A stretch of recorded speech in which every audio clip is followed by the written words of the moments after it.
In the teeth of the tiger, Maurice Leblanc takes us on a thrilling adventure filled with intrigue and suspense. The story follows the brilliant and elusive gentleman thief, Arsène Lupin, as he becomes embroiled in a web of deception and danger.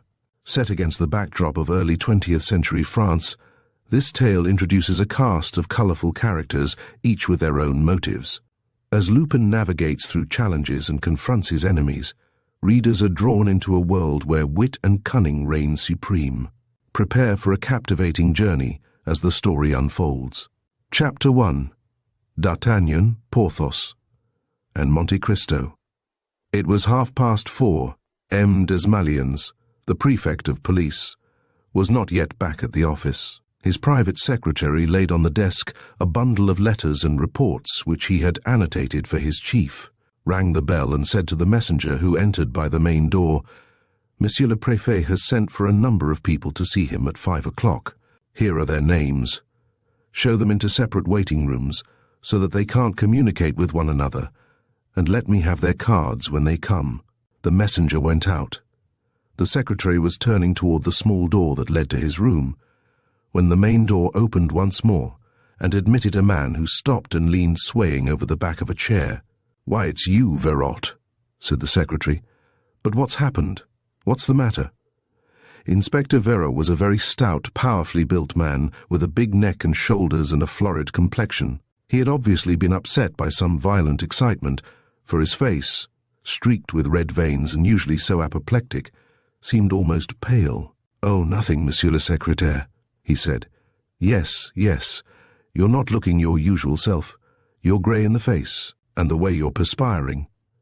Inspector Vero wiped his forehead and, pulling himself together, said, "It's just a little tiredness. I've been overworking myself lately. I was very keen on clearing up a case which Monsieur Desmalions had put in my hands. All the same, I have a funny sort of feeling—" "Will you have a pick-me-up?" No, I'm more thirsty. A glass of water?" "No, thank you." "What then?" I should like... His voice faltered. He wore a troubled look, as if he had suddenly lost his power of getting out another word. But he recovered himself with an effort and asked, "Isn't Monsieur Desmalions here?" "No, he won't be back till 5, when he has an important meeting." "Yes, I know. Most important. That's what I'm here for. But I should have liked to see him first. I should so much have liked to see him." The secretary stared at Vero and said, "What a state you're in. Is your message so urgent as all that?" "It's very urgent indeed. It has to do with a crime that took place a month ago to the day, and above all, it's a matter of preventing 2 murders which are the outcome of that other crime, and which are to be committed tonight. Yes, tonight, inevitably, unless we take the necessary steps. Sit down, Vero, won't you? You see, the whole thing has been planned in such an infernal manner. You would never have imagined. Still, Vero, as you know about it beforehand, and as Monsieur le Préfet is sure to give you full powers—" "Yes, of course, but all the same, it's terrible to think that I might miss him. So I wrote him this letter, telling him all I know about the business. I thought it safer." He handed the secretary a large yellow envelope and added, "And here's a little box as well. I'll leave it on this table. It contains something that will serve to complete and explain the contents of the letter. But why don't you keep all that by you?" "I'm afraid to. They're watching me. They're trying to get rid of me. I shan't be easy in my mind until someone besides myself knows the secret. Have no fear, Vero. Monsieur le Préfet is bound to be back soon. Meanwhile, I advise you to go to the infirmary and ask for a pick-me-up." The inspector seemed undecided what to do. Once more he wiped away the perspiration that was trickling down his forehead. Then, drawing himself up, he left the office. When he was gone, the secretary slipped the letter into a big bundle of papers that lay on the prefect's desk and went out by the door leading to his own room. He had hardly closed it behind him when the other door opened once again, and the inspector returned, spluttering, "Monsieur le Secrétaire, it'd be better if I showed you." The unfortunate man was as white as a sheet. His teeth were chattering. When he saw that the secretary was gone, he tried to walk across to his private room, but he was seized with an attack of weakness and sank into a chair, where he remained for some minutes, moaning helplessly. "What's the matter with me? Have I been poisoned too? Oh, I don't like this. I don't like the look of this." The desk stood within reach of his hand. He took a pencil, drew a writing pad toward him and began to scribble a few characters. But he next stammered, "Why, no, it's not worthwhile. The prefect will be reading my letter. What on earth's the matter with me? I don't like this at all." Suddenly he rose to his feet and called out, "Monsieur le Secrétaire, we've got to. It's for tonight. Nothing can prevent—" Stiffening himself with an effort of his whole will, he made for the door of the secretary's room with little short steps, like an automaton. But he reeled on the way and had to sit down a second time. A mad terror shook him from head to foot, and he uttered cries which were too faint, unfortunately, to be heard. He realized this and looked round for a bell, for a gong, but he was no longer able to distinguish anything. A veil of darkness seemed to weigh upon his eyes. Then he dropped on his knees and crawled to the wall, beating the air with one hand, like a blind man, until he ended by touching some woodwork. It was the partition wall. He crept along this, but, as ill luck would have it, his bewildered brain showed him a false picture of the room, so that, instead of turning to the left as he should have done, he followed the wall to the right, behind a screen which concealed a third door. His fingers touched the handle of this door, and he managed to open it. He gasped, "Help! Help!" and fell at his full length in a sort of cupboard or closet which the prefect of police used as a dressing room. "Tonight," he moaned, believing that he was making himself heard and that he was in the secretary's room. "Tonight. The job is fixed for tonight. You'll see. The mark of the teeth. It's awful. Oh, the pain I'm in. It's the poison. Save me. Help." The voice died away. He repeated several times, as though in a nightmare, "The teeth. The teeth. They're closing." Then his voice grew fainter still, and inarticulate sounds issued from his pallid lips. His mouth munched the air like the mouth of one of those old men who seemed to be interminably chewing the cud. His head sank lower and lower on his breast. He heaved 2 or 3 sighs, a great shiver passed through his body, and he moved no more, and the death rattle began in his throat, very softly and rhythmically, broken only by interruptions in which a last instinctive effort appeared to revive the flickering life of the intelligence, and to rouse fitful gleams of consciousness in the dimmed eyes. The prefect of police entered his office at 10 minutes to 5. M. Desmalions, who had filled his post for the past 3 years with an authority that made him generally respected, was a heavily built man of 50 with a shrewd and intelligent face. His dress, consisting of a grey jacket suit, white spats and a loosely flowing tie, in no way suggested the public official. His manners were easy, simple, and full of good-natured frankness. He touched a bell, and when his secretary entered, asked, "Are the people whom I sent for here?" "Yes, Monsieur le Préfet, and I gave orders that they were to wait in different rooms." "Oh, it would not have mattered if they had met. However, perhaps it's better as it is. I hope that the American ambassador did not trouble to come in person?" "No, Monsieur le Préfet." "Have you their cards?" "Yes." The prefect of police took the 5 visiting cards, which his secretary handed him, and read, "Mr. Archibald Bright, First Secretary, United States Embassy, Maître Le Pertuis, Solicitor, Juan Caceres. Attaché to the Peruvian Legation, Major Comte d'Astrignac, retired." The 5th card bore merely a name, without address or quality of any kind. Don Luis Perena. "That's the one I'm curious to see," said M. Desmalions. "He interests me like the very devil. Did you read the report of the Foreign Legion?" "Yes, Monsieur le Préfet, and I confess that this gentleman puzzles me too." "He does, eh? Did you ever hear of such pluck? A sort of heroic madman, something absolutely wonderful. And then there's that nickname of Arsène Lupin, which he earned among his messmates for the way in which he used to boss them and astound them. How long is it since the death of Arsène Lupin?" "It happened 2 years before your appointment, Monsieur le Préfet. His corpse and Memmi Kesselbach's were discovered under the ruins of a little chalet which was burnt down close to the Luxembourg frontier. It was found at the inquest that he had strangled that monster, Mrs. Kesselbach, whose crimes came to light afterward, and that he hanged himself after setting fire to the chalet. It was a fitting end for that rascal, said M. Desmalions, and I confess that I, for my part, much prefer not having him to fight against. Let's see, where were we? Are the papers of the Mornington inheritance ready for me? On your desk, Monsieur le Préfet. Good. But I was forgetting, is Inspector Vero here? Yes, Monsieur le Préfet. I expect he's in the infirmary getting something to pull him together. Why, what's the matter with him? He struck me as being in a queer state, rather ill. How do you mean? The secretary described his interview with Inspector Vero. And you say he left a letter for me? Said M. Desmalions with a worried air. Where is it? Among the papers, Monsieur le Préfet. Very odd. It's all very odd. Vero is a first-rate inspector, a very sober-minded fellow, and he doesn't get frightened easily. You might go and fetch him. Meanwhile, I'll look through my letters. The secretary hurried away. When he returned 5 minutes later, he stated, with an air of astonishment, that he had not seen Inspector Vero.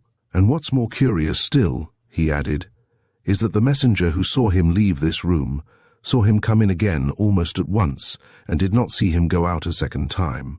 Perhaps he only passed through here to go to you. To me, Monsieur le Préfet, I was in my room all the time. Then it's incomprehensible. Yes, unless we conclude that the messenger's attention was distracted for a second. As Vero is neither here nor next door, that must be it. I expect he's gone to get some air outside, and he'll be back at any moment. For that matter, I shan't want him to start with. The prefect looked at his watch. 5:10.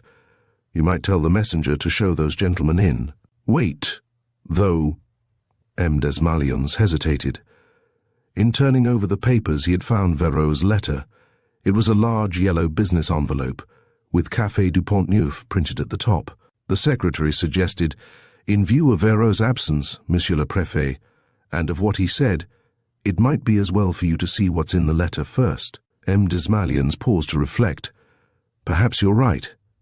And making up his mind, he inserted a paper knife into the envelope and cut it open. A cry escaped him. Oh, I say, this is a little too much. What is it, Monsieur le Préfet? Why, look here, a blank sheet of paper. That's all the envelope contains. Impossible. See for yourself a plain sheet folded in 4 with not a word on it. But Vero told me in so many words that he had said in that letter all that he knew about the case. He told you so, no doubt, but there you are. Upon my word, if I didn't know Inspector Vero, I should think he was trying to play a game with me. It's a piece of carelessness, Monsieur le Préfet, at the worst. No doubt, a piece of carelessness, but I'm surprised at him. It doesn't do to be careless when the lives of 2 people are at stake. For he must have told you that there is a double murder planned for tonight. Yes, Monsieur le Préfet, and under particularly alarming conditions. Infernal was the word he used. M. Desmalions was walking up and down the room with his hands behind his back. He stopped at a small table. What's this little parcel addressed to me? Monsieur le Préfet de Police, to be opened in case of accident. Oh, yes, said the secretary. I was forgetting. That's from Inspector Vero, too. Something of importance, he said, and serving to complete and explain the contents of the letter. Well, said Ma'am Desmalions, who could not help laughing, the letter certainly needs explaining, and though there's no question of accident, I may as well open the parcel. As he spoke, he cut the string and discovered, under the paper, a box, a little cardboard box, which might have come from a druggist, but which was soiled and spoiled by the use to which it had been put. He raised the lid. Inside the box were a few layers of cotton wool, which were also rather dirty, and in between these layers was half a cake of chocolate. What the devil does this mean? Growled the prefect in surprise.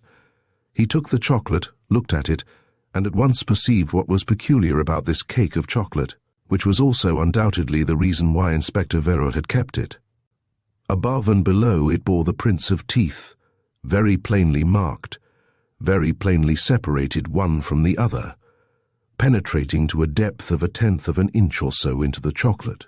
Each possessed its individual shape and width, and each was divided from its neighbours by a different interval.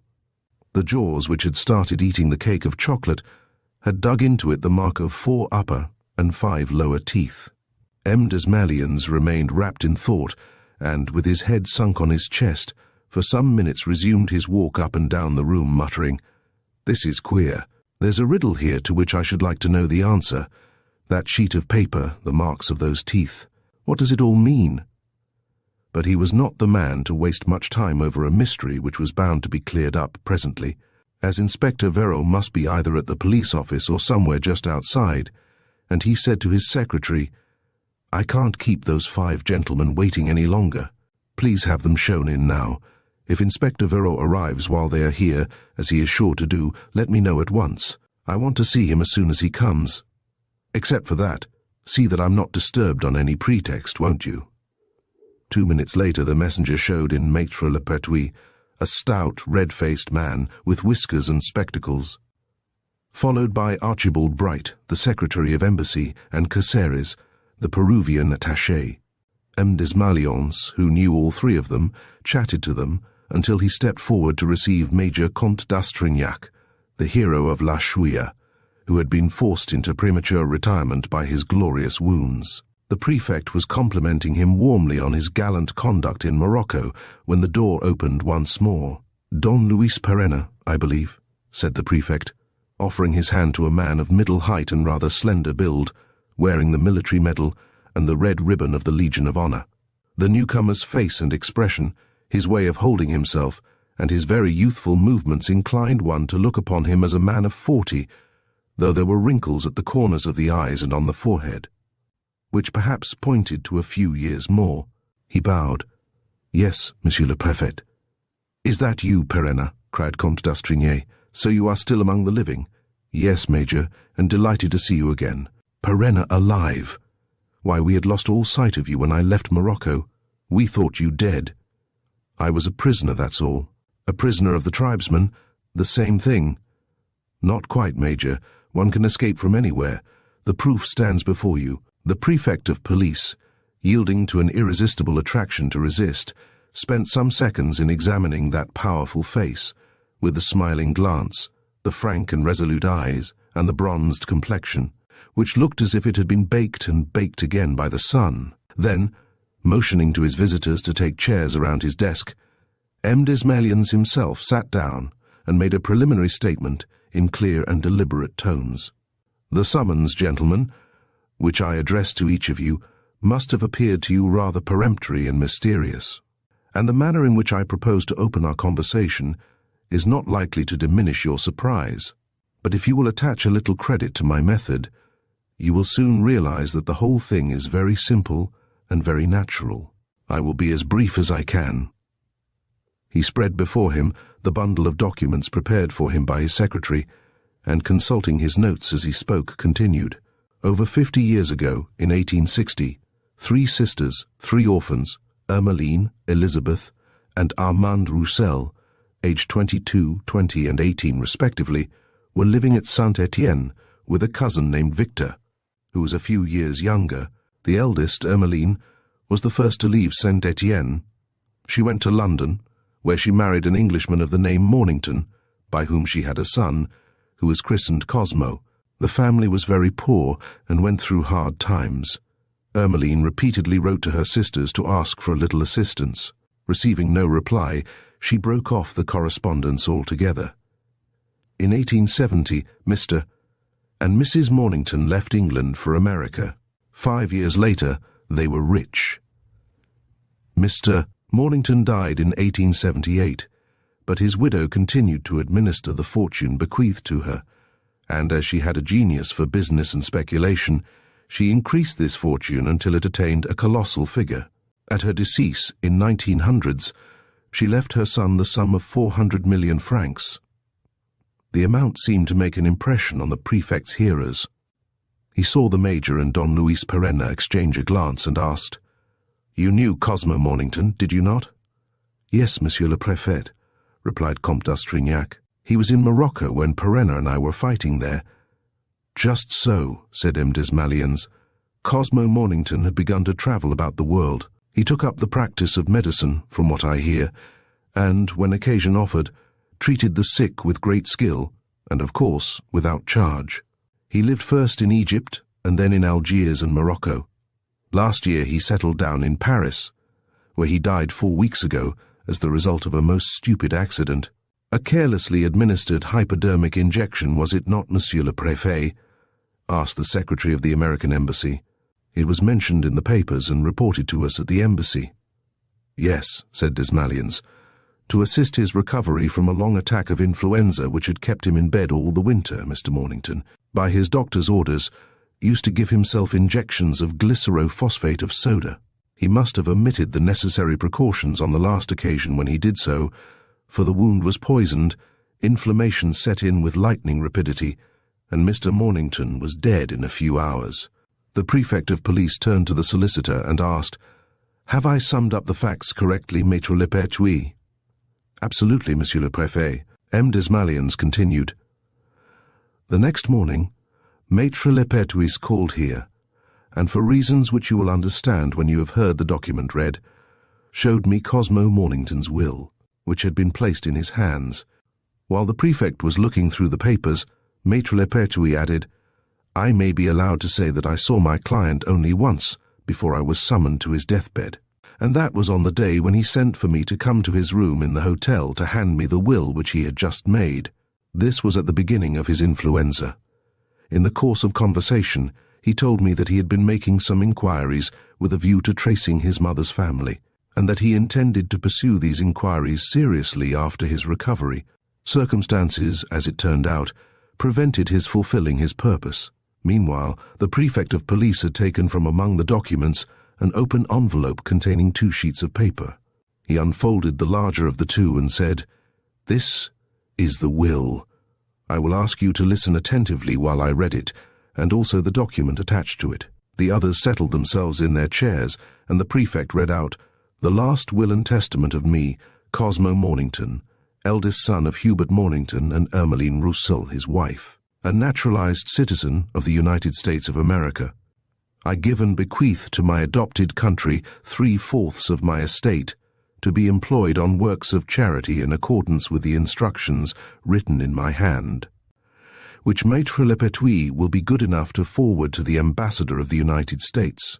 The remainder of my property, to the value of about 100 million francs, consisting of deposits in various Paris and London banks, a list of which is in the keeping of Maître le Pertuis, I give and bequeath, in memory of my dear mother, to her favourite sister Elizabeth Roussel, or her direct heirs, or in default of Elizabeth and her heirs, to her second sister Armande Roussel, or her direct heirs, or in default of both sisters and their heirs, to their cousin Victor Roussel, or his direct heirs. In the event of my dying without discovering the surviving members of the Roussel family, or of the cousin of the 3 sisters, I request my friend Don Luis Pereira to make all the necessary investigations.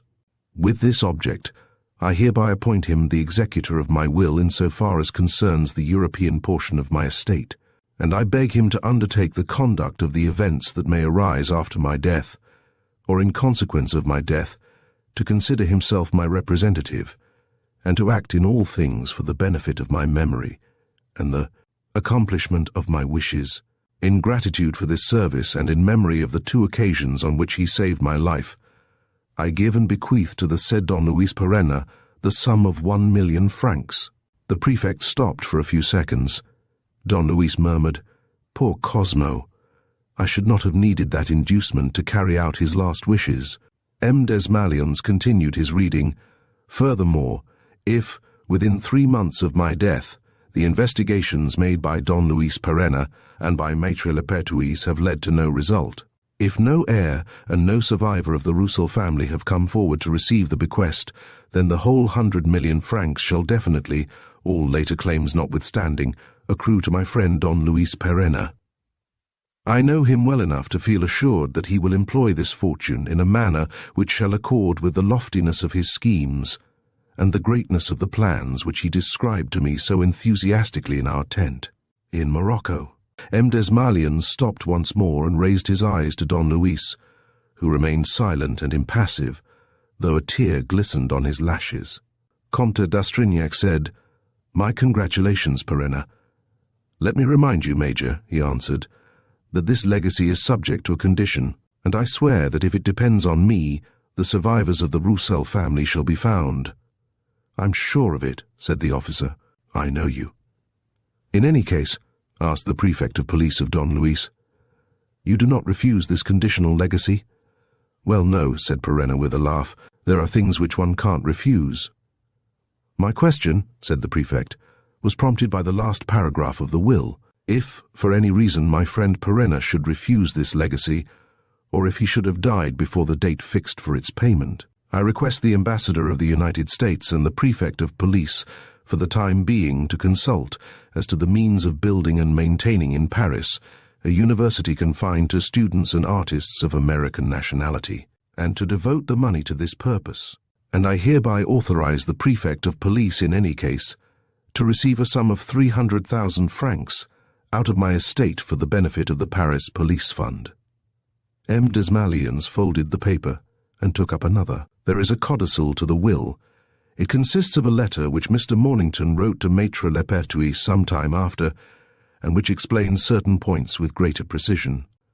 I request Maître Lepertuis to open my will on the day after my death, in the presence of the Prefect of Police, who will be good enough to keep the matter an entire secret for a month. 1 month later, to the day, he will have the kindness to summon to his office Maître Lepertuis, Don Luis Perenna, and a prominent member of the United States Embassy.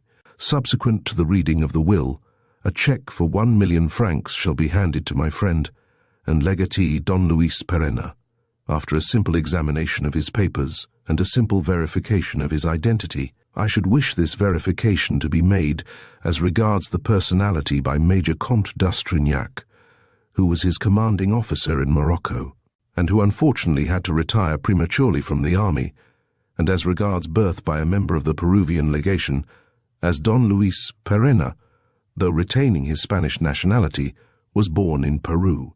Furthermore, I desire that my will be not communicated to the Roussel heirs until 2 days later, at Maître Lepertuis's office. Finally, and this is the last expression of my wishes as regards the disposal of my estate and the method of proceeding with that disposal, the Prefect of Police will be good enough to summon the persons aforesaid to his office for a second time at a date to be selected by himself, not less than 60 nor more than 90 days after the first meeting.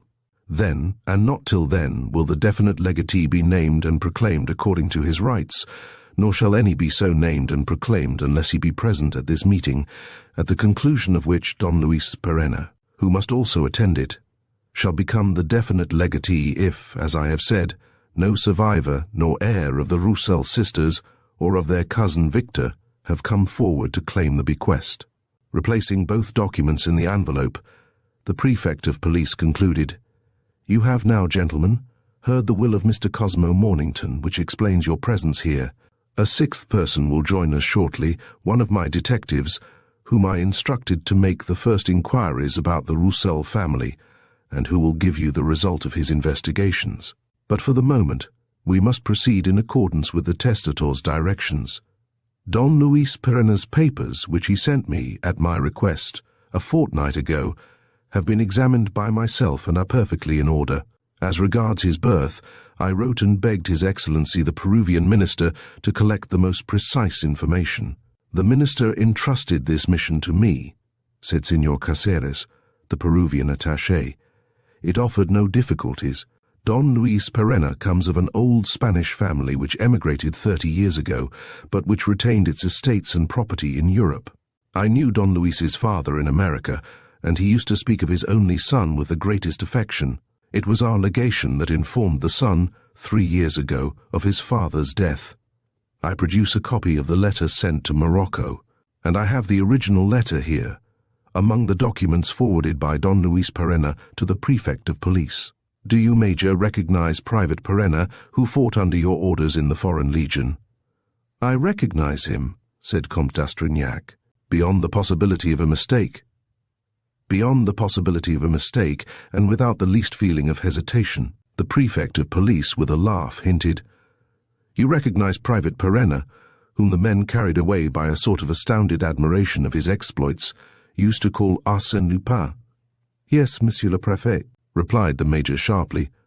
The one whom the men called Arsène Lupin, but whom the officers called simply the hero, the one who we used to say was as brave as D'Artagnan, as strong as Porthos, and as mysterious as Monte Cristo, said the Prefect of Police, laughing. I have all this in the report which I received from the 4th Regiment of the Foreign Legion. It is not necessary to read the whole of it, but it contains the unprecedented fact that Private Perenna, in the space of 2 years' time, received the military medal, received the Legion of Honor for exceptional services, and was mentioned 14 times in dispatches. I will pick out a detail here and there. Monsieur le Prefect, I beg of you, protested Don Luis. These are trivial matters of no interest to anybody, and I do not see the reason. There is every reason, on the contrary, declared M. Desmalions. You gentlemen are here not only to hear a will read, but also to authorize its execution, as regards the only one of its clauses that is to be carried out at once, the payment of a legacy of 1,000,000 francs.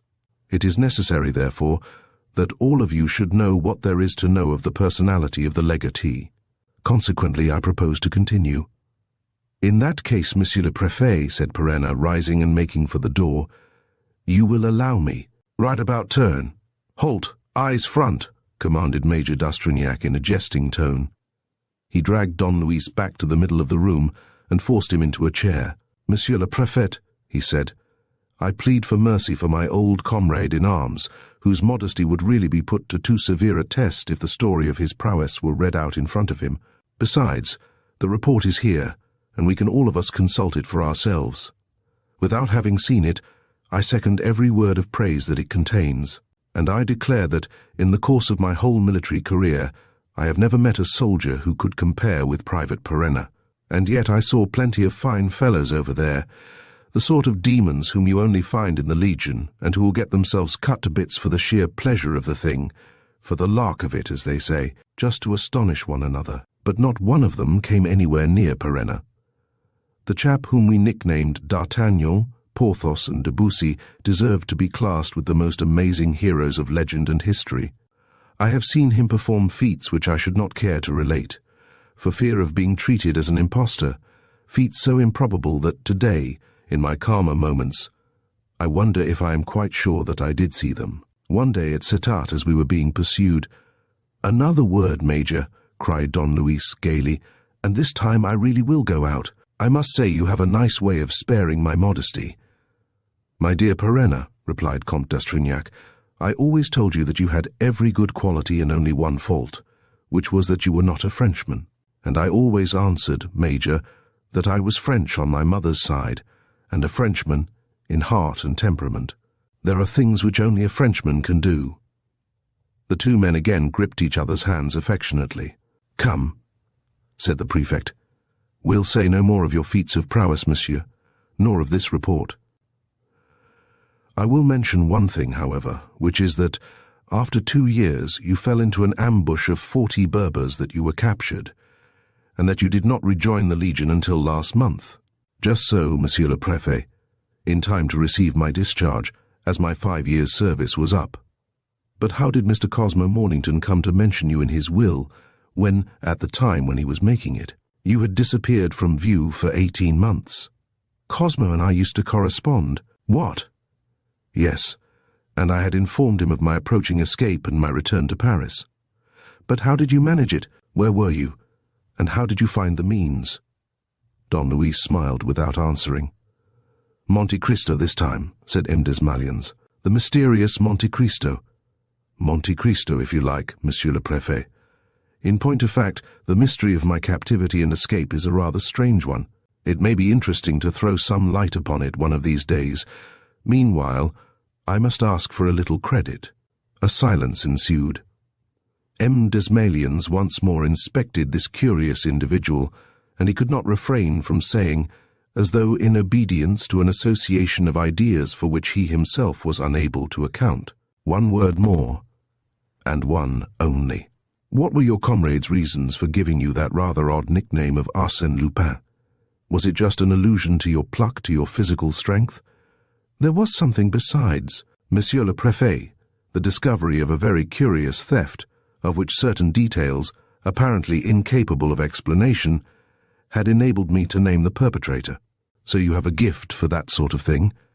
Yes, Monsieur le Préfet, a certain knack which I had the opportunity of employing in Africa on more than one occasion, hence my nickname of Arsène Lupin. It was soon after the death of the man himself, you know, and he was much spoken of at the time. Was it a serious theft? It was, rather, and it happened to be committed upon Cosmo Mornington, who was then living in the province of Oran. That was really what started our relations. There was a fresh silence, and Don Luis added, "Poor Cosmo." That incident gave him an unshakable confidence in my little detective talents. He was always saying, "Perenna, if I die murdered," he had a fixed notion in his head that he would meet with a violent death. "If I die murdered, swear that you will pursue the culprit." His presentiment was not justified, said the Prefect of Police. Cosmo Mornington was not murdered. That's where you make a mistake, Monsieur le Préfet, said Don Luis. M. Desmalions gave a start. What? What's that? Cosmo Mornington. I say that Cosmo Mornington did not die as you think of a carelessly administered injection, but that he died as he feared he would by foul play. But, monsieur, your assertion is based on no evidence whatever. It is based on fact, Monsieur le Préfet. Were you there? Do you know anything? I was not there. A month ago I was still with the colours. I even admit that when I arrived in Paris, not having seen the newspapers regularly, I did not know of Cosmo's death. In fact, I learned it from you just now, Monsieur le Préfet. In that case, monsieur, you cannot know more about it than I do, and you must accept the verdict of the doctor. I am sorry, but his verdict fails to satisfy me. But look here, monsieur, what prompts you to make the accusation? Have you any evidence? Yes, what evidence? Your own words, Monsieur le Préfet. My own words? What do you mean? I will tell you, Monsieur le Préfet. You began by saying that Cosmo Mornington had taken up medicine and practiced it with great skill. Next, you said that he had given himself an injection which, carelessly administered, set up inflammation and caused his death within a few hours. Yes. Well, Monsieur le Préfet, I maintain that a man who practices medicine with great skill and who is accustomed to treating sick people, as Cosmo Mornington was, is incapable of giving himself a hypodermic injection without first taking every necessary antiseptic precaution. I have seen Cosmo at work, and I know how he set about things. Well? Well, the doctor just wrote a certificate as any doctor will when there is no sort of clue to arouse his suspicions. So your opinion is... Maître Lepertuis, asked Perenna, turning to the solicitor, did you notice nothing unusual when you were summoned to Mr. Mornington's deathbed? No, nothing. Mr. Mornington was in a state of coma.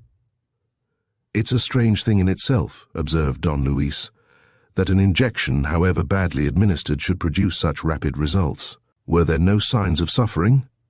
No. Or rather, yes.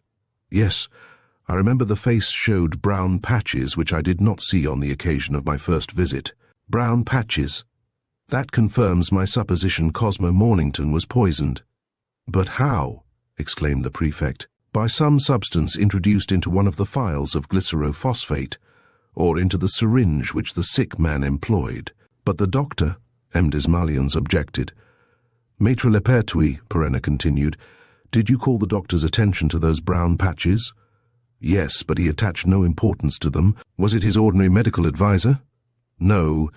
His ordinary medical adviser, Dr. Pujol, who happens to be a friend of mine, and who had recommended me to him as a solicitor, was ill. The doctor whom I saw at his deathbed must have been a local practitioner. I have his name and address here, said the Prefect of Police, who had turned up the certificate. Dr. Bellevoine, 14 Rue d'Astorg. Have you a medical directory, Monsieur le Préfet? M. Desmalions opened a directory and turned over the pages. Presently he declared, there is no Dr. Bellevoine, and there is no doctor living at 14 Rue d'Astorg. Chapter 2. A Man Dead. The declaration was followed by a silence of some length. The secretary of the American Embassy and the Peruvian attaché had followed the conversation with eager interest. Major d'Astrignac nodded his head with an air of approval. To his mind, Perenna could not be mistaken. The Prefect of Police confessed, certainly, certainly. We have a number of circumstances here that are fairly ambiguous. Those brown patches, that, Doctor. It's a case that wants looking into." And, questioning Don Luis Perena, as though in spite of himself, he asked, "No doubt, in your opinion, there is a possible connection between the murder and Mr. Mornington's will?" "That, Monsieur le Préfet, I cannot tell. If there is, we should have to suppose that the contents of the will were known. Do you think they can have leaked out, Maître Le Pertuis?" "I don't think so, for Mr. Mornington seemed to behave with great caution, and there's no question, is there, of any indiscretion committed in your office?" "By whom? No one handled the will except myself, and I alone have the key of the safe in which I put away documents of that importance every evening. The safe has not been broken into. There has been no burglary at your office." "No." "You saw Cosmo Mornington in the morning?" "Yes, on a Friday morning. What did you do with the will until the evening, until you locked it away up your safe?" "I probably put it in the drawer of my desk, and the drawer was not forced." Maître Le Pertuis seemed taken aback and made no reply. "Well?" asked Perena. "Well, yes, I remember. There was something that day, that same Friday." "Are you sure?" "Yes.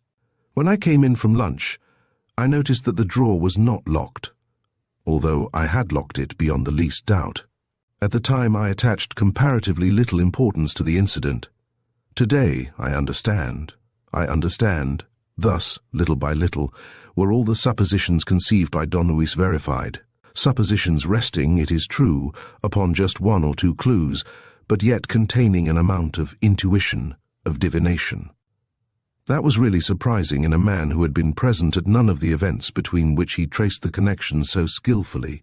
"We will lose no time, monsieur," said the Prefect of Police, "in checking your statements, which you will confess to be a little venturesome, by the more positive evidence of one of my detectives who has the case in charge, and who ought to be here by now." "Does his evidence bear upon Cosmo Mornington's heirs?" asked the solicitor. "Upon the heirs principally, because 2 days ago he telephoned to me that he had collected all the particulars, and also upon the very points which— but wait, I remember that he spoke to my secretary of a murder committed a month ago today. Now it's a month today since Mr. Cosmo Mornington—" M. Desmalions pressed hard on a bell. His private secretary at once appeared. "Inspector Verot?" asked the Prefect sharply. "He's not back yet. Have him fetched. Have him brought here. He must be found at all costs and without delay." He turned to Don Luis Perena. "Inspector Vero was here an hour ago, feeling rather unwell, very much excited, it seems, and declaring that he was being watched and followed. He said he wanted to make a most important statement to me about the Mornington case and to warn the police of 2 murders which are to be committed tonight, and which would be a consequence of the murder of Cosmo Mornington. And he was unwell, you say?" "Yes, ill at ease and even very queer in imagining things. By way of being prudent, he left a detailed report on the case for me. Well, the report is simply a blank sheet of letter paper. Here is the paper and the envelope in which I found it, and here is a cardboard box which he also left behind him. It contains a cake of chocolate with the marks of teeth on it. May I look at the 2 things you have mentioned, Monsieur le Préfet?" "Yes, but they won't tell you anything." "Perhaps so."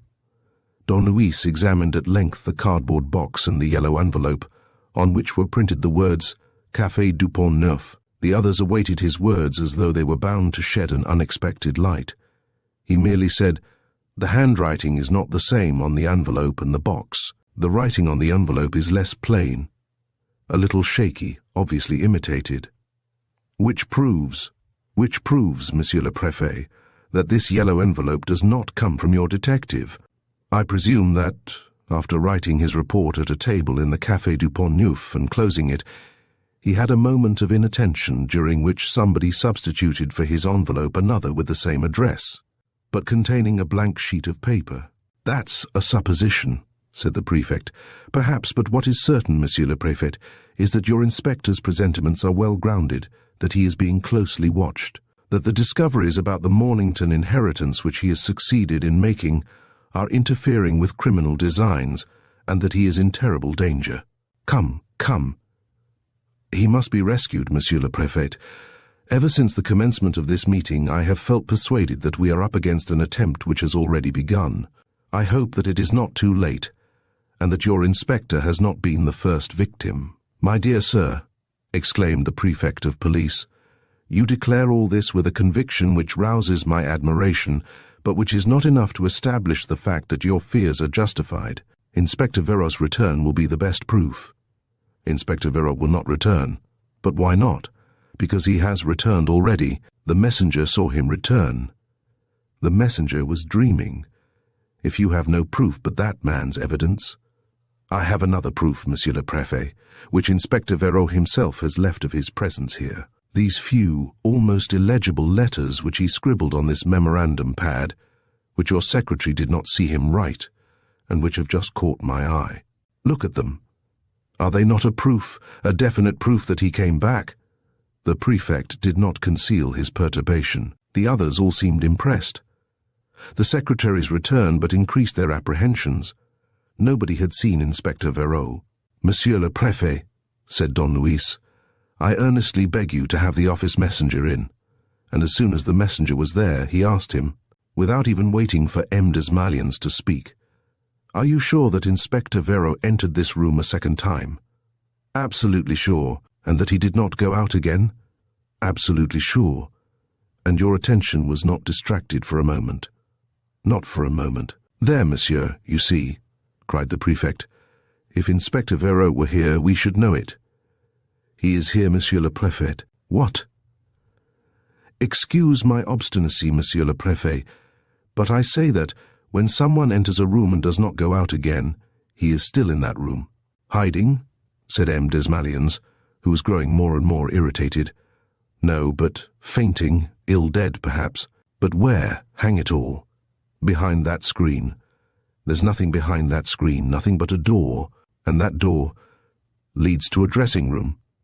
"Well, Monsieur le Préfet," Inspector Vero, tottering, losing his head, imagining himself to be going from your office to your secretary's room, fell into your dressing room. M. Desmalions ran to the door, but, at the moment of opening it, shrank back. Was it apprehension, the wish to withdraw himself from the influence of that astonishing man? Who gave his orders with such authority, and who seemed to command events themselves? Don Luis stood waiting imperturbably, in a deferential attitude. "I cannot believe," said M. Desmalions. "Monsieur le Préfet, I would remind you that Inspector Vero's revelations may save the lives of 2 persons who are doomed to die tonight. Every minute lost is irreparable." M. Desmalions shrugged his shoulders. But that man mastered him with the power of his conviction, and the Prefect opened the door. He did not make a movement, did not utter a cry. He simply muttered, "Oh, is it possible?" By the pale gleam of light that entered through a ground-glass window, they saw the body of a man lying on the floor. "The Inspector! Inspector Verot!"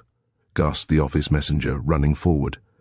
He and the secretary raised the body and placed it in an armchair in the Prefect's office. Inspector Vero was still alive, but so little alive that they could scarcely hear the beating of his heart.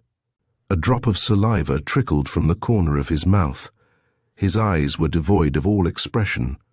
However, certain muscles of the face kept moving, perhaps with the effort of a will that seemed to linger almost beyond life.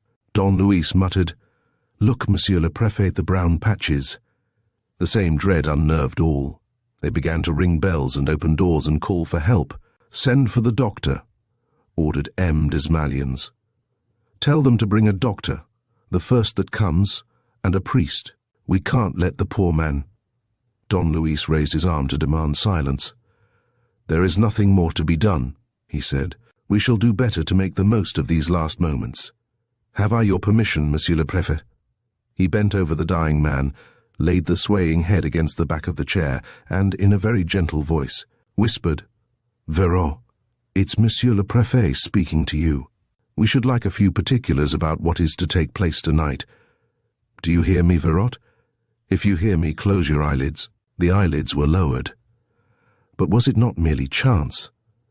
Don Luis went on, "You have found the heirs of the Roussel sisters, that much we know, and it is 2 of those heirs who are threatened with death. The double murder is to be committed tonight, but what we do not know is the name of those heirs, who are doubtless not called Roussel. You must tell us the name. Listen to me, you wrote on a memorandum pad 3 letters which seem to form the syllable FAU. Am I right? Is this the first syllable of a name? Which is the next letter after those three? Close your eyes when I mention the right letter. Is it B? Is it C? But there was now not a flicker in the inspector's pallid face. The head dropped heavily on the chest. Vero gave 2 or 3 sighs. His frame shook with one great shiver, and he moved no more. He was dead. The tragic scene had been enacted so swiftly that the men who were its shuddering spectators remained for a moment confounded. The solicitor made the sign of the cross and went down on his knees. The prefect murmured, "Poor Vero. He was a good man, who thought only of the service, of his duty, instead of going and getting himself seen to, and who knows, perhaps he might have been saved. He came back here in the hope of communicating his secret. Poor Vero." "Was he married? Are there any children?" asked Don Luis. "He leaves a wife and 3 children," replied the prefect. "I will look after them," said Don Luis simply. Then, when they brought a doctor and when M. Desmalions gave orders for the corpse to be carried to another room, Don Luis took the doctor aside and said, "There is no doubt that Inspector Vero was poisoned. Look at his wrist.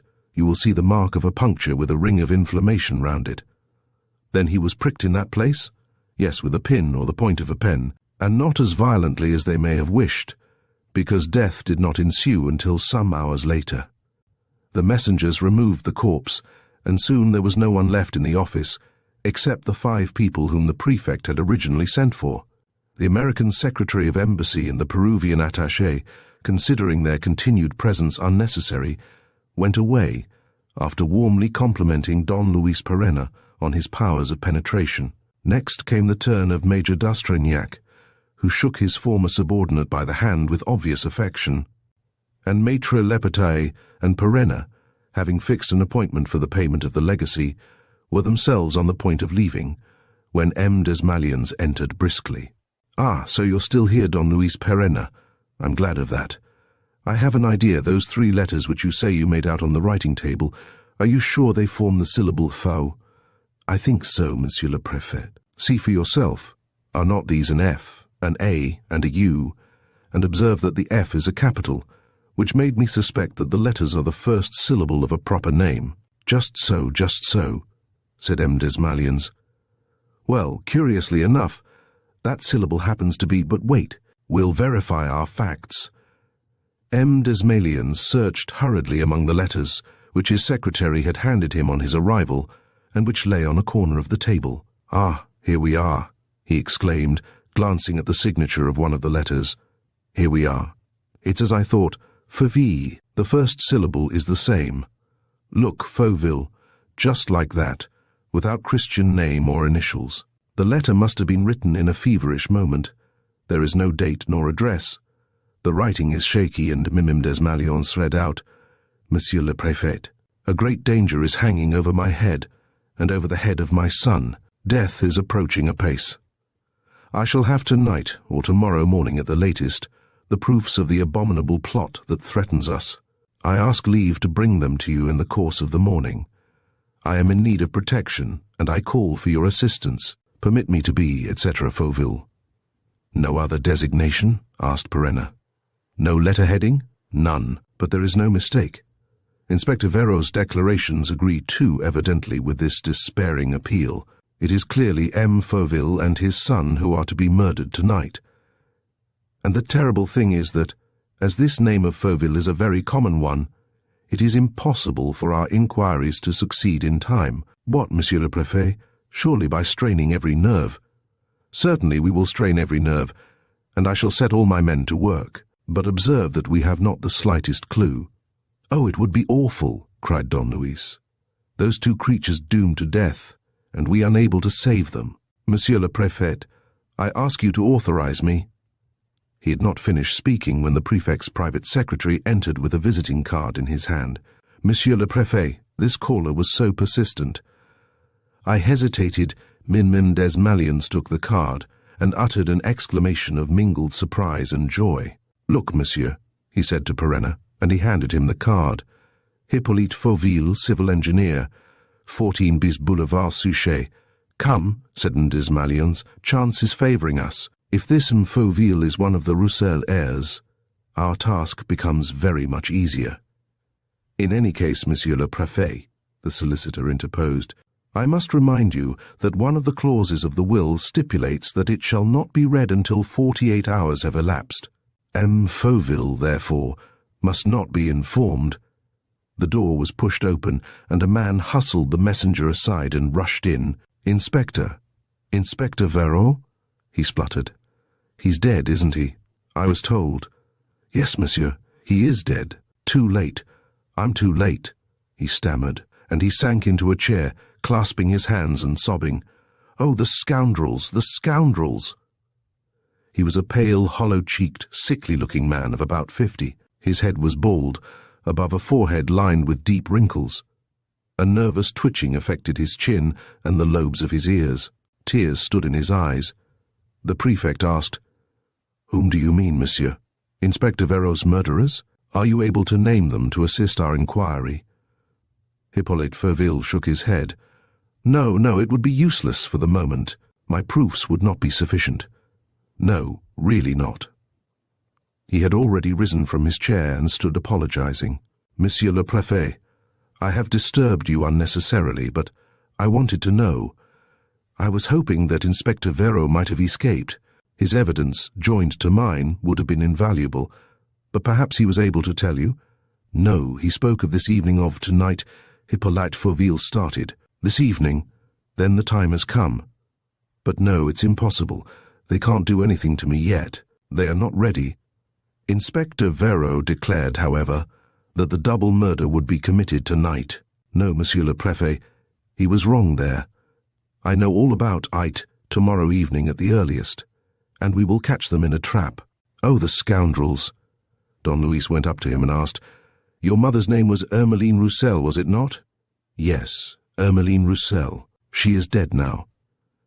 And she was from Saint-Étienne? Yes. But why these questions? Monsieur le Préfet will tell you tomorrow. One word more. He opened the cardboard box left by Inspector Vero. Does this cake of chocolate mean anything to you? These marks? Oh, how awful, said the civil engineer in a hoarse tone. Where did the inspector find it? He dropped into his chair again, but only for a moment. Then, drawing himself up, he hurried toward the door with a jerky step. I'm going, Monsieur le Préfet. I'm going. Tomorrow morning I'll show you. I shall have all the proofs, and the police will protect me. I am ill, I know, but I want to live. I have the right to live. And my son, too, and we will live. Oh, the scoundrels! And he ran, stumbling out like a drunken man. M. Desmalions rose hastily. I shall have inquiries made about that man's circumstances. I shall have his house watched. I've telephoned to the detective office already. I'm expecting someone in whom I have every confidence. Don Luis said, Monsieur le Préfet, I beg you, with an earnestness which you will understand, to authorize me to pursue the investigation. Cosmo Mornington's will makes it my duty, and allow me to say gives me the right to do so. M. Fauville's enemies have given proofs of extraordinary cleverness and daring. I want to have the honor of being at the post of danger tonight, at M. Fauville's house, near his person. The prefect hesitated. He was bound to reflect how greatly to Don Luis Perenna's interest it was that none of the Mornington heirs should be discovered, or at least be able to come between him and the millions of the inheritance. Was it safe to attribute to a noble sentiment of gratitude, to a lofty conception of friendship and duty, that strange longing to protect Hippolyte Fauville against the death that threatened him? For some seconds M. Desmalions watched that resolute face, those intelligent eyes, at once innocent and satirical, grave and smiling, eyes through which you could certainly not penetrate their owner's baffling individuality, but which nevertheless looked at you with an expression of absolute frankness and sincerity. Then he called his secretary. Has anyone come from the detective office? Yes, Monsieur le Préfet. Sergeant Mazaroux is here. Please have him shown in. And, turning to Perenna, Sergeant Mazaroux is one of our smartest detectives. I used to employ him together with that poor Verot when I wanted anyone more than ordinarily active and sharp. He will be of great use to you. Sergeant Mazaroux entered. He was a short, lean, wiry man, whose drooping moustache, heavy eyelids, watery eyes and long lank hair gave him a most doleful appearance. "Mazaru," said the prefect, "you will have heard by this time of your comrade Vero's death and of the horrible circumstances attending it. We must now avenge him and prevent further crimes. This gentleman, who knows the case from end to end, will explain all that is necessary. You will work with him and report to me tomorrow morning."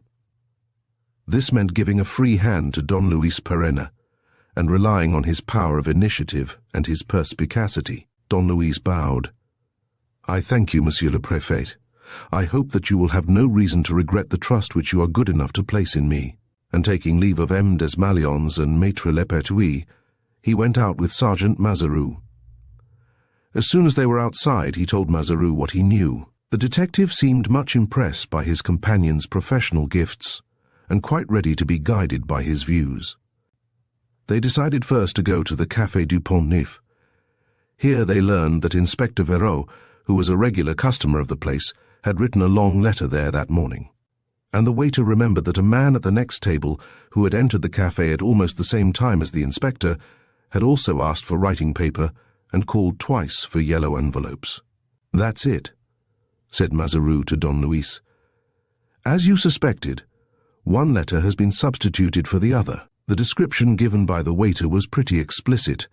A tall man, with a slight stoop, wearing a reddish-brown beard cut into a point, a tortoise-shell eyeglass with a black silk ribbon, and an ebony walking stick with a handle shaped like a swan's head. That's something for the police to go upon," said Mazaru. They were leaving the café when Don Luis stopped his companion. "One moment. What's the matter? We've been followed." "Followed? What next, and by whom, pray?" "No one that matters. I know who it is, and I may as well settle his business and have done with it. Wait for me. I shall be back, and I'll show you some fun. You shall see one of the nuts, I promise you." He returned in a minute with a tall, thin man with his face set in whiskers. He introduced him. "Mazaru, a friend of mine, Senor Caceres, an attaché at the Peruvian legation.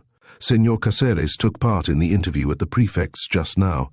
It was he who, on the Peruvian minister's instructions, collected the documents bearing upon my identity," and he added gaily, "So you were looking for me, dear Senor Caceres. Indeed, I expected when we left the police office." The Peruvian attaché made a sign and pointed to Sergeant Mazaru. Perenna replied, "Oh, pray don't mind him, Mazaru. You can speak before him. He is the soul of discretion. Besides, he knows all about the business." The attaché was silent. Perenna made him sit down in front of him. "Speak without beating about the bush, dear Senor Caceres. It's a subject that calls for plain dealing, and I don't mind a blunt word or two. It saves such a lot of time. Come on. You want money, I suppose, or rather, more money. How much?"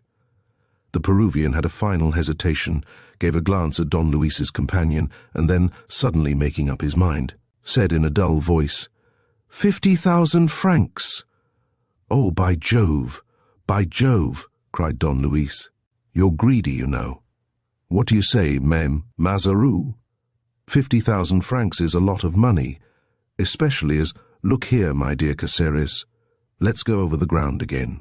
3 years ago I had the honor of making your acquaintance in Algeria when you were touring the country. At the same time, I understood the sort of man you were, and I asked you if you could manage, in 3 years, with my name of Perenna, to fix me up a Spanish-Peruvian identity, furnished with unquestionable papers and respectable ancestors. You said yes. We settled the price, 20,000 francs. Last week, when the Prefect of Police asked me for my papers, I came to see you and learned that you had just been instructed to make inquiries into my antecedents. Everything was ready, as it happened, with the papers of a deceased Peruvian nobleman, of the name of Pereira, properly revised. You had faked me up a first-rate civic status. We arranged what you were to say before the Prefect of Police, and I paid up the 20,000. We were quits. What more do you want?" The Peruvian attaché did not betray the least embarrassment. He put his 2 elbows on the table and said, very calmly, "Monsieur, when treating with you 3 years ago, I thought I was dealing with a gentleman who, hiding himself under the uniform of the Foreign Legion, wished to recover the means to live respectably afterward. Today, I have to do with the universal legatee of Cosmo Mornington, with a man who, tomorrow, under a false name, will receive the sum of 1 million francs, and, in a few months, perhaps, the sum of 100 millions. That's quite a different thing. The argument seemed to strike Don Luis. Nevertheless, he objected, and if you refuse, I shall inform the solicitor and the prefect of police that I made an error in my inquiry, and that there is some mistake about Don Luis Perena, in consequence of which you will receive nothing at all, and very likely find yourself in jail. With you, my worthy sir. Me? Of course, on a charge of forgery and tampering with registers. For you don't imagine that I should take it lying down. The attaché did not reply. His nose, which was a very big one, seemed to lengthen out still farther between his two long whiskers. Don Luis began to laugh. Come, Signor Caceres, don't pull such a face. No one's going to hurt you. Only don't think that you can corner me. Better men than you have tried, and have broken their backs in the process. And, upon my word, you don't cut much of a figure when you're doing your best to diddle your fellowmen. You look a bit of a mug. In fact, Caceres, a bit of a mug is what you look. So it's understood, what? We lay down our arms. No more base designs against our excellent friend Perena. Capital, Signor Caceres, capital. And now I'll be magnanimous, and prove to you that the decent man of us two is the one whom anyone would have thought. He produced a cheque-book on the Credit Lyonnais. Here, my dear chap. Here's 20,000 francs as a present from Cosmo Mornington's legatee. Put it in your pocket and look pleasant. Say thank you to the kind gentleman, and make yourself scarce without turning your head any more than if you were one of old man Lot's daughters. Off you go, hoosh. This was said in such a manner that the attaché obeyed Don Luis Perena's injunctions to the letter. He smiled as he pocketed the cheque, said thank you twice over, and made off without turning his head. The low hound, muttered Don Luis. What do you say to that, Sergeant? Sergeant Mazaru was looking at him in stupefaction with his eyes starting from his head. Well, but monsieur... What, Sergeant? Well, but monsieur, who are you? Who am I? Yes, didn't they tell you? A Peruvian nobleman, or a Spanish nobleman, I don't know which. In short, Don Luis Perena. Bunkum, I've just heard, Don Luis Perena, late of the Foreign Legion. Enough of that, monsieur. Medalled and decorated with a stripe on every seam. Once more, monsieur, enough of that, and come along with me to the prefect. But let me finish, hang it. I was saying, late private in the Foreign Legion, late hero, late prisoner of the Sûreté, late Russian prince, late chief of the detective service. Late. But you're mad, snarled the sergeant. What's all this story? It's a true story, Sergeant, and quite genuine. You ask me who I am, and I'm telling you categorically. Must I go farther back? I have still more titles to offer you. Marquis, Baron, Duke, Archduke, Grand Duke, Petty Duke, Super Duke, the whole Almanach de Gotha, by Jingo. If anyone told me that I had been a king, by all that's holy, I shouldn't dare swear to the contrary. Sergeant Mazaru put out his own hands, accustomed to rough work, seized the seemingly frail wrists of the man addressing him and said, No nonsense now. I don't know whom I've got hold of, but I shan't let you go. You can say what you have to say at the prefect's. Don't speak so loud, Alexandra. The two frail wrists were released with unparalleled ease. The sergeant's powerful hands were caught and rendered useless, and Don Luis grinned. Don't you know me, you idiot? Sergeant Mazaru did not utter a word. His eyes started still farther from his head. He tried to understand and remained absolutely dumbfounded.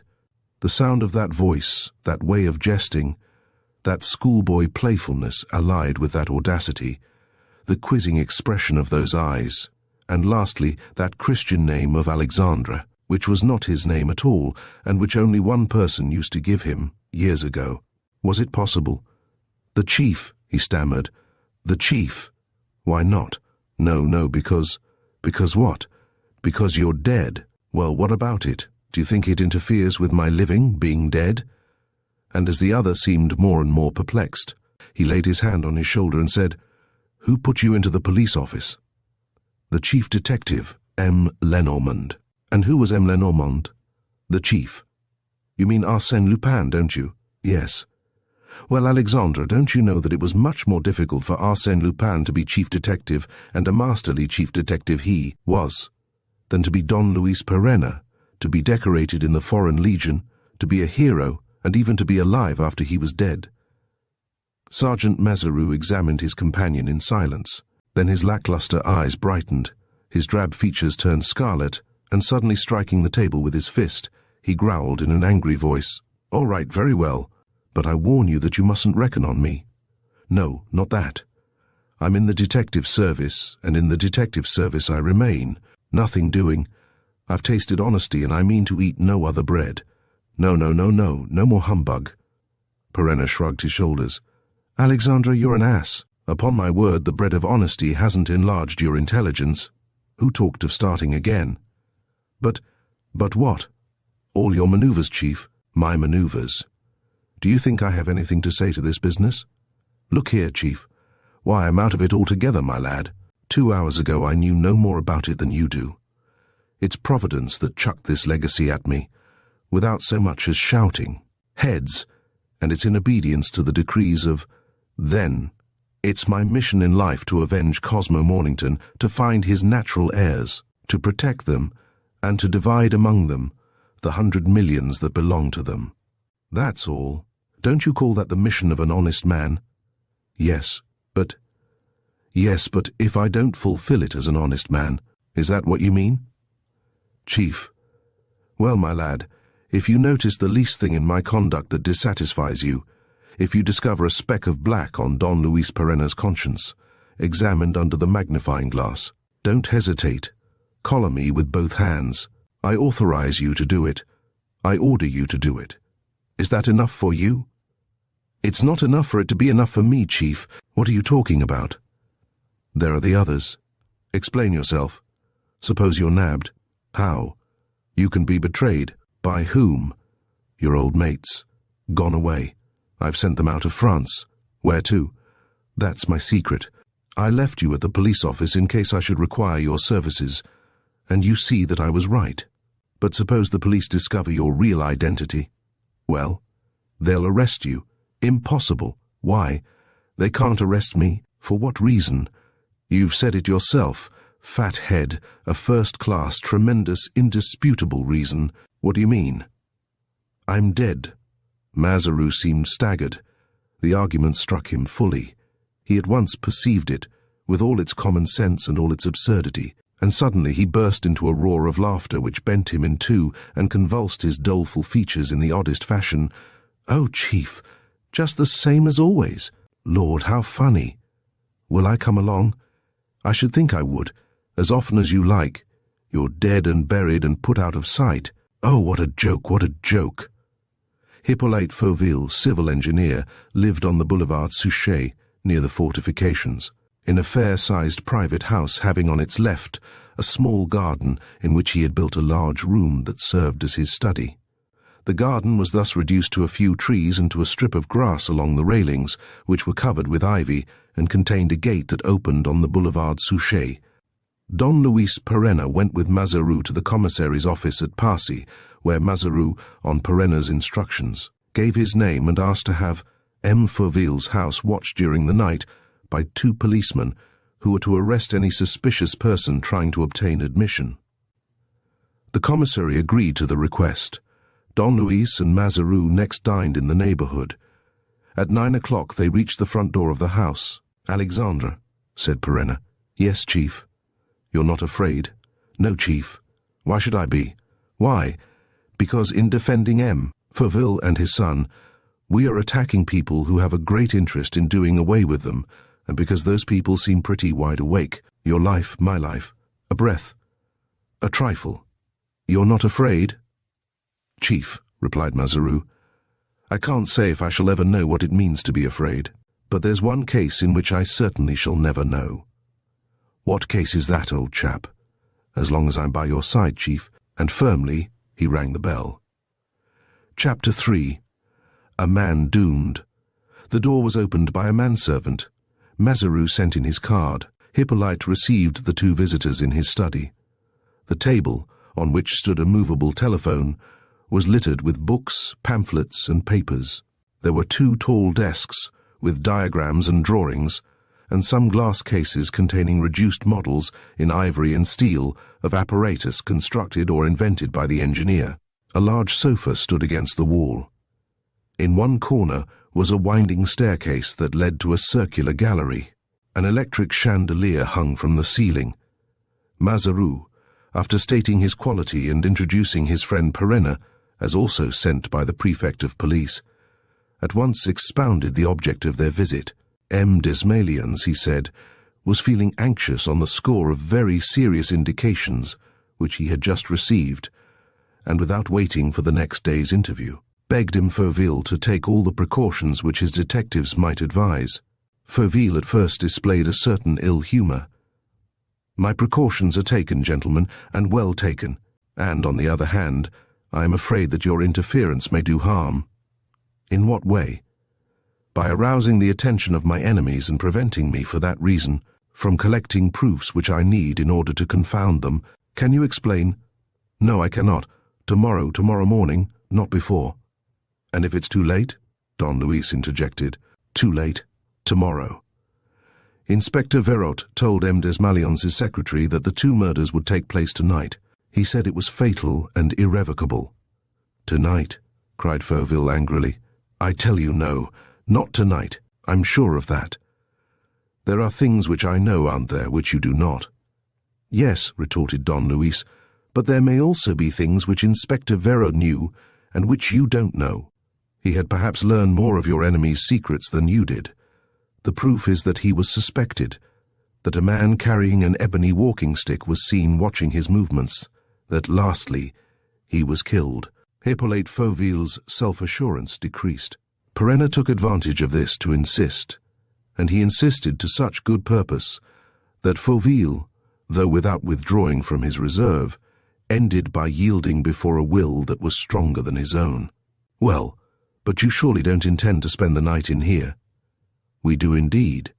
"Why, it's ridiculous. It's sheer waste of time. After all, looking at things from the worst, and what do you want besides?" "Who lives in the house?" "Who? My wife, to begin with." "She has the first floor." "Fauville is not threatened?" "No, not at all. It's I who am threatened with death. I and my son Edmund. That is why, for the past week, instead of sleeping in my regular bedroom, I have locked myself up in this room.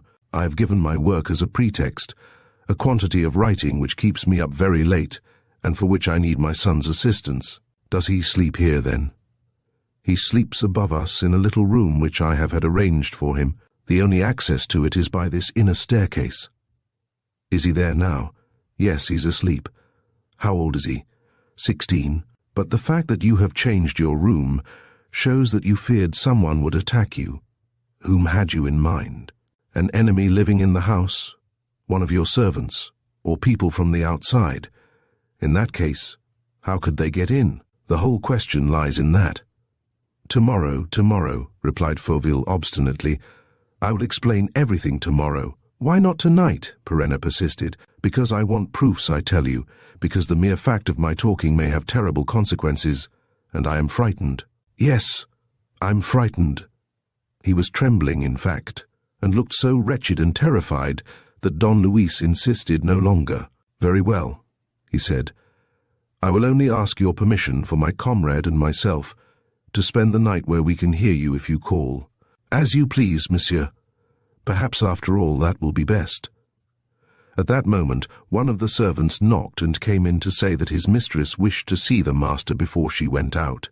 Madame Fauville entered almost immediately.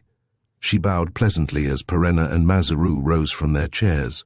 She was a woman between 30 and 35, a woman of a bright and smiling beauty, which she owed to her blue eyes, to her wavy hair, to all the charm of her rather vapid but amiable and very pretty face. She wore a long-figured silk cloak over an evening dress that showed her fine shoulders. Her husband said in surprise, "Are you going out tonight?" "You forget," she said. "The Auverards offered me a seat in their box at the opera, and you yourself asked me to look in at Mem.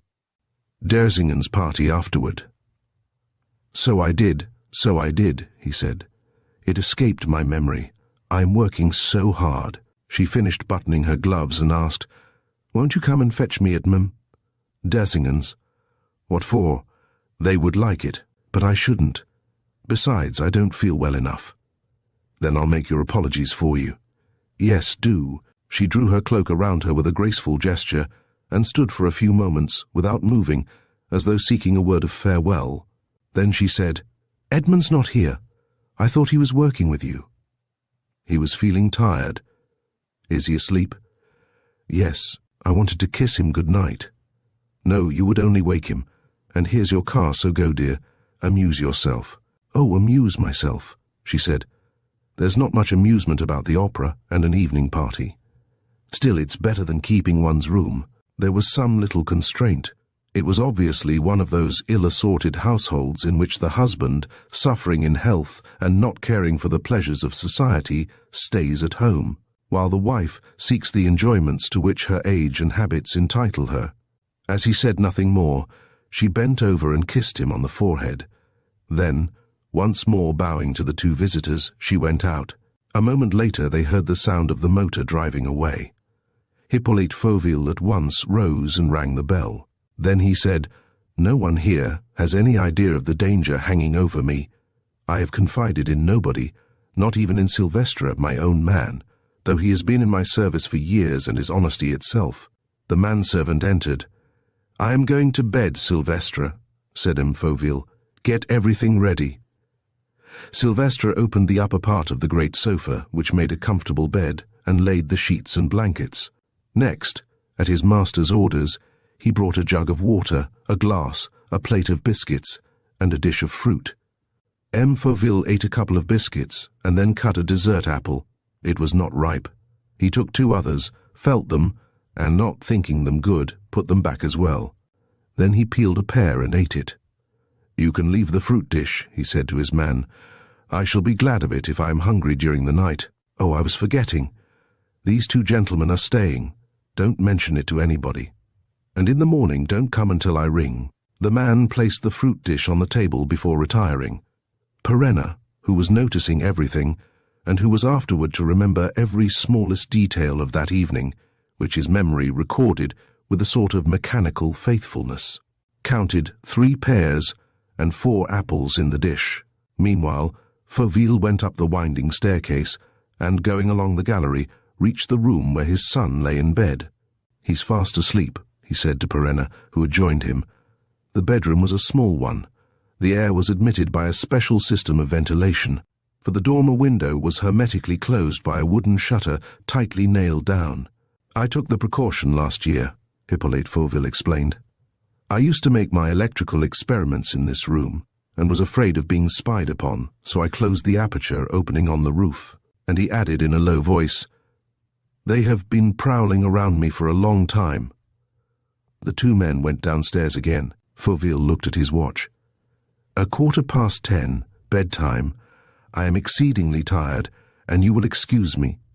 It was arranged that Perenna and Mazaru should make themselves comfortable in a couple of easy chairs which they carried into the passage between the study and the entrance hall. But, before bidding them good night, Hippolyte Fauville, who, although greatly excited, had appeared until then to retain his self-control, was seized with a sudden attack of weakness. He uttered a faint cry. Don Luis turned round and saw the sweat pouring like gleaming water down his face and neck, while he shook with fever and anguish. "What's the matter?" asked Perenna. I'm frightened, he said. "This is madness," cried Don Luis. "Aren't we here, the two of us? We can easily spend the night with you, if you prefer, by your bedside." Fauville replied by shaking Perenna violently by the shoulder, and with distorted features stammering, "If there were 10 of you, if there were 20 of you with me, you need not think that it would spoil their schemes. They can do anything they please, do you hear? Anything. They have already killed Inspector Vero. They will kill me, and they will kill my son. Oh, the blackguards, my God, take pity on me, the awful terror of it, the pain I suffer." He had fallen on his knees and was striking his breast and repeating, "Oh God, have pity on me. I can't die. I can't let my son die. Have pity on me, I beseech thee." He sprang to his feet and led Perenna to a glass-fronted case, which he rolled back on its brass casters, revealing a small safe built into the wall. "You will find my whole story here, written up day by day for the past 3 years. If anything should happen to me, revenge will be easy." He hurriedly turned the letters of the padlock, and, with a key which he took from his pocket, opened the safe. It was 3/4 empty, but on one of the shelves, between some piles of papers, was a diary bound in drab cloth, with a rubber band round it. He took the diary, and emphasizing his words, said, "There, look, it's all in here. With this, the hideous business can be reconstructed. There are my suspicions first, and then my certainties. Everything, everything. How to trap them, and how to do for Tem. You'll remember, won't you? A diary bound in drab cloth. I'm putting it back in the safe." Gradually his calmness returned. He pushed back the glass case, tidied a few papers, switched on the electric lamp above his bed, put out the lights in the middle of the ceiling, and asked Don Luis and Mazaru to leave him. Don Luis, who was walking round the room and examining the iron shutters of the 2 windows, noticed a door opposite the entrance door and asked the engineer about it. "I use it for my regular clients," said Fauville, "and sometimes I go out that way." "Does it open on the garden?" "Yes." "Is it properly closed?" "You can see for yourself. It's locked and bolted with a safety bolt. Both keys are on my bunch, so is the key of the garden gate." He placed the bunch of keys on the table with his pocketbook, and after first winding it, his watch. Don Luis, without troubling to ask permission, took the keys and unfastened the lock and the bolt. A flight of 3 steps brought him to the garden. He followed the length of the narrow border. Through the ivy he saw and heard the 2 policemen pacing up and down the boulevard. He tried the lock of the gate. It was fastened. "Everything's all right," he said when he returned, "and you can be easy. Good night." "Good night," said the engineer, seeing Perenna and Mazaru out. Between his study and the passage were 2 doors, one of which was padded and covered with oilcloth. On the other side, the passage was separated from the hall by a heavy curtain. "You can go to sleep," said Perenna to his companion. "I'll sit up." "But surely, Chief, you don't think that anything's going to happen?" "I don't think so, seeing the precautions which we've taken. But knowing Inspector Vero as you did, do you think he was the man to imagine things?" "No, Chief." "Well, you know what he prophesied. That means that he had his reasons for doing so, and therefore I shall keep my eyes open. We'll take it in turns, Chief. Wake me when it's my time to watch." Seated motionlessly, side by side, they exchanged an occasional remark. Soon after, Mazaru fell asleep. Don Luis remained in his chair without moving, his ears pricked up. Everything was quiet in the house. Outside, from time to time, the sound of a motor car or of a cab rolled by. He could also hear the late trains on the Auteuil line. He rose several times and went up to the door. Not a sound. Hippolyte Fauville was evidently asleep. "Capital," said Perenna to himself. "The boulevard is watched. No one can enter the room except by this way, so there is nothing to fear." At 2 o'clock in the morning, a car stopped outside the house, and one of the manservants, who must have been waiting in the kitchen, hastened to the front door. Perenna switched off the light in the passage, and drawing the curtain slightly aside, saw Mlle. Fauville enter, followed by Sylvestre. She went up. The lights on the staircase were put out. For half an hour or so there was a sound overhead of voices and of chairs moving. Then all was silence. And amid this silence, Perenna felt an unspeakable anguish arise within him. He could not tell why, but it was so violent, the impression became so acute, that he muttered, "I shall go and see if he's asleep. I don't expect that he has bolted the doors." He had only to push both doors to open them, and, with his electric lantern in his hand, he went up to the bed. Hippolyte Fauville was sleeping with his face turned to the wall. Perenna gave a smile of relief. He returned to the passage and, shaking Mazaru, "Your turn, Alexandra. No news, Chief?" "No, none. He's asleep." "How do you know?" "I've had a look at him." "That's funny, I never heard you." "It's true, though. I've slept like a pig." He followed Perenna into the study, and Perenna said, "Sit down and don't wake him." I shall take 40 winks. He had one more turn at sentry duty, but even while dozing he remained conscious of all that happened around him. A clock struck the hours with a low chime, and each time Perenna counted the strokes. Then came the life outside awakening, the rattle of the milk carts, the whistle of the early suburban trains. People began to stir inside the house. The daylight trickled in through the crannies of the shutters, and the room gradually became filled with light. "Let's go away," said Sergeant Mazaru. "It would be better for him not to find us here." "Hold your tongue," said Don Luis with an imperious gesture. "Why?" "You'll wake him up." "But you can see I'm not waking him," said Mazaru without lowering his tone. That's true," whispered Don Luis, astonished that the sound of that voice had not disturbed the sleeper, and he felt himself overcome with the same anguish that had seized upon him in the middle of the night, a more clearly defined anguish, although he dared not, try to realize the reason of it. "What's the matter with you, Chief? You're looking like nothing on earth." "What is it?" Nothing. I'm frightened." Mazaru shuddered. "Frightened of what?" "You say that just as he did last night." Yes, and for the same reason. But don't you understand? Don't you understand that I'm wondering—" "No, what? If he's not dead." "But you're mad, Chief."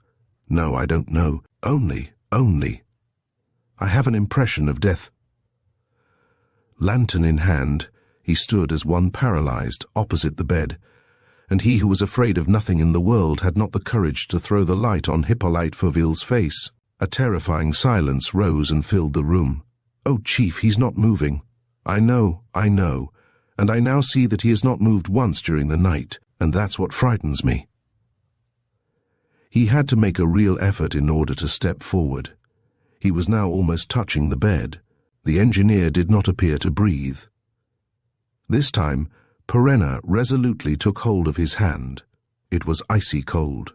Don Luis at once recovered all his self-possession. "The window!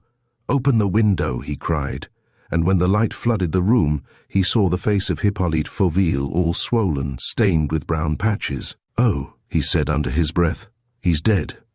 Dash it all, spluttered the detective sergeant. For 2 or 3 minutes they stood petrified, stupefied, staggered at the sight of this most astonishing and mysterious phenomenon. Then a sudden idea made Perenna start. He flew up the winding staircase, rushed along the gallery, and darted into the attic. Edmond, Hippolyte Fauville's son, lay stiff and stark on his bed, with a cadaverous face, dead too. Dash it all, repeated Mazaru. Never perhaps in the course of his adventurous career had Perenna experienced such a knockdown blow. It gave him a feeling of extreme lassitude, depriving him of all power of speech or movement. Father and son were dead. They'd been killed during that night. A few hours earlier, though the house was watched and every outlet hermetically closed, both had been poisoned by an infernal puncture, even as Inspector Vero was poisoned, even as Cosmo Mornington was poisoned. Dash it all, said Mazaru once more. It was not worth troubling about the poor devils and performing such miracles to save them. The exclamation conveyed a reproach. Perenna grasped it and admitted, "You are right, Mazaru. I was not equal to the job." "Nor I, Chief. You have only been in this business since yesterday evening." "Well, so have you, Chief." "Yes, I know, since yesterday evening, whereas the others have been working at it for weeks and weeks. But, all the same, these two are dead, and I was there. I, Lupin, was there. The thing has been done under my eyes, and I saw nothing." "I saw nothing? How is it possible?" He uncovered the poor boy's shoulders, showing the mark of a puncture at the top of the arm. The same mark, obviously, that we shall find on the father. The lad does not seem to have suffered either. Poor little chap. He did not look very strong. Never mind, it's a nice face. What a terrible blow for his mother when she learns. The detective sergeant wept with anger and pity, while he kept on mumbling, "Dash it all, dash it all. We shall avenge them, eh, Mazaru? Rather, Chief, twice over. Once will do, Mazaru, but it shall be done with a will. That I swear it shall. You're right, let's swear. Let us swear that this dead pair shall be avenged. Let us swear not to lay down our arms until the murderers of Hippolyte Fauville and his son are punished as they deserve. I swear it as I hope to be saved, Chief. Good, said Perenna. And now to work. You go and telephone at once to the police office. I am sure that M. Desmalions will approve of your informing him without delay. He takes an immense interest in the case. And if the servants come? If Fauville? No one will come till we open the doors, and we shan't open them except to the Prefect of Police. It will be for him, afterward, to tell Fauville that she is a widow, and that she has no son. Go! Hurry! One moment, Chief, we are forgetting something that will help us enormously. What's that? The little drab-cloth diary in the safe, in which M. Fauville describes the plot against him. Why, of course, said Perenna. You're right, especially as he omitted to mix up the letters of the lock last night. And the key is on the bunch which he left lying on the table. They ran down the stairs. Leave this to me, said Mazaru. It's more regular that you shouldn't touch the safe. He took the bunch, moved the glass case, and inserted the key with a feverish emotion which Don Luis felt even more acutely than he did. They were at last about to know the details of the mysterious story. The dead man himself would betray the secret of his murderers. Lord, what a time you take, growled Don Luis. Mazaru plunged both hands into the crowd of papers that encumbered the iron shelf. Well, Mazaru, hand it over. What? The diary? I can't, Chief. What's that? It's gone. Don Luis stifled an oath. The drab-cloth diary, which the engineer had placed in the safe before their eyes, had disappeared. Mazaru shook his head. Dash it all! So they knew about that diary. Of course they did, and they knew plenty of other things besides. We've not seen the end of it with those fellows. There's no time to lose. Ring up. Mazaru did so and soon received the answer that M. Desmalions was coming to the telephone. He waited. In a few minutes, Perenna, who had been walking up and down, examining different objects in the room, came and sat down beside Mazaru. He seemed thoughtful. He reflected for some time. But then, his eyes falling on the fruit dish, he muttered, "Hullo, there are only 3 apples instead of 4. Then he ate the 4th. Yes, said Mazaru, he must have eaten it. That's funny, replied Perenna, for he didn't think them ripe. He was silent once more, sat leaning his elbows on the table, visibly preoccupied. Then, raising his head, he let fall these words. The murder was committed before we entered the room, at 12:30 exactly. How do you know, Chief? Fauville's murderer or murderers, in touching the things on the table, knocked down the watch which Fauville had placed there. They put it back, but the fall had stopped it, and it stopped at 12:30. Then, Chief, when we settled ourselves here, at 2 in the morning, it was a corpse that was lying beside us and another over our heads. Yes, but how did those devils get in? Through this door which opens on the garden and through the gate that opens on the Boulevard Suchet. Then they had keys to the locks and bolts? False keys, yes, but the policemen watching the house outside. They are still watching it, as that sort watch a house, walking from point to point without thinking that people can slip into a garden while they have their backs turned. That's what took place in coming and going. Sergeant Mazaru seemed flabbergasted. The criminals' daring, their skill, the precision of their acts bewildered him. They're deuced clever, he said. Deuced clever, Mazaru, as you say, and I foresee a tremendous battle. By Jupiter! With what a vim they set to work! The telephone bell rang.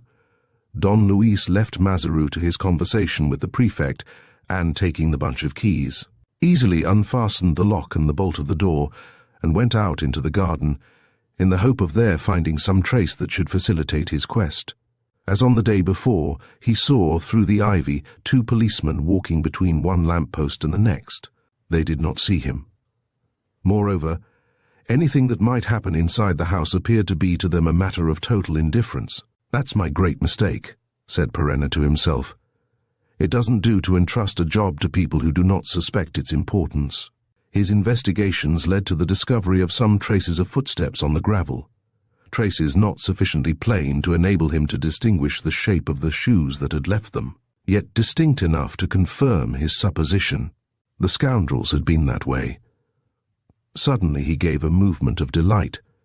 Against the border of the path among the leaves of a little clump of rhododendrons, he saw something red, the shape of which at once struck him. He stooped. It was an apple, the fourth apple, the one whose absence from the fruit dish he had noticed. "Excellent," he said. Hippolyte Fauville did not eat it. One of them must have carried it away, a fit of appetite, a sudden hunger, and it must have rolled from his hand without his having time to look for it and pick it up. He took up the fruit and examined it. "What?" he exclaimed with a start. "Can it be possible?" He stood dumbfounded, a prey to real excitement, refusing to admit the inadmissible thing which nevertheless presented itself to his eyes with the direct evidence of actuality. Someone had bitten into the apple which was too sour to eat, and the teeth had left their mark. "Is it possible?" repeated Don Luis. "Is it possible that one of them can have been guilty of such an imprudence? The apple must have fallen without his knowing, or he must have been unable to find it in the dark." He could not get over his surprise. He cast about for plausible explanations, but the fact was there before him. 2 rows of teeth, cutting through the thin red peel, had left their regular, semicircular bite clearly in the pulp of the fruit. They were clearly marked on the top, while the lower row had melted into a single curved line. "The teeth of the tiger," murmured Perenna, who could not remove his eyes from that double imprint.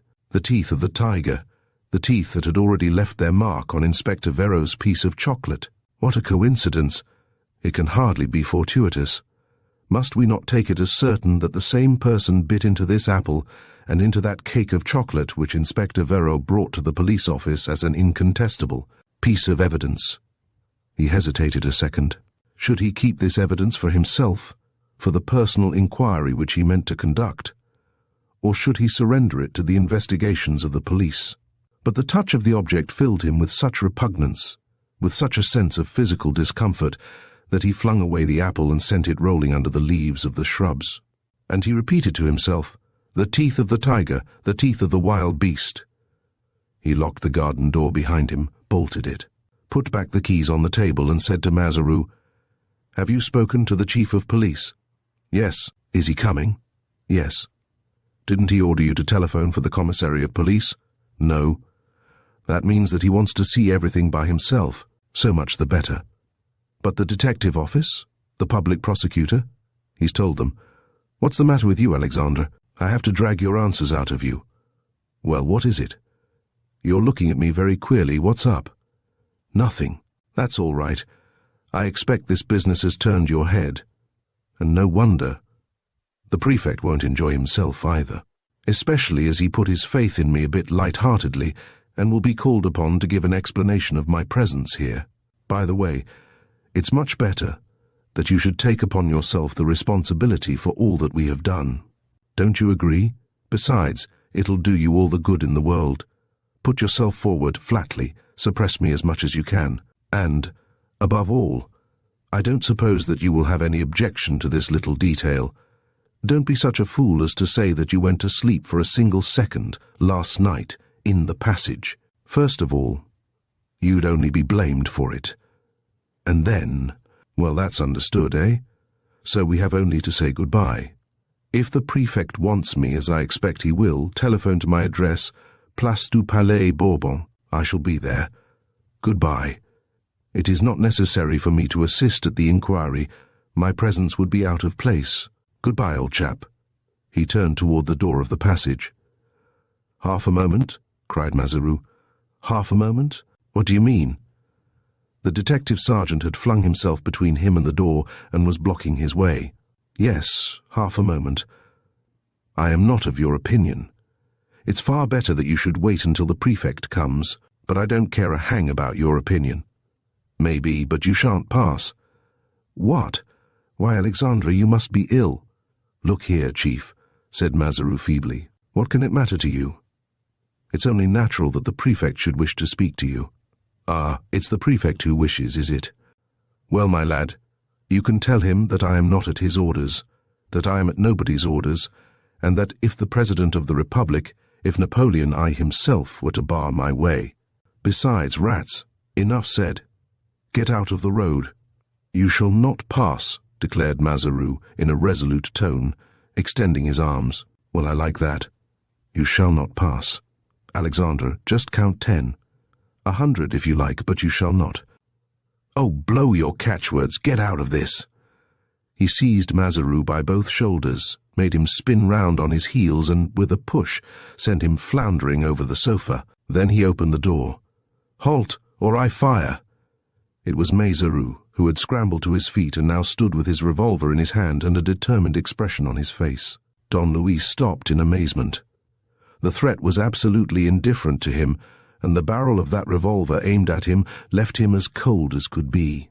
But by what prodigy did Mazaru, his former accomplice, his ardent disciple, his devoted servant, by what prodigy did Mazaru dare to act as he was doing? Perenna went up to him and pressed gently on the detective's outstretched arm. "Prefect's orders?" he asked. "Yes," muttered the sergeant uncomfortably. "Orders to keep me here until he comes?" "Yes." "And if I betrayed an intention of leaving to prevent me?" "Yes." "By every means?" "Yes." "Even by putting a bullet through my skin?" "Yes." Perenna reflected, and then in a serious voice, "Would you have fired, Mazaru?" The sergeant lowered his head and said faintly, "Yes, Chief." Perenna looked at him without anger, with a glance of affectionate sympathy, and it was an absorbing sight for him to see his former companion dominated by such a sense of discipline and duty. Nothing was able to prevail against that sense, not even the fierce admiration, the almost animal attachment which Mazaru retained for his master. "I'm not angry, Mazaru. In fact, I approve. Only you must tell me the reason why the prefect of police—" The detective did not reply, but his eyes wore an expression of such sadness that Don Luis started, suddenly understanding.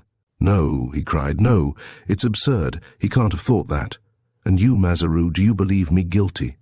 "Oh, I, Chief, am as sure of you as I am of myself. You don't take life, but all the same there are things, coincidences, things, coincidences," repeated Don Luis slowly. He remained pensive, and in a low voice he said, "Yes, after all, there's truth in what you say.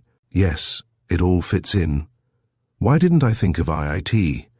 My relations with Cosmo Mornington, my arrival in Paris in time for the reading of the will, my insisting on spending the night here. The fact that the death of the two Fauville undoubtedly gives me the millions. And then, why, he's absolutely right, your prefect of police, all the more so as, well, there, I'm a goner. Come, Chief. A dead goner, old chap, you just get that into your head.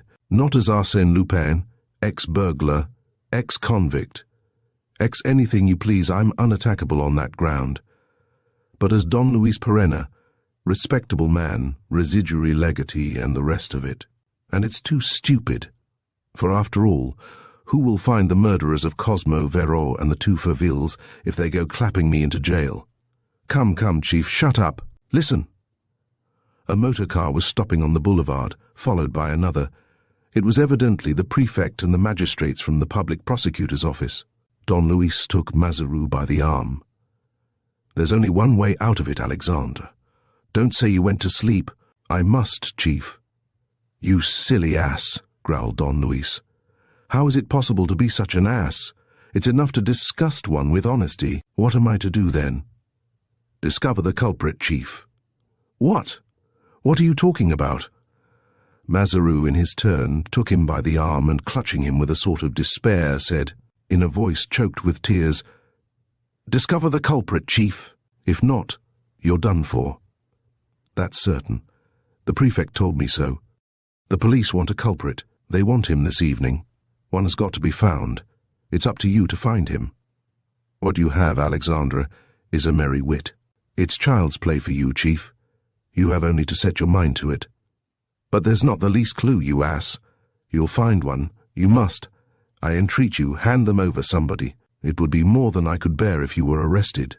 You, the chief, accused of murder. No. I entreat you, discover the criminal and hand him over. You have the whole day to do it in. And Lupin has done greater things than that." He was stammering, weeping, wringing his hands, grimacing with every feature of his comic face. And it was really touching, this grief, this dismay at the approach of the danger that threatened his master. M. Desmalions's voice was heard in the hall, through the curtain that closed the passage. A third motor car stopped on the boulevard, and a fourth, both doubtless laden with policemen. The house was surrounded, besieged. Perenna was silent. Beside him, anxious-faced, Mazaru seemed to be imploring him. A few seconds elapsed. Then Perenna declared deliberately, "Looking at things all round, Alexandra, I admit that you have seen the position clearly, and that your fears are fully justified.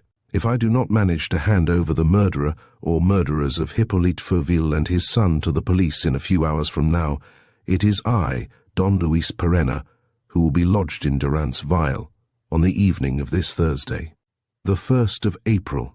Chapter 4. The Clouded Turquoise. It was about 9 o'clock in the morning when the prefect of police entered the study in which the incomprehensible tragedy of that double murder had been enacted. He did not even bow to Don Luis, and the magistrates who accompanied him might have thought that Don Luis was merely an assistant of Sergeant Mazaru, if the chief detective had not made it his business to tell them.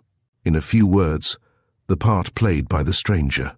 M. Desmalions briefly examined the two corpses and received a rapid explanation from Mazaru. Then, returning to the hall, he went up to a drawing-room on the first floor, where Mem. Fauville, who had been informed of his visit, joined him almost at once. Perenna, who had not stirred from the passage, slipped into the hall himself. The servants of the house, who by this time had heard of the murder, were crossing it in every direction. He went down the few stairs leading to a ground-floor landing, on which the front door opened. There were two men there, of whom one said, "You can't pass." But, "You can't pass, those are our orders." "Your orders? Who gave them?" "The prefect himself." "No luck," said Perenna, laughing. "I've been up all night and I am starving. Is there no way of getting something to eat?" The two policemen exchanged glances, and one of them beckoned to Silvestre and spoke to him. Silvestre went toward the dining-room and returned with a horseshoe roll. "Good," thought Don Luis, after thanking him. "This settles it. I'm nabbed. That's what I wanted to know. But M. Desmalions is deficient in logic, for, if it's Arsène Lupin whom he means to detain here, all these worthy plainclothesmen are hardly enough. And, if it's Don Luis Perenna, they are superfluous, because the flight of Master Perenna would deprive Master Perenna of every chance of seeing the color of my poor Cosmo's shekels. Having said which, I will take a chair." He resumed his seat in the passage and awaited events. Through the open door of the study he saw the magistrates pursuing their investigations. The divisional surgeon made a first examination of the two bodies, and at once recognized the same symptoms of poisoning which he himself had perceived, the evening before, on the corpse of Inspector Vero. Next, the detectives took up the bodies and carried them to the adjoining bedrooms, which the father and son formerly occupied on the second floor of the house. The prefect of police then came downstairs, and Don Luis heard him say to the magistrates, "Poor woman." She refused to understand. When at last she understood, she fell to the ground in a dead faint. Only think, her husband and her son at one bibelot. Poor thing. From that moment Perenna heard and saw nothing. The door was shut. The prefect must afterward have given some order through the outside, through the communication with the front door offered by the garden. For the two detectives came and took up their positions in the hall, at the entrance to the passage, on the right and left of the dividing curtain. One thing's certain, thought Don Luis. My shares are not booming. What a state Alexandra must be in. Oh, what a state! At 12 o'clock Silvestre brought him some food on a tray, and the long and painful wait began anew. In the study and in the house, the inquiry, which had been adjourned for lunch, was resumed. Perenna heard footsteps and the sound of voices on every side. At last, feeling tired and bored, he leaned back in his chair and fell asleep. It was 4 o'clock when Sergeant Mazaru came and woke him. As he led him to the study, Mazaru whispered, "Well, have you discovered him?" "Whom?" "The murderer." "Of course," said Perenna. "It's as easy as shelling peas." "That's a good thing," said Mazaru, greatly relieved and failing to see the joke. "But for that, as you saw for yourself, you would have been done for." Don Luis entered. In the room were the public prosecutor, the examining magistrate, the chief detective, the local commissary of police, 2 inspectors, and 3 constables in uniform. Outside, on the boulevard Suchet, shouts were raised, and when the commissary and his 3 policemen went out, by the prefect's orders, to listen to the crowd, the hoarse voice of a newsboy was heard shouting, "The double murder on the boulevard Suchet!" Full particulars of the death of Inspector Vero, the police at a loss. Then, when the door was closed, all was silent. Mazaru was quite right, thought Don Luis. It's I or the other one, that's clear. Unless the words that will be spoken and the facts that will come to light in the course of this examination supply me with some clue that will enable me to give them the name of that mysterious X, they'll surrender me this evening for the people to batten on. Attention, Lupin, old chap. The great game is about to commence. He felt that thrill of delight which always ran through him at the approach of the great struggles. This one, indeed, might be numbered among the most terrible that he had yet sustained. He knew the prefect's reputation, his experience, his tenacity, and the keen pleasure which he took in conducting important inquiries and in personally pushing them to a conclusion before placing them in the magistrate's hands. And he also knew all the professional qualities of the chief detective and all the subtlety, all the penetrating logic possessed by the examining magistrate. The prefect of police himself directed the attack. He did so in a straightforward fashion, without beating about the bush, and in a rather harsh voice, which had lost its former tone of sympathy for Don Luis. His attitude also was more formal, and lacked that geniality which had struck Don Luis on the previous day. "Monsieur," he said, "circumstances having brought about that, as the residuary legatee and representative of Mr. Cosmo Mornington, you spent the night on this ground floor while a double murder was being committed here. We wish to receive your detailed evidence as to the different incidents that occurred last night." "In other words, Monsieur le Préfet," said Perenna, replying directly to the attack, "in other words, circumstances having brought about that you authorized me to spend the night here, you would like to know if my evidence corresponds at all points with that of Sergeant Mazaru?" "Yes, meaning that the part played by myself strikes you as suspicious?" M. Desmalions hesitated. His eyes met Don Luis's eyes, and he was visibly impressed by the other's frank glance. Nevertheless, he replied plainly and bluntly, "It is not for you to ask me questions, monsieur." Don Luis bowed. "I am at your orders, Monsieur le Préfet." "Please tell us what you know." Don Luis thereupon gave a minute account of events. After which M. Desmalions reflected for a few moments and said, "There is one point on which we want to be informed. When you entered this room at 2:30 this morning and sat down beside Monsieur Ville, was there nothing to tell you that he was dead?" "Nothing, Monsieur le Préfet. Otherwise Sergeant Mazaru and I would have given the alarm." "Was the garden door shut?" "It must have been, as we had to unlock it at 7 o'clock. "With what?" "With the key on the bunch." "But how could the murderers coming from the outside have opened it?" "With false keys." "Have you a proof which allows you to suppose that it was opened with false keys?" "No, Monsieur le Préfet." "Therefore, until we have proofs to the contrary, we are bound to believe that it was not opened from the outside, and that the criminal was inside the house. But, Monsieur le Préfet, there was no one here but Sergeant Mazaru and myself." There was a silence, a pause whose meaning admitted of no doubt. M. Desmalions' next words gave it an even more precise value. "You did not sleep during the night?" "Yes, toward the end." "You did not sleep before, while you were in the passage?" "No." "And Sergeant Mazaru?" Don Luis remained undecided for a moment. But how could he hope that the honest and scrupulous Mazaru had disobeyed the dictates of his conscience? He replied, "Sergeant Mazaru went to sleep in his chair, and did not wake until Montfaucil returned 2 hours later."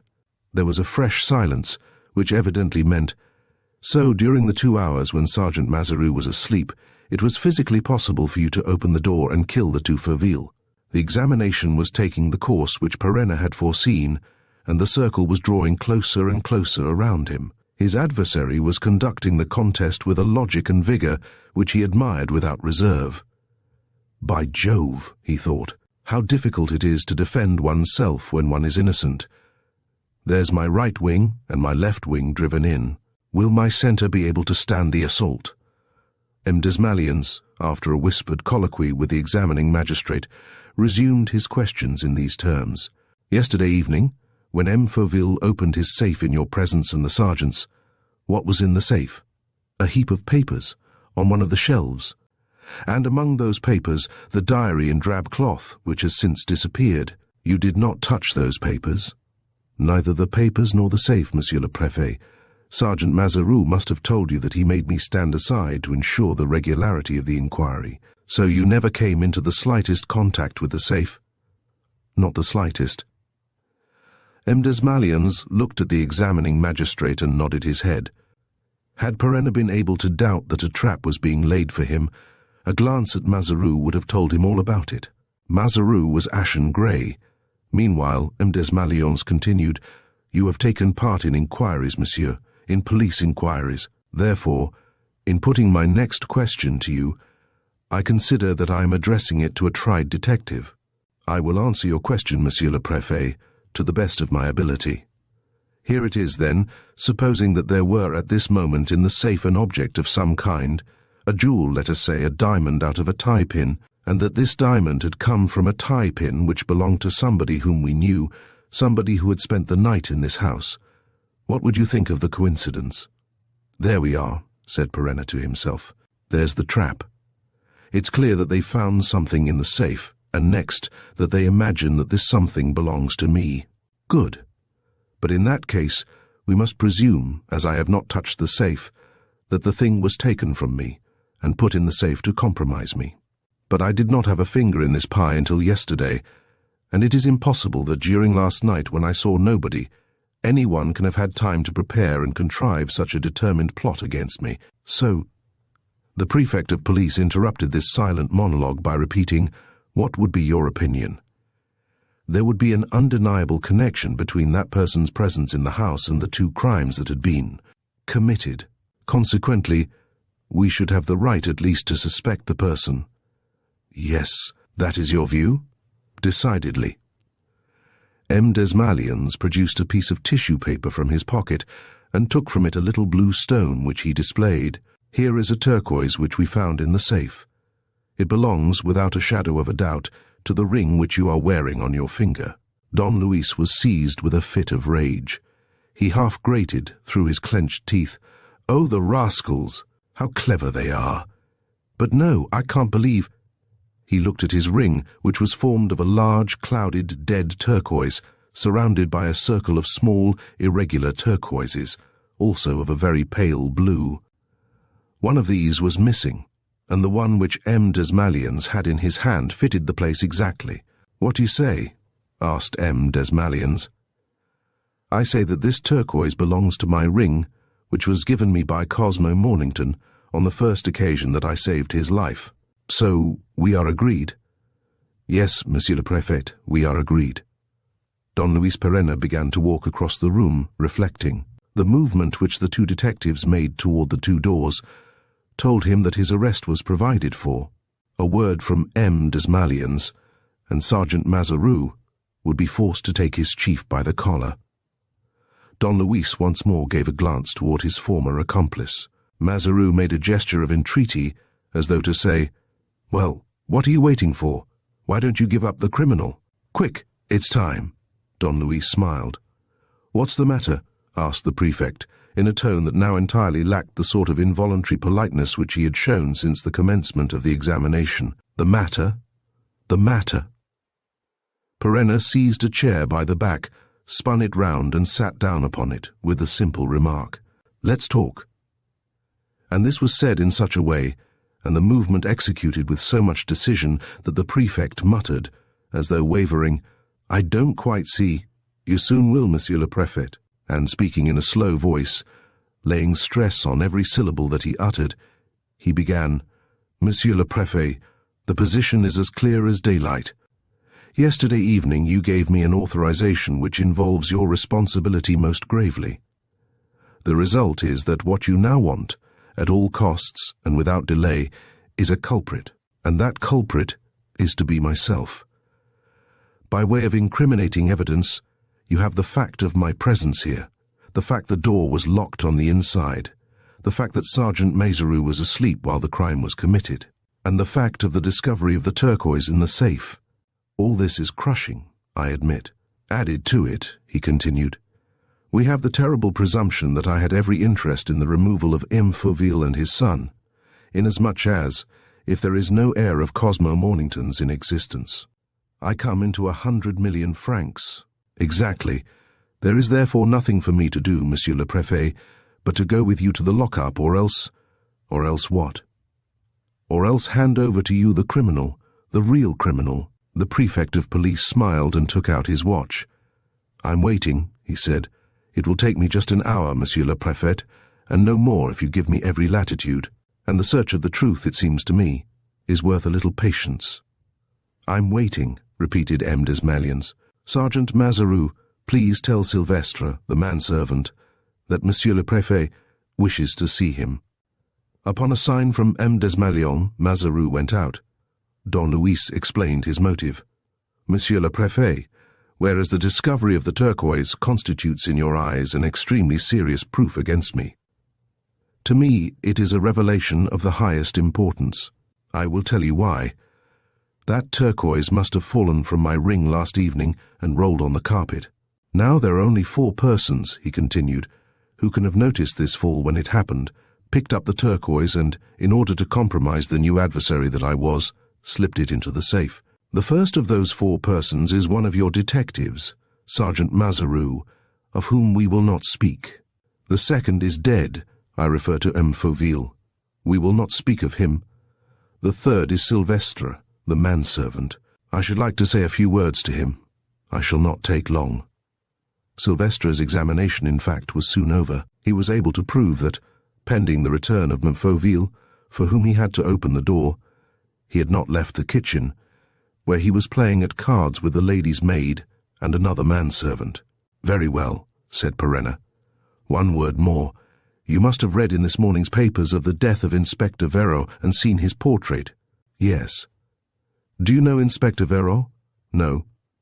Still, it is probable that he came here yesterday, during the day. I can't say, replied the servant. M. Fauville used to receive many visitors through the garden and let them in himself. You have no more evidence to give? No. Please tell M. Fauville that Monsieur le Préfet would be very much obliged if he could have a word with her. Sylvestre left the room. The examining magistrate and the public prosecutor had drawn nearer in astonishment. The prefect exclaimed, What, monsieur? You don't mean to pretend that M. Fauville is mixed up? Monsieur le Préfet, M. Fauville is the 4th person who may have seen the turquoise drop out of my ring. And what then?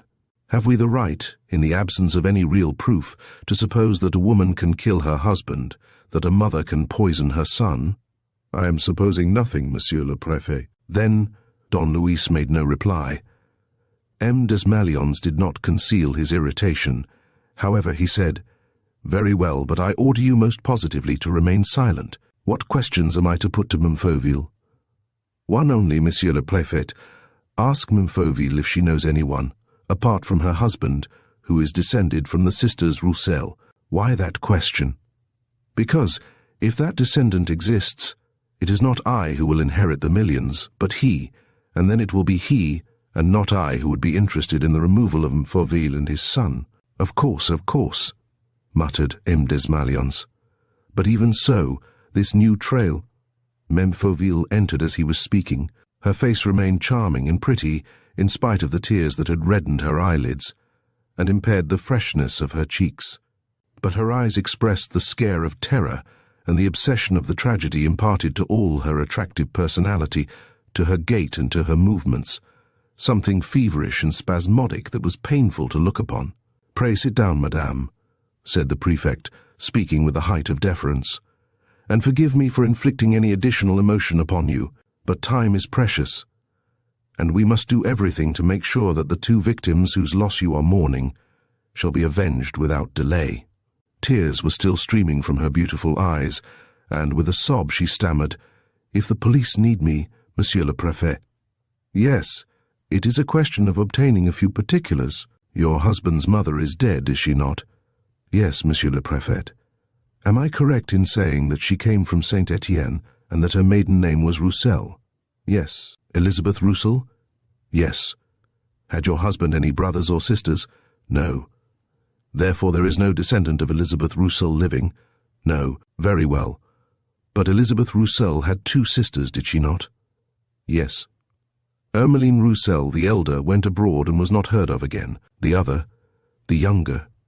The other was called Armande Roussel. She was my mother. Eh? What do you say? I said my mother's maiden name was Armande Roussel, and I married my cousin, the son of Elizabeth Roussel. The statement had the effect of a thunderclap. So, upon the death of Hippolyte Fauville and his son Edmund, the direct descendants of the eldest sister, Cosmo Mornington's inheritance passed to the other branch, that of Armande Roussel, and this branch was represented so far by Mamie Fauville. The prefect of police and the examining magistrate exchanged glances, and both instinctively turned toward Don Luis Perenna, who did not move a muscle. "Have you no brother or sister, madame?" asked the prefect. "No, monsieur le préfet. I am the only one." The only one? In other words, now that her husband and son were dead, Cosmo Mornington's millions reverted absolutely and undeniably to her alone. Meanwhile, a hideous idea weighed like a nightmare upon the magistrates, and they could not rid themselves of it. The woman sitting before them was the mother of Edmund Fauville. M. Desmalions had his eyes on Don Luis Perenna, who wrote a few words on a card and handed it to the prefect. M. Desmalions, who was gradually resuming toward Don Luis his courteous attitude of the day before, read it, reflected a moment, and put this question to Memem. "Fauville, what was your son Edmund's age?" 17. "You look so young." "Edmund was not my son, but my stepson, the son of my husband by his first wife, who died." "Ah, so Edmund Fauville," muttered the prefect without finishing his sentence. In 2 minutes the whole situation had changed. In the eyes of the magistrates, Mem Fauville was no longer the widow and mother who must on no account be attacked. She had suddenly become a woman whom circumstances compelled them to cross-examine. However prejudiced they might be in her favor, however charmed by the seductive qualities of her beauty, they were inevitably bound to ask themselves whether for some reason or other, for instance, in order to be alone in the enjoyment of the enormous fortune, she had not had the madness to kill her husband and to kill the boy who was only her husband's son. In any case, the question was there, calling for a solution. The prefect of police continued, "Do you know this turquoise?" She took the stone which he held out to her and examined it without the least sign of confusion. "No," she said. "I have an old-fashioned turquoise necklace, which I never wear, but the stones are larger and none of them has this irregular shape." "We found this one in the safe," said M. Desmalions. "It forms part of a ring belonging to a person whom we know." "Well," she said eagerly, "you must find that person." "He is here," said the prefect, pointing to Don Luis, who had been standing some way off and who had not been noticed by Mamie Fauville. She started at the sight of Perenna and cried very excitedly, "But that gentleman was here yesterday evening." "He was talking to my husband, and so was that other gentleman," she said, referring to Sergeant Mazaroux. "You must question them, find out why they were here. You understand that, if the turquoise belonged to one of them." The insinuation was direct, but clumsy, and it lent the greatest weight to Perenna's unspoken argument.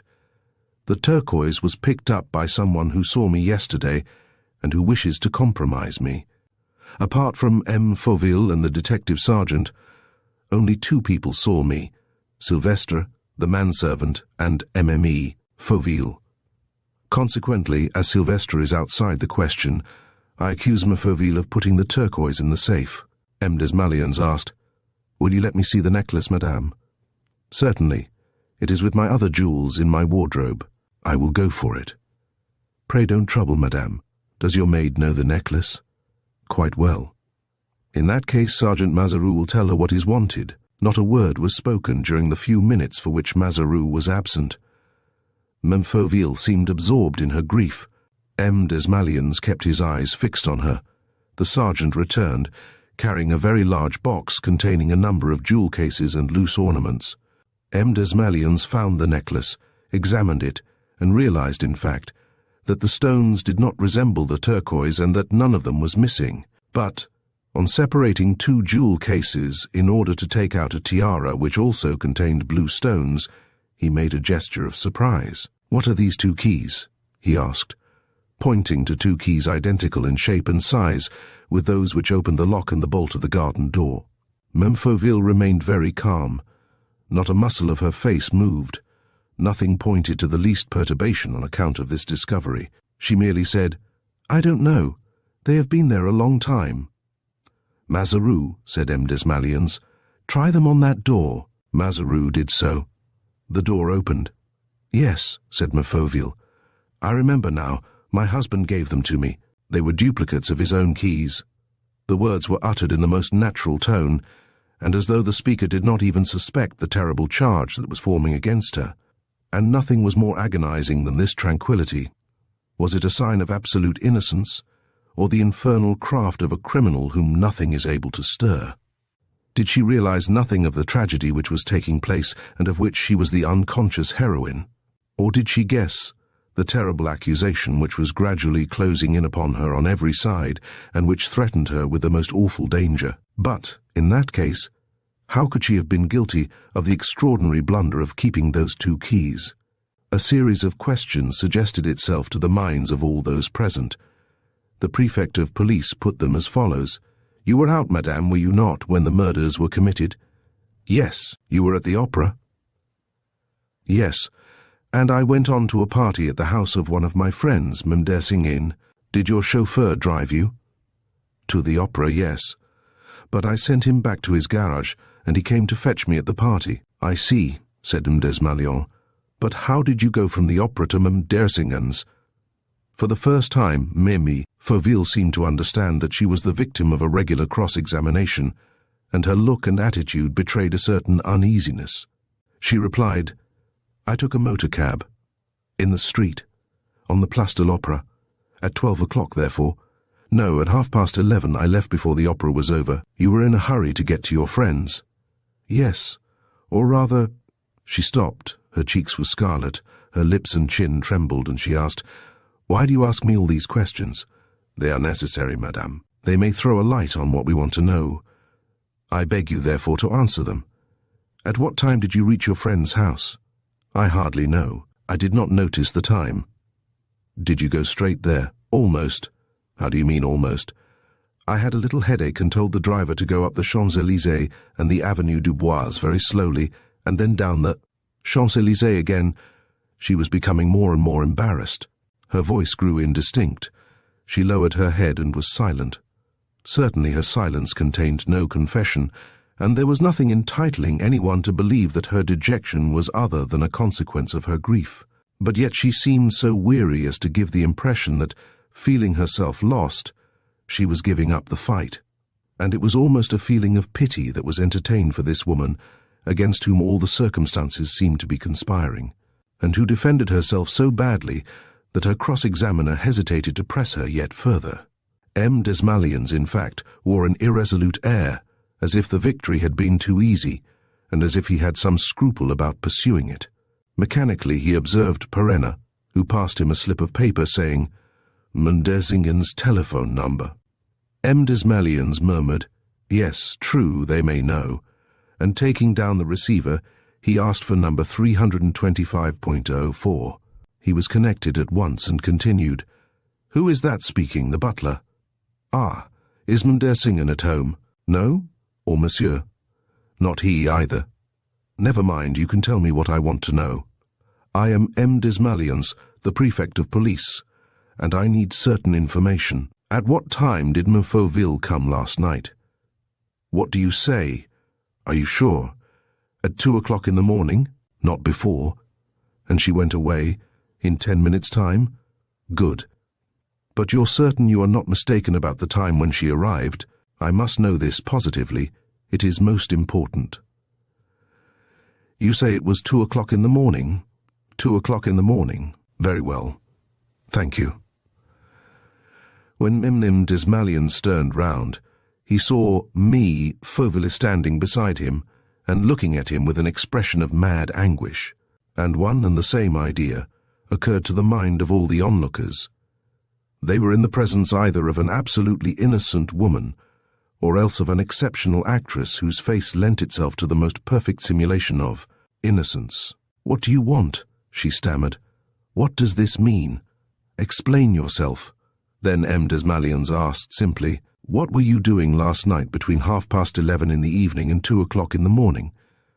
It was a terrifying question at the stage which the examination had reached, a fatal question implying, "If you cannot give us an exact and strict account of the way in which you employed your time while the crime was being committed, we have the right to conclude that you were not alien to the murder of your husband and stepson."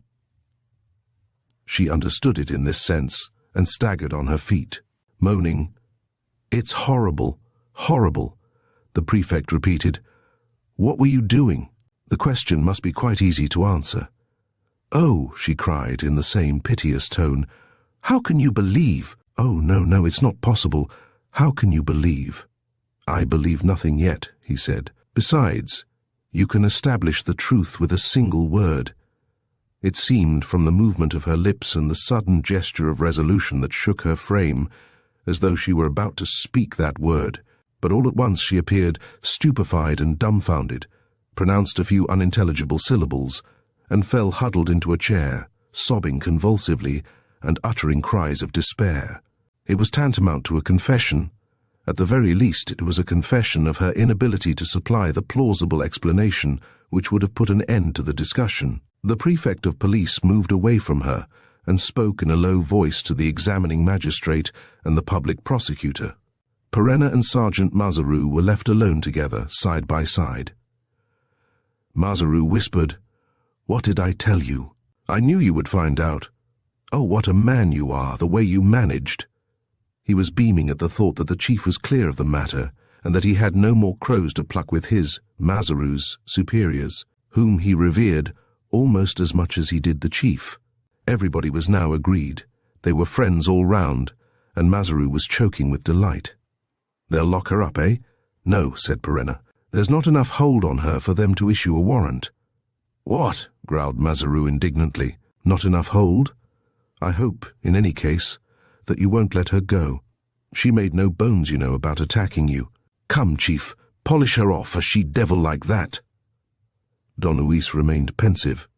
He was thinking of the unheard-of coincidences, the accumulation of facts that bore down on Mem, Fauville from every side, and the decisive proof which would join all these different facts together and give to the accusation the grounds which it still lacked, was one which Perenna was able to supply. This was the marks of the teeth in the apple hidden among the shrubs in the garden. To the police these would be as good as any fingerprint, all the more as they could compare the marks with those on the cake of chocolate. Nevertheless, he hesitated, and concentrating his anxious attention, he watched, with mingled feelings of pity and repulsion, that woman who, to all seeming, had killed her husband and her husband's son. Was he to give her the finishing stroke? Had he the right to play the part of judge? And supposing he were wrong? Meantime, M. Desmalions had walked up to him, and, while pretending to speak to Mazaru, was really asking Perenna, "What do you think of it?" Mazaru shook his head. Perenna replied, "I think, Monsieur le Préfet, that if this woman is guilty, she is defending herself, for all her cleverness, with inconceivable lack of skill, meaning that she was doubtless only a tool in the hands of an accomplice." "An accomplice? Remember, Monsieur le Préfet, her husband's exclamation in your office yesterday, 'Oh, the scoundrels, the scoundrels!' There is therefore at least one accomplice, who perhaps is the same as the man who was present, as Sergeant Mazaru must have told you, in the Café du Pont Neuf, when Inspector Vero was last there, a man with a reddish-brown beard, carrying an ebony walking stick with a silver handle. So that, said M. Desmalions, completing the sentence, by arresting Mme. Fauville today merely on suspicion, we have a chance of laying our hands on the accomplice." Perenna did not reply. The prefect continued, thoughtfully, "Arrest her. Arrest her. We should need a proof for that. Did you receive no clue?" "None at all, Monsieur le Préfet. True, my search was only summary. But ours was most minute. We have been through every corner of the room." "And the garden, Monsieur le Préfet?" The garden also, with the same care? Perhaps not, but I think on the contrary, Monsieur le Préfet, that as the murderers passed through the garden in coming and going, there might be a chance. Mazaroux, said M. Desmalions, go outside and make a more thorough inspection. The sergeant went out. Perenna, who was once more standing at one side, heard the prefect of police repeating to the examining magistrate, "Ah, if we only had a proof, just one. The woman is evidently guilty. The presumption against her is too great. And then there are Cosmo Mornington's millions. But on the other hand, look at her. Look at all the honesty in that pretty face of hers. Look at all the sincerity of her grief. She was still crying, with fitful sobs and starts of indignant protest that made her clench her fists. At one moment, she took her tear-soaked handkerchief, bit it with her teeth and tore it, after the manner of certain actresses. Perenna saw those beautiful white teeth, a little wide, moist and gleaming, rending the dainty cambric, and he thought of the marks of teeth on the apple, and he was seized with an extreme longing to know the truth. Was it the same pair of jaws that had left its impress in the pulp of the fruit? Mazaroux returned. Desmalions moved briskly toward the sergeant, who showed him the apple which he had found under the ivy, and Perenna at once realized the supreme importance which the prefect of police attached to Mazaroux's explanations and to his unexpected discovery. A conversation of some length took place between the magistrates, and ended in the decision which Don Luis foresaw. M. Desmalions walked across the room to Meme Fauville. It was the catastrophe. He reflected for a second on the manner in which he should open this final contest, and then he asked, "Are you still unable, madame, to tell us how you employed your time last night?" She made an effort and whispered, Yes, I took a taxi and drove about. I also walked a little. That is a fact which we can easily verify when we have found the driver of the taxi. Meanwhile, there is an opportunity of removing the somewhat grievous impression which your silence has left on our minds. I am quite ready. It is this. The person or one of the persons who took part in the crime appears to have bitten into an apple which was afterward thrown away in the garden and which has just been found. To put an end to any suppositions concerning yourself, we should like you to perform the same action." "Oh, certainly," she cried eagerly, "if this is all you need to convince you." She took one of the 3 apples which Desmalions handed her from the dish and lifted it to her mouth. It was a decisive act. If the 2 marks resembled each other, the proof existed, assured and undeniable. Before completing her movement, she stopped short, as though seized with a sudden fear. Fear of what? Fear of the monstrous chance that might be her undoing, or fear rather of the dread weapon which she was about to deliver against herself. In any case, nothing accused her with greater directness than this last hesitation, which was incomprehensible if she was innocent, but clear as day if she was guilty. "What are you afraid of, madame?" asked M. Desmalions. Nothing, she said, shuddering. "I don't know. I am afraid of everything. It is all so horrible. But, madame, I assure you that what we are asking of you has no sort of importance, and I am persuaded can only have a fortunate result for you, if you don't mind.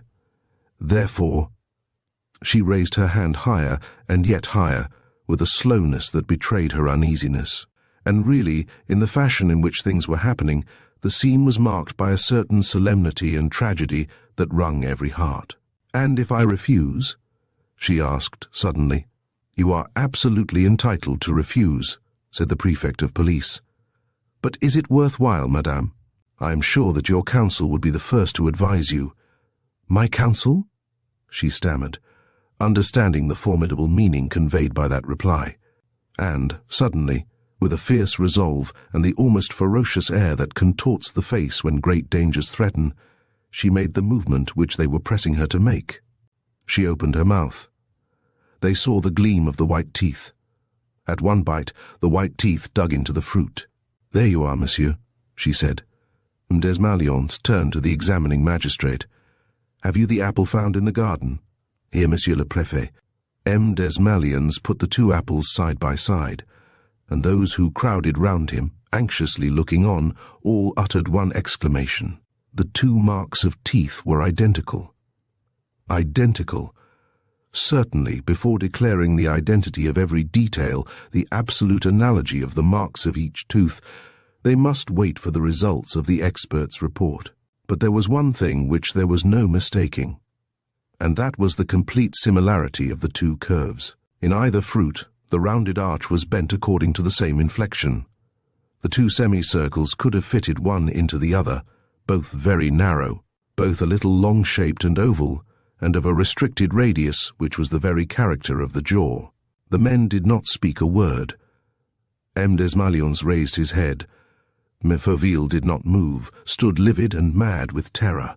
But all the sentiments of terror, stupor and indignation that she might simulate with her mobile face and her immense gifts as an actress, did not prevail against the compelling proof that presented itself to every eye. The two imprints were identical. The same teeth had bitten into both apples. "Madam," the prefect of police began. "No, no," she cried, seized with a fit of fury. "No, it's not true. This is all just a nightmare. No, you are never going to arrest me. I in prison? Why, it's horrible. What have I done? Oh, I swear that you are mistaken." She took her head between her hands. "Oh, my brain is throbbing as if it would burst. What does all this mean? I have done no wrong. I knew nothing. It was you who told me this morning. Could I have suspected? My poor husband, and that dear Edmund who loved me. And whom I loved. Why should I have killed them? Tell me that." "Why don't you answer?" she demanded. "People don't commit murder without a motive." Well, answer me, can't you?" And once more convulsed with anger, standing in an aggressive attitude, with her clenched hands outstretched at the group of magistrates, she screamed, "You're no better than butchers. You have no right to torture a woman like this. Oh, how horrible! To accuse me, to arrest me, for nothing. Oh, it's abominable. What butchers you all are. And it's you in particular," addressing Perenna. "It's you, yes, I know it's you who are the enemy. Oh, I understand. You had your reasons, you were here last night. Then why don't they arrest you? Why not you, as you were here, and I was not, and know nothing, absolutely nothing of what happened? Why isn't it you?" The last words were pronounced in a hardly intelligible fashion. She had no strength left. She had to sit down, with her head bent over her knees, and she wept once more, abundantly. Perenna went up to her and, raising her forehead and uncovering the tear-stained face, said, "The imprints of teeth in both apples are absolutely identical. There is therefore no doubt whatever, but that the first comes from you as well as the second." "No," she said. "Yes," he affirmed. "That is a fact which it is materially impossible to deny. But the first impression may have been left by you before last night. That is to say, you may have bitten that apple yesterday. For instance—" She stammered, "Do you think so?" "Yes, perhaps. I seem to remember yesterday morning." But the prefect of police interrupted her. "It is useless, madame. I have just questioned your servant, Sylvestre. He bought the fruit himself at 8 o'clock last evening. When M. Fauville went to bed, there were 4 apples in the dish. At 8 o'clock this morning there were only 3. Therefore the one found in the garden is incontestably the 4th, and this 4th apple was marked last night, and the mark is the mark of your teeth." She stammered, "It was not I. It was not I. That mark is not mine, but that mark is not mine. I swear it as I hope to be saved, and I also swear that I shall die, yes, die. I prefer death to prison. I shall kill myself. I shall kill myself." Her eyes were staring before her. She stiffened her muscles and made a supreme effort to rise from her chair. But once on her feet, she tottered and fell fainting on the floor. While she was being seen to, Mazaru beckoned to Don Luis and whispered, "Clear out, Chief. Ah, so the orders are revoked? I'm free? Chief, take a look at the beggar who came in 10 minutes ago, and who's talking to the prefect. Do you know him?" "Hang it all," said Perenna, after glancing at a large red-faced man who did not take his eyes off him. "Hang it, it's Weber, the deputy chief. And he's recognized you, Chief. He recognized Lupin at first sight. There's no fake that he can't see through. He's got the knack of it. Well, Chief, just think of all the tricks you've played on him, and ask yourself if he'll stick at anything to have his revenge. And you think he has told the Prefect? Of course he has, and the Prefect has ordered my mates to keep you in view. If you make the least show of trying to escape them, they'll collar you. In that case, there's nothing to be done. Nothing to be done? Why, it's a question of putting them off your scent and mighty quickly. What good would that do me, as I'm going home and they know where I live? Eh, what? Can you have the cheek to go home after what's happened? Where do you expect me to sleep? Under the bridges? But dash it all, don't you understand that after this job there will be the most infernal stir, that you're compromised up to the neck as it is, and that everybody will turn against you? Well, drop the business, and the murderers of Cosmo Mornington and the Fauville. The police will see to that. Alexandre, you're an ass. Then become Lupin again, the invisible, impregnable Lupin, and do your own fighting as you used to. But in heaven's name, don't remain Perenna. It is too dangerous. And don't occupy yourself officially with a business in which you are not interested. The things you say, Alexandre, I am interested in it to the tune of 100 millions. If Perenna does not stick to his post, the 100 millions will be snatched from under his nose. And on the one occasion when I can earn a few honest centimes, that would be most annoying. And if they arrest you, no go, I'm dead. Lupin is dead, but Perenna is alive. As they haven't arrested me today, I'm easy in my mind. It's only put off. And the orders are strict from this moment onward.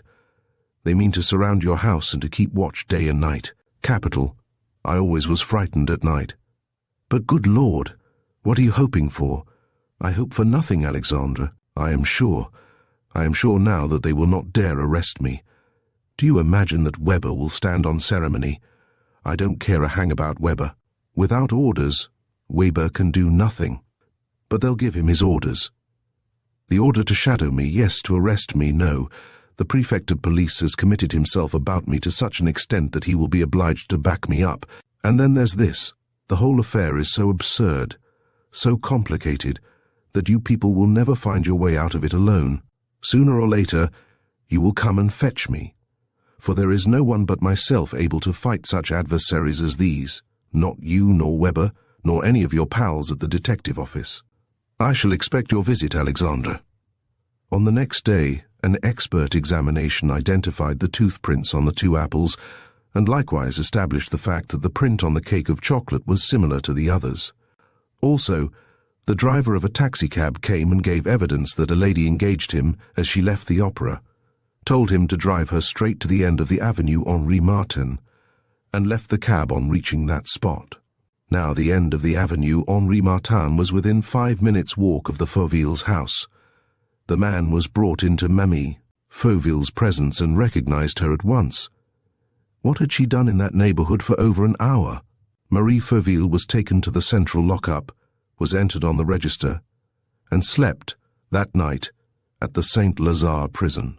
That same day, when the reporters were beginning to publish details of the investigation, such as the discovery of the tooth prints, but when they did not yet know to whom to attribute them, 2 of the leading dailies used as a headline for their article the very words which Don Luis Perenna had employed to describe the marks on the apple, the sinister words which so well suggested the fierce, savage, and so to speak, brutal character of the incident, the teeth of the tiger.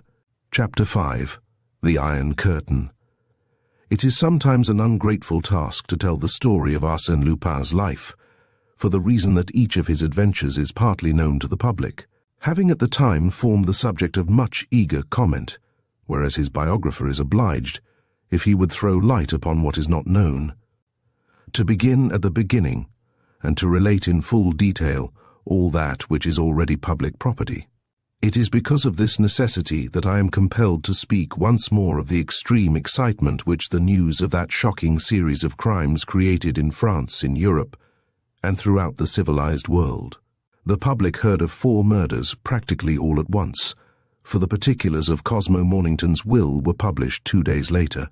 There was no doubt that the same person had killed Cosmo Mornington, Inspector Vero, Fauville the engineer, and his son Edmond.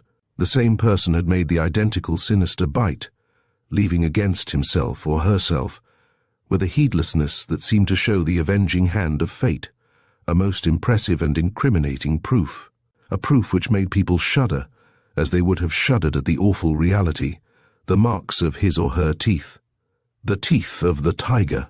And, in the midst of all this bloodshed, at the most tragic moment of the dismal tragedy, behold the strangest of figures emerging from the darkness. An heroic adventurer, endowed with astounding intelligence and insight, had in a few hours partly unravelled the tangled skeins of the plot, divined the murder of Cosmo Mornington, proclaimed the murder of Inspector Vero, taken the conduct of the investigation into his own hands, delivered to justice the inhuman creature whose beautiful white teeth fitted the marks as precious stones fit their settings, received a cheque for 1,000,000 francs on the day after these exploits, and finally found himself the probable heir to an immense fortune. And here was Arsène Lupin coming to life again. For the public made no mistake about that, and with wonderful intuition proclaimed aloud that Don Luis Perenna was Arsène Lupin, before a close examination of the facts had more or less confirmed the supposition. "But he's dead," objected the doubters, to which the others replied, "Yes, Dolores Kesselbach's corpse was recovered under the still smoking ruins of a little chalet near the Luxembourg frontier, and with it the corpse of a man whom the police identified as Arsène Lupin. But everything goes to show that the whole scene was contrived by Lupin, who, for reasons of his own, wanted to be thought dead. And everything shows that the police accepted and legalized the theory of his death only because they wished to be rid of their everlasting adversary. As a proof, we have the confidences made by Valenglay, who was Prime Minister at the time, and whom the chances of politics have just replaced at the head of the government.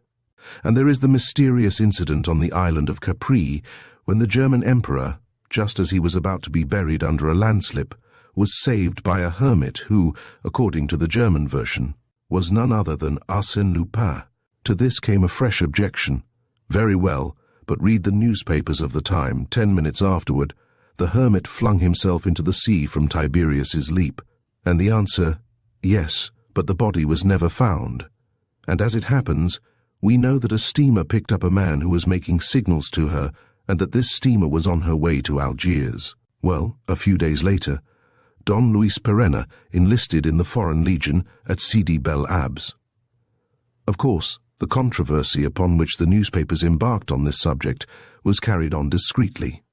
Everybody was afraid of Lupin, and the journalists maintained a certain reserve in their articles, confined themselves to comparing dates and pointing out coincidences, and refrained from speaking too positively of any Lupin that might lie hidden under the mask of Perenna. But, as regards the private in the Foreign Legion and his stay in Morocco, they took their revenge and let themselves go freely. Major d'Astrignac had spoken. Other officers, other comrades of Perenna's, related what they had seen. The reports and daily orders concerning him were published, and what became known as the hero's idol began to take the form of a sort of record, each page of which described the maddest and unlikeliest of facts. At Mediona, on the 24th of March, the adjutant, Captain Pollux, awarded Private Perenna 4 days' cells on a charge of having broken out of camp past 2 sentries after evening roll call, contrary to orders, and being absent without leave until noon on the following day. Perenna, the report went on to say, brought back the body of his sergeant, killed in ambush. And in the margin was this note, in the colonel's hand. The colonel commanding doubles Private Perenna's award, but mentions his name in orders and congratulates and thanks him. After the fight of Berrechid, Lieutenant Fardet's detachment being obliged to retreat before a band of 400 Moors, Private Perenna asked leave to cover the retreat by installing himself in a kasbah. "How many men do you want, Perenna?" "None, sir." "What? Surely you don't propose to cover a retreat all by yourself?" "What pleasure would there be in dying, sir, if others were to die as well as I?" At his request, they left him a 12 rifles and divided with him the cartridges that remained. His share came to 75. The detachment got away without being further molested. Next day, when they were able to return with reinforcements, they surprised the Moors lying in wait around the kasbah, but afraid to approach. The ground was covered with 75 of their killed. Our men drove them off. They found Private Perenna stretched on the floor of the Casbah. They thought him dead. He was asleep. He had not a single cartridge left, but each of his 75 bullets had gone home. What struck the imagination of the public most, however, was Major Comte d'Astrignac's story of the Battle of Dardebibbar. The Major confessed that this battle, which relieved Fez at the moment when we thought that all was lost, and which created such a sensation in France, was won before it was fought, and that it was won by Perenna, alone. At daybreak, when the Moorish tribes were preparing for the attack, Private Perenna lassoed an Arab horse that was galloping across the plain, sprang on the animal, which had no saddle, bridle, nor any sort of harness, and without jacket, cap, or arms, with his white shirt bulging out and a cigarette between his teeth, charged, with his hands in his trousers pockets. He charged straight toward the enemy, galloped through their camp, riding in and out among the tents, and then left it by the same place by which he had gone in. This quite inconceivable death ride spread such consternation among the Moors that their attack was half-hearted, and the battle was won without resistance. This, together with numberless other feats of bravado, went to make up the heroic legend of Perenna. It threw into relief the superhuman energy, the marvelous recklessness, the bewildering fancy, the spirit of adventure, the physical dexterity, and the coolness of a singularly mysterious individual whom it was impossible not to take for Arsène Lupin, but a new and greater Arsène Lupin, dignified, idealized, and ennobled by his exploits. One morning, a fortnight after the double murder in the Boulevard Suchet, this extraordinary man, who aroused such eager interest and who was spoken of on every side as a fabulous and more or less impossible being, one morning, Don Luis Perenna dressed himself and went the rounds of his house. It was a comfortable and roomy 18th-century mansion situated at the entrance to the Faubourg Saint-Germain on the little Place du Palais Bourbon. He had bought it, furnished, from a rich Hungarian Count Melogny, keeping for his own use the horses, carriages, motor cars, and taking over the 8 servants and even the Count's secretary, Melel. Levasseur, who undertook to manage the household and to receive and get rid of the visitors' journalists, bores and curiosity dealers attracted by the luxury of the house and the reputation of its new owner. After finishing his inspection of the stables and garage, he walked across the courtyard and went up to his study, pushed open one of the windows and raised his head. Above him was a slanting mirror, and this mirror reflected, beyond the courtyard and its surrounding wall, one whole side of the Place du Palais Bourbon. "Bother," he said. "Those confounded detectives are still there, and this has been going on for a fortnight. I'm getting tired of this spying." He sat down in a bad temper to look through his letters, tearing up, after he had read them, those which concerned him personally and making notes on the others, such as applications for assistance and requests for interviews. When he had finished, he rang the bell. "Ask Levasseur to bring me the newspapers." She had been the Hungarian Count's reader as well as his secretary, and Perenna had trained her to pick out in the newspapers anything that referred to him, and to give him each morning an exact account of the proceedings that were being taken against Memmi Fauville. Always dressed in black, with a very elegant and graceful figure, she had attracted him from the first. She had an air of great dignity and a grave and thoughtful face, which made it impossible to penetrate the secret of her soul, and which would have seemed austere had it not been framed in a cloud of fair curls. Resisting all attempts at discipline, and setting a halo of light and gaiety around her, her voice had a soft and musical tone which Perenna loved to hear, and, himself a little perplexed by Levasseur's attitude of reserve, he wondered what she could think of him, of his mode of life, and of all that the newspapers had to tell of his mysterious past. "Nothing new?" he asked, as he glanced at the headings of the articles. She read the reports relating to Memmi. Fauville and Don Luis could see that the police investigations were making no headway. Marie Fauville still kept to her first method, that of weeping, making a show of indignation, and assuming entire ignorance of the facts upon which she was being examined. "It's ridiculous," he said aloud. "I have never seen anyone defend herself so clumsily.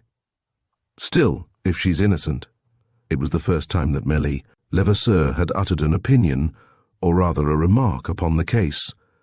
Don Luis looked at her in great surprise. "So you think her innocent, mademoiselle?" She seemed ready to reply and to explain the meaning of her interruption. It was as though she were removing her impassive mask and about to allow her face to adopt a more animated expression under the impulse of her inner feelings. But she restrained herself with a visible effort and murmured, "I don't know. I have no views." "Possibly," he said, watching her with curiosity, "but you have a doubt. A doubt which would be permissible if it were not for the marks left by Mimi, Fauville's own teeth. Those marks, you see, are something more than a signature, more than a confession of guilt.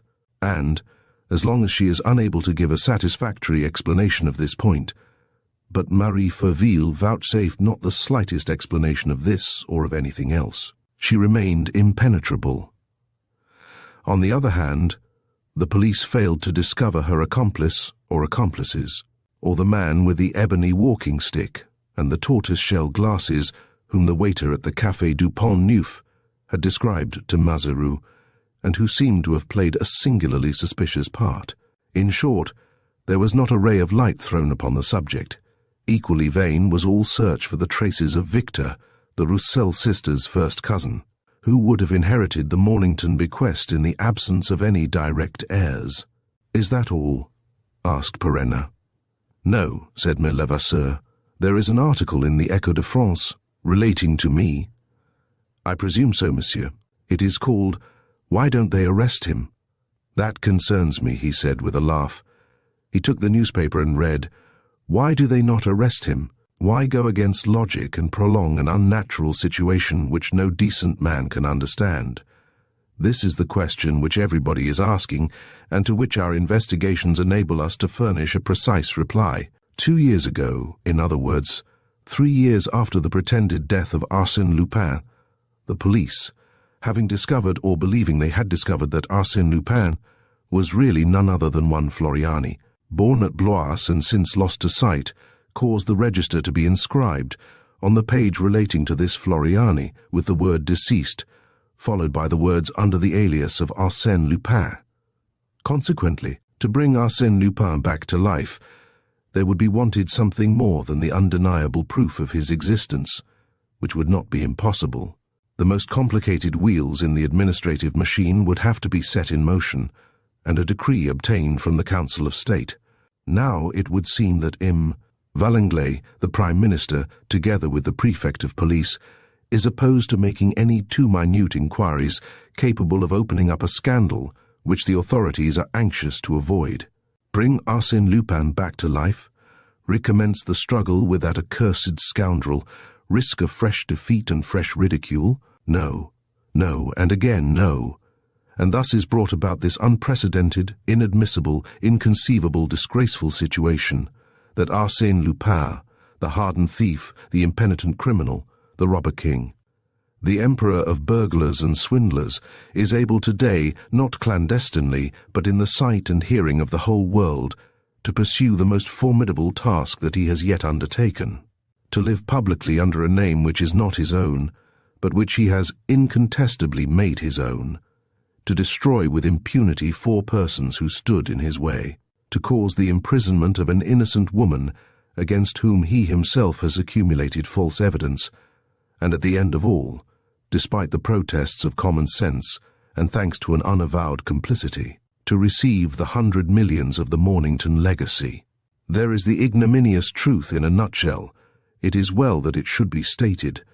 Let us hope, now that it stands revealed, that it will influence the future conduct of events. At any rate, it will influence the conduct of the idiot who wrote that article, said Lupin, with a grin. He dismissed Maurice Levasseur and rang up Major d'Astrignac on the telephone. "Is that you, Major?" "Perenna speaking." "Yes, what is it?" "Have you read the article in the Echo de France?" "Yes." "Would it bore you very much to call on that gentleman and ask for satisfaction in my name?" "Oh, a duel." "It's got to be, Major. All these sportsmen are wearying me with their lucubrations. They must be gagged. This fellow will pay for the rest." "Well, of course, if you're bent on it, I am very much." The preliminaries were entered upon without delay. The editor of the Echo de France declared that the article had been sent in without a signature, typewritten, and that it had been published without his knowledge, but he accepted the entire responsibility.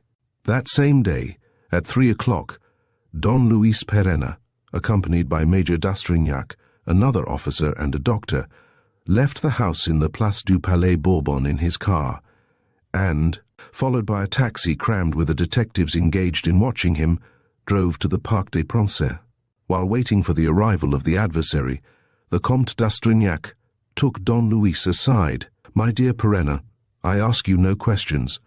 I don't want to know how much truth there is in all that is being written about you, or what your real name is. To me, you are Perena of the Legion, and that is all I care about. Your past began in Morocco. As for the future, I know that. Whatever happens and however great the temptation, your only aim will be to revenge Cosmo Mornington and protect his heirs.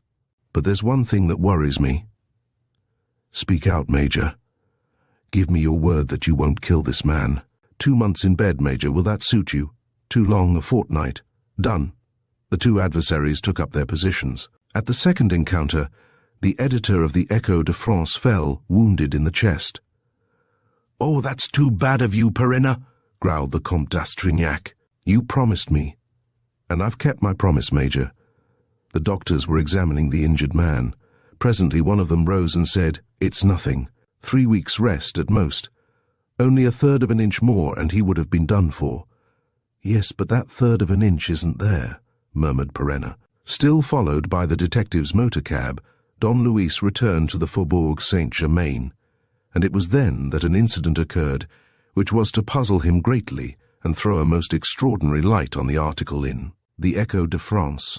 In the courtyard of his house he saw 2 little puppies which belonged to the coachman and which were generally confined to the stables. They were playing with a twist of red string which kept catching on to things, to the railings of the steps, to the flower vases. In the end, the paper round which the string was wound appeared. Don Luis happened to pass at that moment. His eyes noticed marks of writing on the paper, and he mechanically picked it up and unfolded it. He gave a start. He had at once recognized the opening lines of the article printed in the Echo de France, and the whole article was there, written in ink on ruled paper, with erasures, and with sentences added, "struck out," and begun anew. He called the coachman and asked him, "Where does this ball of string come from?" "The string, sir? Why, from the harness room, I think. It must have been that little she-devil of a Mirza who—" "And when did you wind the string round the paper?" "Yesterday evening, monsieur. Yesterday evening. I see. And where is the paper from?" "Upon my word, monsieur, I can't say. I wanted something to wind my string on. I picked this bit up behind the coach house where they fling all the rubbish of the house to be taken into the street at night." Don Luis pursued his investigations. He questioned or asked Melle Levasseur to question the other servants. He discovered nothing, but one fact remained. The article in the Echo de France had been written, as the rough draft which he had picked up proved, by somebody who lived in the house, or who was in touch with one of the people in the house. The enemy was inside the fortress. But what enemy? And what did he want? Merely Perena's arrest? All the remainder of the afternoon Don Luis continued anxious, annoyed by the mystery that surrounded him, incensed at his own inaction, and especially at that threatened arrest, which certainly caused him no uneasiness, but which hampered his movements. Accordingly, when he was told at about 10 o'clock that a man who gave the name of Alexandre insisted on seeing him, he had the man shown in. And when he found himself face to face with Mazaru, but Mazaru disguised beyond recognition and huddled in an old cloak, he flung himself on him as on a prey, hustling and shaking him. "So it's you at last," he cried. "Well, what did I tell you? You can't make head or tail of things at the police office, and you've come for me. Confess it, you numbskull. You've come to fetch me. Oh, how funny it all is. Gad, I knew that you would never have the cheek to arrest me, and that the Prefect of Police would manage to calm the untimely ardor of that confounded Weber. To begin with, one doesn't arrest a man whom one has need of. Come, out with it. Lord, how stupid you look. Why don't you answer? How far have you got at the office? Quick, speak. I'll settle the thing in 5 seconds. Just tell me about your inquiry in 2 words. and I'll finish it for you in the twinkling of a bedpost in 2 minutes by my watch. Well, you were saying—" "But, Chief," spluttered Mazaru, utterly nonplussed. "What? Must I drag the words out of you? Come on, I'll make a start. It has to do with the man with the ebony walking stick, hasn't it? The one we saw at the Café du Pont Neuf on the day when Inspector Vero was murdered?" "Yes, it has. Have you found his traces?" "Yes." "Well, come along, find your tongue. It's like this, Chief. Someone else noticed him besides the waiter. There was another customer in the café, and this other customer, whom I ended by discovering, went out at the same time as our man and heard him ask somebody in the street which was the nearest underground station for Neuilly. Capital, that. And in Neuilly, by asking questions on every side, you ferreted him out? And even learnt his name, Chief, Hubert Lottier, of the Avenue du Roule, only he decamped from there 6 months ago, leaving his furniture behind him and taking nothing but 2 trunks. What about the post office?" "We have been to the post office. One of the clerks recognized the description which we supplied. Our man calls once every 8 or 10 days to fetch his mail, which never amounts to much, just 1 or 2 letters. He has not been there for some time. Is the correspondence in his name?" "No, initials." "Were they able to remember them?" "Yes, BW 8. Is that all?" "That is absolutely all that I have discovered, but one of my fellow officers succeeded in proving, from the evidence of 2 detectives, that a man carrying a silver-handled ebony walking stick and a pair of tortoiseshell glasses walked out of the Gare d'Orduil on the evening of the double murder and went toward Renelard. Remember the presence of Mimi Fauville in that neighborhood at the same hour, and remember that the crime was committed round about midnight. I conclude from this—" "That will do, be off. But, get. Then I don't see you again? Meet me in half an hour outside our man's place." "What man?" "Marie Fauville's accomplice." "But you don't know—" "The address? Why, you gave it to me yourself, Boulevard Richard Wallace, No. 8. Go, and don't look such a fool." He made him spin round on his heels, took him by the shoulders, pushed him to the door, and handed him over, quite flabbergasted, to a footman. He himself went out a few minutes later, dragging in his wake the detectives attached to his person, left them posted on sentry duty outside a block of flats with a double entrance, and took a motor-cab to Neuilly. He went along the Avenue de Madrid on foot, and turned down the Boulevard Richard Wallace, opposite the Bois de Boulogne. Mazaru was waiting for him in front of a small 3-storied house, standing at the back of a courtyard contained within the very high walls of the adjoining property. "Is this No. 8? "Yes, Chief, but tell me how—" "One moment, old chap. Give me time to recover my breath." He gave 2 or 3 great gasps. "Lord, how good it is to be up and doing," he said. "Upon my word, I was getting rusty, and what a pleasure to pursue those scoundrels. So you want me to tell you?" He passed his arm through the sergeant's. "Listen, Alexandre, and profit by my words. Remember this. When a person is choosing initials for his address at a poste restante, he doesn't pick them at random, but always in such a way that the letters convey a meaning to the person corresponding with him, a meaning which will enable that other person easily to remember the address. And in this case? In this case, Mazaru, a man like myself, who knows Neuilly and the neighborhood of the Bois, is at once struck by those 3 letters, B, R, W, and especially by the W, a foreign letter, an English letter, so that in my mind's eye instantly, as in a flash, I saw the 3 letters in their logical place as initials at the head of the words for which they stand. I saw the B of Boulevard and the R and the English W of Richard Wallace. And so I came to the Boulevard Richard Wallace, and that, my dear sir, explains the milk in the cocoa-nut." Mazaru seemed a little doubtful. "And what do you think, Chief?" "I think nothing. I am looking about. I am building up a theory on the first basis that offers a probable theory. And I say to myself, Mazaru,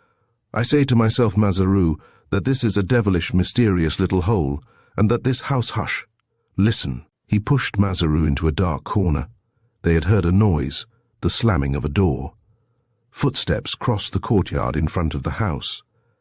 The lock of the outer gate grated. Someone appeared, and the light of a street lamp fell full on his face.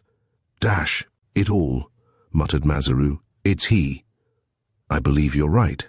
It's he, Chief. Look at the black stick and the bright handle. And did you see the eyeglasses and the beard? What a owner you are, Chief. Calm yourself and let's go after him." The man had crossed the Boulevard Richard Wallace and was turning into the Boulevard Maillot. He was walking pretty fast, with his head up, gaily twirling his stick. He lit a cigarette. At the end of the Boulevard Maillot, the man passed the octroi and entered Paris. The railway station of the outer circle was close by. He went to it and, still followed by the others, stepped into a train that took them to Auteuil. "That's funny," said Mazaru. "He's doing exactly what he did a fortnight ago. This is where he was seen." The man now went along the fortifications. In a quarter of an hour he reached the Boulevard Suchet, and almost immediately afterward the house in which M. Fauville and his son had been murdered. He climbed the fortifications opposite the house and stayed there for some minutes, motionless, with his face to the front of the house. Then, continuing his road, he went to La Muette and plunged into the dusk of the Bois de Boulogne. "To work and boldly," said Don Luis, quickening his pace. Mazaru stopped him. "What do you mean, Chief?" "Well, catch him by the throat. There are two of us. We couldn't hope for a better moment." "What?" "Why, it's impossible." "Impossible? Are you afraid?" "Very well, I'll do it by myself." "Look here, Chief, you're not serious." "Why shouldn't I be serious?" "Because one can't arrest a man without a reason." "Without a reason? A scoundrel like this? A murderer? What more do you want?" "In the absence of compulsion, of catching him in the act, I want something that I haven't got." "What's that?" "A warrant." "I haven't a warrant."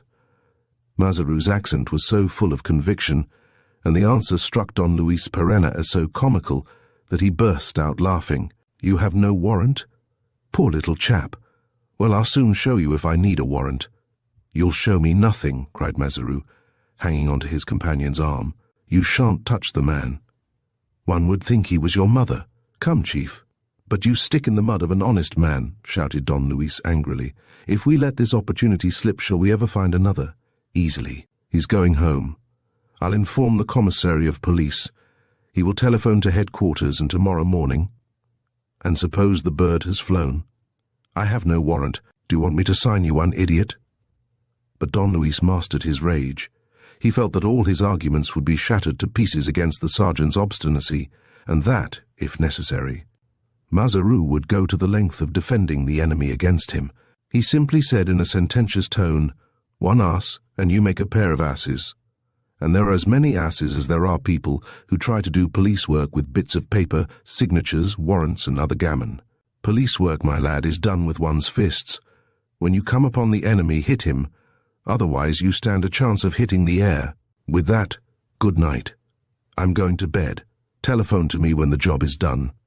He went home, furious, sick of an adventure in which he had not had elbow room, and in which he had had to submit to the will, or rather, to the weakness of others.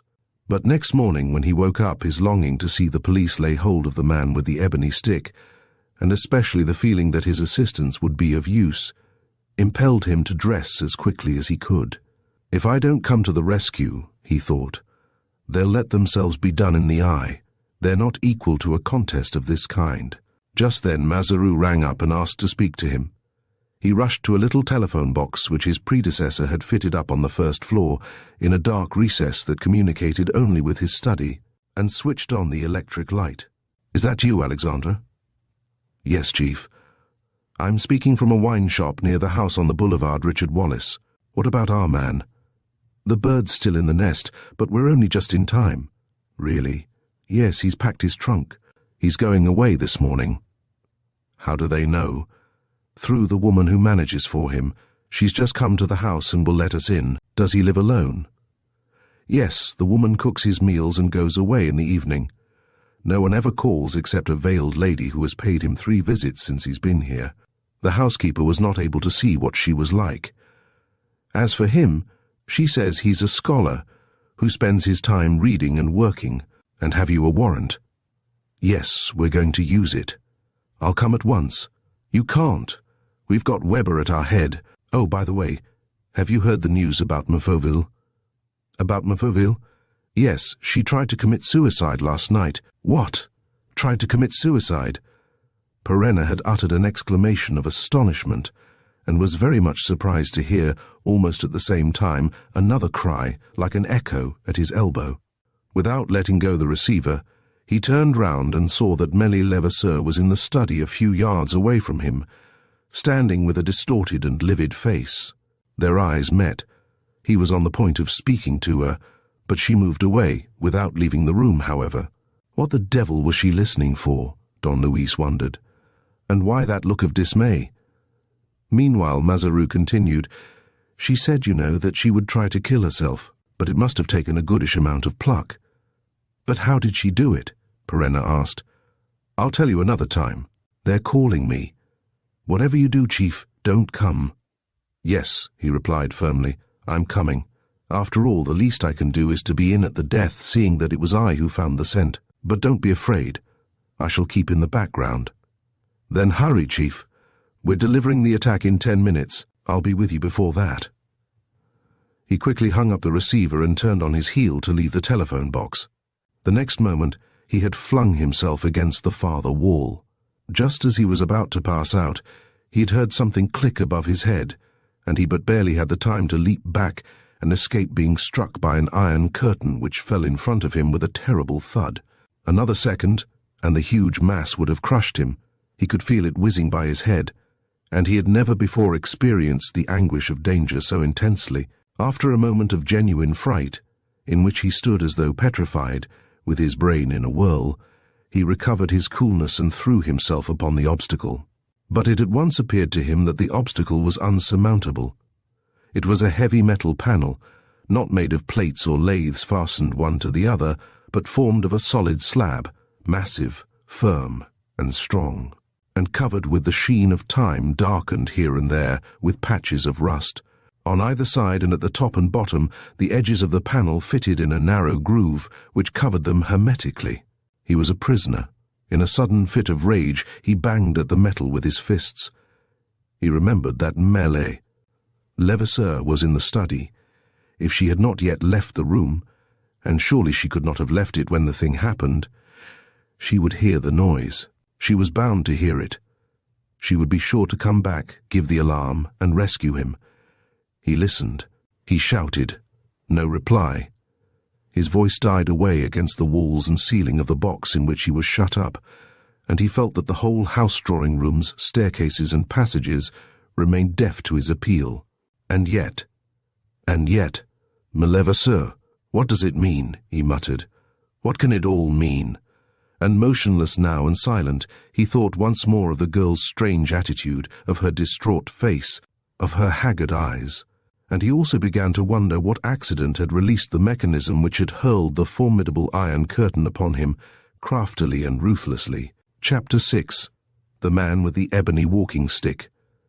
A group consisting of Deputy Chief Detective Weber, Chief Inspector Ancinis, Sergeant Mazaru, 3 inspectors, and the newly Commissary of Police, stood outside the gate of No. 8 Boulevard. Richard Wallace. Mazaru was watching the Avenue de Madrid, by which Don Luis would have to come, and began to wonder what had happened.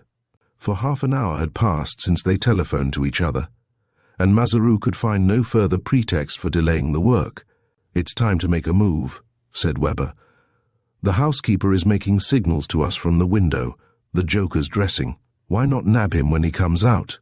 objected Mazaru. "We shall capture him in a moment." "And if he cuts off by another outlet which we don't know of," said the deputy chief, "you have to be careful with these beggars. No, let's beard him in his den. It's more certain." "Still, what's the matter with you, Mazaru?" asked the deputy chief, taking him on one side. "Don't you see that our men are getting restive? They're afraid of this sportsman. There's only one way, which is to set them on him as if he were a wild beast. Besides, the business must be finished by the time the prefect comes. Is he coming?" "Yes. He wants to see things for himself. The whole affair interests him enormously. So, forward. Are you ready, men? I'm going to ring." The bell sounded, and the housekeeper at once came and half opened the gate. Although the orders were to observe great quiet, so as not to alarm the enemy too soon, the fear which he inspired was so intense that there was a general rush, and all the detectives crowded into the courtyard, ready for the fight. But a window opened, and someone cried from the second floor, "What's happening?" The deputy chief did not reply. 2 detectives, the chief inspector, the commissary, and himself, entered the house, while the others remained in the courtyard and made any attempt at flight impossible. The meeting took place on the first floor. The man had come down, fully dressed, with his hat on his head, and the deputy chief roared, "Stop! Hands up! Are you Hubert Lottier?" The man seemed disconcerted. 5 revolvers were leveled at him, and yet no sign of fear showed in his face, and he simply said, "What do you want, monsieur? What are you here for?" "We are here in the name of the law with a warrant for your arrest." "A warrant for my arrest?" "A warrant for the arrest of Hubert Lottier, residing at 8 Boulevard Richard Wallace." "But it's absurd," said the man. "It's incredible. What does it mean? What for?" They took him by both arms, without his offering the least resistance, pushed him into a fairly large room, containing no furniture, but 3 rush-bottomed chairs, an armchair, and a table covered with big books. "There," said the deputy chief. "Don't stir. If you attempt to move, so much the worse for you." The man made no protest. While the 2 detectives held him by the collar, he seemed to be reflecting, as though he were trying to understand the secret causes of an arrest for which he was totally unprepared. He had an intelligent face, a reddish-brown beard, and a pair of blue-grey eyes which now and again showed a certain hardness of expression behind his glasses. His broad shoulders and powerful neck pointed to physical strength. "Shall we tie his wrists?" Mazaru asked the deputy chief. "1 second. The prefect's coming, I can hear him. Have you searched the man's pockets? Any weapons?" "No. No flask, no file? Nothing suspicious?" "No, nothing." Desmalions arrived, and while watching the prisoner's face, talked in a low voice with the deputy chief and received the particulars of the arrest. "This is good business," he said. "We wanted this. Now that both accomplices are in custody, they will have to speak, and everything will be cleared up." "So there was no resistance?" "None at all, Monsieur le Préfet." "No matter. We will remain on our guard." The prisoner had not uttered a word, but still wore a thoughtful look, as though trying to understand the inexplicable events of the last few minutes. Nevertheless, when he realized that the newcomer was none other than the prefect of police, he raised his head and looked at Desmalions, who asked him, "It is unnecessary to tell you the cause of your arrest, I presume?" He replied in a deferential tone, "Excuse me, Monsieur le Préfet, but I must ask you on the contrary to inform me. I have not the least idea of the reason. Your detectives have made a grave mistake which a word, no doubt, will be enough to set right. That word I wish for, I insist upon." The prefect shrugged his shoulders and said, "You are suspected of taking part in the murder of Fauville, the civil engineer, and his son Edmond. Is Hippolyte dead?" The cry was spontaneous, almost unconscious, a bewildered cry of dismay from a man moved to the depths of his being. And his dismay was supremely strange, his question, trying to make them believe in his ignorance, supremely unexpected. "Is Hippolyte dead?" He repeated the question in a hoarse voice, trembling all over as he spoke. "Is Hippolyte dead? What are you saying? Is it possible that he can be dead? And how? Murdered? Edmond too?" The prefect once more shrugged his shoulders. "The mere fact of your calling M. Fauville by his Christian name shows that you knew him intimately, and even if you were not concerned in his murder, it has been mentioned often enough in the newspapers during the last fortnight for you to know of it." "I never read a newspaper, Monsieur le Préfet." "What? You mean to tell me? It may sound improbable, but it is quite true. I lead an industrious life, occupying myself solely with scientific research, in view of a popular work which I am preparing, and I do not take the least part or the least interest in outside things. I defy anyone to prove that I have read a newspaper for months and months past, and that is why I am entitled to say that I did not know of Hippolyte Fauville's murder. Still, you knew Fauville. I used to know him, but we quarreled. For what reason? Family affairs. Family affairs. Were you related then? Yes. Hippolyte was my cousin. Your cousin. M. Fauville was your cousin. But then... Come, let us have the rights of the matter. M. Fauville and his wife were the children of two sisters, Elizabeth and Armande Roussel. Those two sisters had been brought up with a first cousin called Victor. Yes, Victor Savarand, whose grandfather was a Roussel. Victor Savarand married abroad and had two sons. One of them died 15 years ago, the other is myself. M. Desmalions gave a start. His excitement was manifest. If that man was telling the truth, if he was really the son of that Victor whose record the police had not yet been able to trace, then owing to this very fact. Since M. Fauville and his son were dead, and Mem B. Fauville, so to speak, convicted of murder and forfeiting her rights, they had arrested the final heir to Cosmo Mornington. But why, in a moment of madness, had he voluntarily brought this crushing indictment against himself? He continued, "My statements seem to surprise you, Monsieur le Préfet. Perhaps they throw a light on the mistake of which I am a victim?" He expressed himself calmly, with great politeness and in a remarkably well-bred voice, and he did not for a moment seem to suspect that his revelations, on the contrary, were justifying the measures taken against him. Without replying to the question, the prefect of police asked him, "So your real name is Gaston Sauverand. Why do you call yourself Hubert Lautier?" The man had a second of indecision which did not escape so clear-sighted an observer as M. Desmalions.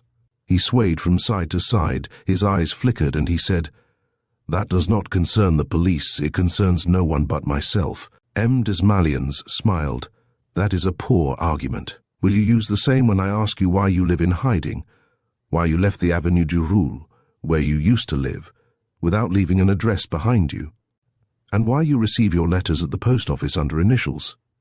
"Yes, Monsieur le Préfet, those are matters of a private character, which affect only my conscience. You have no right to question me about them." "That is the exact reply which we are constantly receiving at every moment from your accomplice." "My accomplice?" "Yes, Me Fauville." Me Fauville. Gaston Savarand had uttered the same cry as when he heard of the death of the engineer, and his stupefaction seemed even greater, combined as it was with an anguish that distorted his features beyond recognition. What do you say? Marie? No, you don't mean it. It's not true."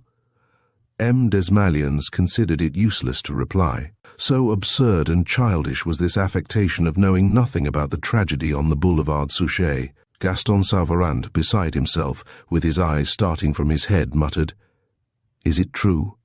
Is Marie the victim of the same mistake as myself? Perhaps they have arrested her. She in prison."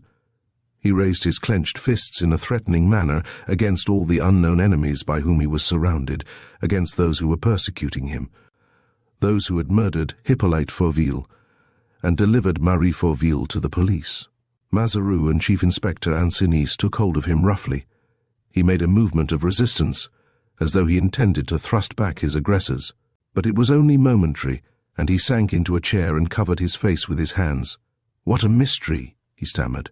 I don't understand. Weber, who had gone out a few minutes before, returned. M. Desmalions asked, "Is everything ready?" "Yes, Monsieur le Préfet. I have had the taxi brought up to the gate beside your car. How many of you are there?" 8. 2 detectives have just arrived from the commissaries. "Have you searched the house?" "Yes. It's almost empty, however. There's nothing but the indispensable articles of furniture and some bundles of papers in the bedroom." "Very well. Take him away and keep a sharp lookout." Gaston Sauverand walked off quietly between the deputy chief and Mazaroux. He turned round in the doorway. "Monsieur le Préfet, as you are making a search, I entreat you to take care of the papers on the table in my bedroom. They are notes that have cost me a great deal of labor in the small hours of the night. Also," he hesitated, obviously embarrassed. "Well? Well, Monsieur le Préfet, I must tell you something." He was looking for his words and seemed to fear the consequences of them at the same time that he uttered them, but he suddenly made up his mind. "Monsieur le Préfet, There is in this house somewhere a packet of letters which I value more than my life. It is possible that those letters, if misinterpreted, will furnish a weapon against me, but no matter. The great thing is that they should be safe. You will see. They include documents of extreme importance. I entrust them to your keeping, to yours alone, Monsieur le Préfet. Where are they? The hiding place is easily found. All you have to do is to go to the garret above my bedroom and press on a nail to the right of the window. It is an apparently useless nail, but it controls a hiding place outside, under the slates of the roof, along the gutter. He moved away between the two men. The prefect called them back. 1 second. Mazaru, go up to the garret and bring me the letters. Mazaru went out and returned in a few minutes. He had been unable to work the spring. The prefect ordered Chief Inspector Ancinis to go up with Mazaru and to take the prisoner, who would show them how to open the hiding place. He himself remained in the room with Weber, awaiting the result of the search, and began to read the titles of the volumes piled upon the table. They were scientific books, among which he noticed works on chemistry, organic chemistry, and chemistry considered in its relations with electricity. They were all covered with notes in the margins. He was turning over the pages of one of them when he seemed to hear shouts. The prefect rushed to the door, but had not crossed the threshold when a pistol shot echoed down the staircase and there was a yell of pain. Immediately after came 2 more shots, accompanied by cries, the sound of a struggle, and yet another shot. Tearing upstairs, 4 steps at a time, with an agility not to be expected from a man of his build, the prefect of police, followed by the deputy chief, covered the second flight and came to a third, which was narrower and steeper. When he reached the bend, a man's body, staggering above him, fell into his arms. It was Mazaru, wounded. On the stairs lay another body, lifeless, that of Chief Inspector Ancinis. Above them, in the frame of a small doorway, stood Gaston Saran, with a savage look on his face and his arm outstretched. He fired a 5th shot at random. Then, seeing the prefect of police, he took deliberate aim. The prefect stared at that terrifying barrel levelled at his face and gave himself up for lost. But, at that exact second, a shot was discharged from behind him. Saveran's weapon fell from his hand before he was able to fire, and the prefect saw, as in a dream, a man, the man who had saved his life, striding across the chief inspector's body, propping Mazaru against the wall and darting ahead, followed by the detectives. He recognized the man. It was Don Luis Perena. Don Luis stepped briskly into the garret, where Saran had retreated, but had time only to catch sight of him standing on the window ledge and leaping into space from the 3rd floor. "Has he jumped from there?" cried the prefect, hastening up. "We shall never capture him alive. Neither alive nor dead, Monsieur le Préfet. See, he's picking himself up. There's a providence which looks after that sort. He's making for the gate. He's hardly limping. But where are my men? Why, they're all on the staircase in the house brought here by the shot, seeing to the wounded. Oh, the demon," muttered the prefect. "He's played a masterly game." Gaston Saran, in fact, was escaping unmolested. "Stop him! Stop him!" roared M. Desmalions. There were 2 motors standing beside the pavement, which is very wide at this spot, the prefect's own car, and the cab which the deputy chief had provided for the prisoner. The 2 chauffeurs sitting on their seats had noticed nothing of the fight, but they saw Gaston Saveran's leap into space, and the prefect's chauffeur, on whose seat a certain number of incriminating articles had been placed, taking out of the heap the first weapon that offered, the ebony walking stick, bravely rushed at the fugitive. "Stop him! Stop him!" shouted M. Desmalions. The encounter took place at the exit from the courtyard. It did not last long. Saran flung himself upon his assailant, snatched the stick from him, and broke it across his face. Then, without dropping the handle, he ran away, pursued by the other chauffeur and by 3 detectives who at last appeared from the house. He had 30 yards start of the detectives, one of whom fired several shots at him without effect. When M. Desmalions and Weber went downstairs again, they found the chief inspector lying on the bed in Gaston Saveran's room on the 2nd floor, grey in the face. He had been hit on the head and was dying. A few minutes later he was dead. Sergeant Mazaru, whose wound was only slight, said, while it was being dressed, that Saran had taken the chief inspector and himself up to the garret, and that, outside the door, he had dipped his hand quickly into an old satchel hanging on the wall among some servants' worn-out aprons and jackets. He drew out a revolver and fired point-blank at the chief inspector, who dropped like a log. When seized by Mazaru, the murderer released himself and fired 3 bullets, the third of which hit the sergeant in the shoulder. And so, in a fight in which the police had a band of experienced detectives at their disposal, while the enemy, a prisoner, seemed to possess not the remotest chance of safety, this enemy, by a stratagem of unprecedented daring, had led 2 of his adversaries aside, disabled both of them, drawn the others into the house, and finding the coast clear, escaped. M. Desmalions was white with anger and despair. He exclaimed, "He's tricked us! His letters, his hiding place, the movable nail were all shams. Oh, the scoundrel!" He went down to the ground floor and into the courtyard. On the boulevard he met one of the detectives who had given chase to the murderer and who was returning quite out of breath. "Well?" he asked anxiously. "Monsieur le Prefect." He turned down the first street, where there was a motor waiting for him. The engine must have been working, for our man outdistanced us at once. "But what about my car?" "You see, Monsieur le Prefect, by the time it was started, was the motor that picked him up a hired one?" "Yes, a taxi." "Then we shall find it. The driver will come of his own accord when he has seen the newspapers." Weber shook his head. "Unless the driver is himself a Confederate, Monsieur le Prefect. Besides, even if we find the cab, aren't we bound to suppose that Gaston Saran will know how to front the scent?" "We shall have trouble, Monsieur le Prefect." "Yes," whispered Don Luis, who had been present at the first investigation and who was left alone for a moment with Mazaru. "Yes, you will have trouble, especially if you let the people you capture take to their heels. Eh, Mazaru, what did I tell you last night? But still, what a scoundrel! And he's not alone, Alexandra. I'll answer for it that he has accomplices, and not 100 yards from my house. Do you understand? From my house." After questioning Mazaru upon Sauveran's attitude and the other incidents of the arrest, Don Luis went back to the Place du Palais Bourbon. The inquiry which he had to make related to events that were certainly quite as strange as those which he had just witnessed, and while the part played by Gaston Sauveran in the pursuit of the Mornington inheritance deserved all his attention, the behavior of Merlet, Levasseur puzzled him no less. He could not forget the cry of terror that escaped the girl while he was telephoning to Mazaru, nor the scared expression of her face. Now it was impossible to attribute that cry and that expression to anything other than the words which he had uttered in reply to Mazaru. What? Merfauville tried to commit suicide. The fact was certain, and the connection between the announcement of the attempt and Merlet.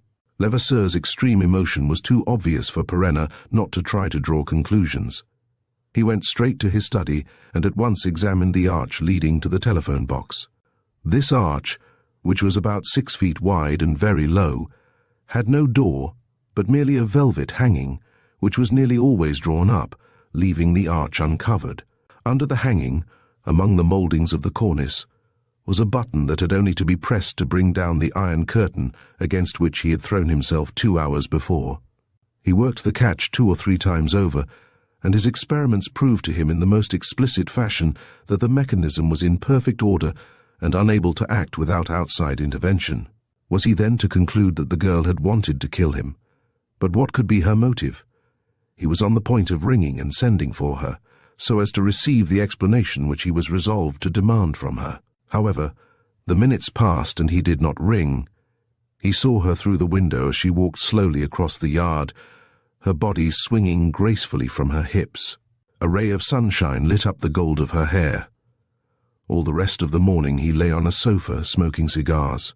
He was ill at ease, dissatisfied with himself and with the course of events, not one of which brought him the least glimmer of truth. In fact, all of them seemed to deepen the darkness in which he was battling.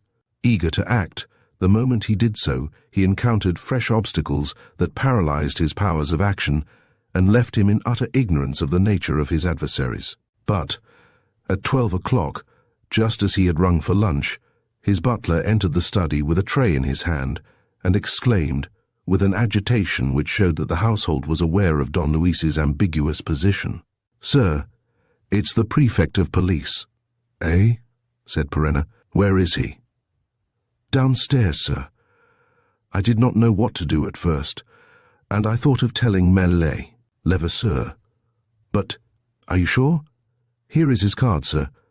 Perenna took the card from the tray and read M. Desmalions's name. He went to the window, opened it, and with the aid of the overhead mirror, looked into the Place du Palais Bourbon. Half a dozen men were walking about. He recognized them. They were his usual watchers, those whom he had got rid of on the evening before and who had come to resume their observation. "No others?" he said to himself. "Come, we have nothing to fear, and the Prefect of Police has none but the best intentions toward me. It was what I expected, and I think that I was well advised to save his life." M. Desmalions entered without a word. All that he did was to bend his head slightly, with a movement that might be taken for a bow. As for Weber, who was with him, he did not even give himself the trouble to disguise his feelings toward such a man as Perenna. Don Luis took no direct notice of this attitude, but in revenge, ostentatiously omitted to push forward more than one chair.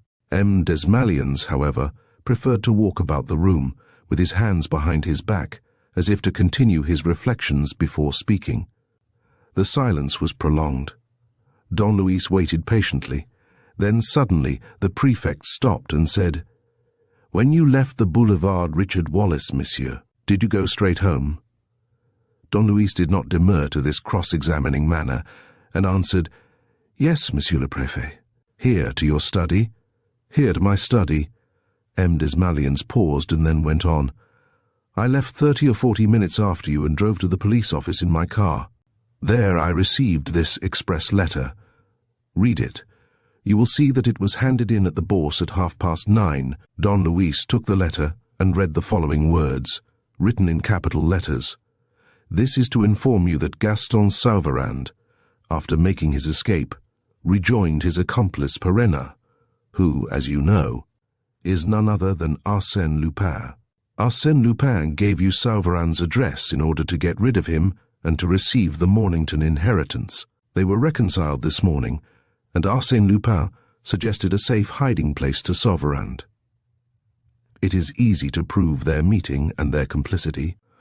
Sauverand handed Lupin the half of the walking stick which he had carried away unawares. You will find it under the cushions of a sofa standing between the two windows of Perenna's study." Don Luis shrugged his shoulders. The letter was absurd, for he had not once left his study. He folded it up quietly and handed it to the Prefect of Police without comment. He was resolved to let M. Desmalions take the initiative in the conversation. The Prefect asked, "What is your reply to the accusation?" "None, monsieur le Préfet. Still, it is quite plain and easy to prove or disprove." "Very easy indeed, monsieur le Préfet. The sofa is there between the windows." M. Desmalions waited 2 or 3 seconds, and then walked to the sofa and moved the cushions. Under one of them lay the handle end of the walking stick. Don Luis could not repress a gesture of amazement and anger. He had not for a second contemplated the possibility of such a miracle, and it took him unawares. However, he mastered himself. After all, there was nothing to prove that this half of a walking stick was really that which had been seen in Gaston Sauverand's hands, and which Sauverand had carried away by mistake. "I have the other half on me," said the Prefect of Police, replying to the unspoken objection. "Deputy Chief Weber himself picked it up on the Boulevard Richard Wallace. Here it is." He produced it from the inside pocket of his overcoat and tried it. The ends of the two pieces fitted exactly. There was a fresh pause. Perenna was confused, as were those, invariably, upon whom he himself used to inflict this kind of defeat and humiliation. He could not get over it. By what prodigy had Gaston Sauverand managed, in that short space of 20 minutes, to enter the house and make his way into this room? Even the theory of an accomplice living in the house did not do much to make the phenomenon easier to understand. "It upsets all my calculations," he thought, "and I shall have to go through the mill this time. I was able to baffle them. Fauville's accusation, and to foil the trick of the turquoise.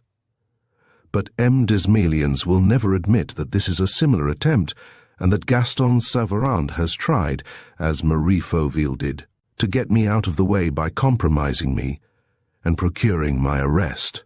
Well, exclaimed M. Desmalions impatiently, answer. Defend yourself. No, Monsieur le Préfet, it is not for me to defend myself. M. Desmalions stamped his foot and growled, In that case, since you confess, since... He put his hand on the latch of the window, ready to open it. A whistle, and the detectives would burst in, and all would be over. Shall I have your inspectors called, Monsieur le Préfet? Asked Don Luis. M. Desmalions did not reply. He let go the window latch and started walking about the room again. And suddenly, while Perenna was wondering why he still hesitated, for the second time the prefect planted himself in front of him, and said, And suppose I looked upon the incident of the walking stick as not having occurred, or rather, as an incident which, while doubtless proving the treachery of your servants, is not able to compromise yourself. Suppose I took only the services which you have already rendered us into consideration. In a word, suppose I left you free. Perenna could not help smiling.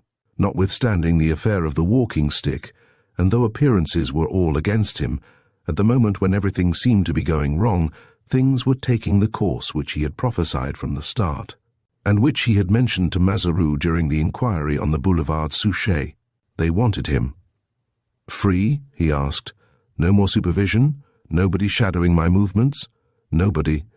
And what if the press campaign around my name continues, if the papers succeed, by means of certain pieces of tittle-tattle, of certain coincidences in creating a public outcry, if they call for measures against me? Those measures shall not be taken. Then I have nothing to fear. Nothing. Will M. Weber abandon his prejudices against me? At any rate, he will act as though he did, won't you? Weber? The deputy chief uttered a few grunts, which might be taken as an expression of assent, and Don Luis at once exclaimed, In that case, Monsieur le Préfet, I'm sure of gaining the victory, and of gaining it in accordance with the wishes and requirements of the authorities. And so, by a sudden change in the situation, after a series of exceptional circumstances, the police themselves, bowing before Don Luis Perenna's superior qualities of mind, acknowledging all that he had already done and foreseeing all that he would be able to do, decided to back him up, begging for his assistance, and offering him, so to speak, the command of affairs. It was a flattering compliment. Was it addressed only to Don Luis Perenna? And had Lupin, the terrible, undaunted Lupin, no right to claim his share? Was it possible to believe that M. Desmalions, in his heart of hearts, did not admit the identity of the two persons? Nothing in the prefect's attitude gave any clue to his secret thoughts. He was suggesting to Don Luis Perenna one of those compacts which the police are often obliged to conclude in order to gain their ends. The compact was concluded, and no more was said upon the subject. Do you want any particulars of me? Asked the prefect of police. Yes, Monsieur le Préfet. The papers spoke of a notebook found in poor Inspector Vero's pocket. Did the notebook contain a clue of any kind? No. Personal notes, lists of disbursements, that's all. Wait, I was forgetting. There was a photograph of a woman, about which I have not yet been able to obtain the least information. Besides, I don't suppose that it bears upon the case, and I have not sent it to the newspapers. Look, here it is. Perenna took the photograph which the prefect handed him and gave a start that did not escape M. Desmalions's eye. Do you know the lady? No, Monsieur le Préfet. I thought I did, but no, there's merely a resemblance, a family likeness, which I will verify if you can leave the photograph with me till this evening. Till this evening, yes. When you have done with it, give it back to Sergeant Mazaroux, whom I will order to work in concert with you in everything that relates to the Mornington case. The interview was now over. The prefect went away. Don Luis saw him to the door. As M. Desmalions was about to go down the steps, he turned and said simply, You saved my life this morning. But for you, that scoundrel Saran. Oh, Monsieur le Préfet, said Don Luis, modestly protesting. Yes, I know. You are in the habit of doing that sort of thing. All the same, you must accept my thanks. And the prefect of police made a bow such as he would really have made to Don Luis Perena, the Spanish noble, the hero of the Foreign Legion. As for Weber, he put his 2 hands in his pockets, walked past with the look of a muzzled mastiff, and gave his enemy a glance of fierce hatred. By Jupiter, thought Don Luis, there's a fellow who won't miss me when he gets the chance to shoot. Looking through a window, he saw M. Desmalions's motor car drive off. The detectives fell in behind the deputy chief and left the Place du Palais Bourbon. The siege was raised. "And now to work," said Don Luis. "My hands are free, and we shall make things hum." He called the butler. "Serve lunch, and ask Maurice Leblanc to come and speak to me immediately after." He went to the dining room and sat down, placing on the table the photograph which M. Desmalions had left behind. And, bending over it, he examined it attentively. It was a little faded, a little worn, as photographs have a tendency to become when they lie about in pocket-books or among papers, but the picture was quite clear. It was the radiant picture of a young woman in evening dress, with bare arms and shoulders, with flowers and leaves in her hair and a smile upon her face. Levasseur, he said. "Is it possible?" In a corner was a half-obliterated and hardly visible signature. He made out Florence, the girl's name, no doubt, and he repeated, Levasseur, Florence Levasseur. How did her photograph come to be in Inspector Vero's pocketbook? And what is the connection between this adventure and the reader of the Hungarian count from whom I took over the house? He remembered the incident of the Iron Curtain. He remembered the article in the Echo de France, an article aimed against him, of which he had found the rough draft in his own courtyard. And, above all, he thought of the problem of that broken walking stick, conveyed into his study. And while his mind was striving to read these events clearly, while he tried to settle the part played by MLE, Levasseur, his eyes remained fixed upon the photograph, and he gazed absent-mindedly at the pretty lines of the mouth, the charming smile, the graceful curve of the neck, the admirable sweep of the shoulders. The door opened suddenly, and Levasseur burst into the room.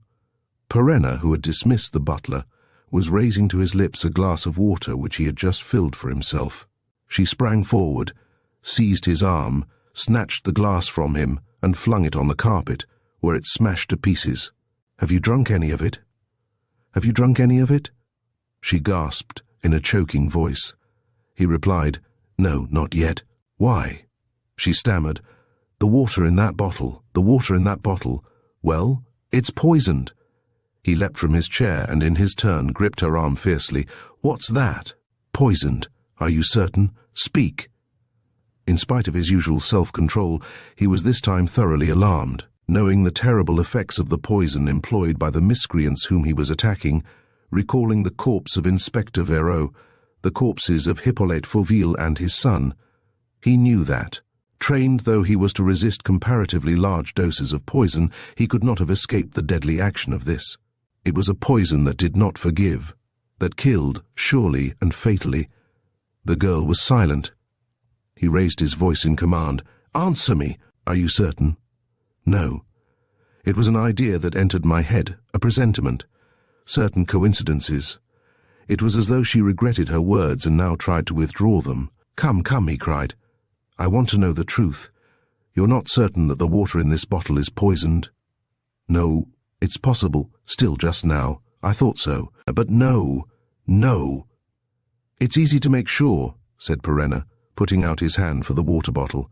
She was quicker than he, seized it and, with one blow, broke it against the table. "What are you doing?" he said angrily. "I made a mistake, and so there is no need to attach any importance."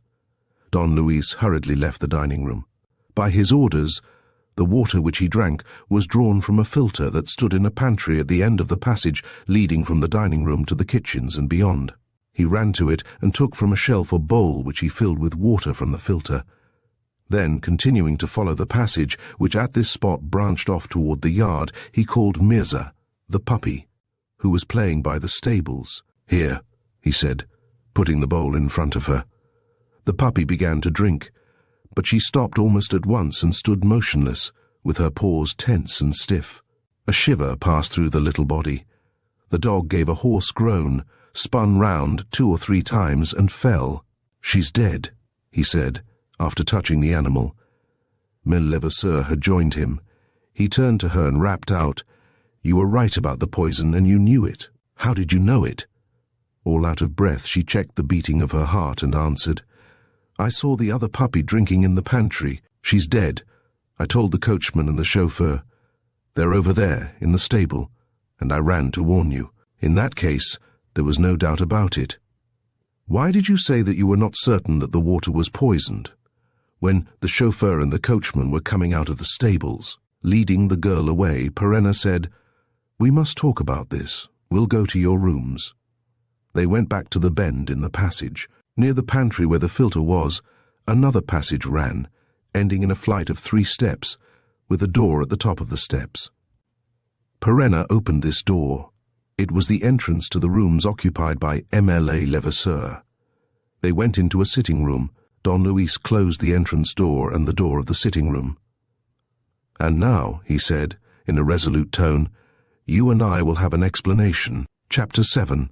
Shakespeare's Works, Volume 8, 2 lodges, belonging to the same old time period as the house itself, stood at the extreme right and left of the low wall that separated the front courtyard from the Place du Palais Bourbon. These lodges were joined to the main building, situated at the back of the courtyard by a series of outhouses.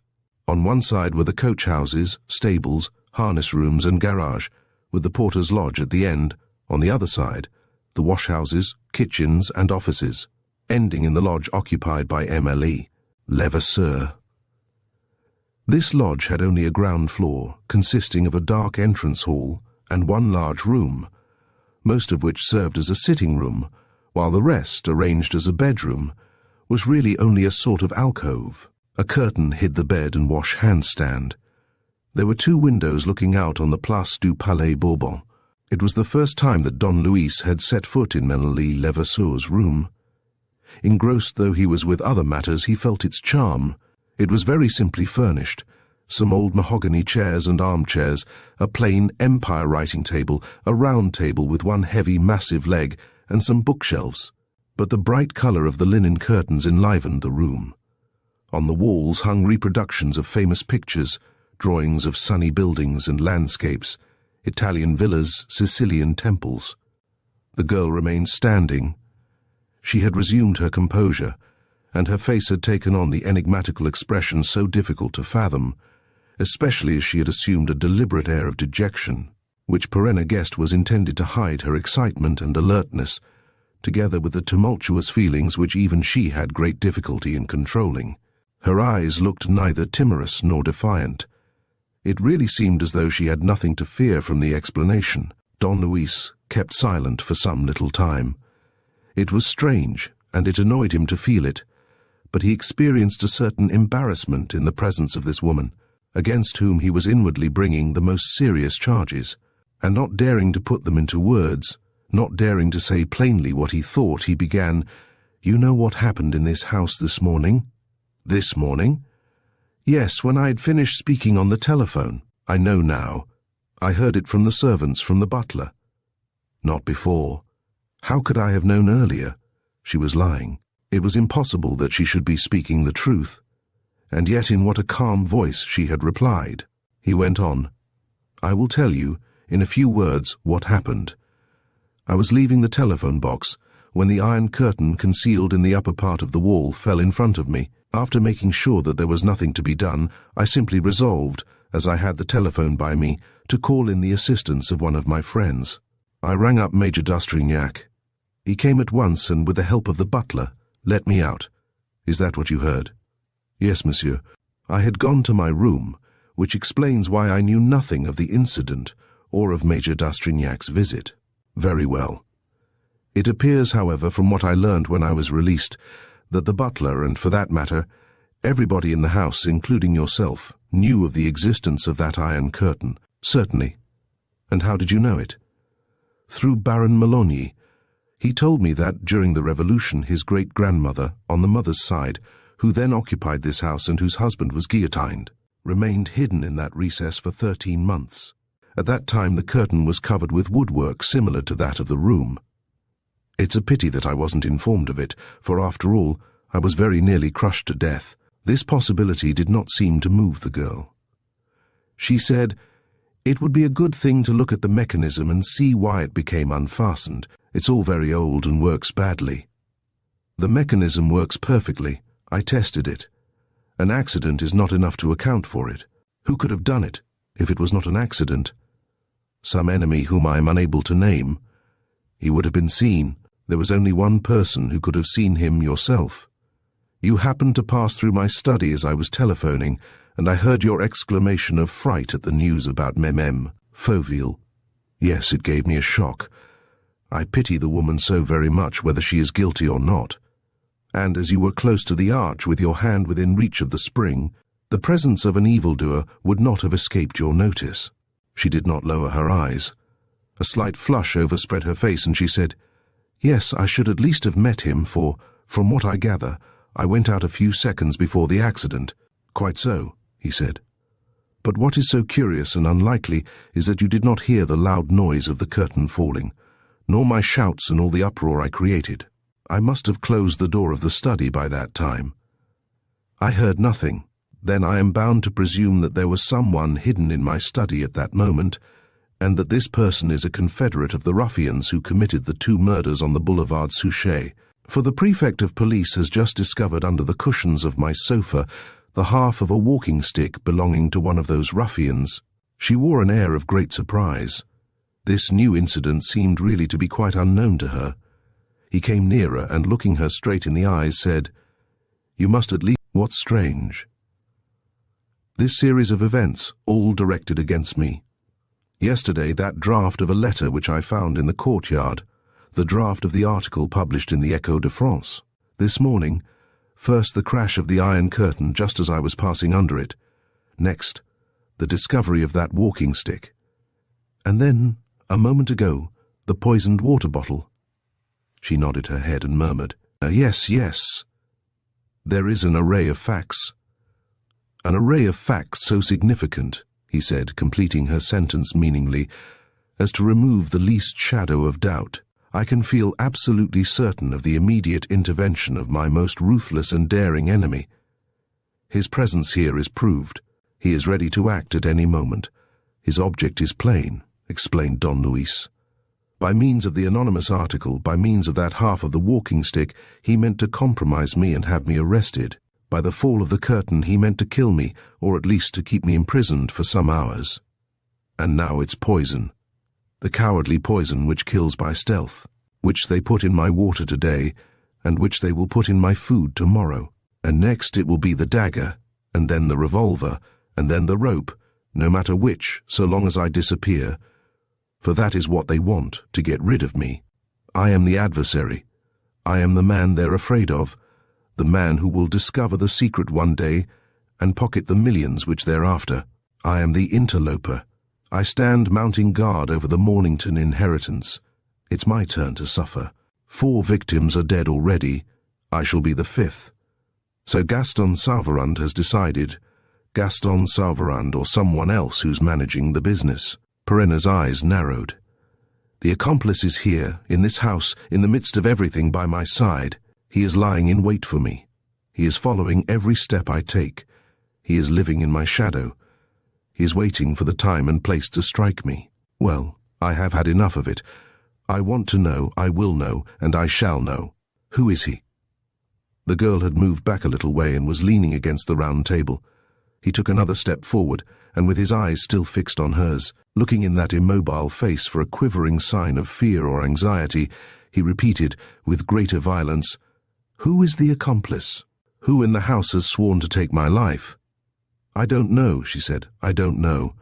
Perhaps there is no plot, as you think, but just a series of chance coincidences," he felt inclined to say to her, with his habit of adopting a familiar tone toward those whom he regarded as his adversaries. "You're lying, dearie. You're lying. The accomplice is yourself, my beauty. You alone overheard my conversation on the telephone with Mazaru. You alone can have gone to Gaston Sauverand's assistance, waited for him in a motor at the corner of the boulevard, and arranged with him to bring the top half of the walking stick here. You're the beauty that wants to kill me for some reason which I do not know. The hand that strikes me in the dark is yours, sweetheart. But it was impossible for him to treat her in this fashion, and he was so much exasperated at not being able to proclaim his certainty in words of anger and indignation that he took her fingers and twisted them violently, while his look and his whole attitude accused the girl even more forcibly than the bitterest words. He mastered himself and released his grip. The girl freed herself with a quick movement indicating repulsion and hatred. Don Luis said, "Very well. I will question the servants. If necessary, I shall dismiss any whom I suspect." "No, don't do that," she said eagerly. "You mustn't. I know them all." Was she going to defend them? Was she yielding to a scruple of conscience at the moment when her obstinacy and duplicity were on the point of causing her to sacrifice a set of servants whose conduct she knew to be beyond reproach? Don Luis received the impression that the glance which she threw at him contained an appeal for pity. But pity for whom? For the others? Or for herself? They were silent for a long time. Don Luis, standing a few steps away from her, thought of the photograph, and was surprised to find in the real woman all the beauty of the portrait, all that beauty which he had not observed hitherto, but which now struck him as a revelation. The golden hair shone with a brilliancy unknown to him. The mouth wore a less happy expression, perhaps, a rather bitter expression, but one which nevertheless retained the shape of the smile. The curve of the chin, the grace of the neck revealed above the dip of the linen collar, the line of the shoulders, the position of the arms, and of the hands resting on her knees. All this was charming and very gentle, and, in a manner, very seemly and reassuring. Was it possible that this woman should be a murderess, a poisoner? He said, "I forget what you told me that your Christian name was, but the name you gave me was not the right one." "Yes, it was," she said. "Your name is Florence, Florence Levasseur." She started. "What? Who told you? Florence? How do you know? Here is your photograph with your name on it, almost illegible." "Oh," she said, amazed at seeing the picture. "I can't believe it. Where does it come from? Where did you get it from?" And suddenly, "It was the Prefect of Police who gave it to you, was it not?" "Yes, it was he. I'm sure of it. I am sure that this photograph is to identify me, and that they are looking for me too. And it's you again. It's you again. Have no fear," he said. "The print only wants a few touches to alter the face beyond recognition. I will make them. Have no fear." She was no longer listening to him. She gazed at the photograph with all her concentrated attention and murmured, "I was 20 years old. I was living in Italy. Dear me, how happy I was on the day when it was taken. And how happy I was when I saw my portrait. I used to think myself pretty in those days, and then it disappeared. It was stolen from me like other things that had already been stolen from me at that tea time," and sinking her voice still lower, speaking her name as if she were addressing some other woman, some unhappy friend, she repeated, "Florence, Florence." Tears streamed down her cheeks. "She's not one of those who kill," thought Don Luis. "I can't believe that she is an accomplice. And yet. He moved away from her and walked across the room from the window to the door. The drawings of Italian landscapes on the wall attracted his attention. Next he read the titles of the books on the shelves. They represented French and foreign works, novels, plays, essays, volumes of poetry, pointing to a really cultivated and varied taste. He saw Racine next to Dante, Stendhal near Edgar Allan Poe, Montaigne between Goethe and Virgil. And suddenly, with that extraordinary faculty which enabled him, in any collection of objects, to perceive details which he did not at once take in, he noticed that one of the volumes of an English edition of Shakespeare's works did not look exactly like the others. There was something peculiar about the red morocco back, something stiff, without the cracks and creases which show that a book has been used. It was the 8th volume. He took it out, taking care not to be heard. He was not mistaken. The volume was a sham, a mere set of boards surrounding a hollow space that formed a box, and thus provided a regular hiding place. And, inside this book, he caught sight of plain note paper, envelopes of different kinds, and some sheets of ordinary ruled paper, all of the same size and looking as if they had been taken from a writing pad. And the appearance of these ruled sheets struck him at once. He remembered the look of the paper on which the article for the Echo de France had been drafted. The ruling was identical, and the shape and size appeared to be the same. On lifting the sheets one after the other, he saw, on the last but one, a series of lines consisting of words and figures in pencil, like notes hurriedly jotted down. He read, "House on the Boulevard Suchet, first letter, night of 15 April, second, night of 25th, third and fourth, nights of 5 and 15 May, fifth and explosion, night of 25 May." And while noting first that the date of the first night was that of the actual day, and next that all these dates followed one another at intervals of 10 days, he remarked the resemblance between the writing and the writing of the rough draft. The draft was in a notebook in his pocket. He was therefore in a position to verify the similarity of the two handwritings and of the two ruled sheets of paper. He took his notebook and opened it. The draft was not there. "Gad," he snarled, "but this is a bit too thick." And at the same time he remembered clearly that, when he was telephoning to Mazaru in the morning, the notebook was in the pocket of his overcoat, and that he had left his overcoat on a chair near the telephone box. Now, at that moment, Mille Levasseur, for no reason, was roaming about the study. What was she doing there? Oh, the play actress, thought Perenna, raging within himself. She was humbugging me. Her tears, her air of frankness, her tender memories, all bunkum. She belongs to the same stock and the same gang as Marie Fauville and Gaston Sauvarand. Like them, she is an accomplished liar and actress from her slightest gesture down to the least inflection of her innocent voice.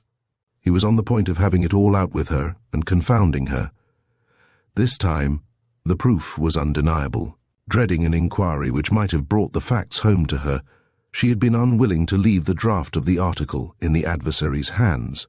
How could he doubt from this moment that she was the accomplice employed by the people who were working the Mornington affair and trying to get rid of him?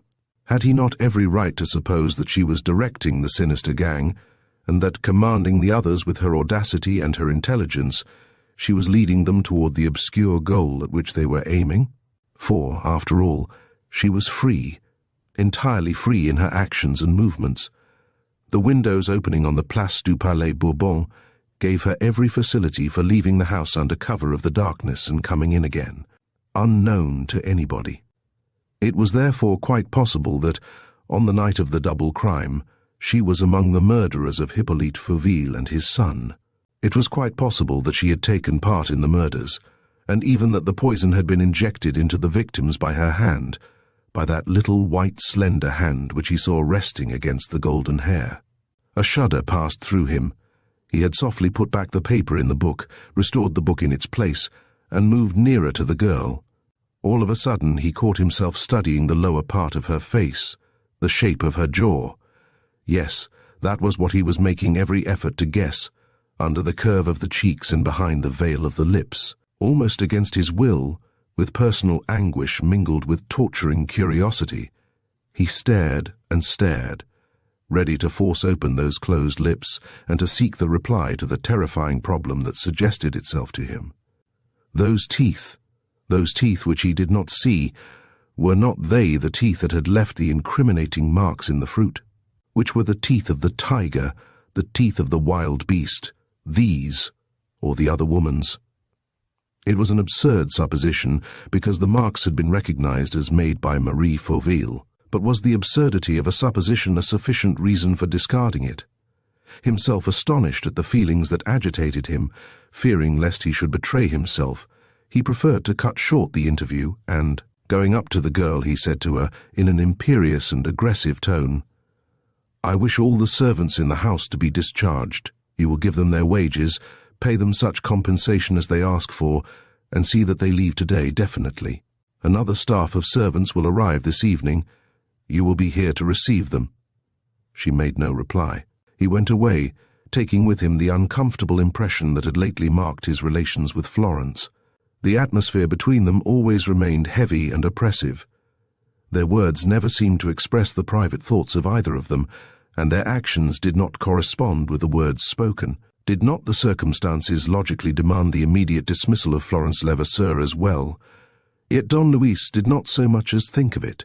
Returning to his study, he at once rang up Mazaru, and lowering his voice so as not to let it reach the next room, he said, "Is that you, Mazaru?" "Yes." "Has the prefect placed you at my disposal?" "Yes." "Well, tell him that I have sacked all my servants, and that I have given you their names and instructed you to have an active watch kept on them. We must look among them for Saran's accomplice. Another thing, ask the prefect to give you and me permission to spend the night at Hippolyte Fauville's house." "Nonsense. At the house on the Boulevard Suchet?" "Yes, I have every reason to believe that something's going to happen there." "What sort of thing?" "I don't know, but something is bound to take place, and I insist on being at it." "Is it arranged?" "Right, Chief. Unless you hear to the contrary, I'll meet you at 9 o'clock this evening on the Boulevard Suchet." Perenna did not see MLLA Levasseur again that day. He went out in the course of the afternoon and called at the registry office, where he chose some servants, a chauffeur, a coachman, a footman, a cook, and so on. Then he went to a photographer, who made a new copy of MLA Levasseur's photograph. Don Luis had this touched up and faked it himself, so that the prefect of police should not perceive the substitution of one set of features for another. He dined at a restaurant, and, at 9 o'clock, joined Mazaru on the Boulevard Suchet. Since the Fauville murders, the house had been left in the charge of the porter. All the rooms and all the locks had been sealed up, except the inner door of the workroom, of which the police kept the keys for the purposes of the inquiry. The big study looked as it did before, though the papers had been removed and put away, and there were no books and pamphlets left on the writing table. A layer of dust, clearly visible by the electric light, covered its black leather and the surrounding mahogany. "Well, Alexandre, old man," cried Don Luis, when they had made themselves comfortable, "what do you say to this? It's rather impressive being here again, what? But this time, no barricading of doors, no bolts, eh? If anything's going to happen, on this night of the 15th of April, we'll put nothing in our friends' way. They shall have full and entire liberty. It's up to them this time." Though joking, Don Luis was nevertheless singularly impressed, as he himself said, by the terrible recollection of the two crimes which he had been unable to prevent, and by the haunting vision of the two dead bodies. And he also remembered with real emotion the implacable duel which he had fought with Fauville, the woman's despair and her arrest. "Tell me about her," he said to Mazaru. "So she tried to kill herself?" "Yes," said Mazaru, "a thoroughgoing attempt, though she had to make it in a manner which she must have hated. She hanged herself in strips of linen torn from her sheets and underclothing and twisted together. She had to be restored by artificial respiration. She is out of danger now, I believe, but she is never left alone, for she swore she would do it again." "She has made no confession?" "No. She persists in proclaiming her innocence." "And what do they think at the public prosecutors, at the prefects?" "Why should they change their opinion, Chief? The inquiries confirm every one of the charges brought against her, and in particular, it has been proved beyond the possibility of dispute that she alone can have touched the apple, and that she can have touched it only between 11 o'clock at night and 7 o'clock in the morning. Now the apple bears the undeniable marks of her teeth. Would you admit that there are two sets of jaws in the world that leave the same identical imprint?" "No, no," said Don Luis, who was thinking of Florence Levasseur. "No. The argument allows of no discussion. We have here a fact that is clear as daylight, and the imprint is almost tantamount to a discovery in the act. But then how, in the midst of all this, are we to explain the presence of—" "Whom, Chief?" "Nobody. I had an idea worrying me. Besides, you see, in all this there are so many unnatural things, such queer coincidences and inconsistencies, that I dare not count on a certainty which the reality of tomorrow may destroy." They went on talking for some time, in a low voice, studying the question in all its bearings. At midnight, they switched off the electric light in the chandelier, and arranged that each should go to sleep in turn. And the hours went by as they had done when the two sat up before, with the same sounds of belated carriages and motor cars, the same railway whistles, the same silence. The night passed without alarm or incident of any kind, At daybreak, the life out of doors was resumed, and Don Luis, during his waking hours, had not heard a sound in the room except the monotonous snoring of his companion. Can I have been mistaken, he wondered. Did the clue in that volume of Shakespeare mean something else, or did it refer to events of last year, events that took place on the dates set down? In spite of everything, he felt overcome by a strange uneasiness as the dawn began to glimmer through the half-closed shutters. A fortnight before, nothing had happened either to warn him, and yet there were 2 victims lying near him when he woke. At 7 o'clock he called out, "Alexandra." "Eh? What is it, Chief?" "You're not dead?" "What's that? Dead?" "No, Chief, why should I be?" "Quite sure?" "Well, that's a good 'un. Why not you?" "Oh, it'll be my turn soon. Considering the intelligence of those scoundrels, there's no reason why they should go on missing me." They waited an hour longer. Then Perenna opened a window and threw back the shutter. "I say, Alexandra, perhaps you're not dead, but you're certainly very green." Masaru gave a wry laugh.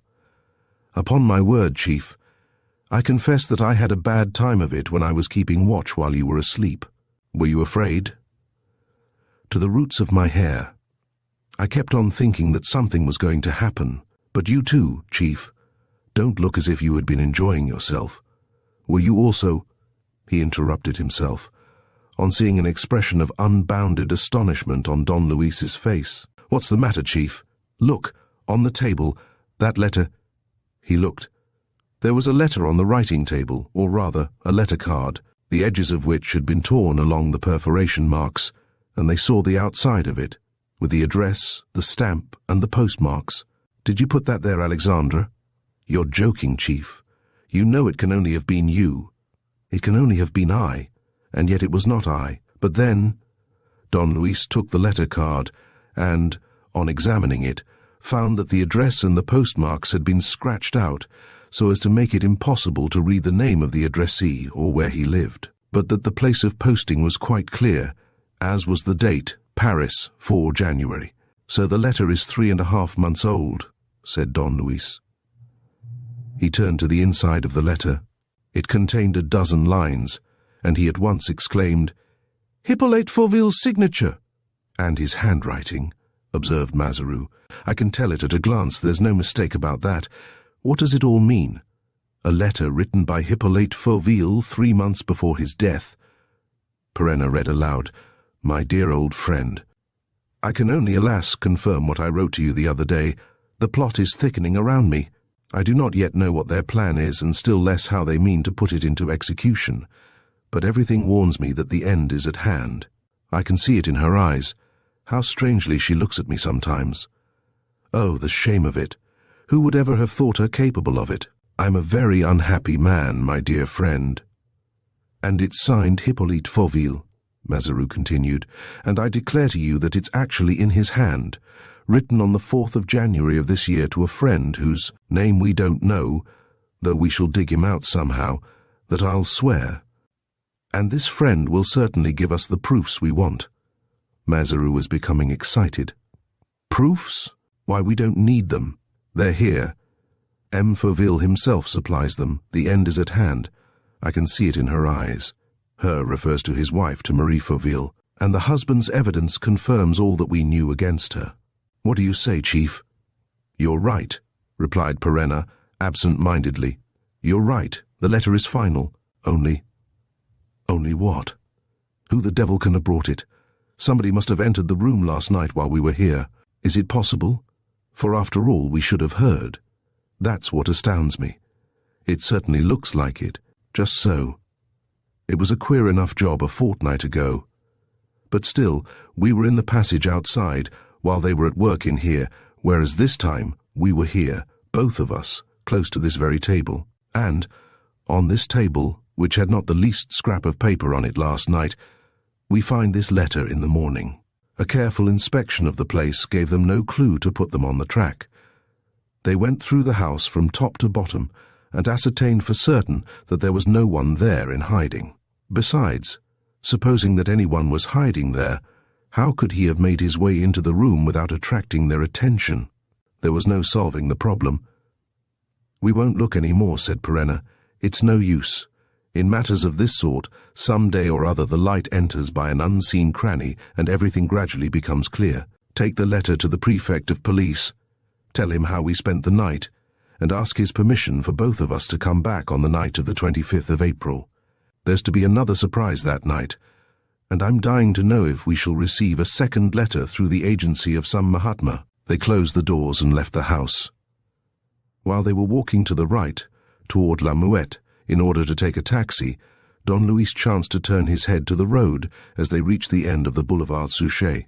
A man rode past them on a bicycle. Don Luis just had time to see his clean-shaven face and his glittering eyes fixed upon himself. "Look out!" he shouted, pushing Mazaru so suddenly that the sergeant lost his balance. The man had stretched out his hand, armed with a revolver. A shot rang out. The bullet whistled past the ears of Don Luis, who had bobbed his head. "After him!"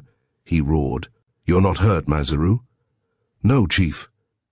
They both rushed in pursuit, shouting for assistance. But at that early hour, there are never many people in the wide avenues of this part of the town. The man, who was making off swiftly, increased his distance, turned down the Rue Octave Feuillet, and disappeared. "All right, you scoundrel, I'll catch you yet," snarled Don Luis, abandoning a vain pursuit. "But you don't even know who he is, Chief." "Yes, I do. It's he." "Who?" "The man with the ebony stick. He's cut off his beard and shaved his face, but I knew him for all that. It was the man who was taking potshots at us yesterday morning, from the top of his stairs on the boulevard, Richard Wallace, the one who killed Inspector Ancinis, the blackguard. How did he know that I had spent the night at Fauville's? Have I been followed then and spied on? But by whom, and why? And how?" Mazaru reflected and said, "Remember, Chief, you telephoned to me in the afternoon to give me an appointment. For all you know, in spite of lowering your voice, you may have been heard by somebody at your place." Don Luis did not answer. He thought of Florence. That morning Don Luis's letters were not brought to him by MLE Levasseur, nor did he send for her. He caught sight of her several times giving orders to the new servants. She must afterward have gone back to her room, for he did not see her again. In the afternoon he rang for his car and drove to the house on the Boulevard Suchet to pursue with Mazaru by the Prefect's instructions, a search that led to no result whatever. It was 10 o'clock when he came in. The detective sergeant and he had some dinner together. Afterward, wishing also to examine the home of the man with the ebony stick, he got into his car again, still accompanied by Mazaru, and told the man to drive to the boulevard Richard Wallace. The car crossed the Seine and followed the right bank. "Faster," he said to his new chauffeur through the speaking tube. "I'm accustomed to go at a good pace." "You'll have an upset one fine day, Chief," said Mazaru. "No fear," replied Don Luis. "Motor accidents are reserved for fools." They reached the Place de l'Alma. The car turned to the left. "Straight ahead," cried Don Luis. "Go up by the Trocadero." The car veered back again, but suddenly it gave 3 or 4 lurches in the road, took the pavement, ran into a tree and fell over on its side. In a few seconds a dozen people were standing round. They broke one of the windows and opened the door. Don Luis was the first. "It's nothing," he said. "I'm all right. And you, Alexandre?" They helped the sergeant out. He had a few bruises and a little pain, but no serious injury. Only the chauffeur had been thrown from his seat and lay motionless on the pavement, bleeding from the head. He was carried into a chemist's shop and died in 10 minutes. Mazaru had gone in with the poor victim and, feeling pretty well stunned, had himself been given a pick-me-up. When he went back to the motor car, he found 2 policemen entering particulars of the accident in their notebooks and taking evidence from the bystanders. But the chief was not there. Perenna, in fact, had jumped into a taxicab and driven home as fast as he could. He got out in the square, ran through the gateway, crossed the courtyard, and went down the passage that led to MLE, Levasseur's quarters. He leaped up the steps, knocked, and entered without waiting for an answer. The door of the room that served as a sitting room was opened, and Florence appeared. He pushed her back into the room and said in a tone furious with indignation, "It's done. The accident has occurred. And yet none of the old servants can have prepared it, because they were not there, and because I was out with the car this afternoon. Therefore, it must have been late in the day, between 6 and 9 o'clock, that somebody went to the garage and filed the steering rod 3/4 through. I don't understand. I don't understand, she said, with a scared look. You understand perfectly well that the accomplice of the ruffians cannot be one of the new servants, and you understand perfectly well that the job was bound to succeed, and that it did succeed, beyond their hopes. There is a victim who suffers instead of myself. But tell me what has happened, monsieur. You frighten me. What accident? What was it? The motor car was overturned. The chauffeur is dead. Oh, she said, how horrible. And you think that I can have... Oh, dead, how horrible. Poor man. Her voice grew fainter. She was standing opposite to Perenna, close up against him. Pale and swooning, she closed her eyes, staggered. He caught her in his arms as she fell. She tried to release herself, but had not the strength, and he laid her in a chair, while she moaned repeatedly, poor man, poor man. Keeping one of his arms under the girl's head, he took a handkerchief in the other hand and wiped her forehead, which was wet with perspiration, and her pallid cheeks, down which the tears streamed. She must have lost consciousness entirely, for she surrendered herself to Perenna's cares without the least resistance. And he, making no further movement, began anxiously to examine the mouth before his eyes, the mouth with the lips usually so red, now bloodless and discoloured. Gently passing one of his fingers over each of them, with a continuous pressure, he separated them, as one separates the petals of a flower, and the 2 rows of teeth appeared. They were charming, beautifully shaped, and beautifully white, a little smaller perhaps than Mime Fauville's, perhaps also arranged in a wider curve. But what did he know? Who could say that their bite would not leave the same imprint? It was an improbable supposition, an impossible miracle, he knew, and yet the circumstances were all against the girl and pointed to her as the most daring, cruel, implacable, and terrible of criminals. Her breathing became regular. He perceived the cool fragrance of her mouth, intoxicating as the scent of a rose. In spite of himself, he bent down, came so close that he was seized with giddiness, and had to make a great effort to lay the girl's head on the back of the chair and to take his eyes from the fair face with the half-parted lips. He rose to his feet and went. Chapter 8. The Devil's Post Office.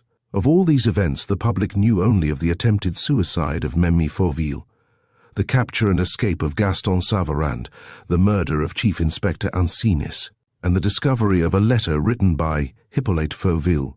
This was enough, however, to reawaken their curiosity, as they were already singularly puzzled by the Mornington case, and took the greatest interest in all the movements, however slight, of the mysterious Don Luis Perenna, whom they insisted on confusing with Arsène Lupin.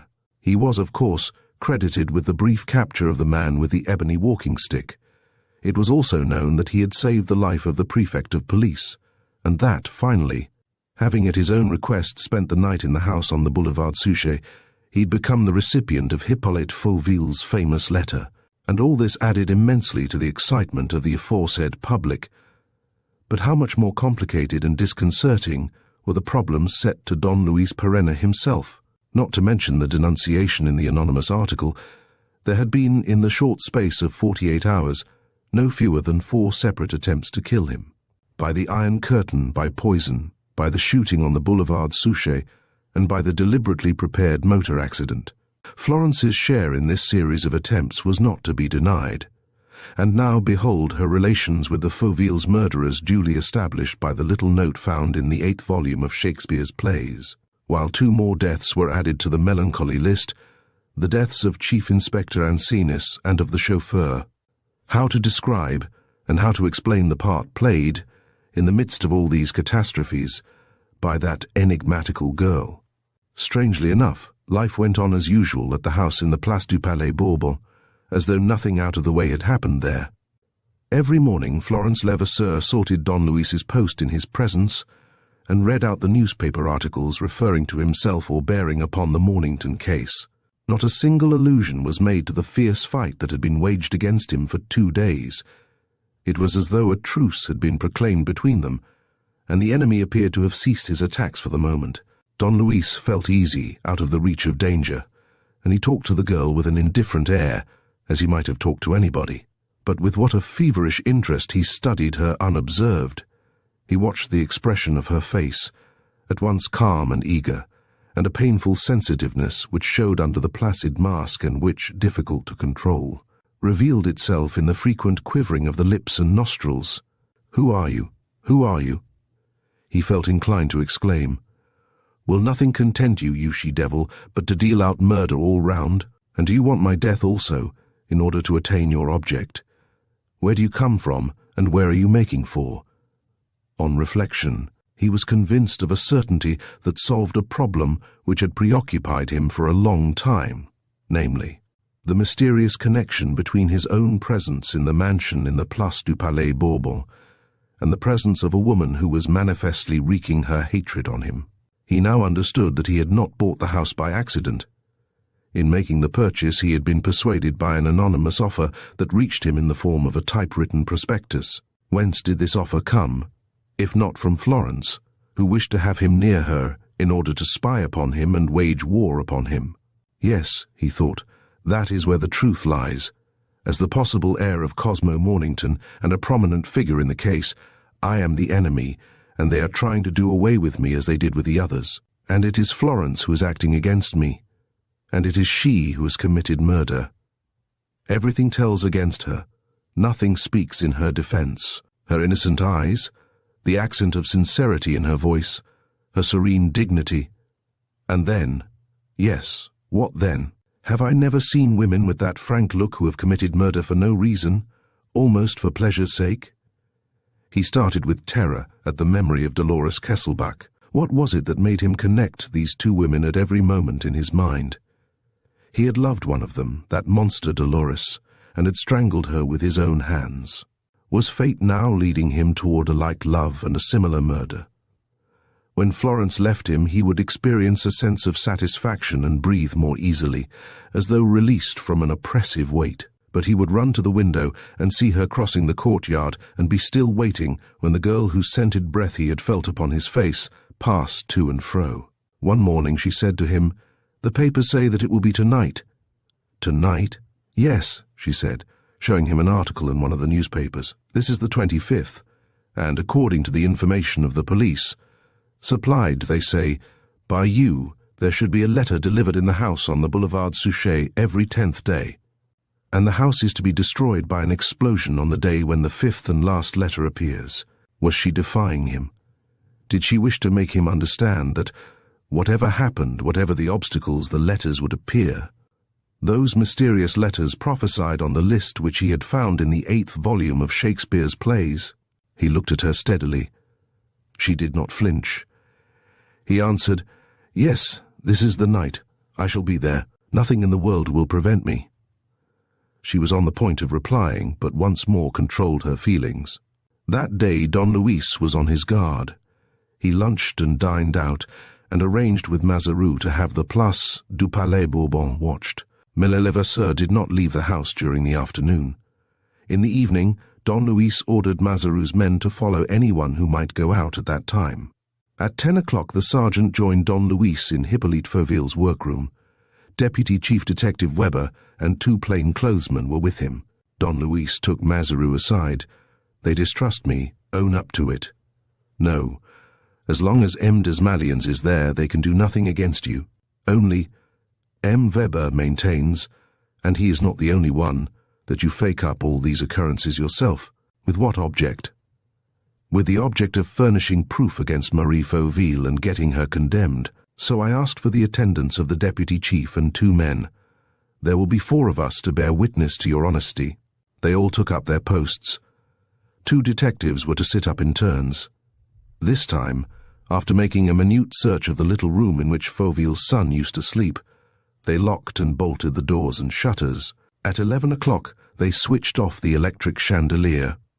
Don Luis and Weber hardly slept at all. The night passed without incident of any kind. But, at 7 o'clock, when the shutters were opened, they saw that there was a letter on the table. Just as on the last occasion, there was a letter on the table. When the first moment of stupefaction was over, the deputy chief took the letter. His orders were not to read it, and not to let anyone else read it. Here is the letter, published by the newspapers, which also published the declarations of the experts certifying that the handwriting was Hippolyte Fauville's. I have seen him. You understand, don't you, my dear friend? I have seen him. He was walking along a path in the bois, with his coat collar turned up and his hat pulled over his ears. I don't think that he saw me.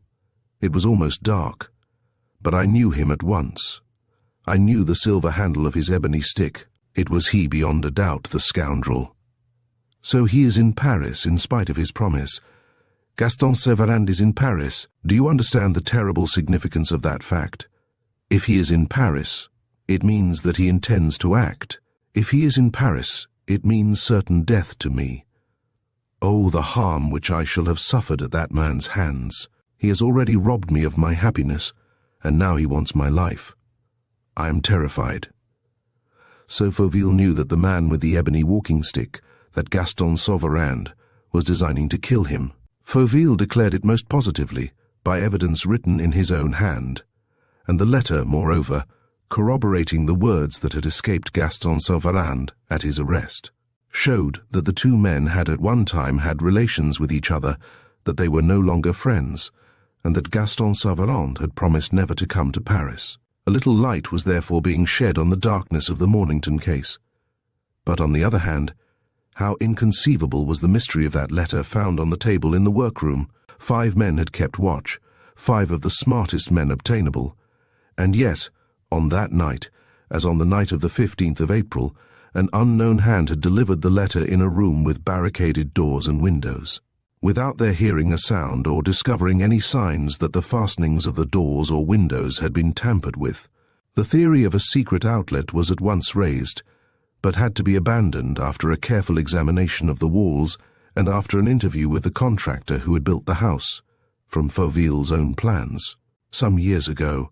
It is unnecessary once more to recall what I may describe as the flurry of the public. The deed, in the circumstances, assumed the appearance of a sleight of hand trick. People felt tempted to look upon it as the recreation of some wonderfully skillful conjurer, rather than as the act of a person employing unknown methods. Nevertheless, Don Luis Perenna's intelligence was justified at all points, for the expected incident had taken place on the 25th of April, as on the 15th. Would the series be continued on the 5th of May? No one doubted it, because Don Luis had said so and because everybody felt that Don Luis could not be mistaken. All through the night of the 5th of May there was a crowd on the Boulevard Suchet, and quidnuncs and nightbirds of every kind came trooping up to hear the latest news. The Prefect of Police, greatly impressed by the first 2 miracles, had determined to see the next one for himself, and was present in person on the 3rd night. He came accompanied by several inspectors, whom he left in the garden, in the passage, and in the attic on the upper story. He himself took up his post on the ground floor with Weber, Mazeroux, and Don Luis Perenna. Their expectations were disappointed, and this was M. Desmalions's fault. In spite of the express opinion of Don Luis, who deprecated the experiment as useless, the Prefect had decided not to turn off the electric light, so that he might see if the light would prevent the miracle. Under these conditions, no letter could appear, and no letter did appear. The miracle, whether a conjuring trick or a criminal's device, needed the kindly aid of the darkness. There were therefore 10 days lost, always presuming that the diabolical postman would dare to repeat his attempt and produce the 3rd mysterious letter. On the 15th of May the wait was renewed, while the same crowd gathered outside, an anxious, breathless crowd, stirred by the least sound and keeping an impressive silence, with eyes gazing upon the Fauville's house. This time the light was put out, but the Prefect of Police kept his hand on the electric switch. 10 times, 20 times, he unexpectedly turned on the light. There was nothing on the table. What had aroused his attention was the creaking of a piece of furniture, or a movement made by one of the men with him. Suddenly they all uttered an exclamation. Something unusual, a rustling noise, had interrupted the silence. M. Desmalions at once switched on the light. He gave a cry. A letter lay not on the table but beside it on the floor on the carpet. Mazaru made the sign of the cross. The inspectors were as pale as death. M. Desmalions looked at Don Luis, who nodded his head without a word. They inspected the condition of the locks and bolts. Nothing had moved. That day again, the contents of the letter made some amends for the really extraordinary manner of its delivery. It completely dispelled all the doubts that still enshrouded the double murder on the Boulevard Suchet. Again signed by the engineer, written throughout by himself, on the 8th of February, with no visible address, it said, "No, my dear friend, I will not allow myself to be killed like a sheep led to the slaughter. I shall defend myself. I shall fight to the last moment. Things have changed lately. I have proofs now, undeniable proofs. I possess letters that have passed between them, and I know that they still love each other as they did at the start, that they want to marry, and that they will let nothing stand in their way. It is written, understand what I say, it is written in Marie's own hand. Have patience, my own Gaston. My courage increases day by day, so much the worse for him who stands between us. He shall disappear. My dear friend, if I succumb in the struggle, you will find those letters, and all the evidence which I have collected against the wretched creature in the safe hidden behind the small glass case. Then revenge me. Au revoir. Perhaps goodbye."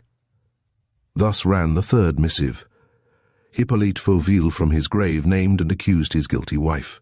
From his grave he supplied the solution to the riddle and explained the reason why the crimes had been committed. Marie Fauville and Gaston Saran were lovers. Certainly they knew of the existence of Cosmo Mornington's will, for they had begun by doing away with Cosmo Mornington, and their eagerness to come into the enormous fortune had hastened the catastrophe. But the first idea of the murder rose from an older and deep-rooted passion. Marie Fauville and Gaston Saran were lovers. One problem remained to be solved. Who was the unknown correspondent to whom Hippolyte Fauville had bequeathed the task of avenging his murder, and who, instead of simply handing over the letters to the police, was exercising his ingenuity to deliver them by means of the most Machiavellian contrivances? Was it to his interest also to remain in the background? To all these questions Marie Fauville replied in the most unexpected manner, though it was one that fully accorded with her threats. A week later, after a long cross-examination, at which she was pressed for the name of her husband's old friend, and at which she maintained the most stubborn silence, together with a sort of stupid inertia, she returned to her cell in the evening and opened the veins of her wrist with a piece of glass which she had managed to hide. Don Luis heard the news from Mazaru, who came to tell him of it before 8 o'clock the next morning, just as he was getting out of bed. The sergeant had a travelling bag in his hand and was on his way to catch a train. Don Luis was greatly upset. "Is she dead?" he exclaimed. "No, it seems that she has had one more let-off. But what's the good?" "How do you mean, what's the good? She'll do it again, of course. She's set her mind upon it. And one day or another. Did she volunteer no confession this time either, before making the attempt on her life?" "No. She wrote a few words on a scrap of paper, saying that, on thinking it over, she advised us to ask a certain M. Langernault about the mysterious letters. He was the only friend that she had known her husband to possess, or at any rate the only one whom he would have called my dear fellow, or my dear friend. This M. Langernault could do no more than prove her innocence and explain the terrible misunderstanding of which she was the victim. But, said Don Luis, if there is anyone to prove her innocence, why does she begin by opening her veins? She doesn't care, she says. Her life is done for, and what she wants is rest and death. Rest, rest. There are other ways in which she can find it besides in death. If the discovery of the truth is to spell her safety, perhaps the truth is not impossible to discover. What are you saying, Chief? Have you guessed anything? Are you beginning to understand? Yes, very vaguely, but all the same, the really unnatural accuracy of those letters just seems to me a sign. He reflected for a moment and continued. Have they re-examined the erased addresses of the 3 letters? Yes, and they managed to make out the name of Langernault. Where does this Langernault live? According to Fauville, at the village of Damigny, in the Orme. Have they deciphered the word Damigny on one of the letters? No, but they have the name of the nearest town. What town is that? Alencon. And is that where you're going? Yes. The Prefect of Police told me to go straight away. I shall take the train at the Invalides. You mean you will come with me in my motor? Eh? We will both of us go, my lad. I want to be doing something. The atmosphere of this house is deadly for me. What are you talking about, Chief? Nothing. I know. Half an hour later, they were flying along the Versailles Road. Perenna himself was driving his open car, and driving it in such a way that Mazaru, almost stifling, kept blurting out at intervals, "Lord, what a pace! Dash it all, how you're letting her go, Chief! Aren't you afraid of a smash? Remember the other day?" They reached Alencon in time for lunch. When they had done, they went to the chief post office. Nobody knew the name of Langernault there. Besides, Damigny had its own post office, though the presumption was that M. Langernault had his letters addressed poste restante at Alencon. Don Luis and Mazaru went on to the village of Damigny. Here again the postmaster knew no one of the name of Langernault, and this in spite of the fact that Damigny contained only about 1,000 inhabitants. "Let's go and call on the mayor," said Perenna. At the mayor's, Mazaru stated who he was and mentioned the object of his visit. The mayor nodded his head. "Old Langernault? I should think so.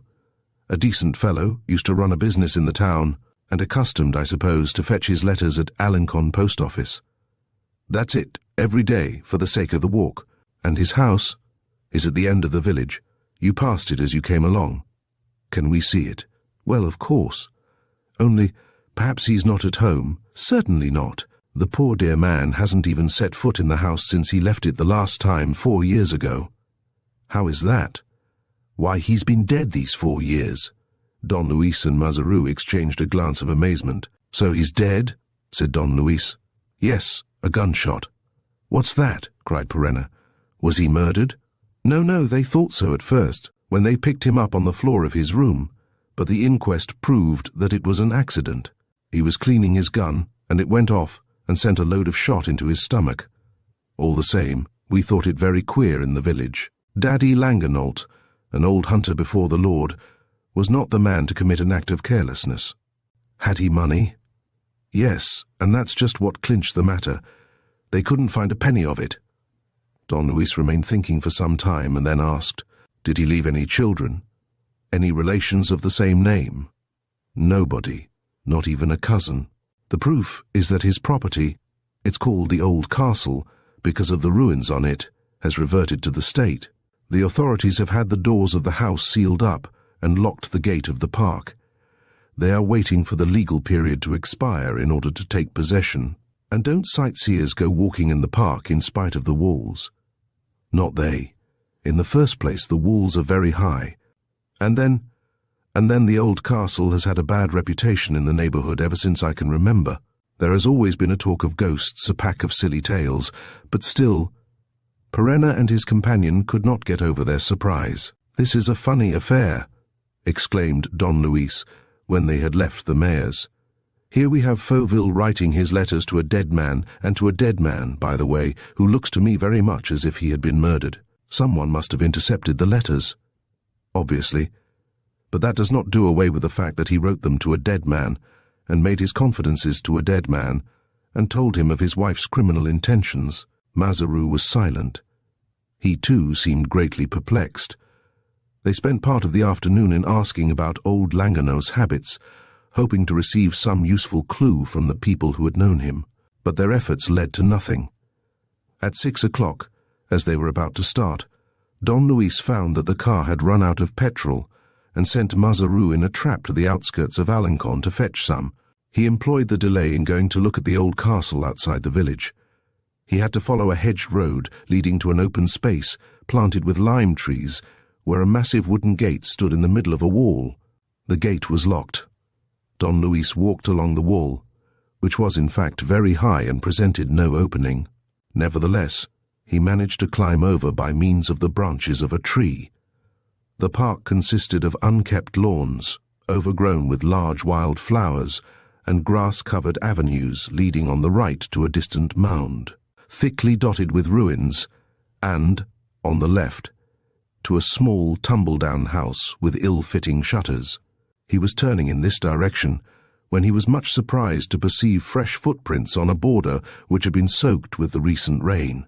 And he could see that these footprints had been made by a woman's boots, a pair of elegant and dainty boots. Who the devil comes walking here? He thought. He found more footprints a little farther, on another border which the owner of the boots had crossed, and they led him away from the house, toward a series of clumps of trees, where he saw them twice more. Then he lost sight of them for good. He was standing near a large, half-ruined barn, built against a very tall bank. Its worm-eaten doors seemed merely balanced on their hinges. He went up and looked through a crack in the wood.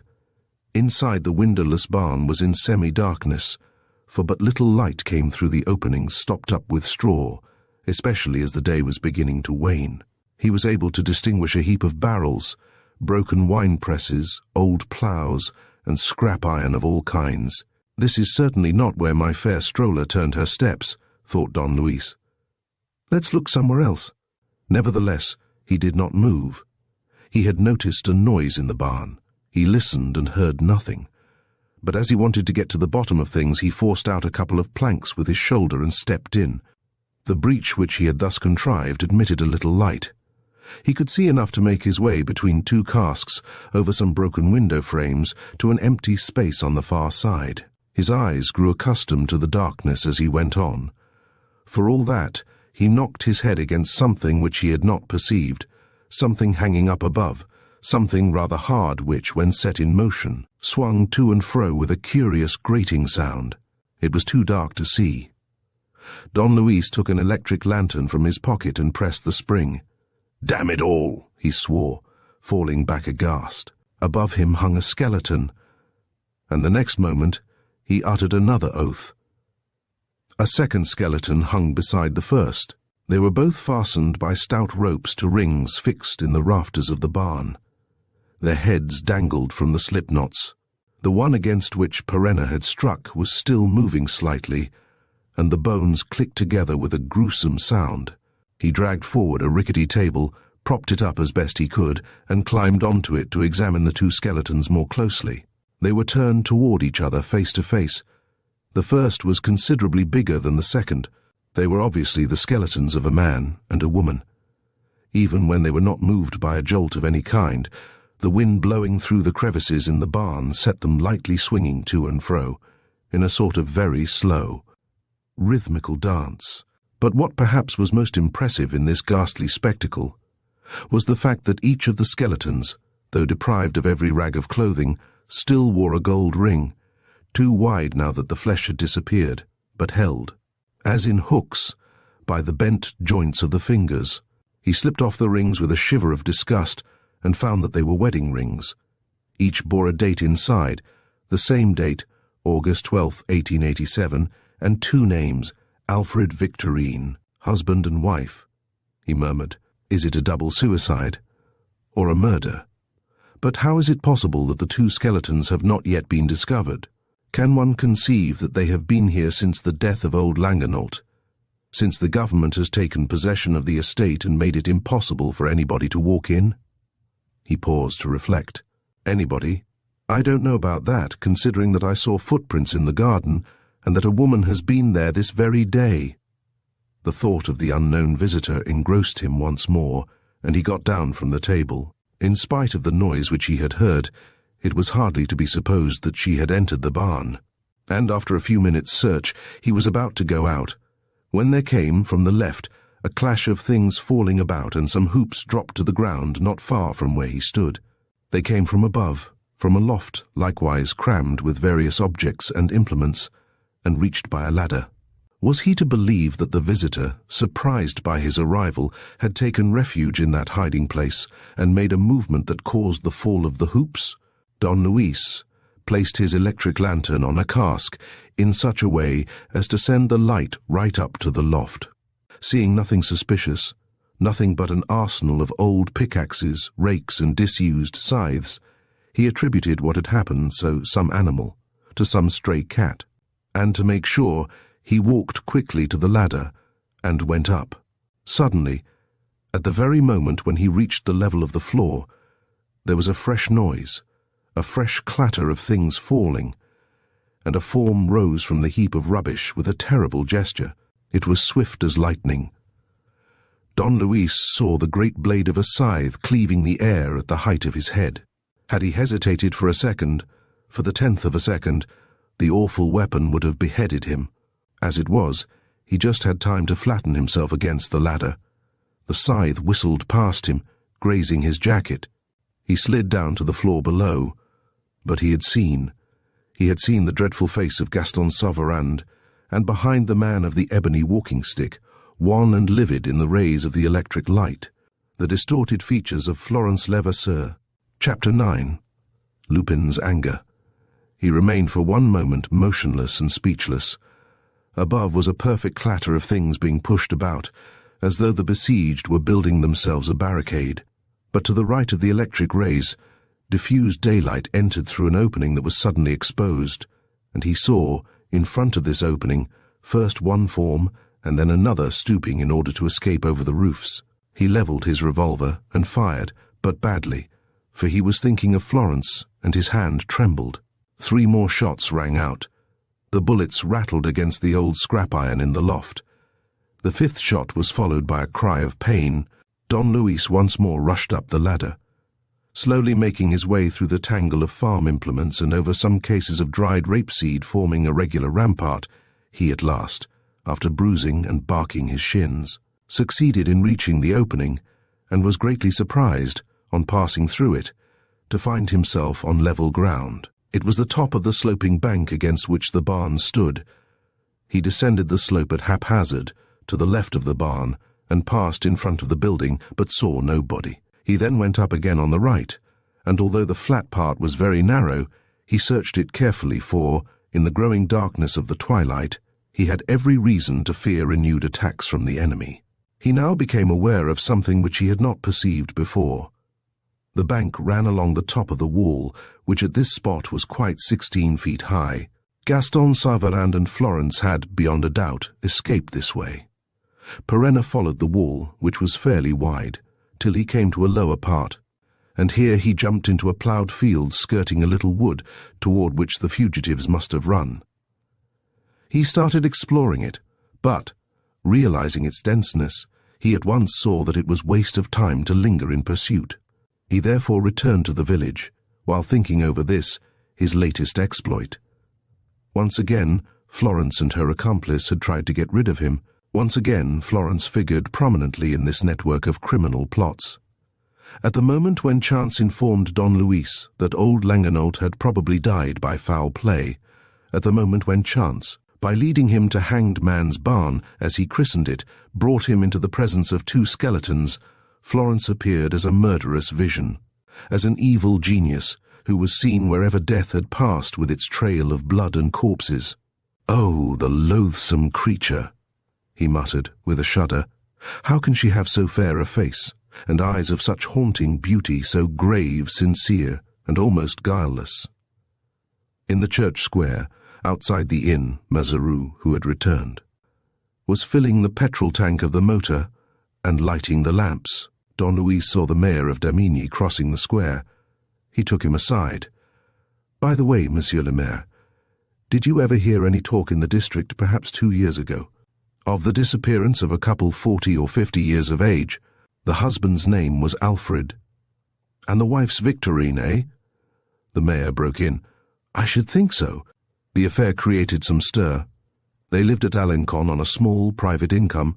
They disappeared between one day and the next, and no one has since discovered what became of them, any more than a little hoard, some 20,000 francs or so, which they had realized the day before by the sale of their house. I remember them well. De Desseslamar, their name was." "Thank you, Monsieur le Maire," said Perenna, who had learned all that he wanted to know.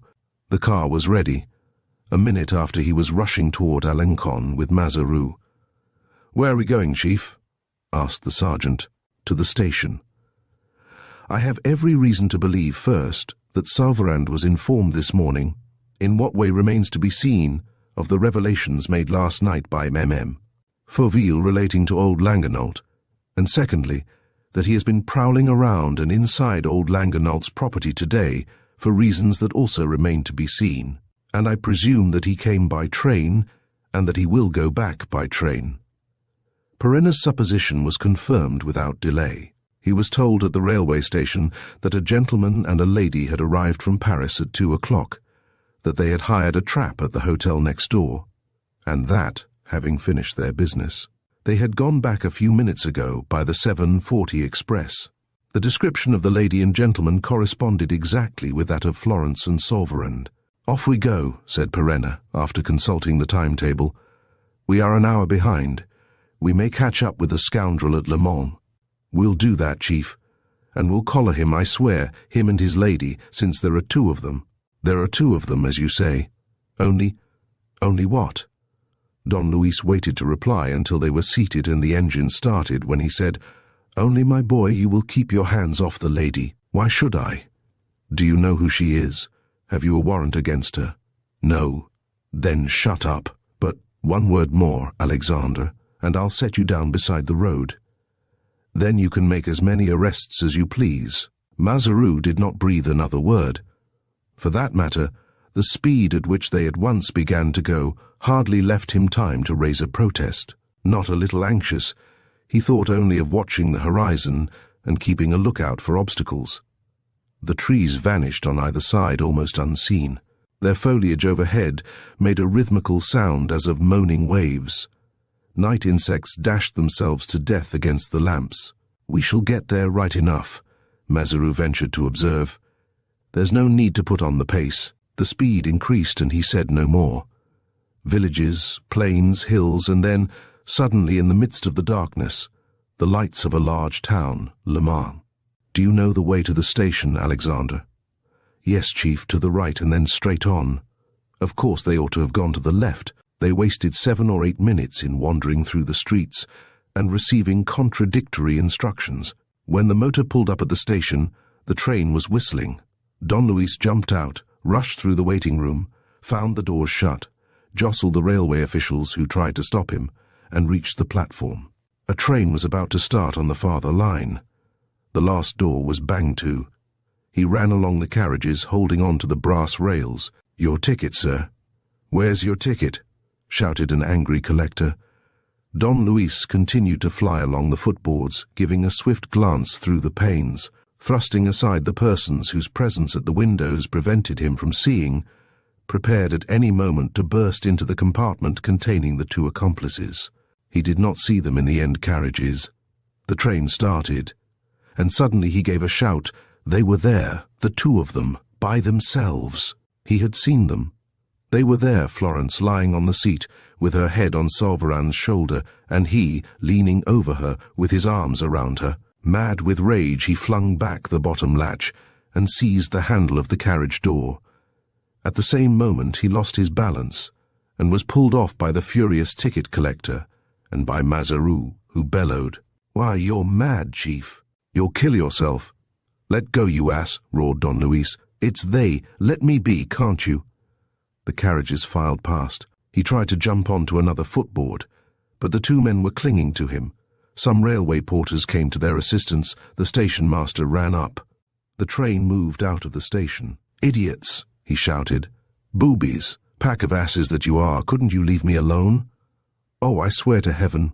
With a blow of his left fist he knocked the ticket collector down.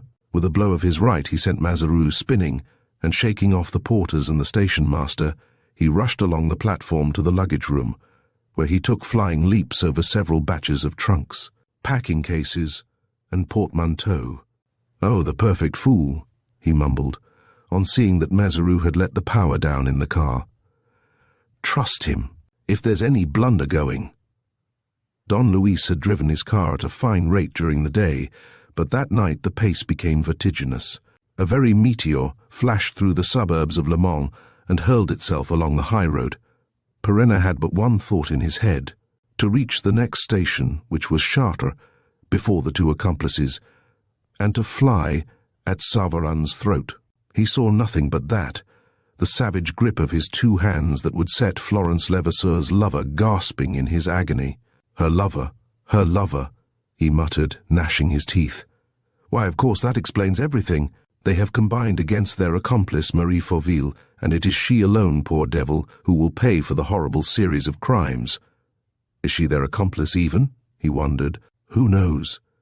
Who knows if that pair of demons are not capable, after killing Hippolyte and his son, of having plotted the ruin of Marie Fauville, the last obstacle that stood between them and the Mornington inheritance? Doesn't everything point to that conclusion?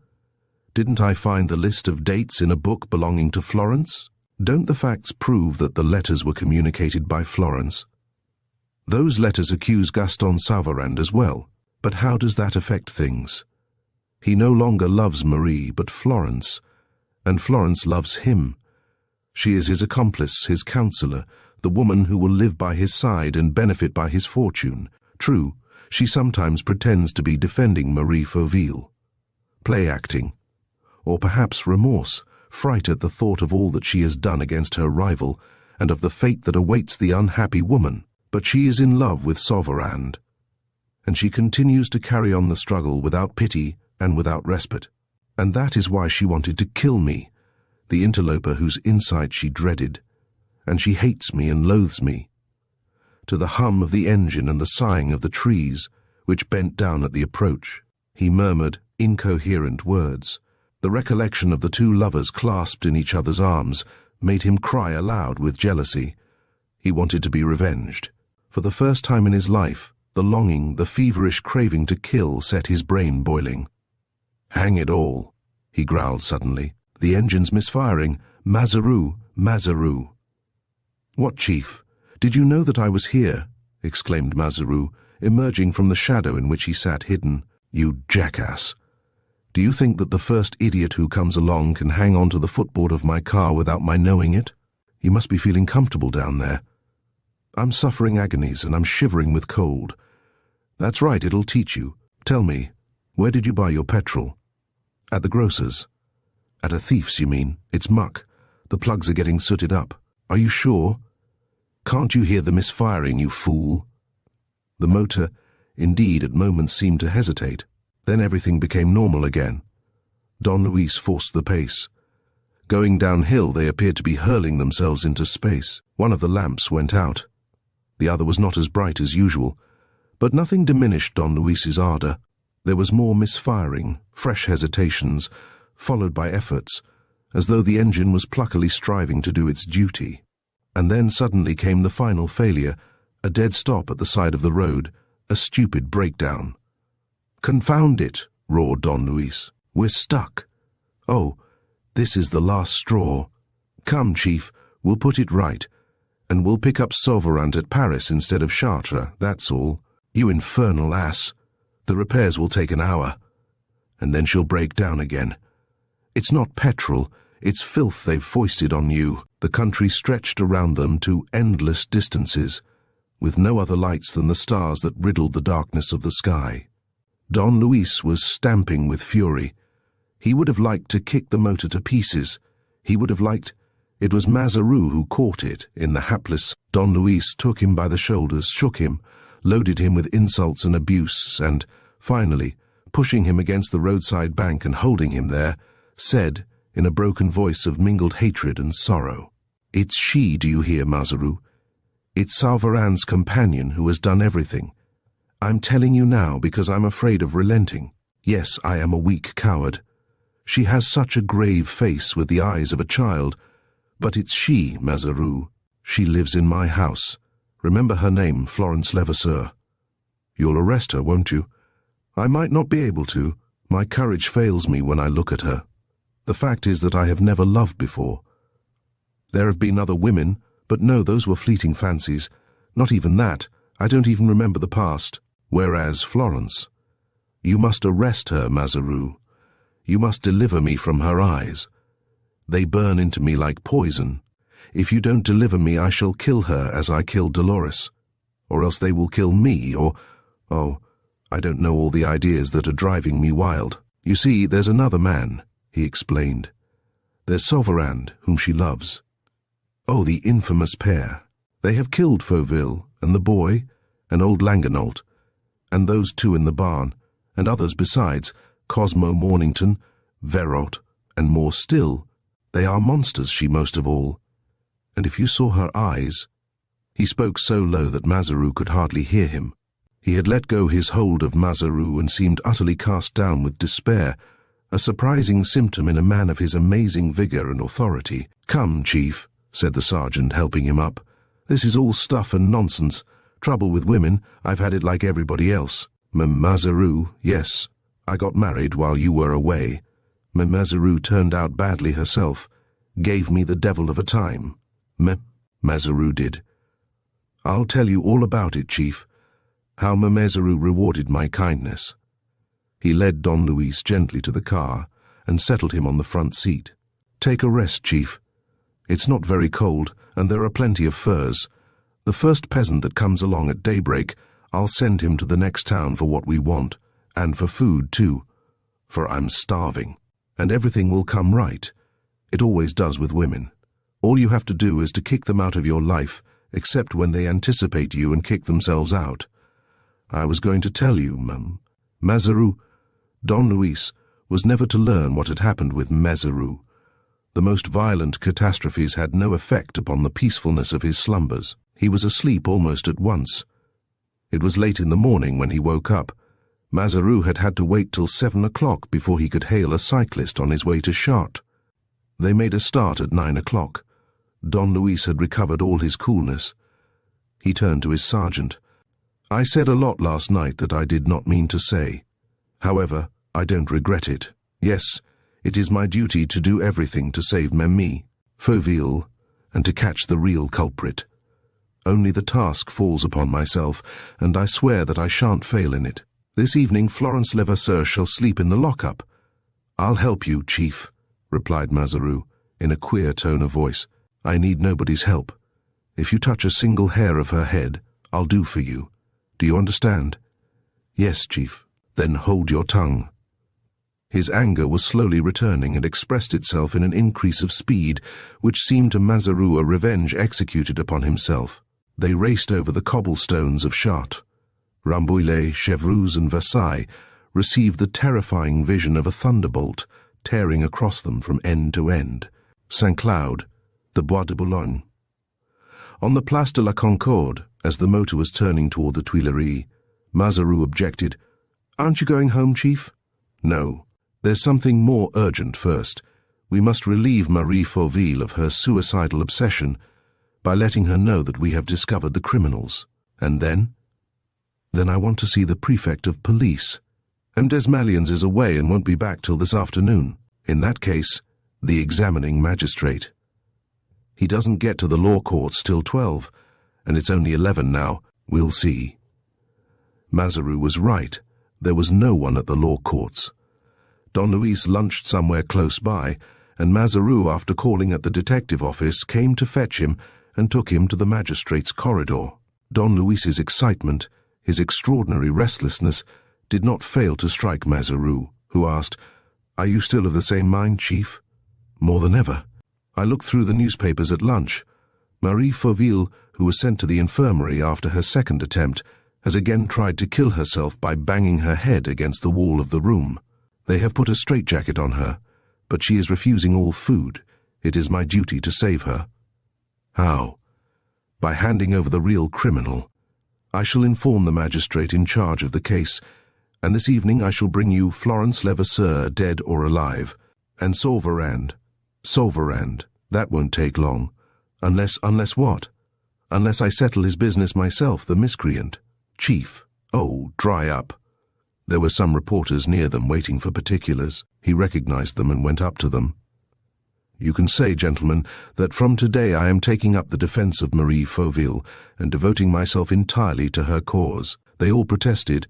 Was it not he who had Mem Fauville arrested? Was it not he who had collected a heap of convicting proofs against her? "I shall demolish those proofs one by one," he said. "Marie Fauville is the victim of wretches who have hatched the most diabolical plot against her, and whom I am about to deliver up to justice. But the teeth, the marks of the teeth." A coincidence, an unparalleled coincidence, but one which now strikes me as a most powerful proof of innocence.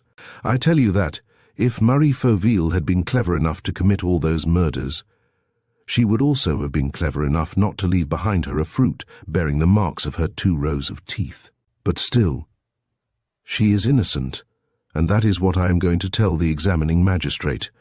She must be informed of the efforts that are being made in her favor. She must be given hope at once. If not, the poor thing will kill herself, and her death will be on the conscience of all who accused an innocent woman. She must— At that moment, he interrupted himself. His eyes were fixed on one of the journalists who was standing a little way off listening to him and taking notes. He whispered to Mazaru, "Could you manage to find out that beggar's name?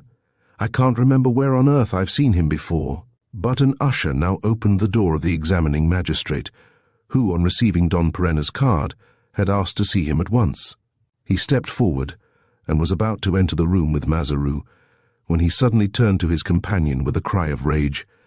"It's he!" It was Saran in disguise. "Stop him! He's made off. Run, can't you?" He himself darted away, followed by Mazaru and a number of warders and journalists. He soon outdistanced them, so that, 3 minutes later, he heard no one more behind him. He had rushed down the staircase of the mousetrap and through the subway leading from one courtyard to the other. Here 2 people told him that they had met a man walking at a smart pace. The track was a false one. He became aware of this, hunted about, lost a good deal of time, and managed to discover that Saran had left by the Boulevard du Palais and joined a very pretty fair-haired woman, Florence Levasseur, obviously on the Quai de l'Horloge. They had both got into the motor bus that runs from the Place Saint-Michel to the Gare Saint-Lazare. Don Luis went back to a lonely little street where he had left his car in the charge of a boy. He set the engine going and drove at full speed to the Gare Saint-Lazare. From the omnibus shelter he went off on a fresh track which also proved to be wrong, lost quite another hour, returned to the terminus, and ended by learning for certain that Florence had stepped by herself into a motor bus, which would take her toward the Place du Palais Bourbon. Contrary to all his expectations, therefore, the girl must have gone home. The thought of seeing her again roused his anger to its highest pitch. All the way down the Rue Royale and across the Place de la Concorde, he kept blurting out words of revenge and threats which he was itching to carry out. He would abuse Florence. He would sting her with his insults. He felt a bitter and painful need to hurt the odious creature. But on reaching the Place du Palais Bourbon, he pulled up short. His practiced eye had counted at a glance, on the right and left, a half-dozen men whose professional look there was no mistaking, and Mazaru, who had caught sight of him, had spun round on his heel and was hiding under a gateway. He called him Mazaru. The sergeant appeared greatly surprised to hear his name and came up to the car. "Hello, the chief." His face expressed such embarrassment that Don Luis felt his fears taking definite shape. "Look here, is it for me that you and your men are hanging about outside my house?" "There's a notion, chief," replied Mazaru, looking very uncomfortable. "You know that you're in favor, all right." Don Luis gave a start. He understood. Mazaru had betrayed his confidence. To obey his scruples of conscience, as well as to rescue the chief from the dangers of a fatal passion, Mazaru had denounced Florence Levasseur. Perenna clenched his fists in an effort of his whole being to stifle his boiling rage. It was a terrible blow. He received a sudden intuition of all the blunders which his mad jealousy had made him commit since the day before, and a presentiment of the irreparable disasters that might result from them. The conduct of events was slipping from him. "Have you the warrant?" he asked. Mazaru spluttered. "It was quite by accident. I met the prefect, who was back. We spoke of the young lady's business. And, as it happened, they had discovered that the photograph— the photograph of Florence Levasseur which the prefect lent you, well, they have discovered that you faked it. And then when I mentioned the name of Florence, the prefect remembered that that was the name." "Have you the warrant?" Don Luis repeated in a harsher tone. "Well, you see, I couldn't help it. Desmalions, the magistrate, if the Place du Palais Bourbon had been deserted at that moment, Don Luis would certainly have relieved himself by a swinging blow administered to Mazaru's chin, according to the most scientific rules of the noble art. and Mazaru foresaw this contingency, for he prudently kept as far away as possible, and to appease the chief's anger, intended a whole litany of excuses. "It was for your good, Chief. I had to do it. Only think. You yourself told me, 'Rid me of the creature,' said you. I'm too weak. You'll arrest her, won't you? Her eyes burn into me like poison. Well, Chief, could I help it? No, I couldn't, could I? Especially as the deputy chief." "Ah, so Weber knows." "Why, yes. The prefect is a little suspicious of you since he understood about the faking of the portrait, so M. Weber is coming back in an hour, perhaps, with reinforcements." "Well, I was saying, the deputy chief had learnt that the woman who used to go to Gaston Sauveran's at Newley, you know, the house on the boulevard Richard Wallace, was fair and very good-looking, and that her name was Florence. She even used to stay the night sometimes." You lie, hissed Perenna. All his spite was reviving. He had been pursuing Florence with intentions, which it would have been difficult for him to put into words. And now suddenly he again wanted to destroy her, and this time consciously. In reality, he no longer knew what he was doing. He was acting at haphazard, tossed about in turns by the most diverse passions, a prey to that inordinate love which impels us as readily to kill the object of our affections as to die in an attempt to save her. A newsboy passed with a special edition of the Paris Midi, showing in great black letters, "Sensational declaration by Don Luis Perenna, Mamet, Fauville I's innocent. Imminent arrest of the two criminals." Yes, he said aloud. "The drama is drawing to an end. Florence is about to pay her debt to society. So much the worse for her." He started his car again and drove through the gate. In the courtyard he said to his chauffeur, who came up, "Turn her around and don't put her up. I may be starting again at any moment." He sprang out and asked the butler, "Is Melelesser in?" "Yes, sir, she's in her room." "She was away yesterday, wasn't she?" "Yes, sir. She received a telegram asking her to go to the country to see a relation who was ill. She came back last night." "I want to speak to her. Send her to me, at once." "In the study, sir?" "No, upstairs, in the boudoir next to my bedroom." This was a small room on the second floor which had once been a lady's boudoir, and he preferred it to his study since the attempt at murder of which he had been the object. He was quieter up there, farther away, and he kept his important papers there. He always carried the key with him, a special key with 3 grooves to it and an inner spring. Mazaru had followed him into the courtyard and was keeping close behind him, apparently unobserved by Perenna, who having so far appeared not to notice it. He now, however, took the sergeant by the arm and led him to the front steps. "All is going well. I was afraid that Florence, suspecting something, might not have come back, but she probably doesn't know that I saw her yesterday. She can't escape us now." They went across the hall and up the stairs to the first floor. Mazaru rubbed his hands. "So you've come to your senses, Chief? At any rate, I've made up my mind. I will not, do you hear? I will not have Fauville kill herself, and as there is no other way of preventing that catastrophe, I shall sacrifice Florence, without regret, without remorse. Then you forgive me? I thank you." And he struck him a clean, powerful blow under the chin. Mazaru fell without a moan, in a dead faint on the steps of the second flight. Halfway up the stairs was a dark recess that served as a lumber room where the servants kept their pails and brooms and the soiled household. Linen. Don Luis carried Mazaru to it, and seating him comfortably on the floor, with his back to a housemaid's box, he stuffed his handkerchief into his mouth, gagged him with a towel, and bound his wrists and ankles with 2 tablecloths. The other ends of these he fastened to a couple of strong nails. As Mazaru was slowly coming to himself, Don Luis said, "I think you have all you want. Tablecloths, napkins, something in your mouth in case you're hungry. Eat at your ease, and then take a little nap, and you'll wake up as fresh as paint." He locked him in and glanced at his watch. "I have an hour before me. Capital." At that moment his intention was to insult Florence, to throw up all her scandalous crimes in her face, and, in this way, to force a written and signed confession from her. Afterward, when Marie Fauville's safety was ensured, he would see. Perhaps he would put Florence in his motor and carry her off to some refuge from which, with the girl for a hostage, he would be able to influence the police. Perhaps, but he did not seek to anticipate events. What he wanted was an immediate, violent explanation. He ran up to his bedroom on the second floor and dipped his face into cold water. Never had he experienced such a stimulation of his whole being, such an unbridling of his blind instincts. "It's she," he spluttered. "I hear her. She is at the bottom of the stairs. At last! Oh, the joy of having her in front of me. Face to face, she and I alone." He returned to the landing outside the boudoir. He took the key from his pocket. The door opened.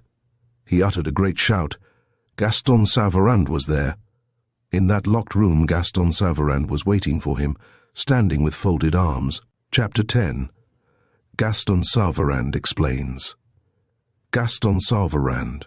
Instinctively, Don Luis took a step back, drew his revolver, and aimed it at the criminal. "Hands up," he commanded. "Hands up, or I fire." Saran did not appear to be put out. He nodded toward 2 revolvers which he had laid on a table beyond his reach and said, "There are my arms. I've come here not to fight, but to talk." "How did you get in?" roared Don Luis, exasperated by this display of calmness. "A false key, I suppose. But how did you get hold of the key? How did you manage it?" The other did not reply. Don Luis stamped his foot. "Speak, will you? Speak. If not—" But Florence ran into the room. She passed him by without his trying to stop her, flung herself upon Gaston Saran and, taking no heed of Perenna's presence, said, "Why did you come? You promised me that you wouldn't. You swore it to me. Go." Saran released himself and forced her into a chair. "Let me be, Florence. I promised only so as to reassure you. Let me be." "No, I will not," exclaimed the girl eagerly. "It's madness. I won't have you say a single word. Oh, please, please stop." He bent over her and smoothed her forehead, separating her mass of golden hair. "Let me do things my own way, Florence," he said softly. She was silent, as though disarmed by the gentleness of his voice, and he whispered more words which Don Luis could not hear, and which seemed to convince her. Perenna had not moved. He stood opposite them with his arm outstretched and his finger on the trigger, aiming at the enemy. When Saran addressed Florence by her Christian name, he started from head to foot, and his finger trembled. What miracle kept him from shooting? By what supreme effort of will did he stifle the jealous hatred that burnt him like fire? And here was Saran daring to stroke Florence's hair. He lowered his arm. He would kill them later, do with them what he pleased, since they were in his power, and since nothing henceforth could snatch them from his vengeance. He took Saran's 2 revolvers and laid them in a drawer. Then he went back to the door, intending to lock it. But hearing a sound on the first-floor landing, he leant over the balusters.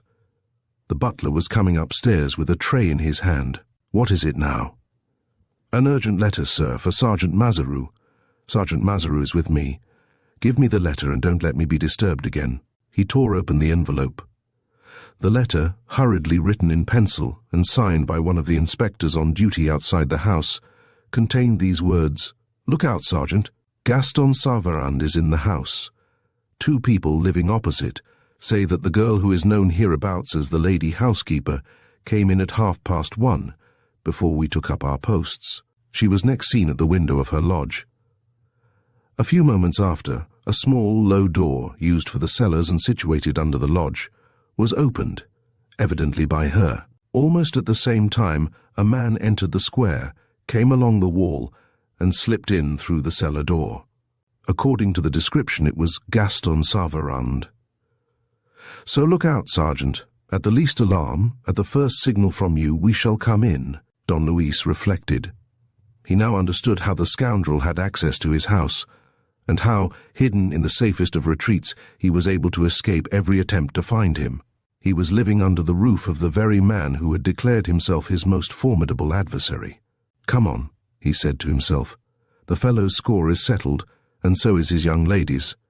They can choose between the bullets in my revolver and the handcuffs of the police." He had ceased to think of his motor standing ready below. He no longer dreamt of flight with Florence. If he did not kill the 2 of them, the law would lay its hand upon them, the hand that does not let go. And perhaps it was better so that society itself should punish the two criminals whom he was about to hand over to it. He shut the door, pushed the bolt, faced his two prisoners again, and taking a chair said to Saran, "Let us talk." Owing to the narrow dimensions of the room, they were all so close together that Don Luis felt as if he were almost touching the man whom he loathed from the very bottom of his heart. Their two chairs were hardly a yard asunder. A long table, covered with books, stood between them and the windows, which, hollowed out of the very thick wall, formed a recess, as is usual in old houses. Florence had turned her chair away from the light, and Don Luis could not see her face clearly. But he looked straight into Gaston Sauvarin's face and watched it with eager curiosity, and his anger was heightened by the sight of the still youthful features, the expressive mouth, and the intelligent eyes, which were fine in spite of their hardness. "Well, speak," said Don Luis in a commanding tone. "I have agreed to a truce, but a momentary truce, just long enough to say what is necessary. Are you afraid now that the time has arrived?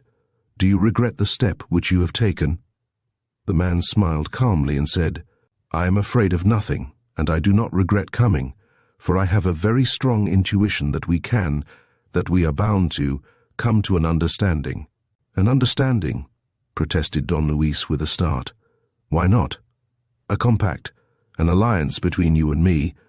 Why not? It is a thought which I had already entertained more than once, which took a more precise shape in the magistrate's corridor, and which finally decided me when I read the announcement which you caused to be made in the special edition of this paper, sensational declaration by Don Luis Perena.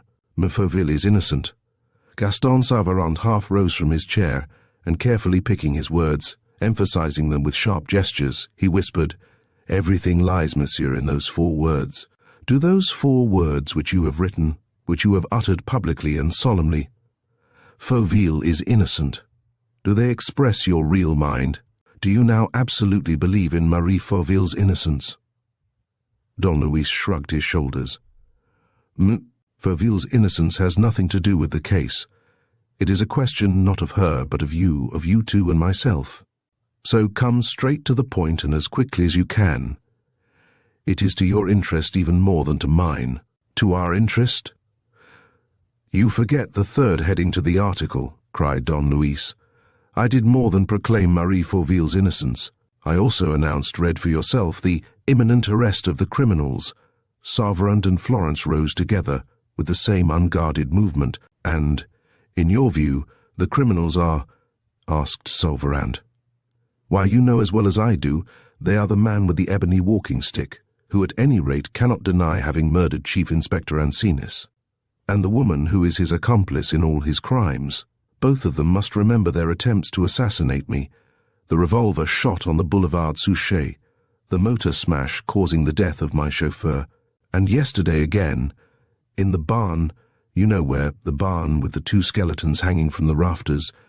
Yesterday, you remember the scythe, the relentless scythe which nearly beheaded me, and then?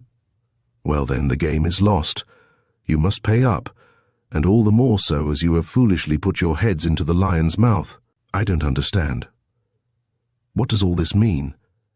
"It simply means that they know Florence Levasseur, that they know you are both here, that the house is surrounded, and that Weber, the deputy chief detective, is on his way."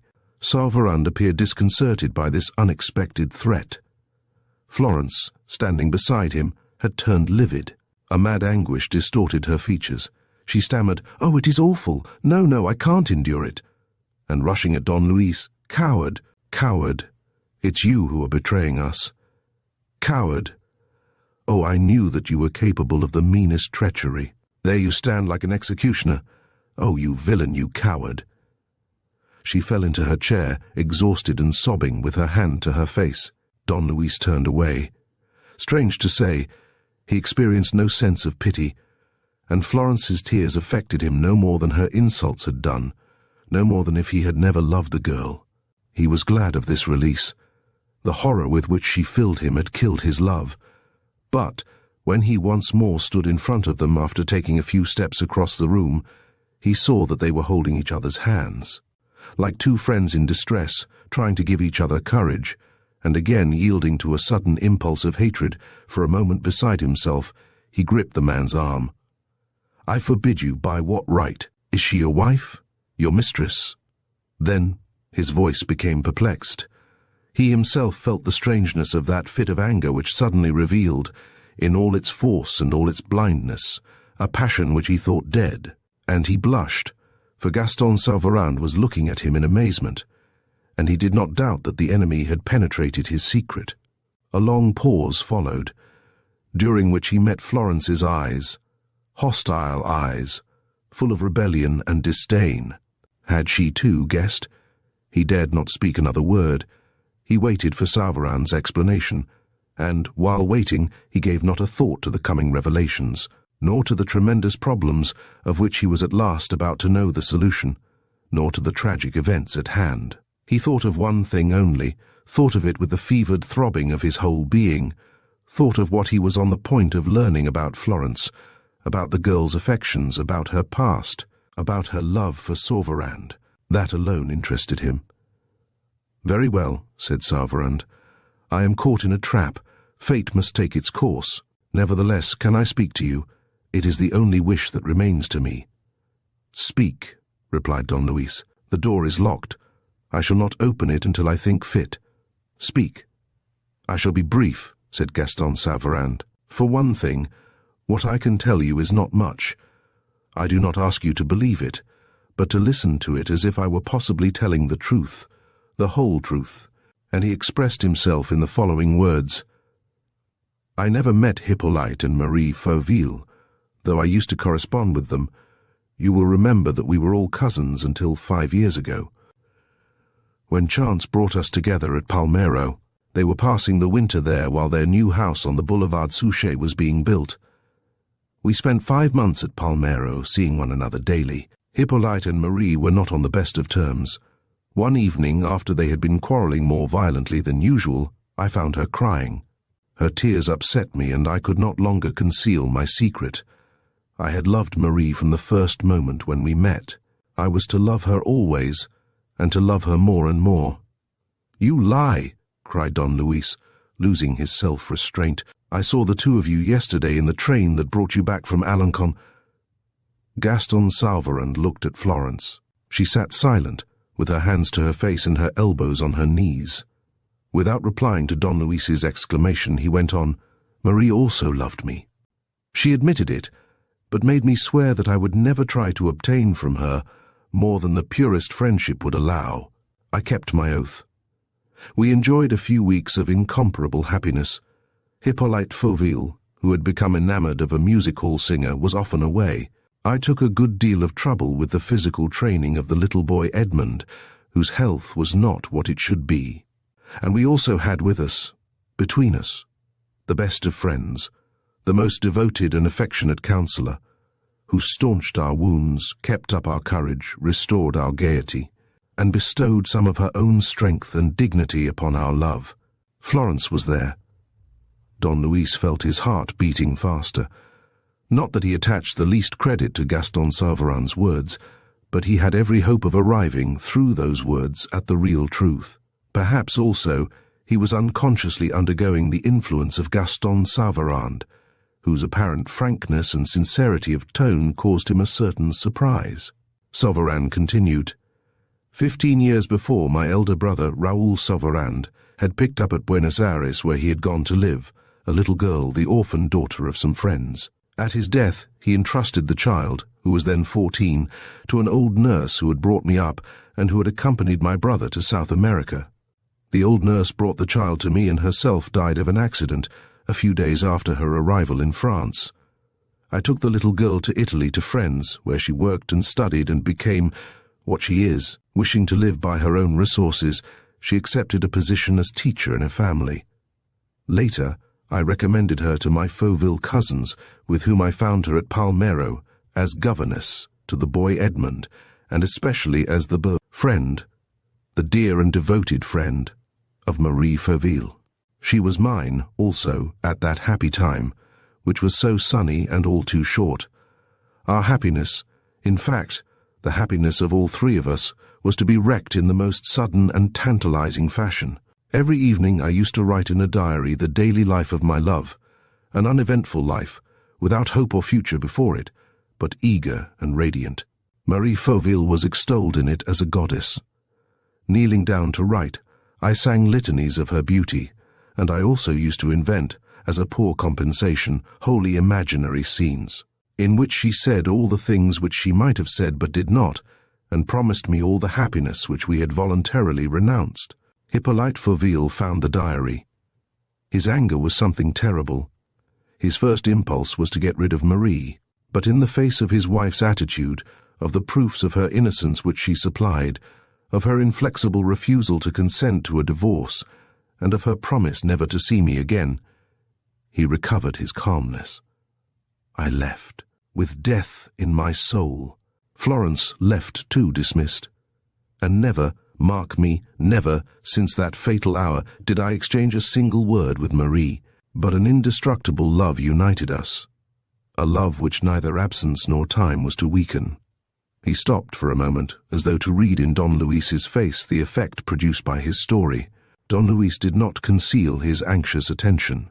What astonished him most was Gaston Saveran's extraordinary calmness, the peaceful expression of his eyes, the quiet ease with which he set forth, without hurrying, almost slowly and so very simply, the story of that family tragedy. What an actor, he thought. And as he thought it, he remembered that Marie Fauville had given him the same impression. Was he then to hark back to his first conviction and believe Marie guilty, a dissembler like her accomplice, a dissembler like Florence? Or was he to attribute a certain honesty to that man? He asked, and afterward? Afterward I travelled about. I resumed my life of work and pursued my studies wherever I went, in my bedroom at the hotels, and in the public laboratories of the big towns. And Madame Fauville? She lived in Paris in her new house. Neither she nor her husband ever referred to the past. How do you know? Did she write to you? No. Marie is a woman who does not do her duty by halves, and her sense of duty is strict to excess. She never wrote to me. But Florence, who had accepted a place as secretary and reader to Count Maloney, your predecessor in this house, used often to receive Marie's visits in her lodge downstairs. They did not speak of me once, did they, Florence? Marie would not have allowed it. But all her life and all her soul were nothing but love and passionate memories. Isn't that so, Florence? At last, he went on slowly, weary of being so far away from her, I returned to Paris. That was our undoing. It was about a year ago. I took a flat in the Avenue du Roule and went to it in the greatest secrecy, so that Hippolyte Fauville might not know of my return. I was afraid of disturbing Marie's peace of mind. Florence alone knew and came to see me from time to time. I went out little, only after dark, and in the most secluded parts of the Bois. But it happened, for our most heroic resolutions sometimes fail us. One Wednesday night, at about 11 o'clock. My steps led me to the Boulevard Suchet, without my noticing it, and I went past Marie's house. It was a warm and fine night, and as luck would have it, Marie was at her window. She saw me, I was sure of it, and knew me, and my happiness was so great that my legs shook under me as I walked away. After that I passed in front of her house every Wednesday evening, and Marie was nearly always there, giving me this unhoped-for and ever-new delight, in spite of the fact that her social duties, her quite natural love of amusement, and her husband's position obliged her to go out a great deal. "Quick, why can't you hurry?" said Don Luis, urged by his longing to know more. "Look sharp and come to the facts. Speak!" He had become suddenly afraid lest he should not hear the remainder of the explanation, and he suddenly perceived that Gaston Saveran's words were making their way into his mind as words that were perhaps not untrue. Though he strove to fight against them, they were stronger than his prejudices and triumphed over his arguments. The fact is that deep down in his soul, tortured with love and jealousy, there was something that disposed him to believe this man in whom hitherto he had seen only a hated rival, and who was so loudly proclaiming, in Florence's very presence, his love for Marie. "Hurry," he repeated. Every minute is precious." Saran shook his head. "I shall not hurry. All my words were carefully thought out before I decided to speak. Every one of them is essential. Not one of them can be omitted, for you will find the solution of the problem not in facts presented anyhow, separated one from the other, but in the concatenation of the facts, and in a story told as faithfully as possible." "Why?" "I don't understand." "Because the truth lies hidden in that story. But that truth is your innocence, isn't it?" "It is Marie's innocence, but I don't dispute it." "What is the use of that if you can't prove it?" "Exactly. It's for you to give me proofs. I have none." "What?" "I tell you, I have no proof of what I'm asking you to believe." "Then I shall not believe it," cried Don Luis angrily. "No, and again no. Unless you supply me with the most convincing proofs, I shall refuse to believe a single word of what you are going to tell me." "You have believed everything that I have told you so far," Saran retorted very simply. Don Luis offered no denial. He turned his eyes to Florence Levasseur, and it seemed to him that she was looking at him with less aversion, and as though she were wishing with all her might that he would not resist the impressions that were forcing themselves upon him. He muttered, "Go on with your story." And there was something really strange about the attitude of those two men, one making his explanation in precise terms and in such a way as to give every word its full value, the other listening attentively and weighing every one of those words, both controlling their excitement, both as calm in appearance as though they were seeking the philosophical solution in a case of conscience. What was going on outside did not matter. What was to happen presently did not count. Before all, whatever the consequences of their inactivity at this moment when the circle of the police was closing in around them, before all, it was necessary that one should speak and the other listen. "We are coming," said Saran in his grave voice. "We are coming to the most important events, to those of which the interpretation, which is new to you, but strictly true, will make you believe in our good faith. Ill luck, having brought me across Hippolyte Fauville's path, in the course of one of my walks in the Bois, I took the precaution of changing my abode and went to live in the little house on the boulevard Richard Wallace, where Florence came to see me several times. I was even careful to keep her visits a secret and, moreover, to refrain from corresponding with her except through the poste restante. I was therefore quite easy in my mind. I worked in perfect solitude and in complete security. I expected nothing. No danger, no possibility of danger, threatened us. And I may say, to use a commonplace but very accurate expression, that what happened came as an absolute bolt from the blue. I heard at the same time, when the Prefect of Police and his men broke into my house and proceeded to arrest me, I heard at the same time, and for the first time, of the murder of Hippolyte Fauville, the murder of Edmond, and the arrest of my adored Marie. "Impossible," cried Don Luis, in a renewed tone of aggressive wrath. "Impossible. Those facts were a fortnight old. I cannot allow that you had not heard of them." "Through whom?" "Through the papers," exclaimed Don Luis. "And more certainly still, through Mel Levasseur." "Through the papers?" said Saran. "I never used to read them." "What? Is that incredible? Are we under an obligation, an inevitable necessity, to waste half an hour a day in skimming through the futilities of politics and the piffle of the news columns? Is your imagination incapable of conceiving a man who reads nothing but reviews and scientific publications? The fact is rare, I admit," he continued, "but the rarity of a fact is no proof against it. On the other hand, on the very morning of the crime I had written to Florence saying that I was going away for 3 weeks and bidding her goodbye. I changed my mind at the last moment, but this she did not know, and thinking that I had gone, not knowing where I was, she was unable to inform me of the crime, of Marie's arrest, or, later, when an accusation was brought against the man with the ebony walking stick, of the search that was being made for me." "Exactly," declared Don Luis.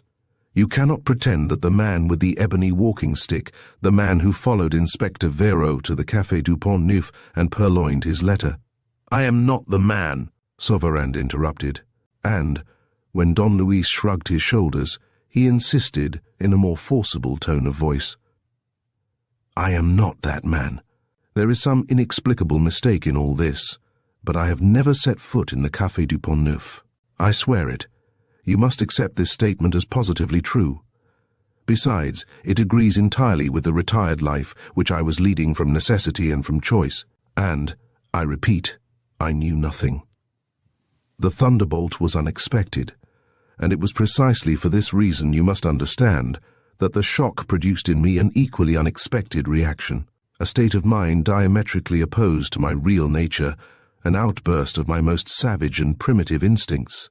Remember, monsieur, that they had laid hands upon what to me was the most sacred thing on earth. Marie was in prison. Marie was accused of committing 2 murders. I went mad. At first controlling myself, playing a part with the Prefect of Police, then overthrowing every obstacle, shooting Chief Inspector Ancinis, shaking off Sergeant Mazaru, jumping from the window. I had only one thought in my head, that of escape. Once free, I should save Marie. Were there people in my way? So much the worse for them. By what right did those people dare to attack the most blameless of women? I killed only 1 man that day. I would have killed 10. I would have killed 20. What was Chief Inspector Ancinis's life to me? What cared I for the lives of any of those wretches? They stood between Marie and myself, and Marie was in prison. Gaston Saran made an effort which contracted every muscle of his face to recover the coolness that was gradually leaving him. He succeeded in doing so, but his voice, nevertheless, remained tremulous, and the fever with which he was consumed shook his frame in a manner which he was unable to conceal. He continued, "At the corner of the street down which I turned after outdistancing the Prefect's men on the boulevard Richard Wallace, Florence saved me just as I believed that all was lost. Florence had known everything for a fortnight past. She learnt the news of the double murder from the papers, those papers which she used to read out to you, and which you discussed with her, and it was by being with you, by listening to you, that she acquired the opinion which everything that happened tended to confirm, the opinion that Marie's enemy, her only enemy, was yourself. But why? Why?" "Because she saw you at work," exclaimed Saran, "because it was more to your interest than to that of anyone else that first Marie, and then I should not come between you and the Mornington inheritance. And lastly—" "What?" Gaston Saran hesitated, and then said plainly, "Lastly, because she knew your real name beyond a doubt, and because she felt that Arsène Lupin was capable of anything." They were both silent, and their silence, at such a moment, was impressive to a degree. Florence remained impassive under Don Luis Perenna's gaze, and he was unable to discern on her sealed face any of the feelings with which she must needs be stirred.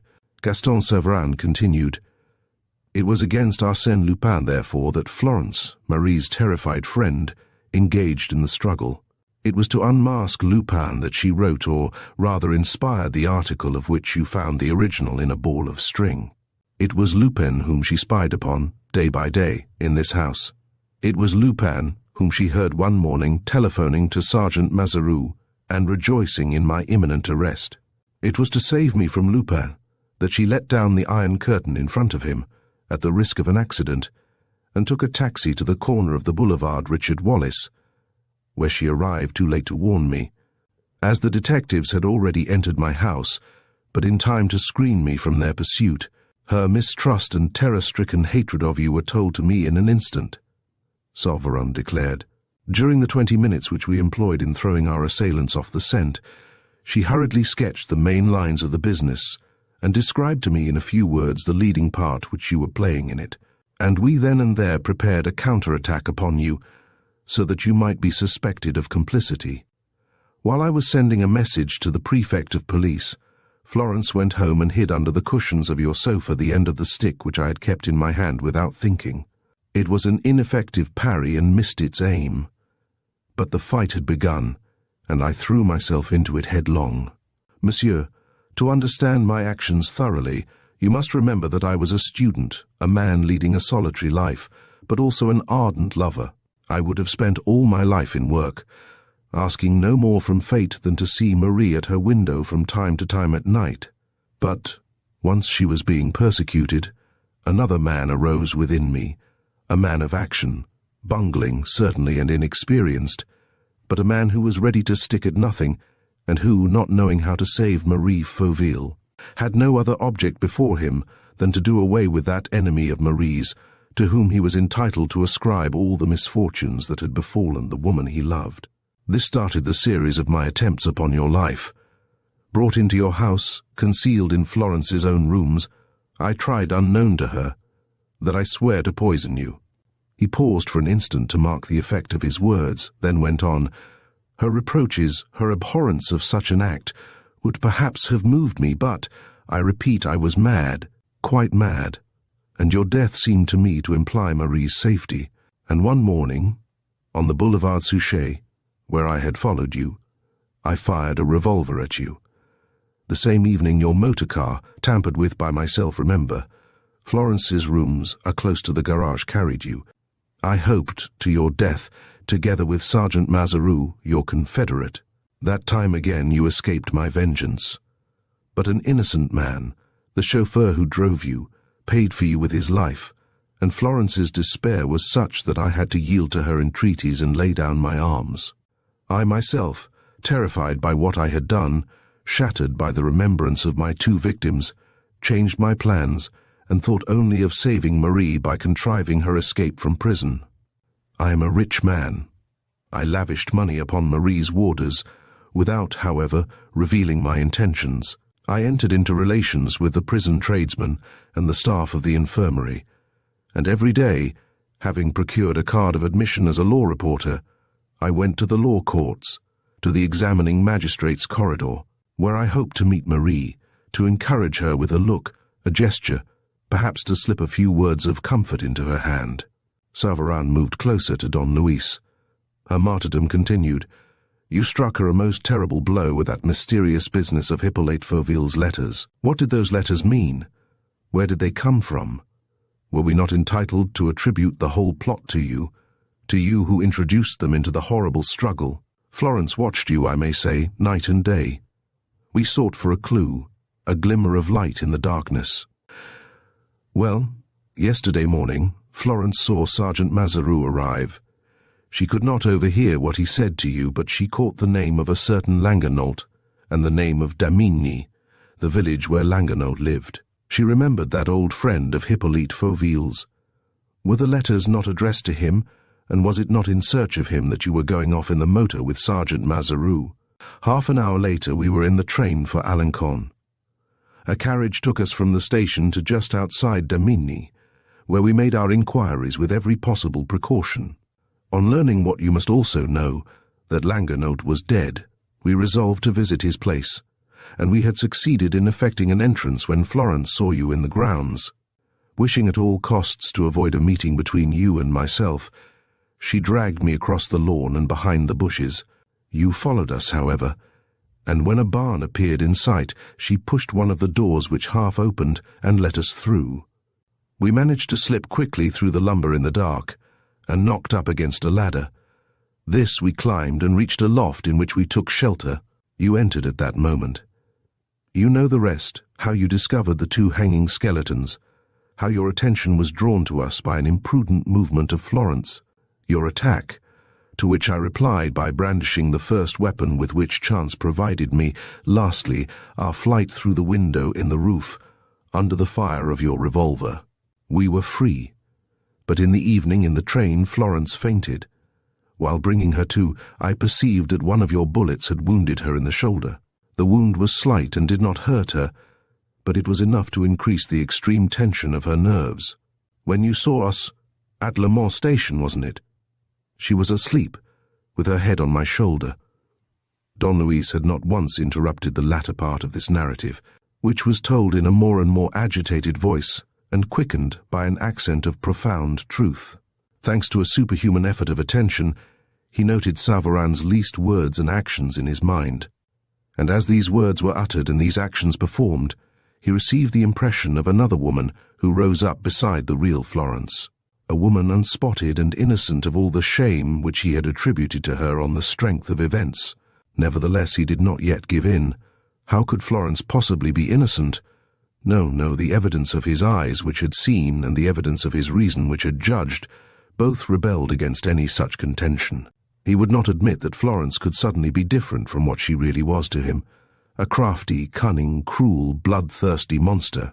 No, the man was lying with infernal cleverness. He put things with a skill amounting to genius, until it was no longer possible to differentiate between the false and the true, or to distinguish the light from the darkness. He was lying, and yet how sweet were the lies he told. How beautiful was that imaginary Florence, the Florence compelled by destiny to commit acts which she loathed, but free of all crime, free of remorse, humane and pitiful, with her clear eyes and her snow-white hands. And how good it was to yield to this fantastic dream. Gaston Saran was watching the face of his former enemy.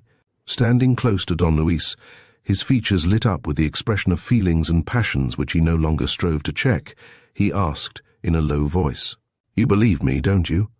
"No, I don't," said Perenna, hardening himself to resist the man's influence. "You must," cried Saran with a fierce outburst of violence. "You must believe in the strength of my love. It is the cause of everything. My hatred for you comes only from my love. Marie is my life. If she were dead, there would be nothing for me to do but die. Oh, this morning when I read in the papers that the poor woman had opened her veins, and through your fault, after Hippolyte's letters accusing her, I did not want to kill you so much as to inflict upon you the most barbarous tortures. My poor Marie, what a martyrdom she must be enduring. As you were not back, Florence and I wandered about all morning to have news of her, first around the prison, next to the police office and the law courts, and it was there, in the magistrate's corridor, that I saw you. At that moment you were mentioning Marie Fauville's name to a number of journalists, and you told them that Marie Fauville was innocent, and you informed them of the evidence which you possessed in Marie's favor. My hatred ceased then and there, monsieur. In 1 second the enemy had become the ally, the master to whom one kneels. So you had had the wonderful courage to repudiate all your work and to devote yourself to Marie's rescue. I ran off, trembling with joy and hope, and as I joined Florence I shouted, "Marie is saved! He proclaims her innocent! I must see him and speak to him." We came back here. Florence refused to lay down her arms and begged me not to carry out my plan before your new attitude in the case was confirmed by deeds. I promised everything that she asked, but my mind was made up, and my will was still further strengthened when I had read your declaration in the newspaper. I would place Marie's fate in your hands, whatever happened, and without an hour's delay, I waited for your return and came up here. He was no longer the same man who had displayed such coolness at the commencement of the interview. Exhausted by his efforts and by a struggle that had lasted for weeks, costing him so much fruitless energy, he was now trembling, and clinging to Don Luis, with one of his knees on the chair beside which Don Luis was standing. He stammered, "Save her! I implore you!" "You have it in your power. Yes, you can do anything. I learnt to know you in fighting you. There was more than your genius defending you against me. There is a luck that protects you. You are different from other men. Why, the mere fact of your not killing me at once, though I had pursued you so savagely. The fact of your listening to the inconceivable truth of the innocence of all three of us and accepting it as admissible, surely these constitute an unprecedented miracle. While I was waiting for you and preparing to speak to you, I received an intuition of it all," he exclaimed. "I saw clearly that the man who was proclaiming Marie's innocence with nothing to guide him but his reason, I saw that this man alone could save her, and that he would save her. Ah, I beseech you, save her, and save her at once. Otherwise it will be too late. In a few days Marie will have ended her life. She cannot go on living in prison. You see, she means to die. No obstacle can prevent her. Can anyone be prevented from committing suicide? And how horrible if she were to die! Oh, if the law requires a criminal, I will confess anything that I am asked to. I will joyfully accept every charge and pay every penalty, provided that Marie is free. Save her. I do not yet know the best thing to be done. Save her from prison and death. Save her, for God's sake, save her." Tears flowed down his anguish-stricken face. Florence also was crying, bowed down with sorrow, and Perenna suddenly felt the most terrible dread steal over him. Although, Ever since the beginning of the interview, a fresh conviction had gradually been mastering him. It was only as it were a glance that he became aware of it. Suddenly he perceived that his belief in Saran's words was unrestricted, and that Florence was perhaps not the loathsome creature that he had had the right to think, but a woman whose eyes did not lie, and whose face and soul were alike beautiful. Suddenly he learnt that the two people before him, as well as Marie Fauville, for love of whom they had fought so unskilful a fight, were imprisoned in an iron circle which their efforts would not succeed in breaking, and that circle traced by an unknown hand, he, Perenna, had drawn tighter around them with the most ruthless determination. "If only it is not too late," he muttered. He staggered under the shock of the sensations and ideas that crowded upon him. Everything clashed in his brain with tragic violence. Certainty, joy, dismay, despair, fury. He was struggling in the clutches of the most hideous nightmare, and he already seemed to see a detective's heavy hand descending on Florence's shoulder. Come away, he cried, starting up in alarm. "It is madness to remain." "But the house is surrounded," Saran objected. "And then? Do you think that I will allow for a second?" No, come. We must fight side by side. I shall still entertain some doubts, that is certain. You must destroy them, and we will save Fauville. But the detectives round the house? We'll manage them. Weber, the deputy chief? He's not here, and as long as he's not here, I'll take everything on myself. Come, follow me, but at some little distance. When I give the signal, and not till then. He drew the bolt and turned the handle of the door. At that moment someone knocked. It was the butler. "Well?" asked Don Luis. "Why am I disturbed?" "The deputy chief detective, M. Weber, is here, sir." Chapter 11. Routed. Don Luis had certainly expected this formidable blow, and yet it appeared to take him unawares, and he repeated more than once, "Ah, Weber is here. Weber is here." All his buoyancy left him, and he felt like a retreating army which, after almost making good its escape, suddenly finds itself brought to a stop by a steep mountain. Weber was there, that is to say, the chief leader of the enemies, the man who would be sure to plan the attack and the resistance in such a manner as to dash Perenna's hopes to the ground. With Weber at the head of the detectives, any attempt to force a way out would have been absurd. "Did you let him in?" he asked. "You did not tell me not to, sir." "Is he alone?" "No, sir.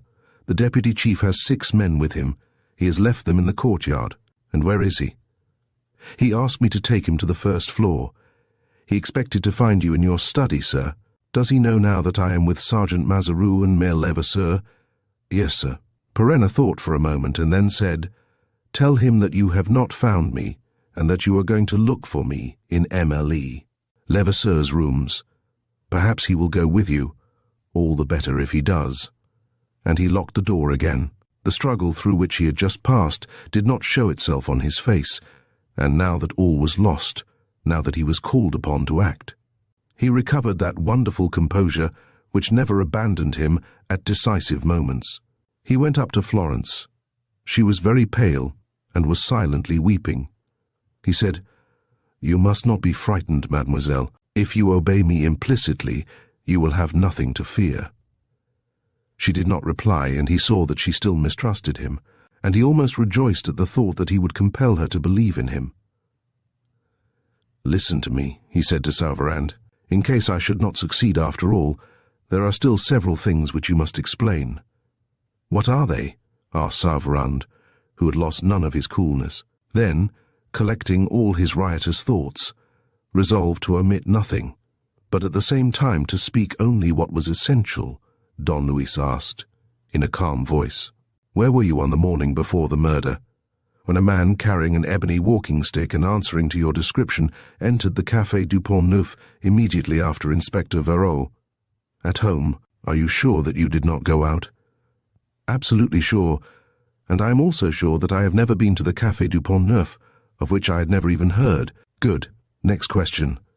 Why, when you learned all about this business, did you not go to the Prefect of Police or the examining magistrate? It would have been simpler for you to give yourself up and tell the exact truth than to engage in this unequal fight." "I was thinking of doing so." But I at once realized that the plot hatched against me was so clever that no bare statement of the truth would have been enough to convince the authorities. They would never have believed me. What proof could I supply? None at all. Whereas, on the other hand, the proofs against us were overwhelming and undeniable. Were not the marks of the teeth evidence of Marie's undoubted guilt? And were not my silence, my flight, the shooting of Chief Inspector Ancinis so many crimes? No, if I would rescue Marie, I must remain free. But she could have spoken herself and confessed our love.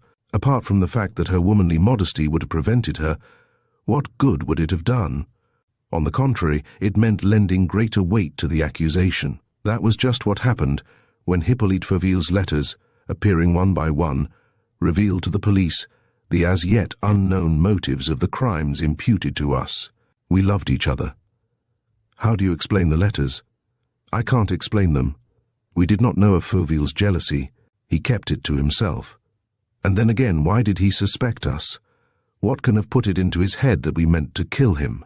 Where did his fears, his nightmares come from? It is a mystery. He wrote that he had letters of ours in his possession. What letters? And the marks of the teeth, those marks which were undoubtedly made by Mem. Fauville? I don't know. It is all incomprehensible. You don't know either what she can have done after leaving the opera between 12 and 2 in the morning? No. She was evidently lured into a trap. But how and by whom? And why does she not say what she was doing? More mystery. You were seen that evening, the evening of the murders at Auteuil Station. What were you doing there? I was going to the Boulevard Suchet and I passed under Marie's windows. Remember that it was a Wednesday. I came back on the following Wednesday, and still knowing nothing of the tragedy or of Marie's arrest, I came back again on the second Wednesday, which was the evening on which you found out where I lived and informed Sergeant Mazaroux against me. Another thing. Did you know of the Mornington inheritance? No, nor Florence either, and we have every reason to think that Marie and her husband knew no more about it than we did. That barn at Damigny. Was it the first time that you had entered it? Yes. And our astonishment at the sight of the 2 skeletons hanging from the rafters equaled yours. Don Luis was silent. He cast about for a few seconds longer to see if he had any more questions to ask. Then he said, "That is all I wanted to know. Are you, on your side, certain that everything that is necessary has been said?" "Yes. This is a serious moment. It is possible that we may not meet again. Now you have not given me a single proof of your statements. I have told you the truth. To a man like yourself, the truth is enough. As for me, I am beaten. I give up the struggle, or rather I place myself under your orders. Save Marie." "I will save the 3 of you," said Perenna. "The 4th of the mysterious letters is to make its appearance tomorrow. That leaves ample time for us to lay our heads together and study the matter fully. And tomorrow evening I shall go there, and with the help of all that you have told me, I shall prove the innocence of you all. The essential thing is to be present at the meeting on the 25th of May. Please think only of Marie. Sacrifice me, if necessary. Sacrifice Florence, even. I am speaking in her name as well as my own when I tell you that it is better to desert us than to jeopardize the slightest chance of success. I will save the 3 of you," Perenna repeated. He pushed the door ajar, and after listening outside said, "Don't move, and don't open the door to anybody, on any pretext whatever, before I come to fetch you. I shall not be long." He locked the door behind him and went down to the 1st floor. He did not feel those high spirits which usually cheered him on the eve of his great battles.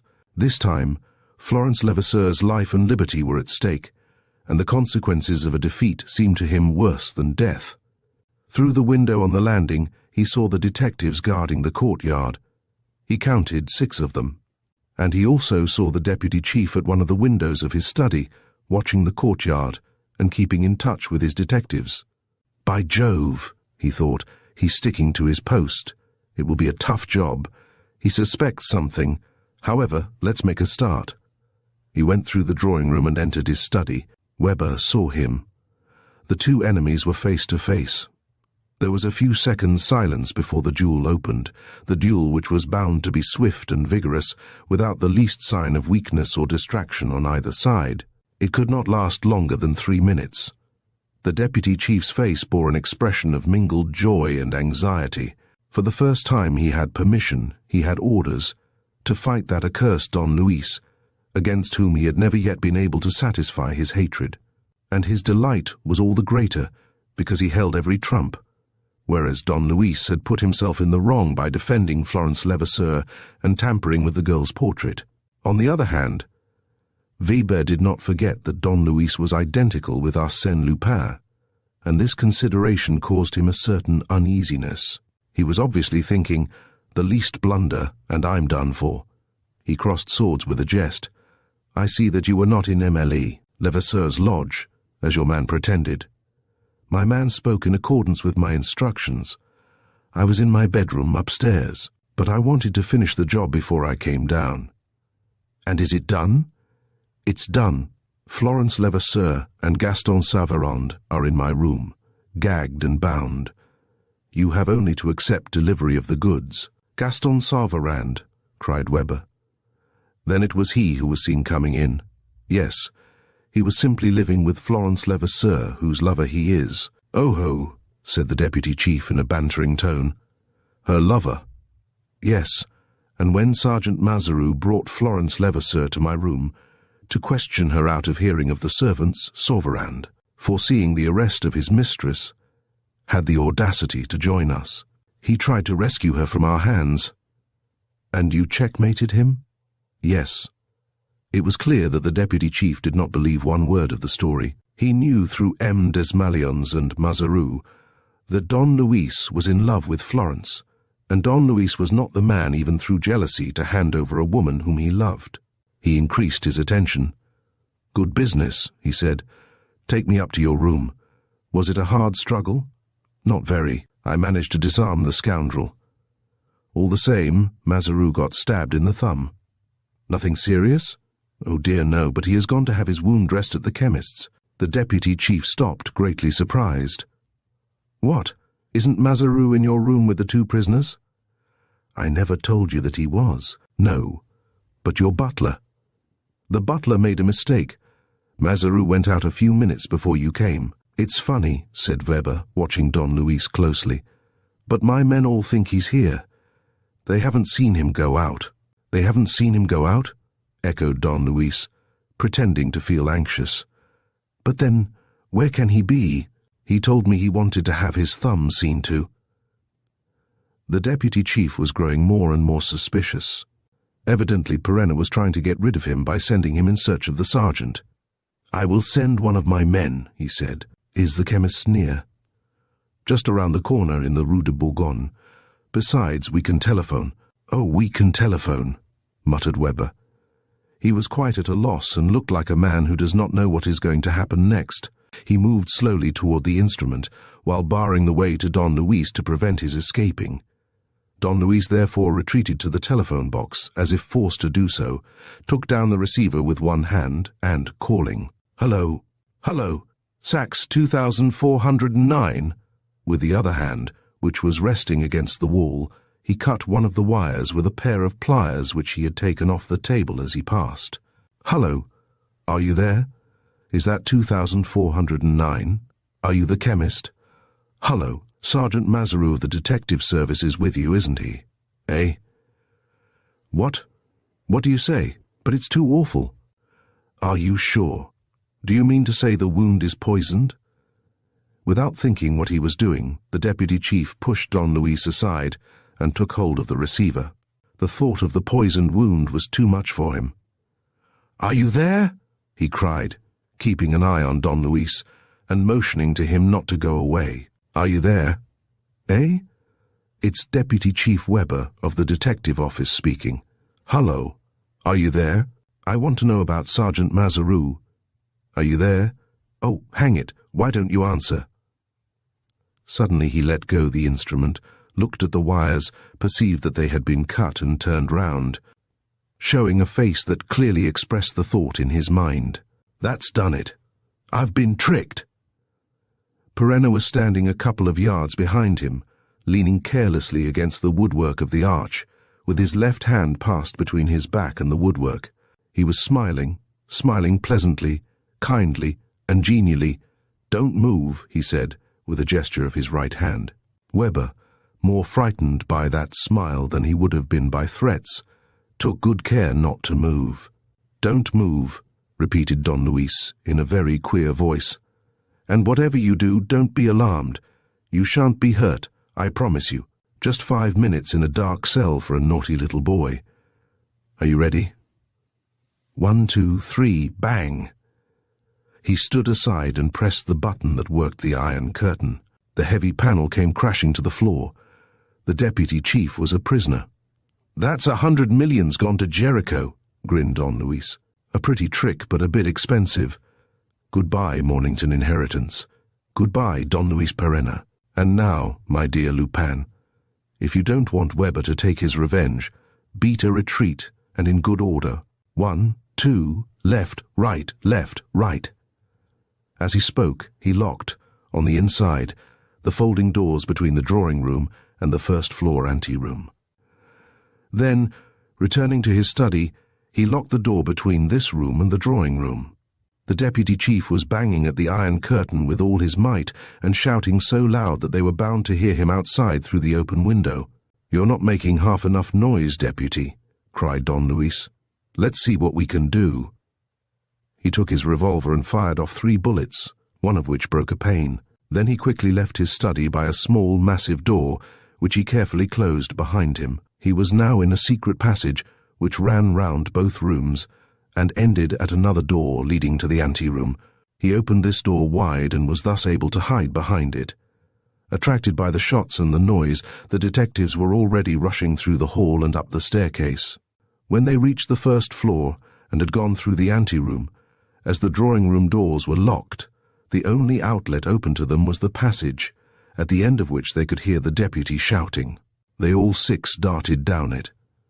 When the last of them had vanished round the bend in the passage, Don Luis softly pushed back the door that concealed him and locked it like the rest. The 6 detectives were as safely imprisoned as the deputy chief. "Bottled," muttered Don Luis. "It will take them quite 5 minutes to realize the situation, to bang at the locked doors and to break down one of them. In 5 minutes we shall be far away." He met 2 of his servants running up with scared faces, the chauffeur and the butler. He flung each of them a 1,000-franc note and said to the chauffeur, "Set the engine going, there's a sportsman, and let no one near the machine to block my way. 2,000 francs more for each of you if I get off in the motor. Don't stand staring at me like that, I mean what I say. 2,000 francs apiece, it's for you to earn it. Look sharp." He himself went up the second flight without undue haste, remaining master of himself. But on the last stair he was seized with such a feeling of elation that he shouted, "Victory! The road is clear!" The boudoir door was opposite. He opened it and repeated, "Victory! But there's not a second to lose. Follow me." He entered. A stifled oath escaped his lips. The room was empty. "What?" he stammered. "What does this mean? They're gone." Florence, certainly, unlikely though it seemed, he had hitherto supposed that Saran possessed a false key to the lock. But how could they both have escaped, in the midst of the detectives? He looked around him, and then he understood. In the recess containing the window, the lower part of the wall, which formed a very wide box underneath the casement, had the top of its woodwork raised and resting against the panes, exactly like the lid of a chest. And inside the open chest he saw the upper rungs of a narrow descending ladder. In a second, Don Luis conjured up the whole story of the past. Count Maloney's ancestress hiding in the old family mansion, escaping the search of the perquisitors, and in this way living throughout the revolutionary troubles. Everything was explained. A passage contrived in the thickness of the wall led to some distant outlet, and this was how Florence used to come and go through the house. This was how Gaston went in and out in all security, and this also was how both of them were able to enter his room and surprise his secrets. Why not have told me? He wondered. A lingering suspicion, I suppose. But his eyes were attracted by a sheet of paper on the table. With a feverish hand, Gaston Saran had scribbled the following lines in pencil. "We are trying to escape so as not to compromise you. If we are caught, it can't be helped. The great thing is that you should be free. All our hopes are centered in you." Below were 2 words written by Florence. "Save Marie." "Ah," he murmured, disconcerted by the turn of events and not knowing what to decide.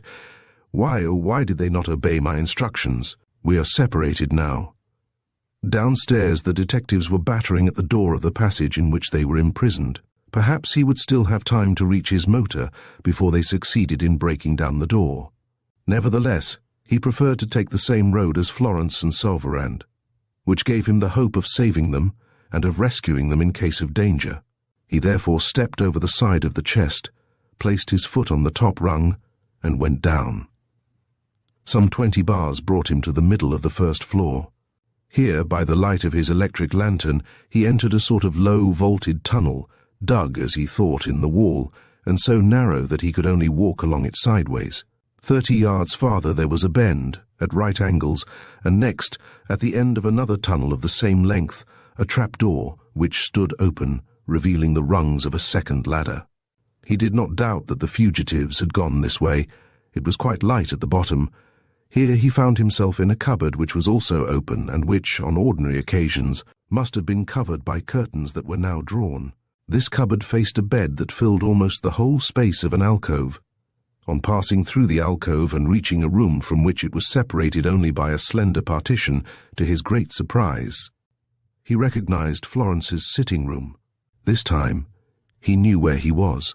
The exit, which was not secret, as it led to the Place du Palais Bourbon, but nevertheless very safe, was that which Saran generally used when Florence admitted him. Don Luis therefore went through the entrance hall and down the steps, and a little way before the pantry, came upon the cellar stairs. He ran down these, and soon recognized the low door that served to admit the wine casks. The daylight filtered in through a small, grated spy hole. He groped till he found the lock. Glad to have come to the end of his expedition, he opened the door.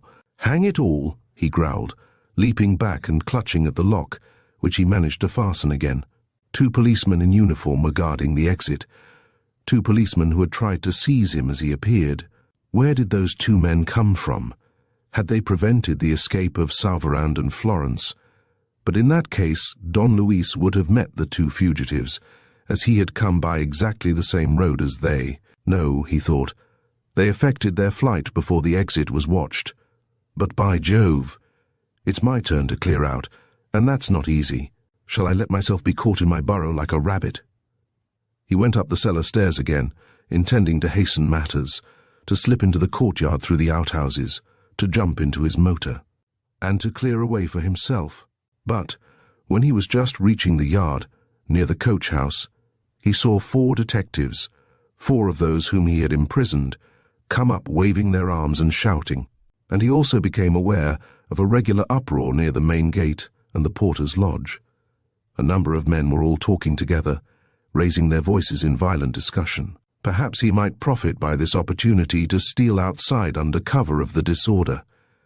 At the risk of being seen, he put out his head, and what he saw astounded him. Gaston Saran stood with his back to the wall of the lodge, surrounded by policemen and detectives who pushed and insulted him. The handcuffs were on his wrists. Gaston Saran, a prisoner. What had happened between the 2 fugitives and the police?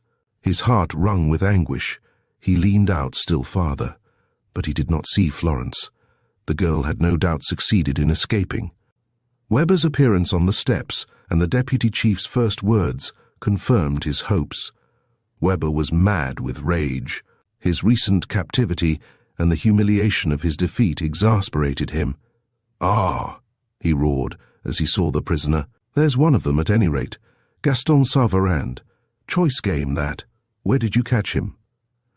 "On the Place du Palais Bourbon," said one of the inspectors.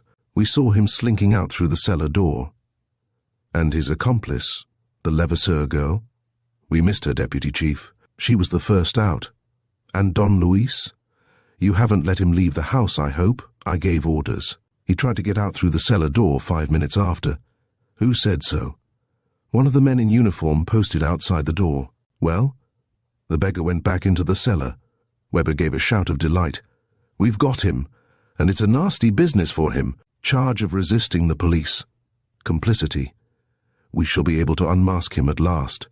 Tally-ho, my lads, tally-ho. 2 men to guard Saran, 4 men on the Place du Palais Bourbon, revolver in hand. 2 men on the roof. The rest stick to me. We'll begin with the Levasseur girl's room, and we'll take his room next. Hark, forward, my lads." Don Luis did not wait for the enemy's attack. Knowing their intentions, he beat a retreat, unseen, toward Florence's rooms. Here, as Weber did not yet know the short cut through the outhouses, he had time to make sure that the trapdoor was in perfect working order, and that there was no reason why they should discover the existence of a secret cupboard at the back of the alcove, behind the curtains of the bed. Once inside the passage, he went up the first staircase, followed the long corridor contrived in the wall, climbed the ladder leading to the boudoir, and, perceiving that this second trapdoor fitted the woodwork so closely that no one could suspect anything, he closed it over him. A few minutes later he heard the noise of men making a search above his head.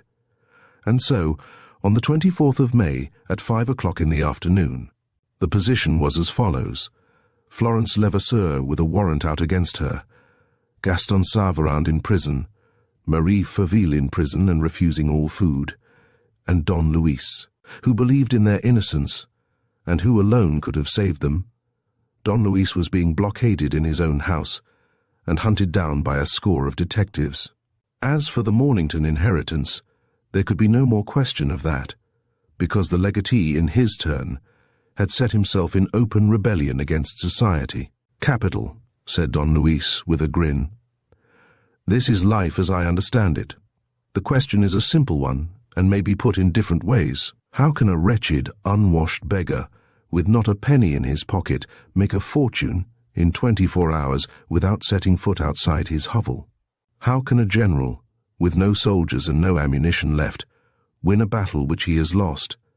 In short, how shall I, Arsène Lupin, manage to be present tomorrow evening at the meeting which will be held on the Boulevard Suchet, and to behave in such a way as to save Marie Fauville, Florence Levasseur, Gaston Saran, and my excellent friend Don Luis Perenna in the bargain?" Dull blows came from somewhere. The men must be hunting the roofs and sounding the walls.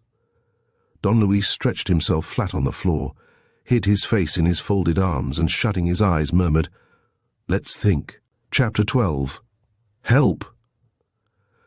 When Lupin afterward told me this episode of the tragic story, he said, not without a certain self-complacency, "What astonished me then, and what astonishes me still, as one of the most amazing victories on which I am entitled to pride myself, is that I was able to admit Saran and Marie Fauville's innocence on the spot.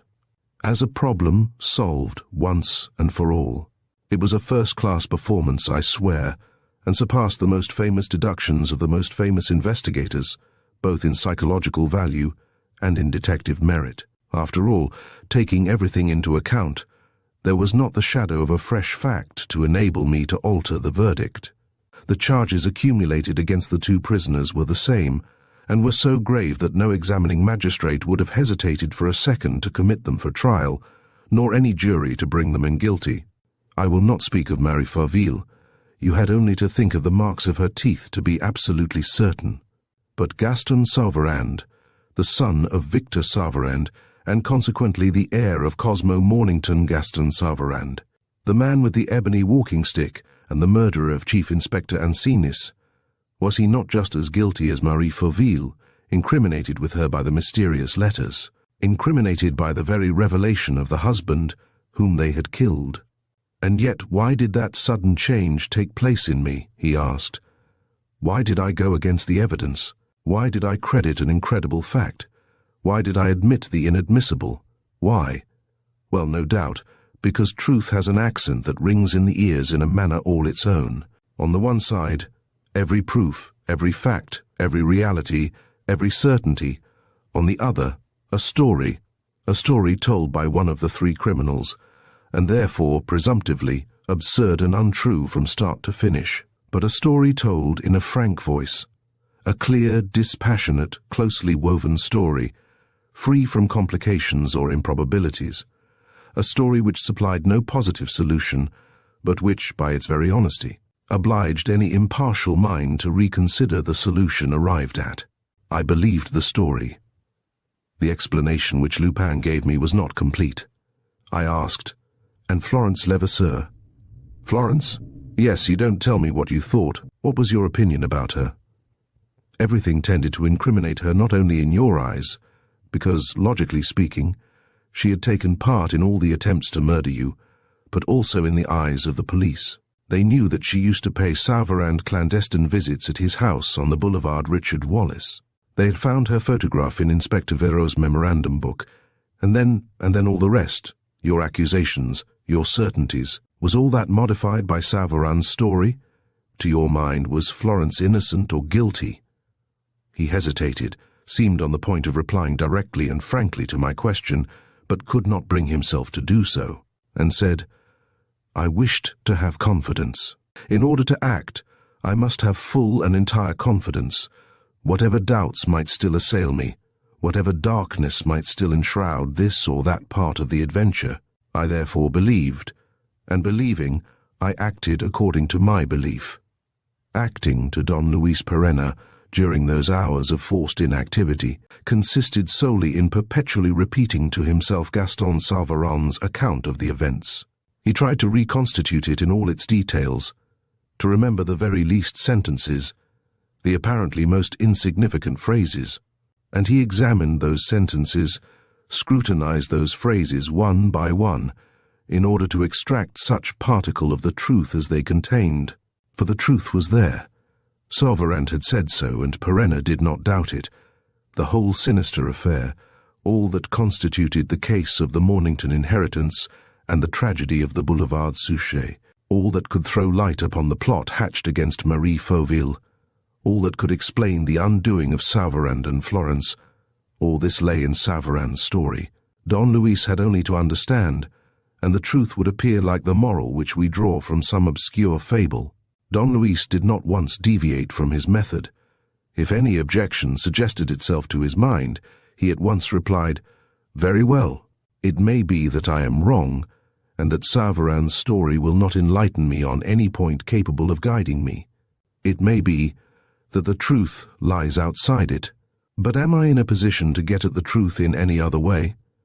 All that I possess as an instrument of research, without attaching undue importance to certain gleams of light which the regular appearance of the mysterious letters has shed upon the case, all that I possess is Gaston Saveran's story. Must I not make use of it?" And, once again, as when one follows a path by another person's tracks, he began to live through the adventure which Saran had been through. He compared it with the picture of it which he had imagined until then. The two were in opposition, but could not the very clash of their opposition be made to produce a spark of light? Here is what he said, he thought, and there is what I believed. What does the difference mean? Here is the thing that was, and there is the thing that appeared to be. Why did the criminal wish the thing that was to appear under that particular aspect, to remove all suspicion from him? But in that case, was it necessary that suspicion should fall precisely on those on whom it did? The questions came crowding one upon the other. He sometimes answered them at random, mentioning names and uttering words in succession, as though the name mentioned might be just that of the criminal, and the words uttered those which contained the unseen reality. Then at once he would take up the story again, as schoolboys do when parsing and analyzing a passage, in which each expression is carefully sifted, each period discussed, each sentence reduced to its essential value. Hours and hours passed. Suddenly, in the middle of the night, he gave a start. He took out his watch. By the light of his electric lamp he saw that it was 17 minutes to 12. So at 17 minutes to 12 at night, he said, I fathomed the mystery. He tried to control his emotion, but it was too great, and his nerves were so immensely staggered by the trial that he began to shed tears. He had caught sight of the appalling truth, all of a sudden, as when at night one half sees a landscape under a lightning flash. There is nothing more unnerving than this sudden illumination when we have been groping and struggling in the dark. already exhausted by his physical efforts and by the want of food from which he was beginning to suffer, he felt the shock so intensely that, without caring to think a moment longer, he managed to go to sleep, or rather, to sink into sleep, as one sinks into the healing waters of a bath.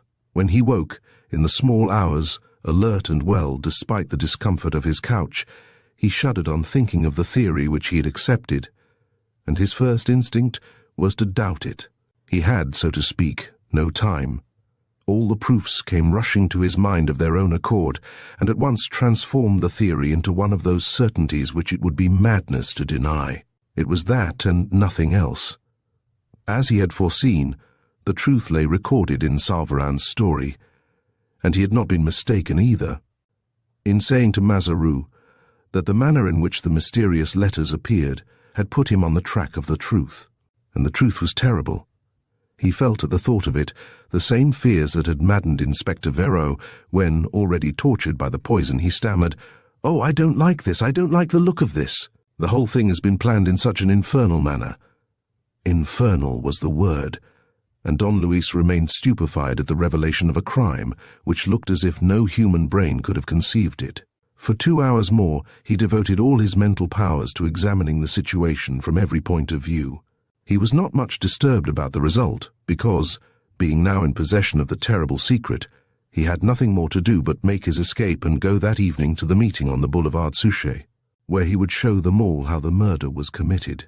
But when, wishing to try his chance of escaping, he went up through the underground passage and climbed to the top of the upper ladder, that is to say, to the level of the boudoir, he heard through the trapdoor the voices of men in the room.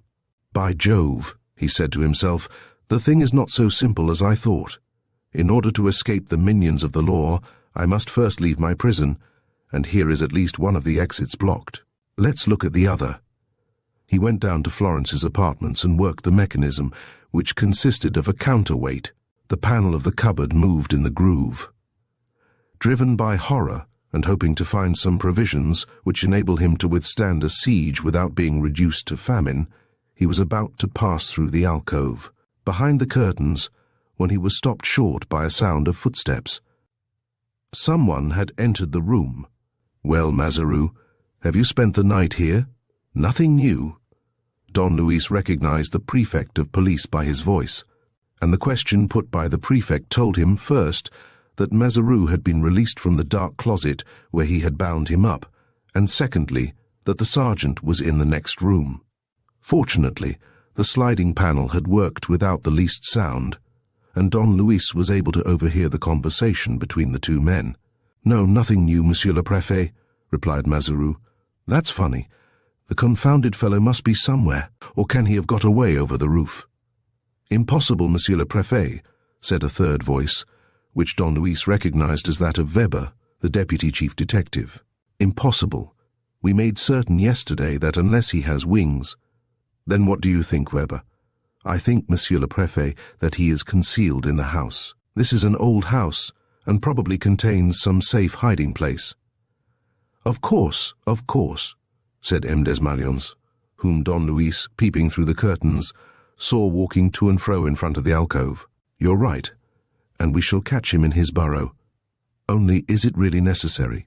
Monsieur le Préfet, well, you know my opinion on the subject, which is also the Prime Minister's opinion. Unearthing Lupin would be a blunder which we should end by regretting. After all, he's become an honest man. You know, he's useful to us, and he does no harm." "No harm, Monsieur le Préfet? Do you think so?" said Weber stiffly. M. Desmalions burst out laughing. "Oh, of course, yesterday's trick, the telephone trick. You must admit it was funny. The Premier had to hold his sides when I told him of it." "Upon my word, I see nothing to laugh at." "No, but all the same, the rascal is never at a loss. Funny or not, the trick was extraordinarily daring. To cut the telephone wire before your eyes and then blockade you behind that iron curtain. By the way, Mazaru, you must get the telephone repaired this morning, so as to keep in touch with the office. Have you begun your search in these 2 rooms?" "As you ordered, Monsieur le Préfet. The deputy chief and I have been hunting round for the last hour." "Yes," said M. Desmalions, "that Florence Levasseur strikes me as a troublesome creature. She is certainly an accomplice, But what were her relations with Salvarand, and what was her connection with Don Luis Perenna? That's what I should like to know. Have you discovered nothing in her papers? No, Monsieur le Préfet, said Mazaru. Nothing but bills and tradesmen's letters. And you, Weber? I found something very interesting, Monsieur le Préfet. Weber spoke in a triumphant tone, and in answer to M. Desmalions's question went on. This is a volume of Shakespeare, Monsieur le Préfet, volume the 8th. You will see that contrary to the other volumes, the inside is empty, and the binding forms a secret receptacle for hiding documents. Yes. What sort of documents? Here they are, sheets of paper, blank sheets, all but 3. One of them gives a list of the dates on which the mysterious letters were to appear. Oh-ho, said M. Desmalions. That's a crushing piece of evidence against Florence Levasseur, and also it tells us where Don Luis got his list from. Perenna listened with surprise. He had utterly forgotten this particular, and Gaston Savarand had made no reference to it in his narrative. And yet it was a strange and serious detail. From whom had Florence received that list of dates? And what's on the other 2 sheets? Asked M. Desmalions. Don Luis pricked up his ears. Those 2 other sheets had escaped his attention on the day of his interview with Florence in this room. Here is one of them, said Weber. M. Desmalions took the paper and read, Bear in mind that the explosion is independent of the letters, and that it will take place at 3 o'clock in the morning. Yes, he said, the famous explosion which Don Luis foretold, and which is to accompany the 5th letter, as announced on the list of dates. Tush! We have plenty of time, as there have been only 3 letters and the 4th is due tonight. Besides, blowing up that house on the Boulevard Suchet would be no easy job, by Jove. Is that all? Monsieur le Préfet, said Weber, producing the 3rd sheet, would you mind looking at these lines drawn in pencil and enclosed in a large square containing some other smaller squares and rectangles of all sizes? Wouldn't you say that it was the plan of a house? Yes, I should. It is the plan of the house in which we are, declared Weber solemnly. Here you see the front courtyard, the main building, the porter's lodge, and, over there, Mel, Levasseur's lodge. From this lodge, a dotted line, in red pencil, starts zigzagging toward the main building. The commencement of this line is marked by a little red cross, which stands for the room in which we are, or, to be more correct, the alcove. You will see here something like the design of a chimney, or, rather, a cupboard recessed behind the bed and probably hidden by the curtains. But, in that case, Weber, said M. Desmalions, this dotted line must represent a passage leading from this lodge to the main building. Look, there is also a little red cross at the other end of the line. Yes, Monsieur le Préfet, there is another cross. We shall discover later for certain what position it marks. But meanwhile, and acting on a mere guess, I have posted some men in a small room on the 2nd floor, where the last secret meeting between Don Luis, Florence Levasseur, and Gaston Savarand was held yesterday. And meanwhile, at any rate, we hold one end of the line, and through that very fact, we know Don Luis Perenna's retreat. There was a pause, after which the deputy chief resumed, in a more and more solemn voice, Monsieur le Préfet, yesterday I suffered a cruel outrage at the hands of that man. It was witnessed by our subordinates. The servants must be aware of it. The public will know of it before long. This man has brought about the escape of Florence Levasseur. He tried to bring about the escape of Gaston Savarand. He is a ruffian of the most dangerous type. Monsieur le Préfet, I am sure that you will not refuse me leave to dig him out of his hole. Otherwise, Monsieur le Préfet, I shall feel obliged to hand in my resignation. With good reasons to back it up, said the prefect, laughing. There's no doubt about it. You can't stomach the trick of the Iron Curtain. Well, go ahead. It's Don Luis's own lookout. He's brought it on himself. Mazaru, ring me up at the office as soon as the telephone is put right, and both of you meet me at the Fauville's house this evening. Don't forget it's the night for the 4th letter. There won't be any 4th letter, Monsieur le Préfet, said Weber. Why not? Because between this and then Don Luis will be under lock and key. Oh, so you accuse Don Luis also of... Don Luis did not wait to hear more. He softly retreated to the cupboard, took hold of the panel and pushed it back without a sound. So his hiding place was known. "By jingo," he growled, "this is a bit awkward. I'm in a nice plight." He had run halfway along the underground passage with the intention of reaching the other exit, but he stopped. "It's not worthwhile," as the exits watched. "Well, let's see, am I to let myself be collared? Wait a bit. Let's see." Already there came from the alcove below a noise of blows striking on the panel, the hollow sound of which had probably attracted the deputy chief's attention, and, as Weber was not compelled to take the same precautions as Don Luis, and seemed to be breaking down the panel without delaying to look for the mechanism, the danger was close at hand. "Oh, hang it all," muttered Don Luis. "This is too silly. What shall I do? Have a dash at them? Ah, if I had all my strength." But he was exhausted by want of food, his legs shook beneath him, and his brain seemed to lack its usual clearness. The increasing violence of the blows in the alcove drove him, in spite of all, toward the upper exit, and as he climbed the ladder, he moved his electric lantern over the stones of the wall and the wood of the trapdoor.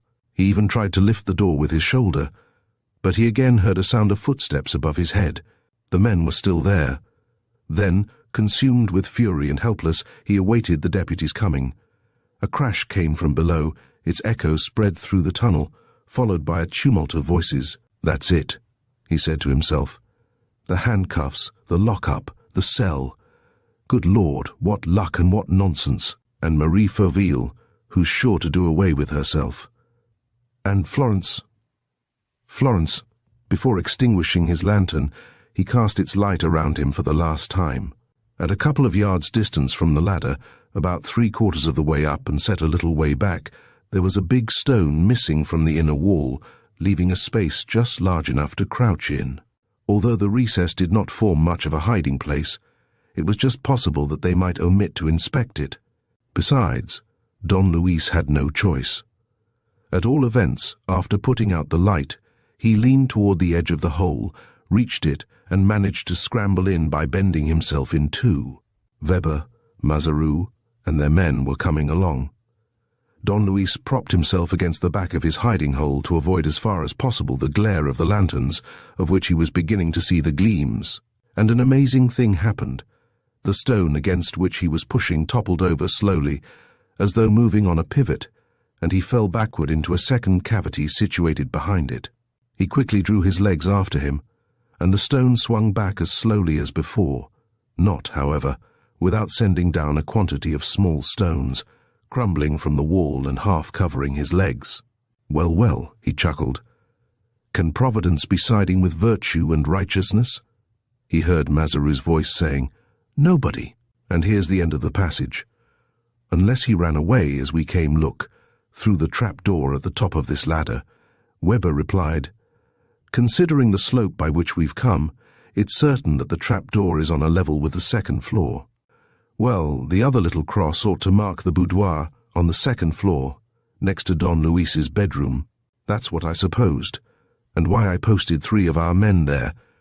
If he's tried to get out on that side, he's caught."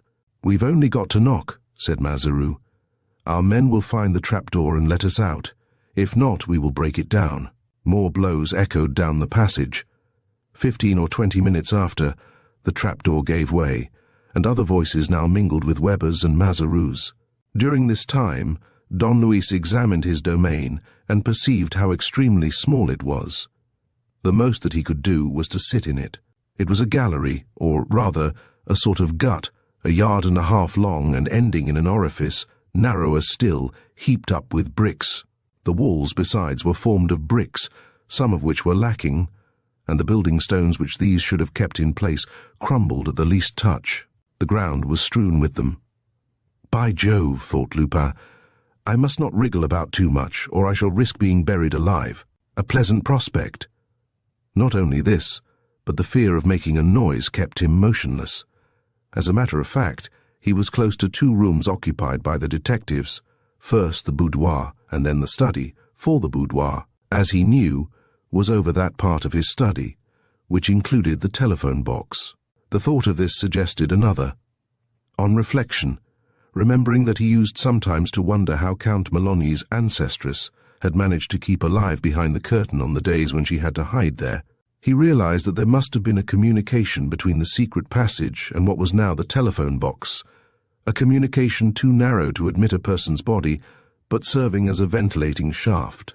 As a precaution, in case the secret passage was discovered, a stone concealed the upper aperture of this shaft. Count Maloney must have closed up the lower end when he restored the wainscoting of the study. So there he was, imprisoned in the thickness of the walls, with no very definite intention beyond that of escaping from the clutches of the police. More hours passed.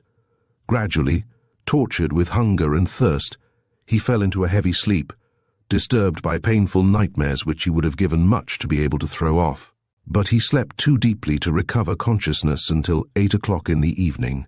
When he woke up, feeling very tired, he saw his position in an unexpectedly hideous light, and, at the same time, so accurately that, yielding to a sudden change of opinion marked by no little fear, he resolved to leave his hiding place and give himself up. Anything was better than the torture which he was enduring, and the dangers to which longer waiting exposed him. But, on turning round to reach the entrance to his hole, he perceived first that the stone did not swing over when merely pushed, and next, after several attempts, that he could not manage to find the mechanism which no doubt worked the stone. He persisted. His exertions were all in vain. The stone did not budge. Only at each exertion a few bits of stone came crumbling from the upper part of the wall and still further narrowed the space in which he was able to move. It cost him a considerable effort to master his excitement, and to say jokingly, "That's capital. I shall be reduced now to calling for help. I, Arsène Lupin.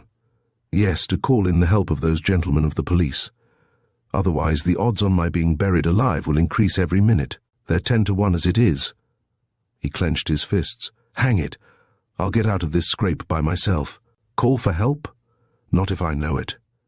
He summoned up all his energies to think, but his jaded brain gave him none but confused and disconnected ideas. He was haunted by Florence's image, and by Marie Fauville's as well.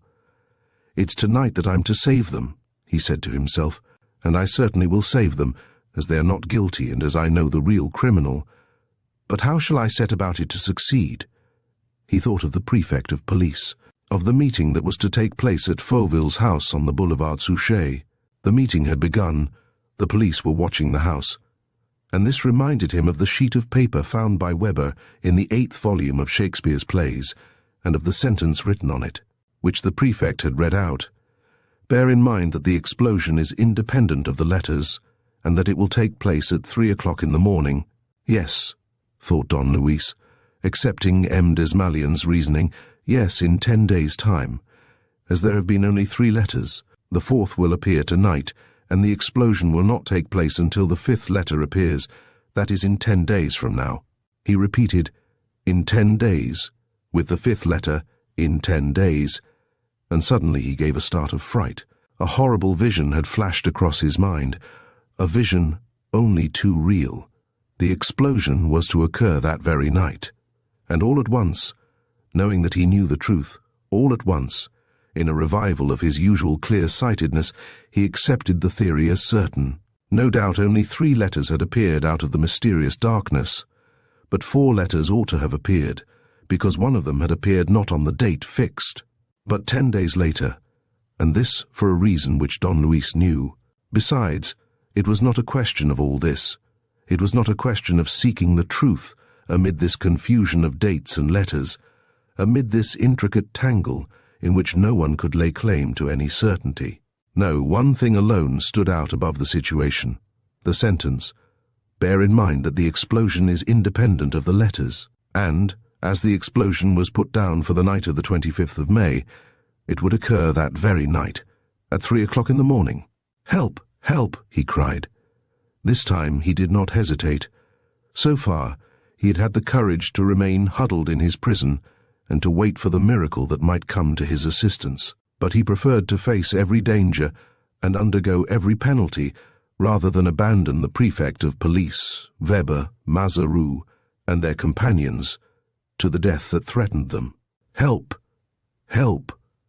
Fauville's house would be blown up in 3 or 4 hours.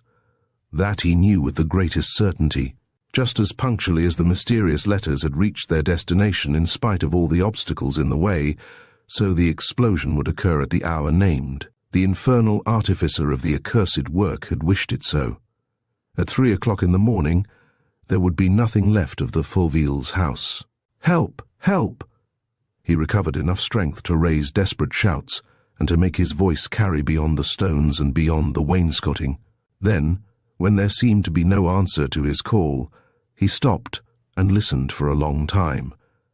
There was not a sound. The silence was absolute. Thereupon a terrible anguish covered him with a cold sweat. Supposing the detectives had ceased to watch the upper floors and confined themselves to spending the night in the rooms on the ground floor? He madly took a brick and struck it repeatedly against the stone that closed the entrance, hoping that the noise would spread through the house. But an avalanche of small stones, loosened by the blows, at once fell upon him, knocking him down again and fixing him where he lay. "Help! Help!" More silence. A great, ruthless silence. "Help! Help!" He felt that his shouts did not penetrate the walls that stifled him. Besides, his voice was growing fainter and fainter, producing a hoarse groan that died away in his strained throat. He ceased his cries and again listened, with all his anxious attention, to the great silence that surrounded as with layers of lead the stone coffin in which he lay imprisoned. Still nothing, not a sound. No one would come, no one could come to his assistance. He continued to be haunted by Florence's name and image, and he thought also of Marie Fauville, whom he had promised to save. But Marie would die of starvation, and like her, like Gaston Saran and so many others, he in his turn was the victim of this monstrous horror. An incident occurred to increase his dismay. All of a sudden his electric lantern, which he had left alight to dispel the terrors of the darkness, went out. It was 11 o'clock at night. He was overcome with a fit of giddiness. He could hardly breathe in the close and vitiated air.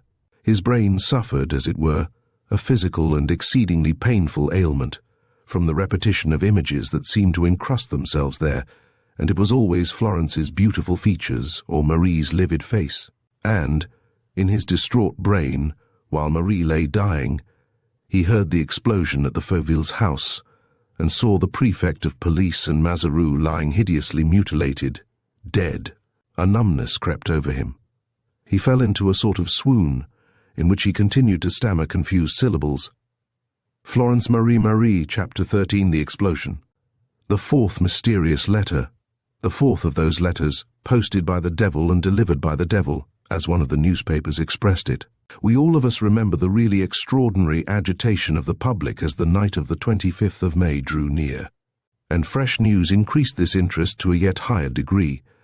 People heard in quick succession of the arrest of Saran, the flight of his accomplice, Florence Levasseur, Don Luis Perenna's secretary, and the inexplicable disappearance of Perenna himself, whom they insisted, for the best of reasons, on identifying with Arsène Lupin.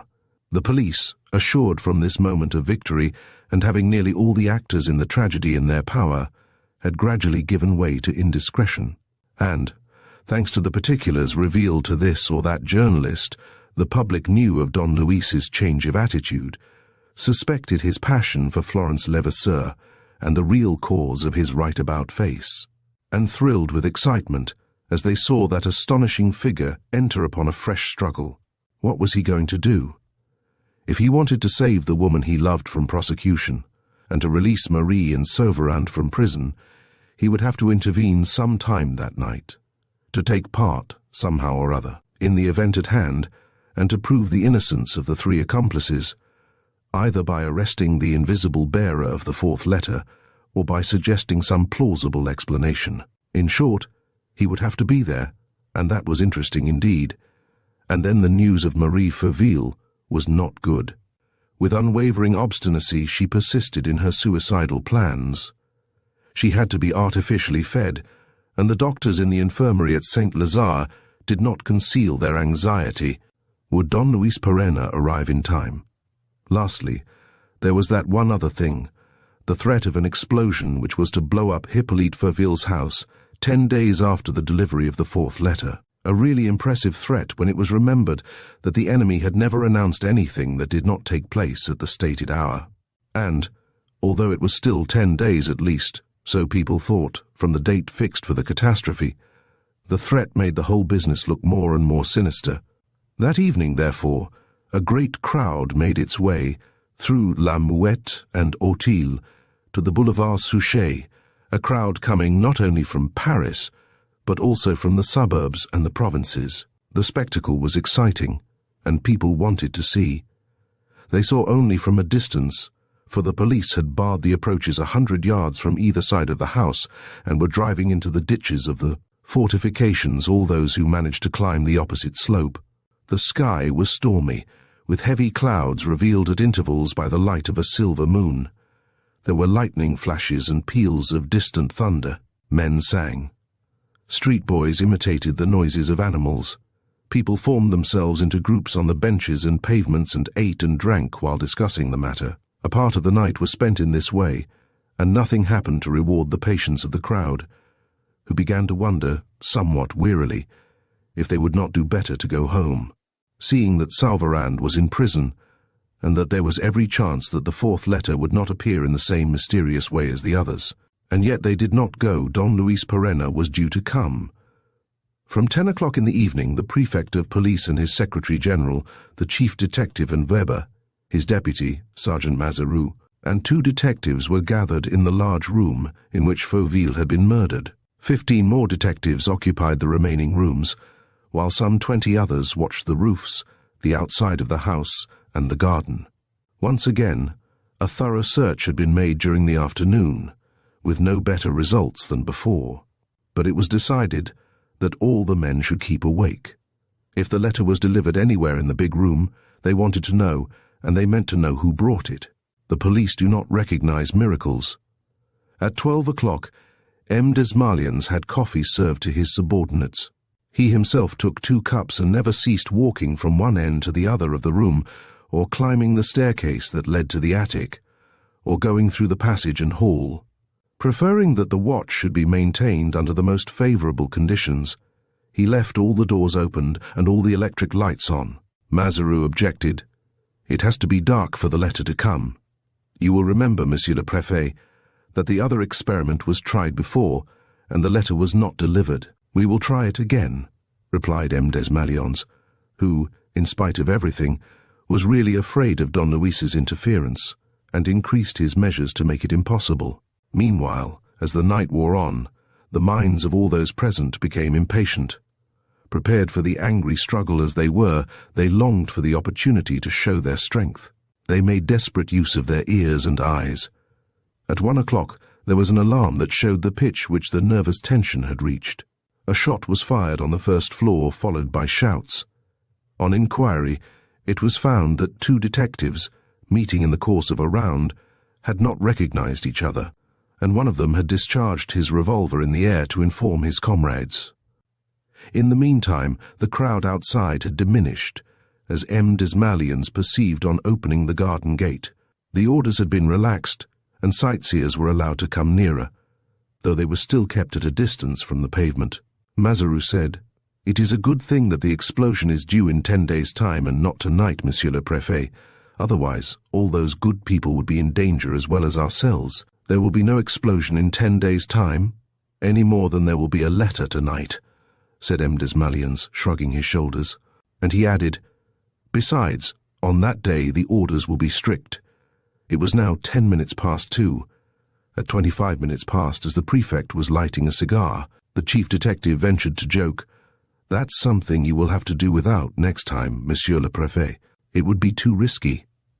"Next time," said M. Desmalions, "I shall not waste time in keeping watch, for I really begin to think that all this business with the letters is over." "You can never tell," suggested Mazaroux. A few minutes more passed. M. Desmalions had sat down. The others also were seated. No one spoke. And suddenly they all sprang up with one movement and the same expression of surprise. A bell had rung. They at once heard where the sound came from. "The telephone," M. Desmalions muttered. He took down the receiver. "Hello, who are you?" a voice answered, but so distant and so faint that he could only catch an incoherent noise, and exclaimed, "Speak louder! What is it? Who are you?" The voice spluttered out a few syllables that seemed to astound him. "Hello," he said. "I don't understand. Please repeat what you said.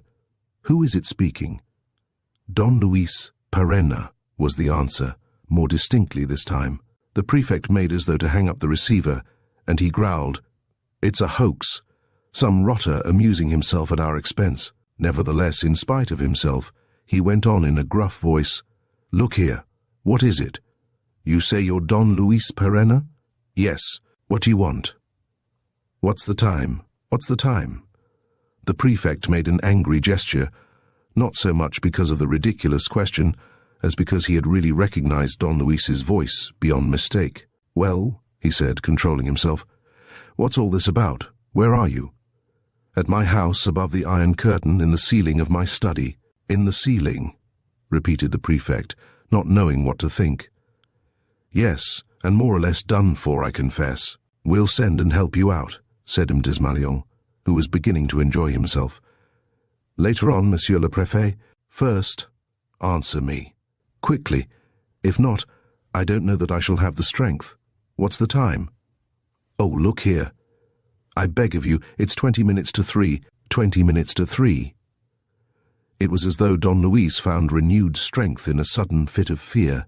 His weak voice recovered its emphasis, and by turns imperious, despairing, and beseeching, full of a conviction which he did his utmost to impart to Desmalions, he said, "Go away, Monsieur le Préfet.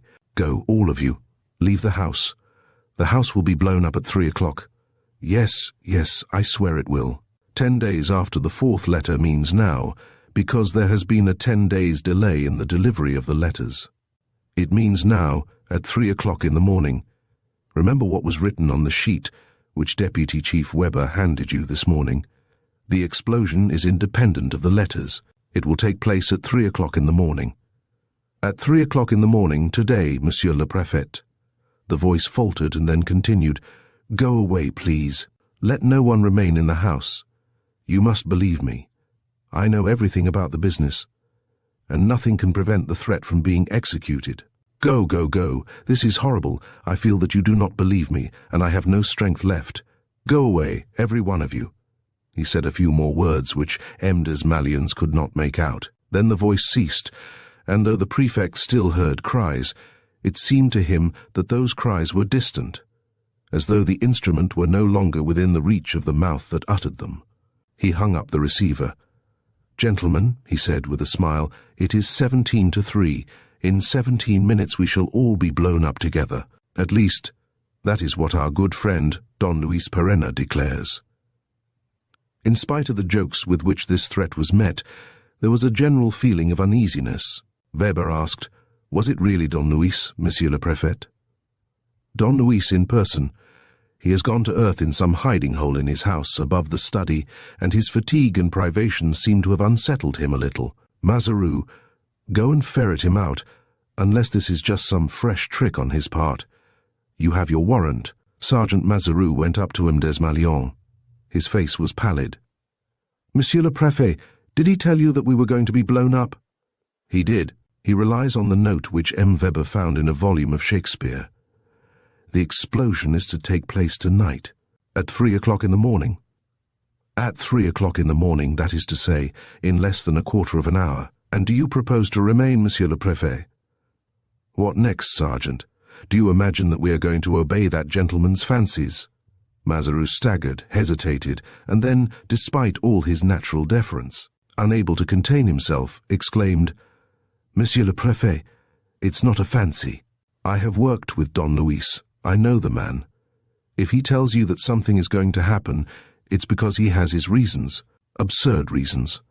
"No, no, Monsieur le Préfet," Mazaru pleaded, growing more and more excited.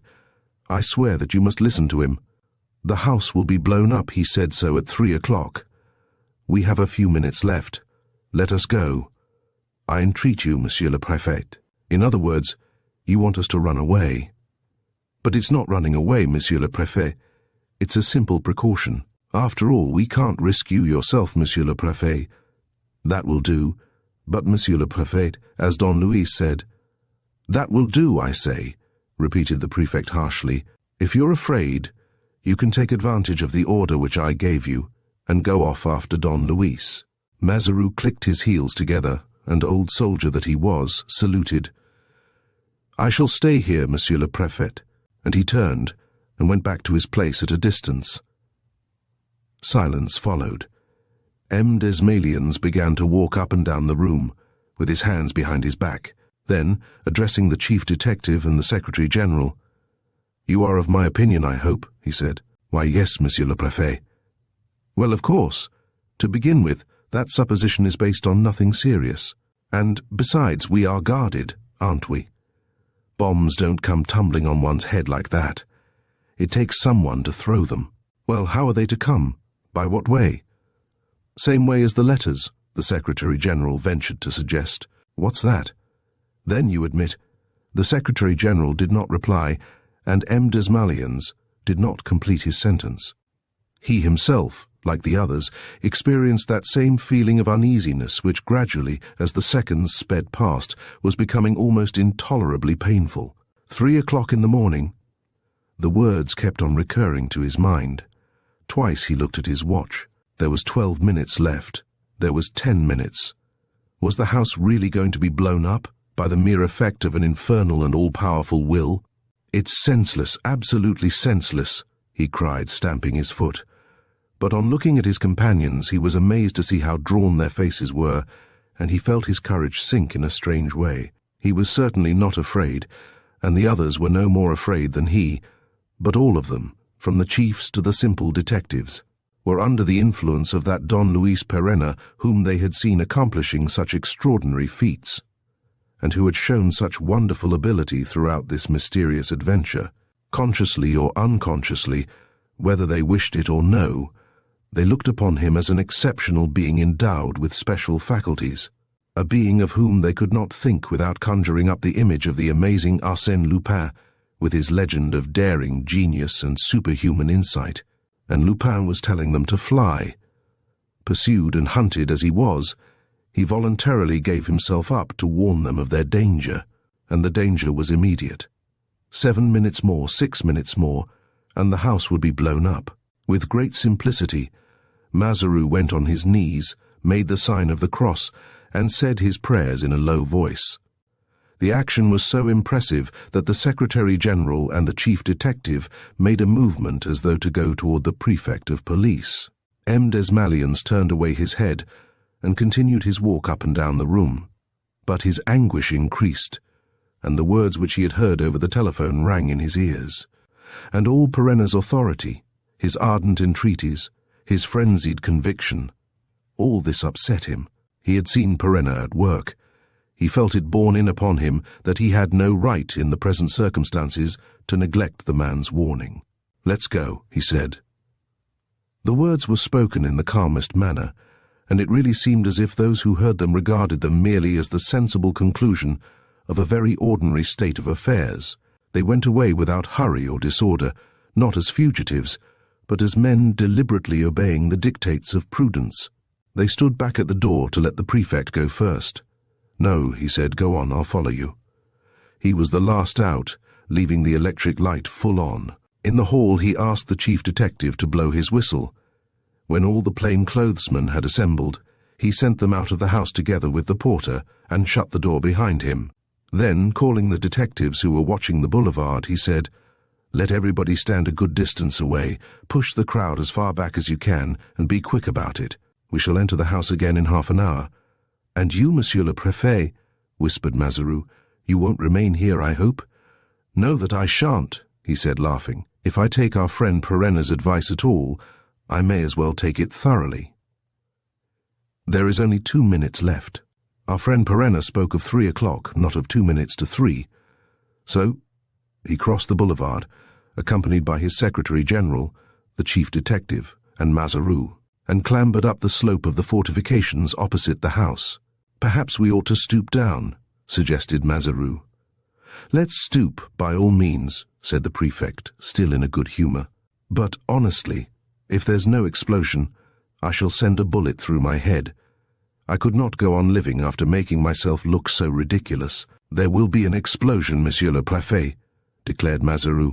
What confidence you must have in our friend Don Luis. You have just the same confidence, Monsieur le Préfet. They were silent, irritated by the wait, and struggling with the absurd anxiety that oppressed them. They counted the seconds singly, by the beating of their hearts. It was interminable. 3 o'clock sounded from somewhere. You see, grinned M. Desmalions in an altered voice. You see, there's nothing, thank goodness.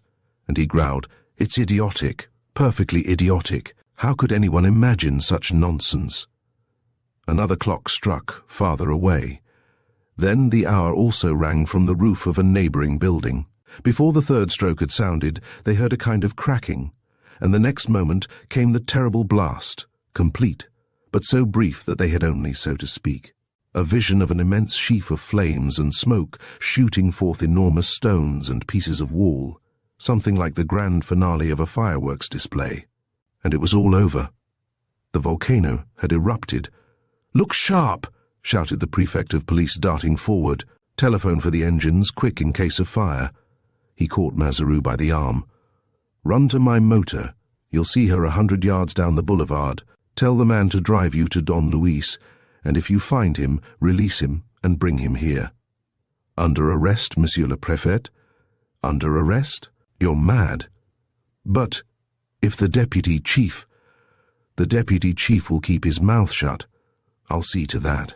Be off." Mazaru fulfilled his mission, not with greater speed than if he had been sent to arrest Don Luis, for Mazaru was a conscientious man, but with extraordinary pleasure. The fight which he had been obliged to wage against the man whom he still called the chief had often distressed him to the point of tears. This time he was coming to help him, perhaps to save his life. That afternoon the deputy chief had ceased his search of the house by M. Desmalions's orders, as Don Luis's escape seemed certain, and left only 3 men on duty. Mazaru found them in a room on the ground floor, where they were sitting up in turns. In reply to his questions, they declared that they had not heard a sound. He went upstairs alone, so as to have no witnesses to his interview with the governor, passed through the drawing-room, and entered the study. Here he was overcome with anxiety, for, after turning on the light, the first glance revealed nothing to his eyes. "Chief," he cried repeatedly. "Where are you, Chief?" No answer. And yet, thought Mazaru, as he telephoned, he can't be far away. In fact, he saw from where he stood that the receiver was hanging from its cord, and going on to the telephone box, he stumbled over bits of brick and plaster that strewed the carpet.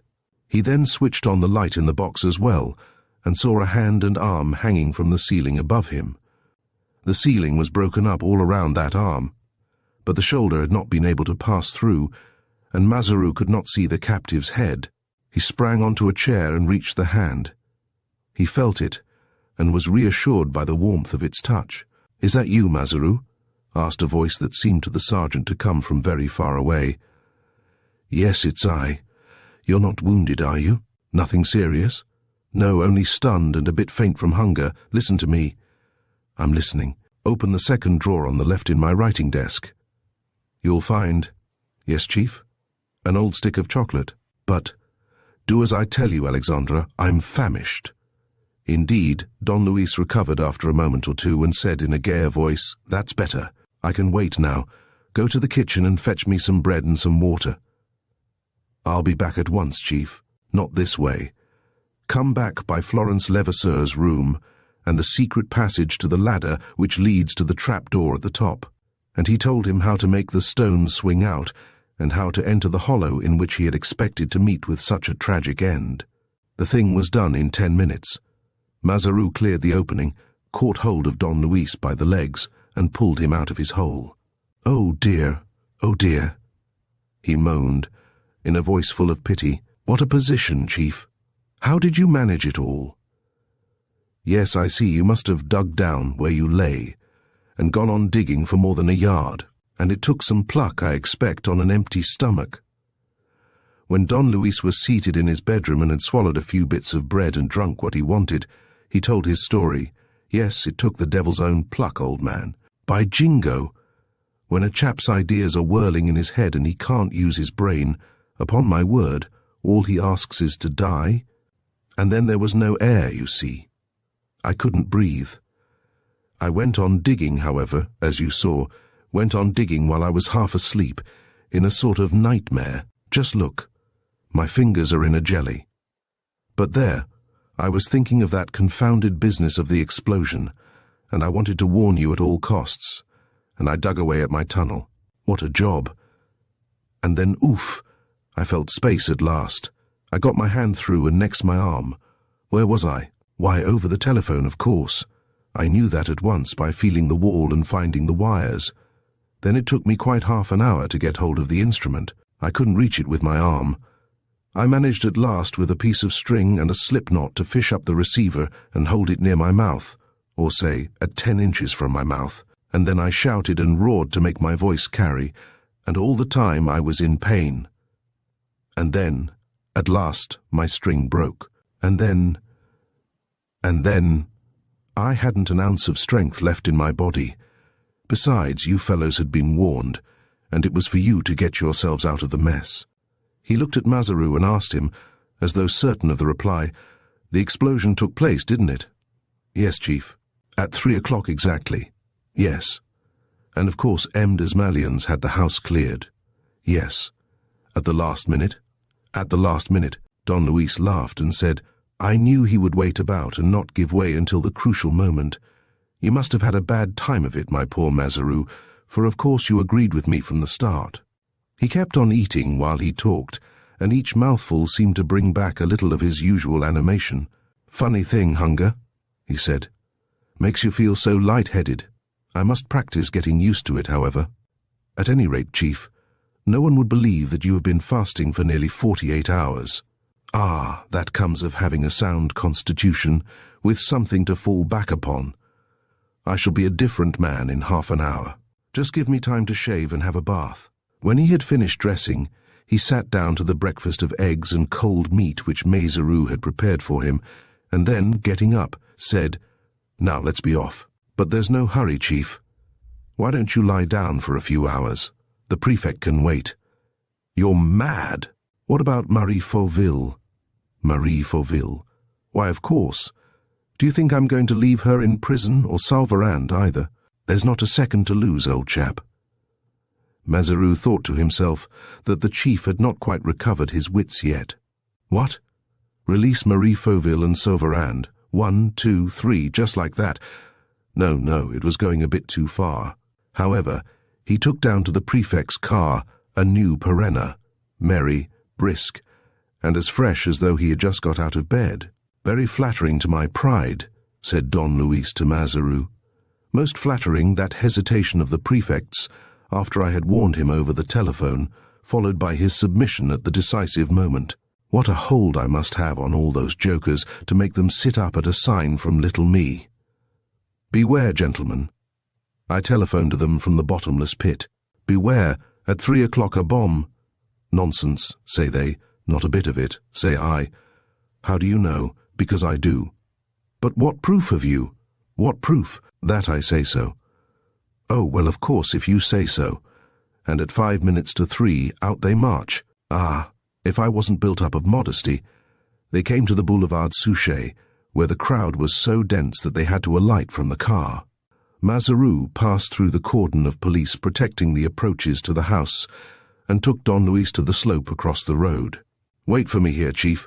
I'll tell the Prefect of Police." On the other side of the boulevard, under the pale morning sky in which a few black clouds still lingered, Don Luis saw the havoc wrought by the explosion. It was apparently not so great as he had expected. Some of the ceilings had fallen in and their rubbish showed through the yawning cavities of the windows, but the house remained standing. Even Fauville's built-out annex had not suffered overmuch. And strange to say, the electric light, which the Prefect had left burning on his departure, had not gone out. The garden and the road were covered with stacks of furniture, over which a number of soldiers and police kept watch. "Come with me, Chief," said Mazaru, as he fetched Don Luis and led him toward the engineer's workroom. A part of the floor was demolished. The outer walls on the left, near the passage were cracked, and 2 workmen were fixing up beams brought from the nearest timber yard to support the ceiling.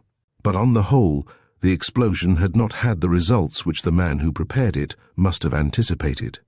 M. Desmalions was there, together with all the men who had spent the night in the room, and several important persons from the public prosecutor's office. Weber, the deputy chief detective, alone had gone, refusing to meet his enemy. Don Luis's arrival caused great excitement. The prefect at once came up to him and said, "All our thanks, monsieur. Your insight is above praise. You have saved our lives, and these gentlemen and I wish to tell you so most emphatically. In my case, it is the second time that I have to thank you." "There is a very simple way of thanking me, monsieur le Prefect," said Don Luis, "and that is to allow me to carry out my task to the end." "Your task?" "Yes, monsieur le Préfet. My action of last night is only the beginning. The conclusion is the release of Marie Fauville and Gaston Savarand." And Desmalions smiled. "Oh, am I asking too much, monsieur le Préfet?" "One can always ask, but the request should be reasonable, and the innocence of those people does not depend on me." "No, but it depends on you, monsieur le Préfet, to let them know if I prove their innocence to you." "Yes, I agree, if you prove it beyond dispute." "Just so." Don Luis's calm assurance impressed M. Desmalions, in spite of everything, and even more than on the former occasions. And he suggested, "The results of the hasty inspection which we have made will perhaps help you. For instance, we are certain that the bomb was placed by the entrance to the passage and probably under the boards of the floor. Please do not trouble, monsieur le Préfet. These are only secondary details. The great thing now is that you should know the whole truth, and that not only through words." The prefect had come closer. The magistrate and detectives were standing round Don Luis, watching his lips and movements with feverish impatience. Was it possible that that truth, as yet so remote and vague, in spite of all the importance which they attached to the arrests already effected, was known at last? It was a solemn moment. Every one was on tenterhooks. The manner in which Don Luis had foretold the explosion lent the value of an accomplished fact to his predictions. And the men whom he had saved from the terrible catastrophe were almost ready to accept as certainties the most improbable statements which a man of his stamp might make. "Monsieur le Préfet," he said, "you waited in vain last night for the 4th letter to make its appearance. We shall now be able, by an unexpected miracle of chance, to be present at the delivery of the letter. You will then know that it was the same hand that committed all the crimes, and you will know whose hand that was." And turning to Mazaru, "Sergeant, will you please make the room as dark as you can? The shutters are gone, but you might draw the curtains across the windows and close the doors. Monsieur le Préfet, is it by accident that the electric light is on?" "Yes, by accident." "We will have it turned out. One moment. Have any of you gentlemen a pocket lantern about you? Or, no, it doesn't matter. This will do. There was a candle in a sconce. He took it and lit it. Then he switched off the electric light. There was a half-darkness, amid which the flame of the candle flickered in the draught from the windows. Don Luis protected the flame with his hand and moved to the table. "I do not think that we shall be kept waiting long," he said. "As I foresee it, there will be only a few seconds before the facts speak for themselves, and better than I could do. Those few seconds, during which no one broke the silence, were unforgettable. M. Desmalions has since declared, in an interview in which he ridicules himself very cleverly, that his brain, overstimulated by the fatigues of the night and by the whole scene before him, imagined the most unlikely events, such as an invasion of the house by armed assailants, or the apparition of ghosts and spirits. He had the curiosity, however, he said, to watch Don Luis. Sitting on the edge of the table, with his head thrown a little back and his eyes roaming over the ceiling, Don Luis was eating a piece of bread and nibbling at a cake of chocolate. He seemed very hungry, but quite at his ease. The others maintained that tense attitude which we put on at moments of great physical effort. Their faces were distorted with a sort of grimace. They were haunted by the memory of the explosion, as well as obsessed by what was going to happen. The flame of the candle cast shadows on the wall. More seconds elapsed than Don Luis Pereira had said, 30 or 40 seconds perhaps, that seemed endless. Then Pereira lifted the candle a little and said, There you are. They had all seen what they now saw almost as soon as he spoke. A letter was descending from the ceiling. It spun round slowly, like a leaf falling from a tree without being driven by the wind. It just touched Don Luis and alighted on the floor between two legs of the table. Picking up the paper and handing it to M. Desmalions, Don Luis said, "There you are, Monsieur le Préfet. This is the 4th letter, due last night." Chapter 14. The Hater. M. Desmalions looked at him without understanding and looked from him to the ceiling. Perenna said, "Oh, there's no witchcraft about it, and though no one has thrown that letter from above, though there is not the smallest hole in the ceiling, the explanation is quite simple." "Quite simple, is it?" said M. Desmalions. "Yes, Monsieur le Préfet. It all looks like an extremely complicated conjuring trick, done almost for fun. Well, I say that it is quite simple, and at the same time terribly tragic. Sergeant Mazaroux, would you mind drawing back the curtains and giving us as much light as possible?" While Mazaroux was executing his orders and M. Desmalions glancing at the 4th letter, the contents of which were unimportant and merely confirmed the previous ones, Don Luis took a pair of steps which the workman had left in the corner, set it up in the middle of the room and climbed to the top, where, seated astride, he was able to reach the electric chandelier. It consisted of a broad, circular band in brass, beneath which was a festoon of crystal pendants. Inside were 3 lamps placed at the corners of a brass triangle concealing the wires. He uncovered the wires and cut them. Then he began to take the whole fitting to pieces. To hasten matters, he asked for a hammer and broke up the plaster all round the clamps that held the chandelier in position. "Lend me a hand, please," he said to Mazaroux. Mazaroux went up the steps, and between them they took hold of the chandelier and let it slide down the uprights. The detectives caught it and placed it on the table with some difficulty, for it was much heavier than it looked. On inspection, it proved to be surmounted by a cubical metal box, measuring about 8 inches square, which box, being fastened inside the ceiling between the iron clamps, had obliged Don Luis to knock away the plaster that concealed it. "What the devil's this?" exclaimed M. Desmalions. "Open it for yourself, Monsieur le Préfet. There's a lid to it," said Perenna. M. Desmalions raised the lid. The box was filled with springs and wheels, a whole complicated and detailed mechanism resembling a piece of clockwork. "By your leave, Monsieur le Préfet," said Don Luis. He took out one piece of machinery and discovered another beneath it, joined to the first by the gearing of 2 wheels, and the second was more like one of those automatic apparatuses which turn out printed slips. Right at the bottom of the box, just where the box touched the ceiling, was a semicircular groove, and at the edge of it was a letter ready for delivery. "The last of the 5 letters," said Don Luis, doubtless continuing the series of denunciations. "You will notice, Monsieur le Préfet, that the chandelier originally had a 4th lamp in the center. It was obviously removed when the chandelier was altered, so as to make room for the letters to pass." He continued his detailed explanations. "So the whole set of letters was placed here, at the bottom. A clever piece of machinery, controlled by clockwork, took them one by one at the appointed time, pushed them to the edge of the groove concealed between the lamps and the pendants, and projected them into space. None of those standing around Don Luis spoke, and all of them seemed perhaps a little disappointed. The whole thing was certainly very clever, but they had expected something better than a trick of springs and wheels, however surprising. "Have patience, gentlemen," said Don Luis. "I promised you something ghastly, and you shall have it."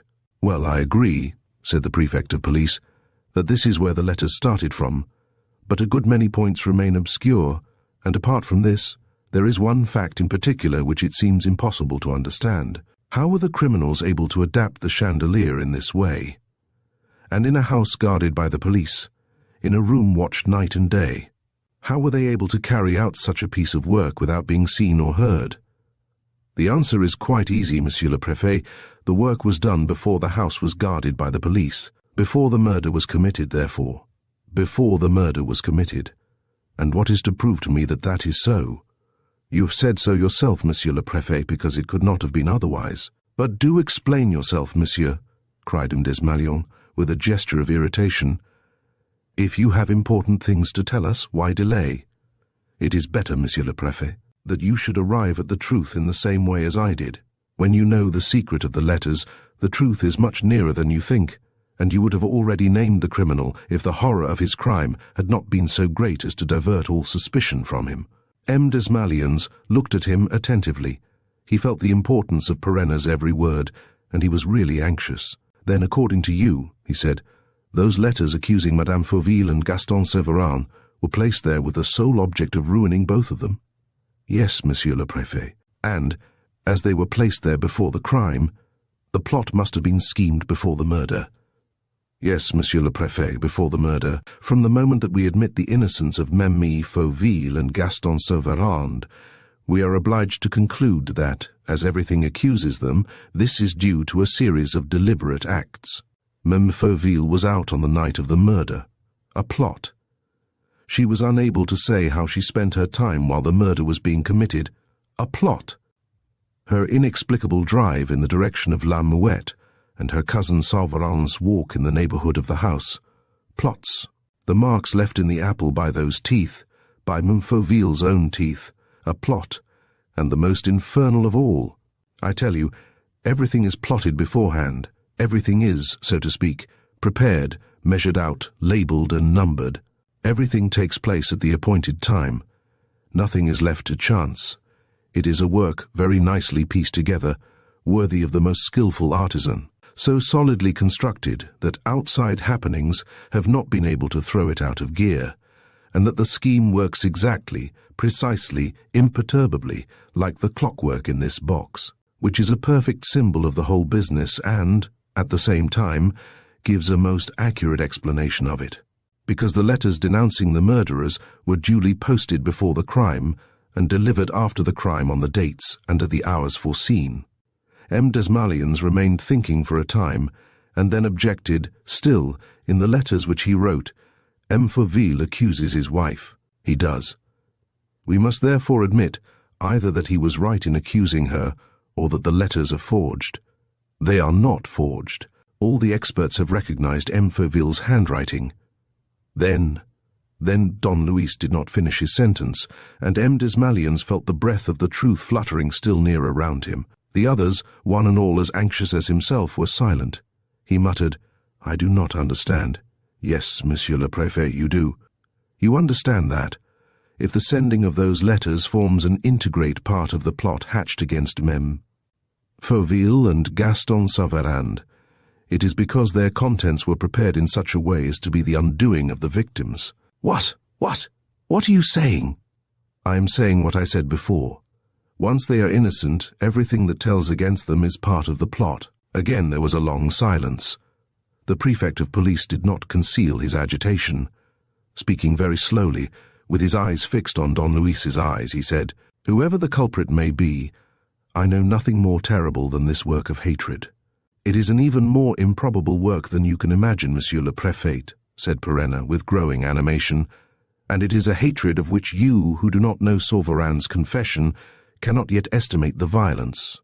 I understood it completely as I listened to the man, and since then, all my thoughts have been overpowered by the dominant idea of that hatred. Who could hate like that? To whose loathing had Marie Fauville and Saran been sacrificed?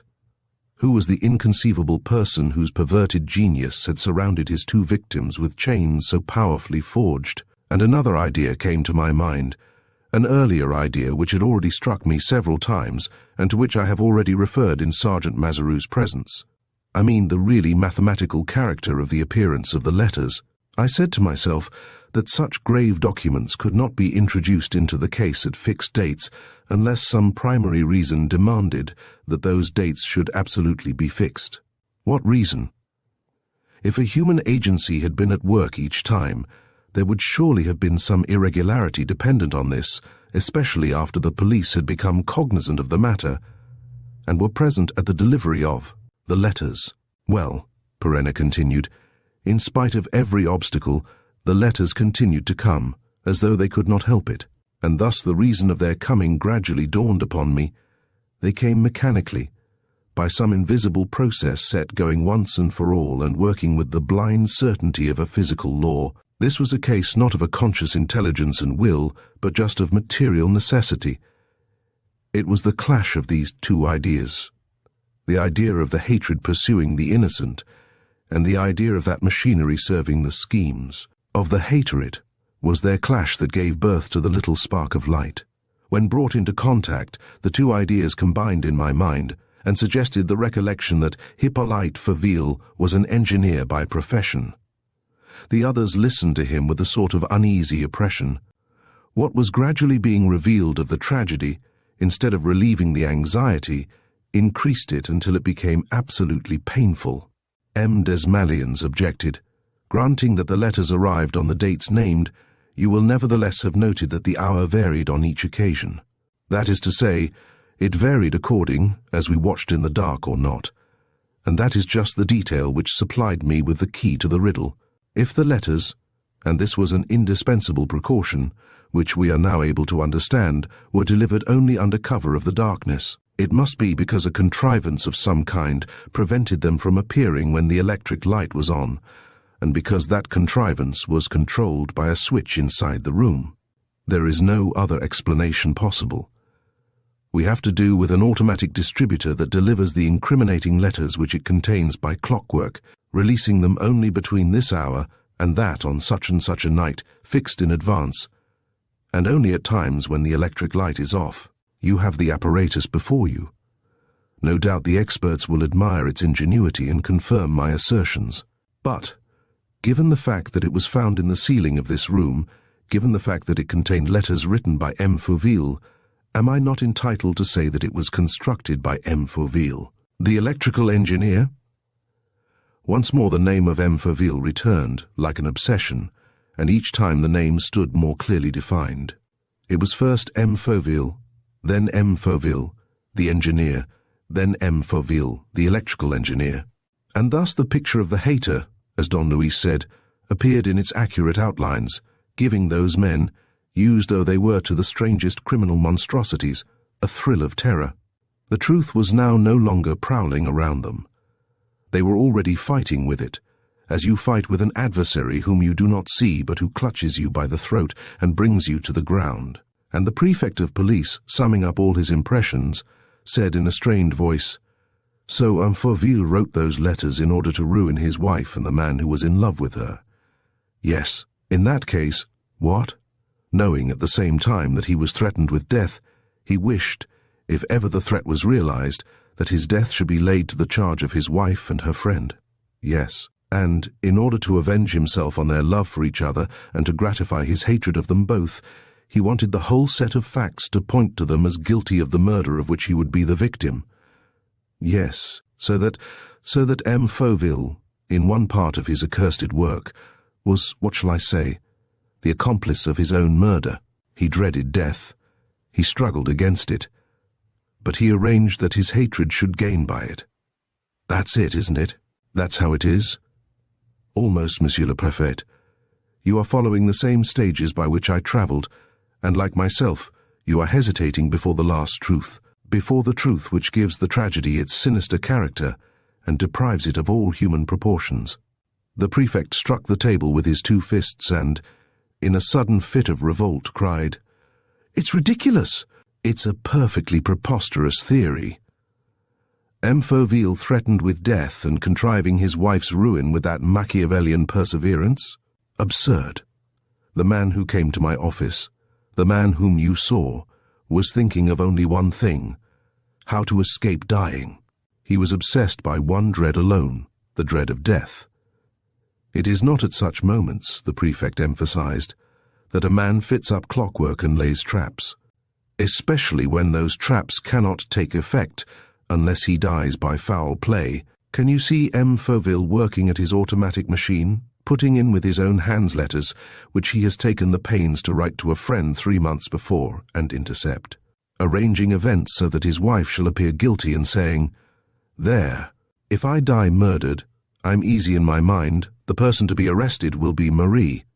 No, you must confess, men don't take these gruesome precautions. Or, if they do, it means that they're sure of being murdered. It means that they agree to be murdered. It means that they are at one with the murderer, so to speak, and meet him halfway.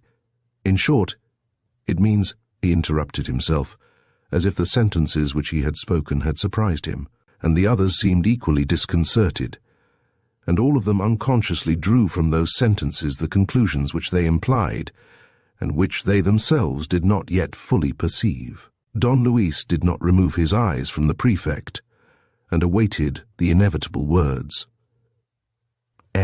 Desmalions muttered, "Come, come, you are not going to suggest that he had agreed." "I suggest nothing, Monsieur le Préfet," said Don Luis.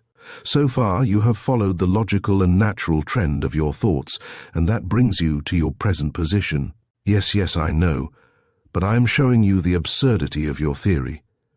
It can't be correct, and we can't believe in Marie Fauville's innocence unless we are prepared to suppose an unheard-of thing, that M. Fauville took part in his own murder.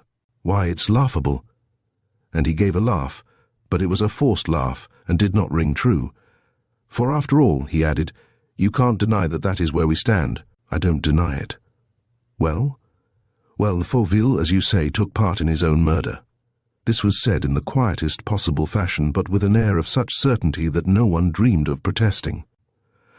After the work of deduction and supposition which Don Luis had compelled his hearers to undertake, they found themselves in a corner which it was impossible for them to leave without stumbling against unanswerable objections. There was no longer any doubt about M. Fauville's share in his own death.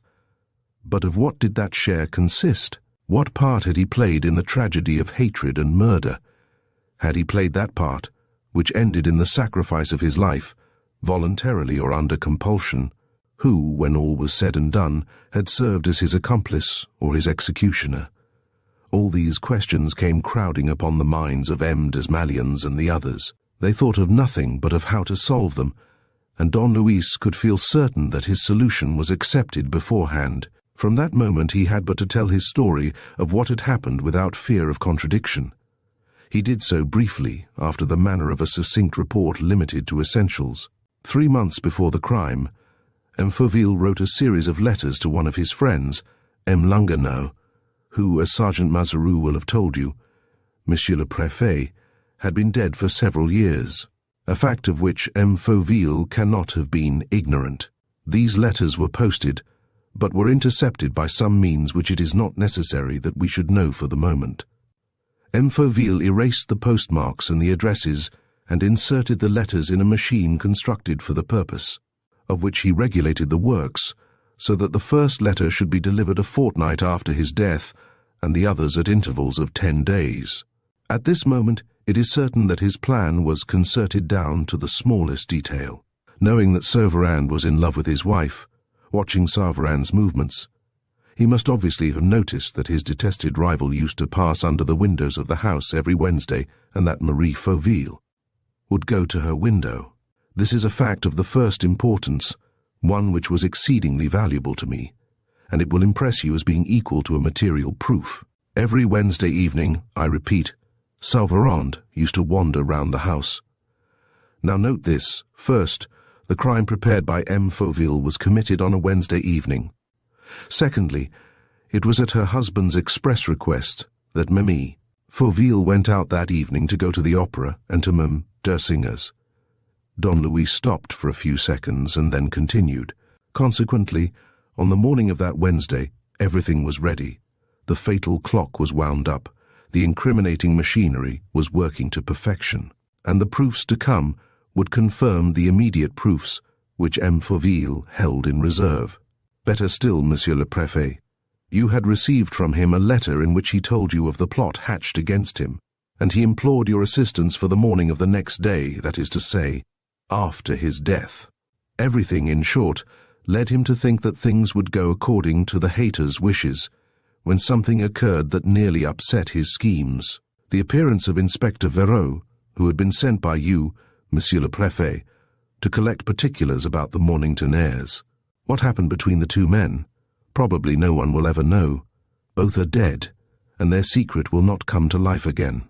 But we can at least say for certain that Inspector Vero was here and took away with him the cake of chocolate on which the teeth of the tiger were seen for the first time, and also that Inspector Vero succeeded, thanks to circumstances with which we are unacquainted, in discovering M. Fauville's projects.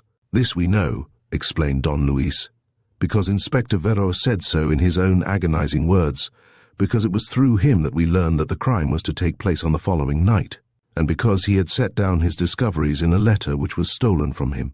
And Fauville knew it also because, to get rid of the formidable enemy who was thwarting his designs, he poisoned him, because, when the poison was slow in acting, he had the audacity, under a disguise which made him look like Saran, and which was one day to turn suspicion against Saran, he had the audacity and the presence of mind to follow Inspector Vero to the Café du Pont Neuf, to purloin the letter of explanation which Inspector Vero wrote you, to substitute a blank sheet of paper for it, and then to ask a passer-by, who might become a witness against Saran, the way to the nearest underground station for Neuilly, where Saran lived. There's your man, Monsieur le Préfet. Don Luis spoke with increasing force, with the ardor that springs from conviction, and his logical and closely argued speech seemed to conjure up the actual truth. There's your man, Monsieur le Préfet, he repeated. There's your scoundrel. And the situation in which he found himself was such, the fear inspired by Inspector Vero's possible revelations was such, that, before putting into execution the horrible deed which he had planned, he came to the police office to make sure that his victim was no longer alive and had not been able to denounce him. You remember the scene, Monsieur le Préfet, the fellow's agitation and fright. Tomorrow evening, he said. Yes, it was for the morrow that he asked for your help, because he knew that everything would be over that same evening, and that next day the police would be confronted with a murder, with the two culprits against whom he himself had heaped up the charges, with Marie Fauville, whom he had, so to speak, accused in advance. That was why Sergeant Mazarou's visit and mine to his house at 9 o'clock in the evening embarrassed him so obviously. Who were those intruders? Would they not succeed in shattering his plan? Reflection reassured him, even as we, by our insistence, compelled him to give way. After all, what he did care, asked Perenna. His measures were so well taken that no amount of watching could destroy them, or even make the watchers aware of them. What was to happen would happen in our presence and unknown to us. Death, summoned by him, would do its work, and the comedy, the tragedy, rather, ran its course.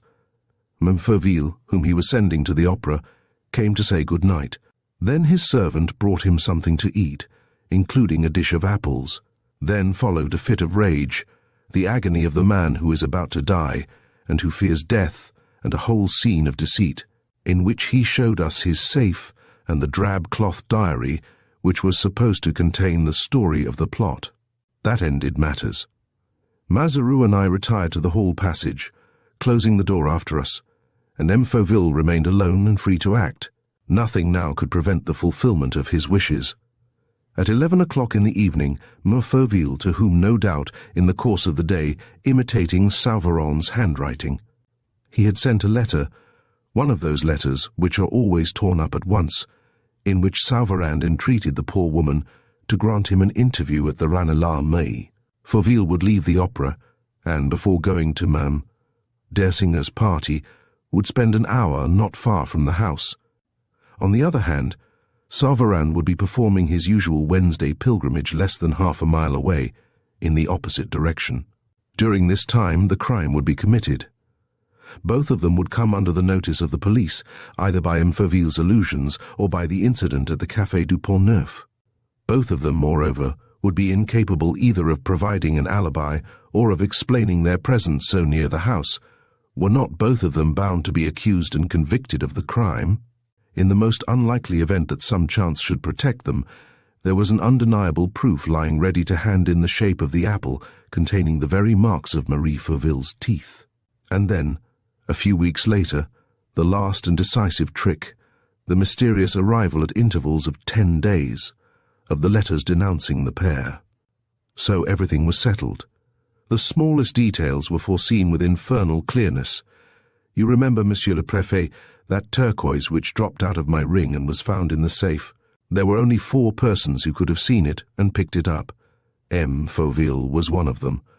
Well, he was just the one. whom we all accepted. And yet it was he who, to cast suspicion upon me and to forestall an interference which he felt would be dangerous, seized the opportunity and placed the turquoise in the safe. This time the work was completed. Fate was about to be fulfilled. Between the hater and his victims there was but the distance of one act. The act was performed. M. Fauville died. Don Luis ceased. His words were followed by a long silence, and he felt certain that the extraordinary story which he had just finished telling met with the absolute approval of his hearers. They did not discuss, they believed. And yet it was the most incredible truth that he was asking them to believe. M. Desmalions asked one last question. "You were in that passage with Sergeant Mazaroux. There were detectives outside the house." Admitting that M. Fauville knew that he was to be killed that night and at that very hour of the night, who can have killed him and who can have killed his son? There was no one within these four walls. There was M. Fauville. A sudden clamour of protests arose. The veil was promptly torn, and the spectacle revealed by Don Luis provoked, in addition to horror, an unforeseen outburst of incredulity and a sort of revolt against the too kindly attention which had been accorded to those explanations. The prefect of police expressed the general feeling by exclaiming, "Enough of words, enough of theories. However logical they may seem, they lead to absurd conclusions." Absurd in appearance, Monsieur le Préfet, but how do we know that M. Fauville's unheard-of conduct is not explained by very natural reasons? Of course, no one dies with a light heart for the mere pleasure of revenge. But how do we know that M. Fauville, whose extreme emaciation and pallor you must have noted as I did, was not stricken by some mortal illness, and that, knowing himself doomed— "I repeat, enough of words," cried the prefect. "You go only by suppositions. What I want is proofs. A proof, only one. And we are still waiting for it. Here it is, Monsieur le Préfet." "Eh? What's that you say?" "Monsieur le Préfet, when I removed the chandelier from the plaster that supported it, I found, outside the upper surface of the metal box, a sealed envelope. As the chandelier was placed under the attic occupied by M. Fauville's son, it is evident that M. Fauville was able, by lifting the boards of the floor in his son's room, to reach the top of the machine which he had contrived. This was how, during that last night, he placed this sealed envelope in position after writing on it the date of the murder, 31 March, 11 p.m., and his signature, Hippolyte Fauville." M. Desmalions opened the envelope with an eager hand. His first glance at the pages of writing which it contained made him give a start.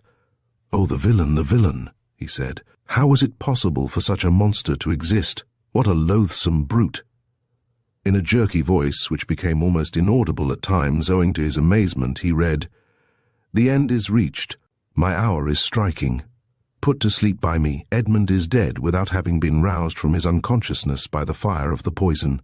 My own death agony is beginning. I am suffering all the tortures of hell. My hand can hardly write these last lines. I suffer, how I suffer, and yet my happiness is unspeakable. This happiness dates back to my visit to London with Edmund 4 months ago. Until then, I was dragging on the most hideous existence, hiding my hatred of the woman who detested me and who loved another, broken down in health, feeling myself already eaten up with an unrelenting disease, and seeing my son grow daily more weak and languid. In the afternoon I consulted a great physician, and I no longer had the least doubt left. The malady that was eating into me was cancer, and I knew besides that, like myself, my son Edmund was on the road to the grave, incurably stricken with consumption. That same evening I conceived the magnificent idea of revenge, and such a revenge. The most dreadful of accusations made against a man and a woman in love with each other. Prison, the assizes, penal servitude, the scaffold. And no assistance possible, not a struggle, not a hope. Accumulated proofs, proofs so formidable as to make the innocent themselves doubt their own innocence and remain hopelessly and helplessly dumb. What a revenge! And what a punishment, to be innocent and to struggle vainly against the very facts that accuse you, the very certainty that proclaims you guilty.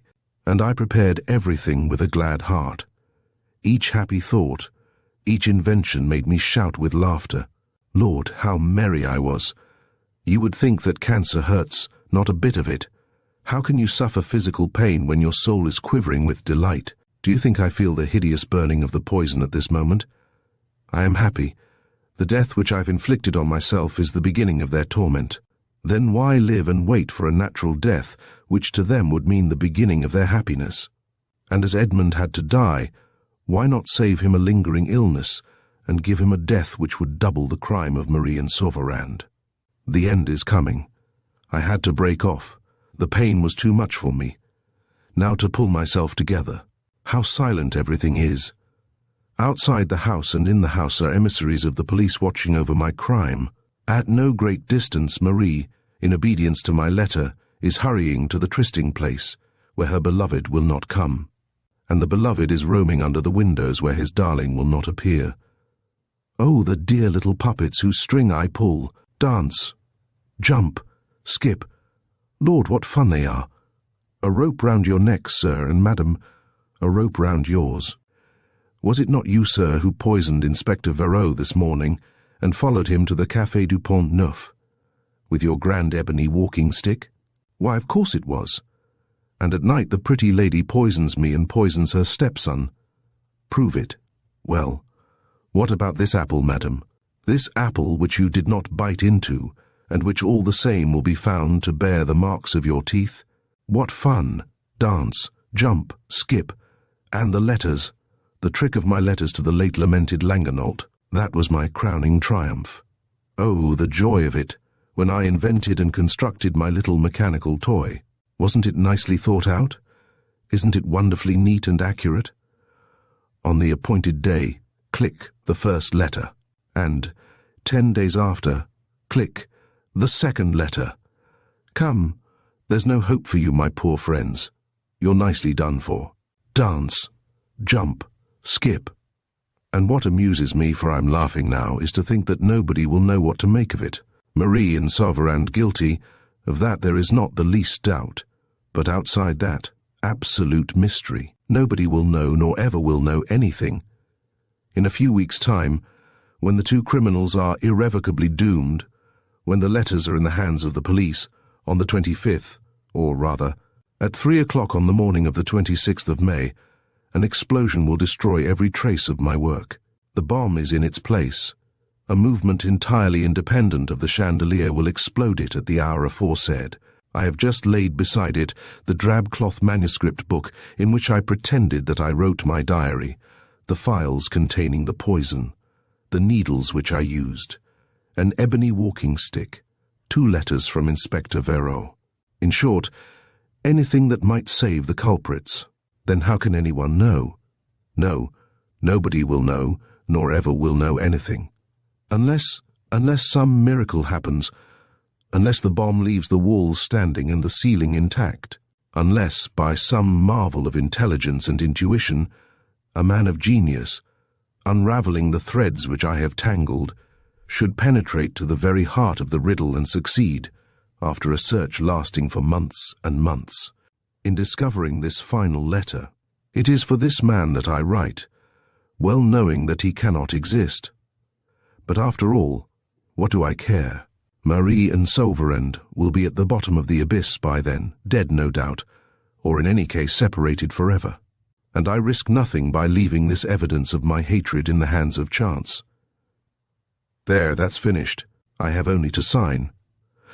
My hand shakes more and more. The sweat is pouring from my forehead in great drops. I am suffering the tortures of the damned, and I am divinely happy. Aha, my friends, you are waiting for my death. You, Marie, imprudently let me read in your eyes, which watched me stealthily, all your delight at seeing me so ill. And you were both of you so sure of the future that you had the courage to wait patiently for my death. Well, here it is, my death. Here it is, and there are you, united above my grave, linked together with the handcuffs. Marie, be the wife of my friend Sauverand. Sauverand, I bestow my spouse upon you. Be joined together in holy matrimony. Bless you, my children. The examining magistrate will draw up the contract, and the executioner will read the marriage service. Oh, the delight of it! I suffer agonies, but oh, the delight! What a fine thing is hatred when it makes death a joy. I am happy in dying. Marie is in prison. Saran is weeping in the condemned man's cell. The door opens. Oh, horror! The men in black. They walk up to the bed. Gaston Saran, your appeal is rejected. Courage! Be a man. Oh, the cold, dark morning. The scaffold. It's your turn, Marie, your turn. Would you survive your lover? Saran is dead, it's your turn. See, here's a rope for you. Or would you rather have poisoned? Die, will you, you hussy? Die with your veins on fire, as I am doing. I who hate you, hate you, hate you. M. Desmalions ceased, amid the silent astonishment of all those present. He had great difficulty in reading the concluding lines, the writing having become almost wholly shapeless and illegible. He said in a low voice as he stared at the paper, "Hippolyte Fauville, the signature is there." The scoundrel found a last remnant of strength to sign his name clearly. He feared that a doubt might be entertained of his villainy, and indeed how could anyone have suspected it? And looking at Don Luis, he added, "It needed, to solve the mystery, a really exceptional power of insight and gifts, to which we must all do homage, to which I do homage. All the explanations which that madman gave have been anticipated in the most accurate and bewildering fashion." Don Luis bowed, and without replying to the praise bestowed upon him, said, "You are right, Monsieur le Préfet. He was a madman, and one of the most dangerous kind, the lucid madman who pursues an idea from which nothing will make him turn aside. He pursued it with superhuman tenacity, and with all the resources of his fastidious mind, enslaved by the laws of mechanics. Another would have killed his victims frankly and brutally. He set his wits to work to kill at a long date, like an experimenter who leaves to time the duty of proving the excellence of his invention. And he succeeded only too well, because the police fell into the trap, and because Fauville is perhaps going to die." M. Desmalions made a gesture of decision. The whole business, in fact, was past history, on which the police proceedings would throw the necessary light. One fact alone was of importance to the present, the saving of Marie Fauville's life. "It's true," he said, "we have not a minute to lose. Mem Fauville must be told without delay. At the same time, I will send for the examining magistrate, and the case against her is sure to be dismissed at once."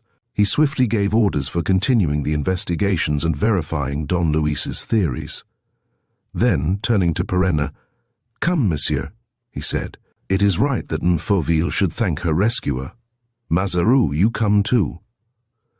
The meeting was over, that meeting in the course of which Don Luis had given the most striking proofs of his genius.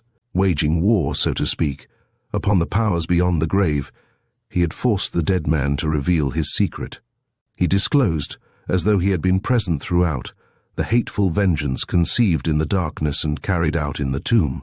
M. Desmalions showed all his admiration by his silence and by certain movements of his head, and Perenna took a keen enjoyment in the strange fact that he, who was being hunted down by the police a few hours ago, should now be sitting in a motor-car beside the head of that same force. Nothing threw into greater relief the masterly manner in which he had conducted the business and the importance which the police attached to the results obtained. The value of his collaboration was such that they were willing to forget the incidents of the last 2 days. The grudge which Weber bore him was now of no avail against Don Luis Perenna. M. Desmalions, meanwhile, began briefly to review the new solutions, and he concluded by still discussing certain points. "Yes, that's it. There is not the least shadow of a doubt. We agree. It's that and nothing else. Still, 1 or 2 things remain obscure. First of all, the mark of the teeth. This, notwithstanding the husband's admission, is a fact which we cannot neglect. I believe that the explanation is a very simple one, Monsieur le Préfet. I will give it to you as soon as I am able to support it with the necessary proofs." "Very well. But another question. How is it that Weber, yesterday morning, found that sheet of paper relating to the explosion in MLA, Levasseur's room? And how was it," added Don Luis, laughing, "that I found there the list of the 5 dates corresponding with the delivery of the letters? "So you are of my opinion," said M. Desmalions. "The part played by Mel Levasseur is at least suspicious. I believe that everything will be cleared up, Monsieur le Préfet, and that you need now only question me, Fauville and Gaston Sauvarand, in order to dispel these last obscurities and remove all suspicion from MLA Levasseur." "And then," insisted M. Desmalions, "there is one more fact that strikes me as odd. Hippolyte Fauville does not once mention the Mornington inheritance in his confession. Why? Did he not know of it? Are we to suppose that there is no connection beyond a mere casual coincidence between the series of crimes and that bequest?" "There I am entirely of your opinion, Monsieur le Préfet. Hippolyte Fauville's silence as to that bequest perplexes me a little, I confess. But all the same I look upon it as comparatively unimportant. The main thing is Fauville's guilt and the prisoner's innocence." Don Luis's delight was pure and unbounded. From his point of view, the sinister tragedy was at an end with the discovery of the confession written by Hippolyte Fauville. Anything not explained in those lines would be explained by the details to be supplied by MME Fauville, Florence Levasseur, and Gaston Sauvarand. He himself had lost all interest in the matter. The car drew up at Saint-Lazare, the wretched, sordid old prison which is still waiting to be pulled down. The prefect jumped out. The door was opened at once. "Is the prison governor there?" he asked. "Quick! Send for him, it's urgent." Then, unable to wait, he at once hastened toward the corridors leading to the infirmary, and as he reached the first-floor landing, came up against the governor himself. "Ma'am Fauville," he said without waste of time, "I want to see her." But he stopped short when he saw the expression of consternation on the prison governor's face. "Well, what is it?" he asked. "What's the matter?" "Why, haven't you heard, Monsieur le Préfet?" stammered the governor. "I telephoned to the office, you know." "Speak. What is it?" "Ma Fauville died this morning. She managed somehow to take poison." M. Desmalions seized the governor by the arm and ran to the infirmary, followed by Perenna and Mazaroux. He saw Marie Fauville lying on a bed in one of the rooms. Her pale face and her shoulders were stained with brown patches, similar to those which had marked the bodies of Inspector Vero, Hippolyte Fauville. And his son Edmond, greatly upset, the prefect murmured, "But the poison, where did it come from? This phial and syringe were found under her pillow, Monsieur le Préfet, under her pillow, but how did they get there? How did they reach her? Who gave them to her?" "We don't know yet, Monsieur le Préfet." M. Desmalions looked at Don Luis. So Hippolyte Fauville's suicide had not put an end to the series of crimes. His action had done more than aim at Marie's death by the hand of the law. It had now driven her to take poison. Was it possible? Was it admissible that the dead man's revenge should still continue in the same automatic and anonymous manner? Or rather, was there not some other mysterious will which was secretly and as audaciously carrying on Hippolyte Fauville's diabolical work? 2 days later came a fresh sensation. Gaston Sauvarand was found dying in his cell. He'd had the courage to strangle himself with his bedsheet. All efforts to restore him to life were vain. On the table near him lay a half-dozen newspaper cuttings, which had been passed to him by an unknown hand. All of them told the news of Marie Fauville's death. Chapter 15. The Heir to the 100 Millions. On the 4th evening, after the tragic events related, an old cab driver, almost entirely hidden in a huge greatcoat, rang at Perenna's door and sent up a letter to Don Luis. He was at once shown into the study on the first floor. Hardly taking time to throw off his greatcoat, he rushed at Don Luis. "It's all up with you this time, Chief," he exclaimed. "This is no moment for joking. Pack up your trunks and be off as quick as you can." Don Luis, who sat quietly smoking in an easy chair, answered, "Which will you have, Mazaroux? A cigar or a cigarette?" Mazaroux at once grew indignant. "But look here, Chief, don't you read the papers? Worse luck.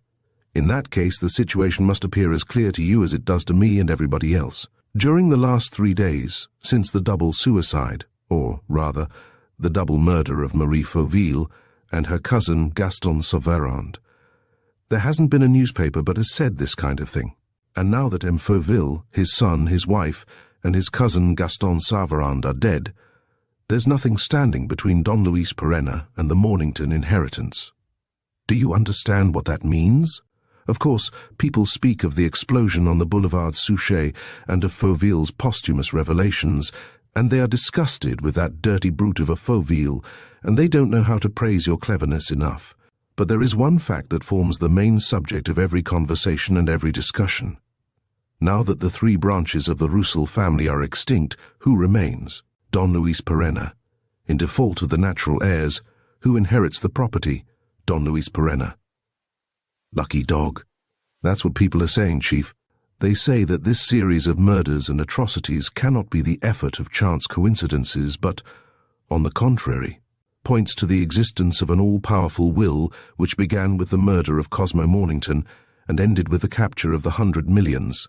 And to give a name to that will, they pitch on the nearest, that of the extraordinary, glorious, ill-famed, bewildering, mysterious, omnipotent, and ubiquitous person who was Cosmo Mornington's intimate friend, and who, from the beginning, has controlled events and pieced them together, accusing and acquitting people, getting them arrested, and helping them to escape. They say, he went on hurriedly, that he manages the whole business, and that, if he works it in accordance with his interests, there are 100 millions waiting for him at the finish. And this person is Don Luis Perenna, in other words, Arsène Lupin, the man with the unsavory reputation whom it would be madness not to think of in connection with so colossal a job. Thank you. That's what they say, Chief. I'm only telling you. As long as Fauville and Gaston Saran were alive, people did not give much thought to your claims as residuary legatee, but both of them died. Then, you see, people can't help remarking the really surprising persistence with which luck looks after Don Luis Perenna's interests. You know the legal maxim, facit qui prodest. Who benefits by the disappearance of all the Roussel heirs? Don Luis Perenna. The scoundrel. The scoundrel. That's the word which Weber goes roaring out all along the passages of the police office and the criminal investigation department. You are the scoundrel, and Florence Levasseur is your accomplice, and hardly anyone dares protest. The Prefect of Police? What is the use of his defending you, of his remembering that you have saved his life twice over and rendered invaluable services to the police which he is the first to appreciate? What is the use of his going to the Prime Minister, though we all know that Valanglais protects you? There are others besides the Prefect of Police. There are others besides the Prime Minister. There's the whole of the detective office. There's the public prosecutor's staff. There's the examining magistrate, the press, and, above all, public opinion, which has to be satisfied, and which calls for and expects a culprit. That culprit is yourself or Florence Levasseur, or rather it's you and Florence Levasseur. Don Luis did not move a muscle of his face. Mazaru waited a moment longer. Then, receiving no reply, he made a gesture of despair.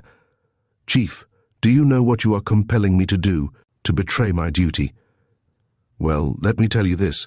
Tomorrow morning you will receive a summons to appear before the examining magistrate.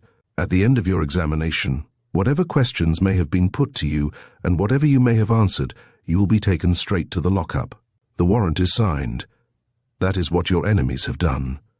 The devil, and that's not all. Weber, who is burning to take his revenge, has asked for permission to watch your house from this day onward, so that you may not slip away as Florence Levasseur did. He will be here with his men in an hour's time. What do you say to that, Chief? Without abandoning his careless attitude, Don Luis beckoned to Mazaru.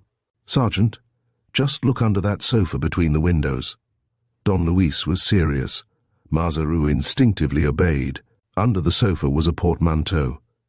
Sergeant, in 10 minutes, when I have told my servants to go to bed, carry the portmanteau to 143 bis Rue de Rivoli, where I have taken a small flat under the name of Lecoq. What for, Chief? What does it mean? It means that, having no trustworthy person to carry that portmanteau for me, I have been waiting for your visit for the last 3 days. Why, but... stammered Mazaru in his confusion. Why, but what? Had you made up your mind to clear out? Of course I had, but why hurry? The reason I placed you in the detective office was that I might know what was being plotted against me. Since you tell me that I'm in danger, I shall cut my stick. And as Mazaru looked at him with increasing bewilderment, he tapped him on the shoulder and said severely, "You see, Sergeant, that it was not worthwhile to disguise yourself as a cab driver and betray your duty. You should never betray your duty, Sergeant. Ask your own conscience. I am sure that it will judge you according to your deserts." Don Luis had spoken the truth. Recognizing how greatly the deaths of Marie Fauville and Saran had altered the situation, he considered it wise to move to a place of safety. His excuse for not doing so before was that he hoped to receive news of Florence Levasseur, either by letter or by telephone. As the girl persisted in keeping silence, there was no reason why Don Luis should risk an arrest which the course of events made extremely probable, and in fact, his anticipations were correct. Next morning, Mazaru came to the little flat in the Rue de Rivoli, looking very spry. "You've had a narrow escape, Chief. Weber heard this morning that the bird had flown. He's simply furious. And you must confess that the tangle is getting worse and worse. They're utterly at a loss at headquarters. They don't even know how to set about prosecuting Florence Levasseur. You must have read about it in the papers. The examining magistrate maintains that, as Fauville committed suicide and killed his son Edmond, Florence Levasseur has nothing to do with the matter. In his opinion, the case is closed on that side. Well, he's a good one, the examining magistrate. What about Gaston Savarin's death? Isn't it as clear as daylight that Florence had a hand in it, as well as in all the rest? Wasn't it in her room, in a volume of Shakespeare, that documents were found relating to M. Fauville's arrangements about the letters and the explosion? And then— Mazaru interrupted himself, frightened by the look in Don Luis's eyes, and realizing that the chief was fonder of the girl than ever. Guilty or not, she inspired him with the same passion. "All right," said Mazaru, "we'll say no more about it. The future will bear me out, you'll see." The days passed. Mazaru called as often as possible, or else telephoned to Don Luis all the details of the 2 inquiries that were being pursued at Saint Lazare and at the Sante. Prison, vain inquiries, as we know. While Don Luis's statements relating to the electric chandelier and the automatic distribution of the mysterious letters were found to be correct, the investigation failed to reveal anything about the 2 suicides. At most, it was ascertained that, before his arrest, Saran had tried to enter into correspondence with Marie through one of the tradesmen supplying the infirmary. Were they to suppose that the phial of poison and the hypodermic syringe had been introduced by the same means? It was impossible to prove, and on the other hand, it was impossible to discover how the newspaper cuttings telling of Marie's suicide had found their way into Gaston Savarin's cell. And then the original mystery still remained, the unfathomable mystery of the marks of teeth in the apple. M. Fauville's posthumous confession acquitted Marie, and yet it was undoubtedly Marie's teeth that had marked the apple. The teeth that had been called the teeth of the tiger were certainly hers. Well then, in short, as Mazaru said, everybody was groping in the dark, so much so that the Prefect, who was called upon by the will to assemble the Mornington heirs at a date not less than 3 nor more than 4 months after the testator's decease, suddenly decided that the meeting should take place in the course of the following week, and fixed it for the 9th of June. He hoped in this way to put an end to an exasperating case in which the police displayed nothing but uncertainty and confusion. They would decide about the inheritance according to circumstances and then close the proceedings, and gradually people would cease to talk about the wholesale slaughter of the Mornington heirs, and the mystery of the teeth of the tiger would be gradually forgotten. It was strange, but these last days, which were restless and feverish like all the days that come before great battles, and everyone felt that this last meeting meant a great battle, were spent by Don Luis in an armchair on his balcony in the Rue de Rivoli, where he sat quietly smoking cigarettes or blowing soap bubbles which the wind carried toward the garden of the Tuileries. Mazaru could not get over it. "Chief, you astound me. How calm and careless you look." "I am calm and careless, Alexandre. But what do you mean? Doesn't the case interest you? Don't you intend to avenge Mem Fauville and Saran? You are openly accused, and you sit here blowing soap bubbles." "There's no more delightful pastime, Alexandre. Shall I tell you what I think, Chief? You've discovered the solution of the mystery. Perhaps I have, Alexandra, and perhaps I haven't. Nothing seemed to excite Don Luis. Hours and hours passed, and he did not stir from his balcony. The sparrows now came and ate the crumbs which he threw to them. It really seemed as if the case was coming to an end for him, and as if everything was turning out perfectly. But, on the day of the meeting, Mazaru entered with a letter in his hand and a scared look on his face. "This is for you, Chief. It was addressed to me, but with an envelope inside it in your name. How do you explain that?" "Quite easily, Alexandra. The enemy is aware of our cordial relations, and, as he does not know where I am staying." "What enemy?" "I'll tell you tomorrow evening." Don Luis opened the envelope and read the following words, written in red ink. "There's still time, Lupin. Retire from the contest. If not, it means your death too.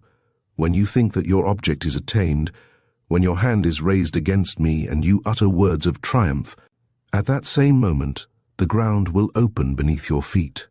The place of your death is chosen, the snare is laid. Beware, Lupin." Don Luis smiled. "Good," he said. "Things are taking shape." "Do you think so, Chief?" "I do. And who gave you the letter?" "Ah, we've been lucky for once, Chief. The policeman to whom it was handed happened to live at Lesterne, next door to the bearer of the letter. He knows the fellow well. It was a stroke of luck, wasn't it?" Don Luis sprang from his seat, radiant with delight. "What do you mean?" "Out with it. You know who it is? The chap's an indoor servant employed at a nursing home in the Avenue des Ternes. Let's go there. We've no time to lose." "Splendid, Chief. You're yourself again." "Well, of course.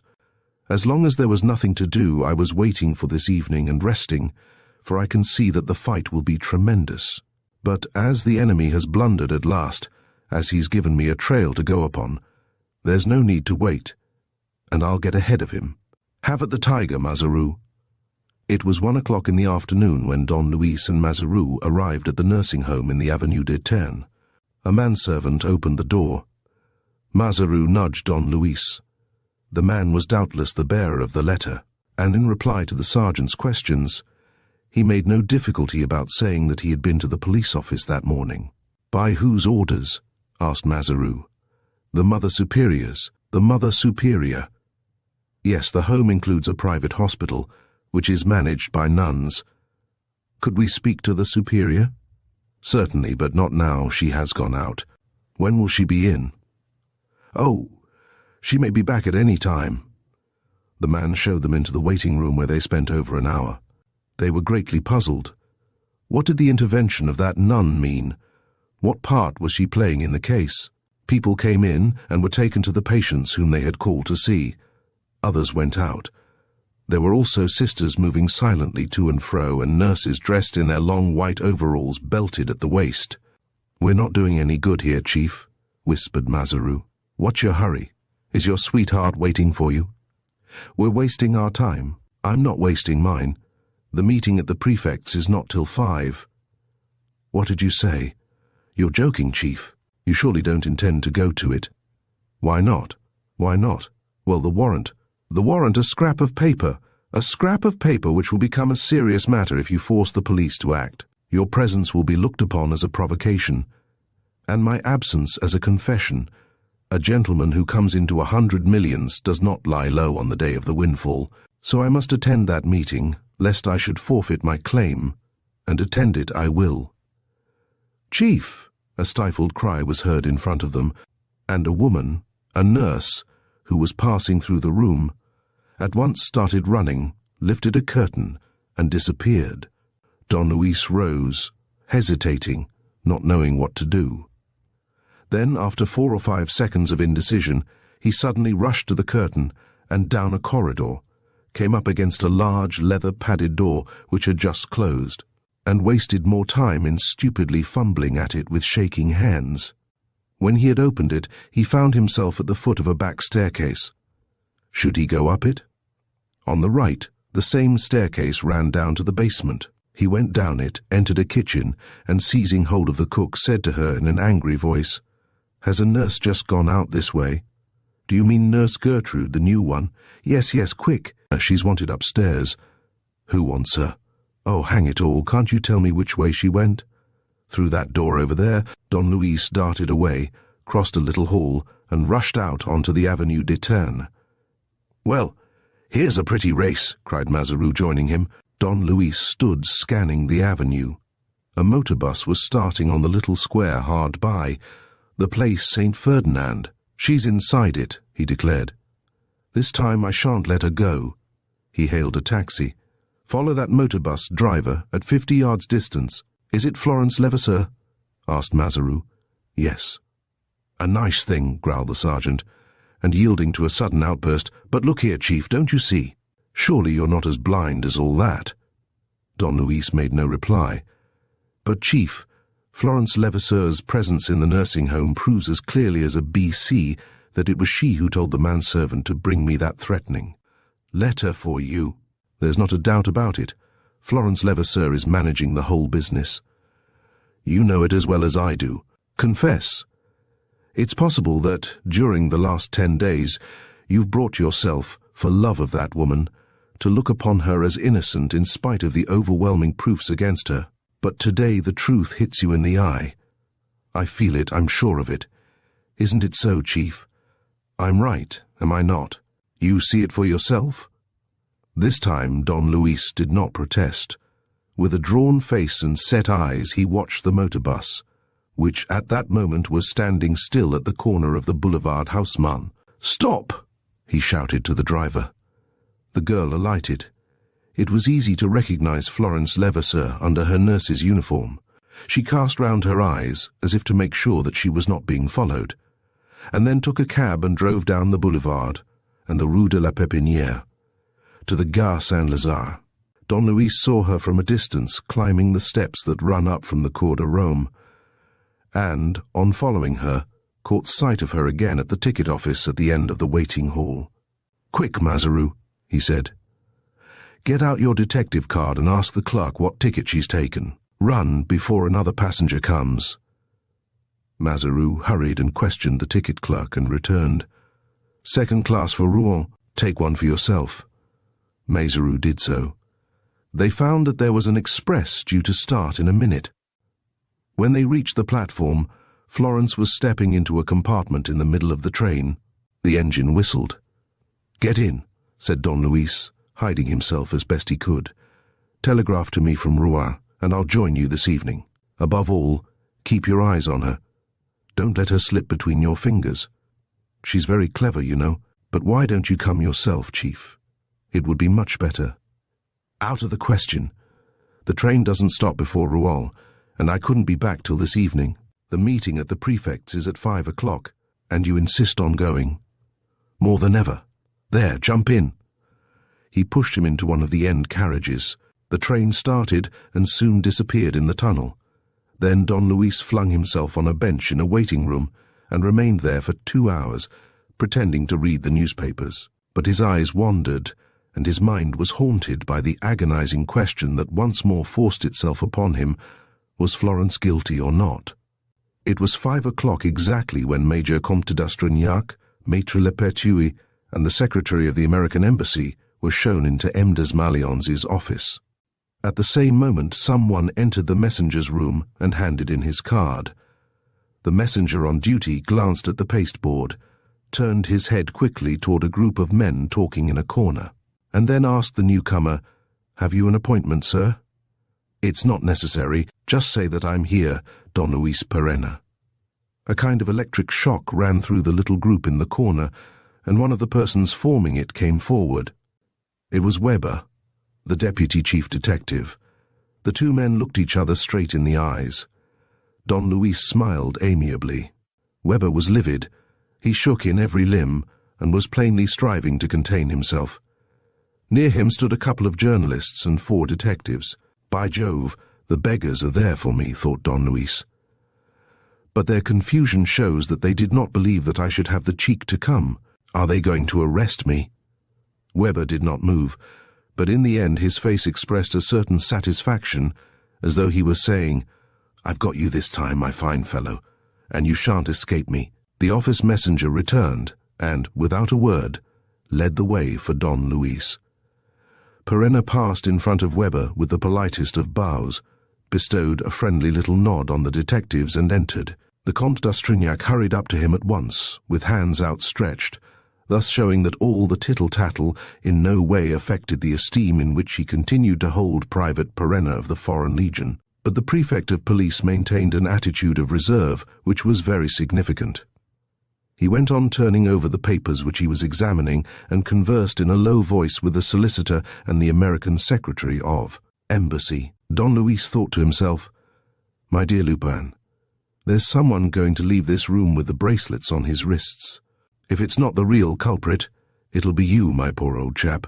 And he remembered the early part of the case, when he was in the workroom at Fauville's house, before the magistrates, and had either to deliver the criminal to justice or to incur the penalty of immediate arrest.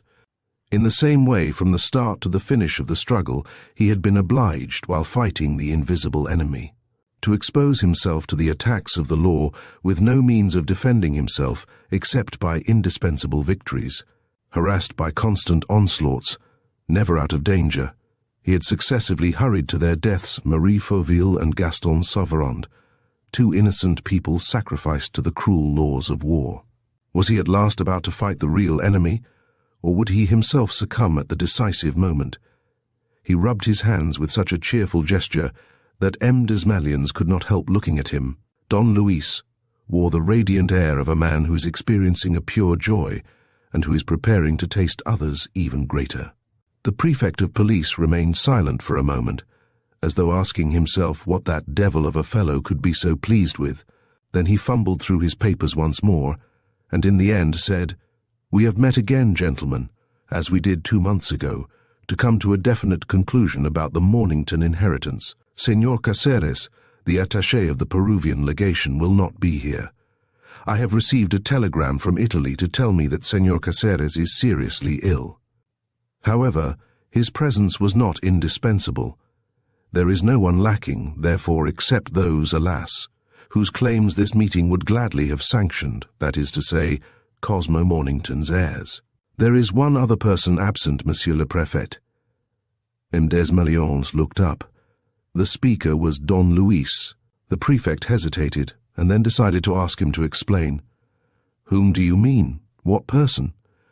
"The murder of the Mornington heirs." This time again Don Luis compelled attention, and, in spite of the resistance which he encountered, obliged the others to take notice of his presence and to yield to his ascendancy. Whatever happened, they had to listen to him. Whatever happened, they had to discuss with him things which seemed incredible, but which were possible because he put them into words. "Monsieur le Prefect," he asked, "will you allow me to set forth the facts of the matter as it now stands? They will form a natural sequel and conclusion of the interview which we had after the explosion on the Boulevard Suchet." M. Desmalions' silence gave Don Luis leave to speak. He at once continued, "It will not take long, Monsieur le Préfet. It will not take long for 2 reasons. First, because M. Fauville's confessions remain at our disposal, and we know definitely the monstrous part which he played. And secondly, because, after all, the truth, however complicated it may seem, is really very simple. It all lies in the objection which you, Monsieur le Préfet, made to me on leaving the wrecked house on the Boulevard Suchet. How is it, you asked, that the Mornington inheritance is not once mentioned in Hippolyte Fauville's confession? It all lies in that, Monsieur le Préfet. Hippolyte Fauville did not say a word about the inheritance, and the reason evidently is that he did not know of it. And the reason why Gaston Sauverand was able to tell me his whole sensational story without making the least allusion to the inheritance was that the inheritance played no sort of part in Gaston Sauverand's story. He too knew nothing of it before those events, any more than Marie Fauville did or Florence Levasseur. There is no denying the fact. Hippolyte Fauville was guided by revenge, and by revenge alone. If not, why should he have acted as he did, seeing that Cosmo Mornington's millions reverted to him by the fullest of rights? Besides, if he had wished to enjoy those millions, he would not have begun by killing himself.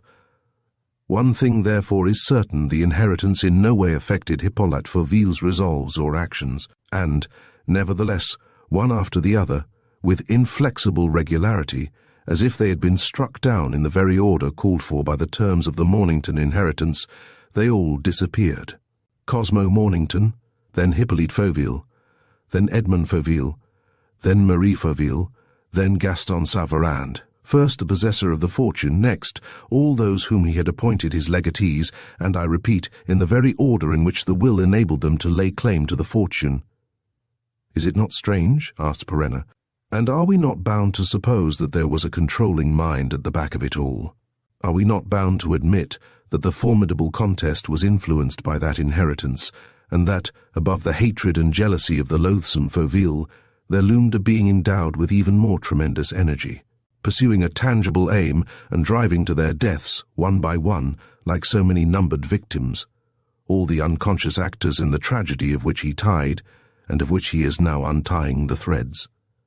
Don Luis leaned forward and continued earnestly, "Monsieur le Préfet, the public instinct so thoroughly agrees with me, a section of the police, with M. Weber, the deputy chief detective at its head, argues in a manner so exactly identical with my own, that the existence of that being is at once confirmed in every mind. There had to be someone to act as the controlling brain, to provide the will and the energy. That someone was myself. After all, why not? Did not I possess the condition which was indispensable to make anyone interested in the murders? Was I not Cosmo Mornington's heir? I will not defend myself. It may be that outside interference, it may be that circumstances will oblige you, Monsieur le Préfet, to take unjustifiable measures against me, but I will not insult you by believing for 1 second that you can imagine the man whose acts you have been able to judge for the last 2 months capable of such crimes. And yet the public instinct is right in accusing me. Apart from Hippolyte Fauville, there is necessarily a criminal, and that criminal is necessarily Cosmo Mornington's heir. As I am not the man, another heir of Cosmo Mornington exists. It is he whom I accuse, Monsieur le Préfet. There is something more than a dead man's will in the wicked business that is being enacted before us. We thought for a time that there was only that, but there is something more. I have not been fighting a dead man all the time. More than once I have felt the very breath of life strike against my face. More than once I have felt the teeth of the tiger seeking to tear me. The dead man did much, but he did not do everything, and even then, was he alone in doing what he did? Was the being of whom I speak merely one who executed his orders, or was he also the accomplice who helped him in his scheme? I do not know, but he certainly continued a work which he perhaps began by inspiring, and which, in any case, he turned to his own profit, resolutely completed and carried out to the very end. And he did so because he knew of Cosmo Mornington's will. It is he whom I accuse, Monsieur le Préfet. I accuse him, at the very least, of that part of the crimes and felonies which cannot be attributed to Hippolyte Fauville. I accuse him of breaking open the drawer of the desk in which Maître Le Pétuis, Cosmo Mornington's solicitor, had put his client's will. I accuse him of entering Cosmo Mornington's room and substituting a phial containing a toxic fluid for one of the phials of glycerophosphate, which Cosmo Mornington used for his hypodermic injections. I accuse him of playing the part of a doctor who came to certify Cosmo Mornington's death and of delivering a false certificate.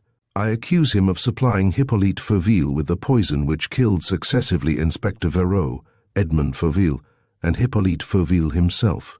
I accuse him of arming and turning against me the hand of Gaston Savarand, who, acting under his advice and his instructions, tried 3 times to take my life and ended by causing the death of my chauffeur. I accuse him of profiting by the relations which Gaston Savarand had established with the infirmary in order to communicate with Marie Fauville, and of arranging for Marie Fauville to receive the hypodermic syringe and the phial of poison with which the poor woman was able to carry out her plans of suicide.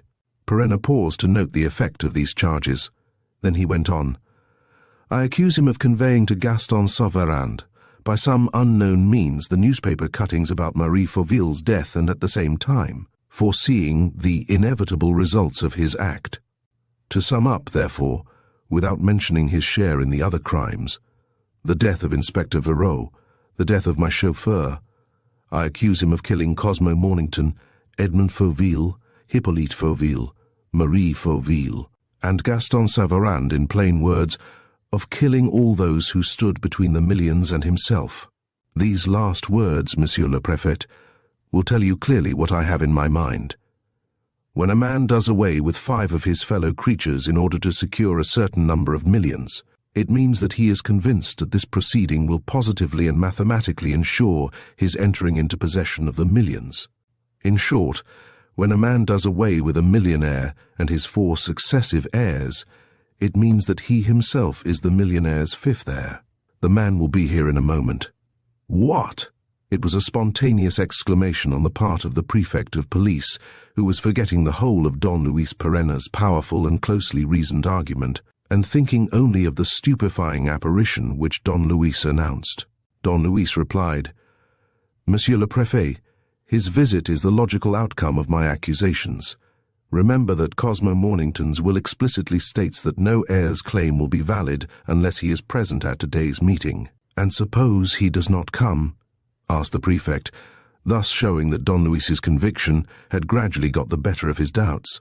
"He will come, Monsieur le Préfet. If not, there would have been no sense in all this business. Limited to the crimes and other actions of Hippolyte Fauville, it could be looked upon as the preposterous work of a madman.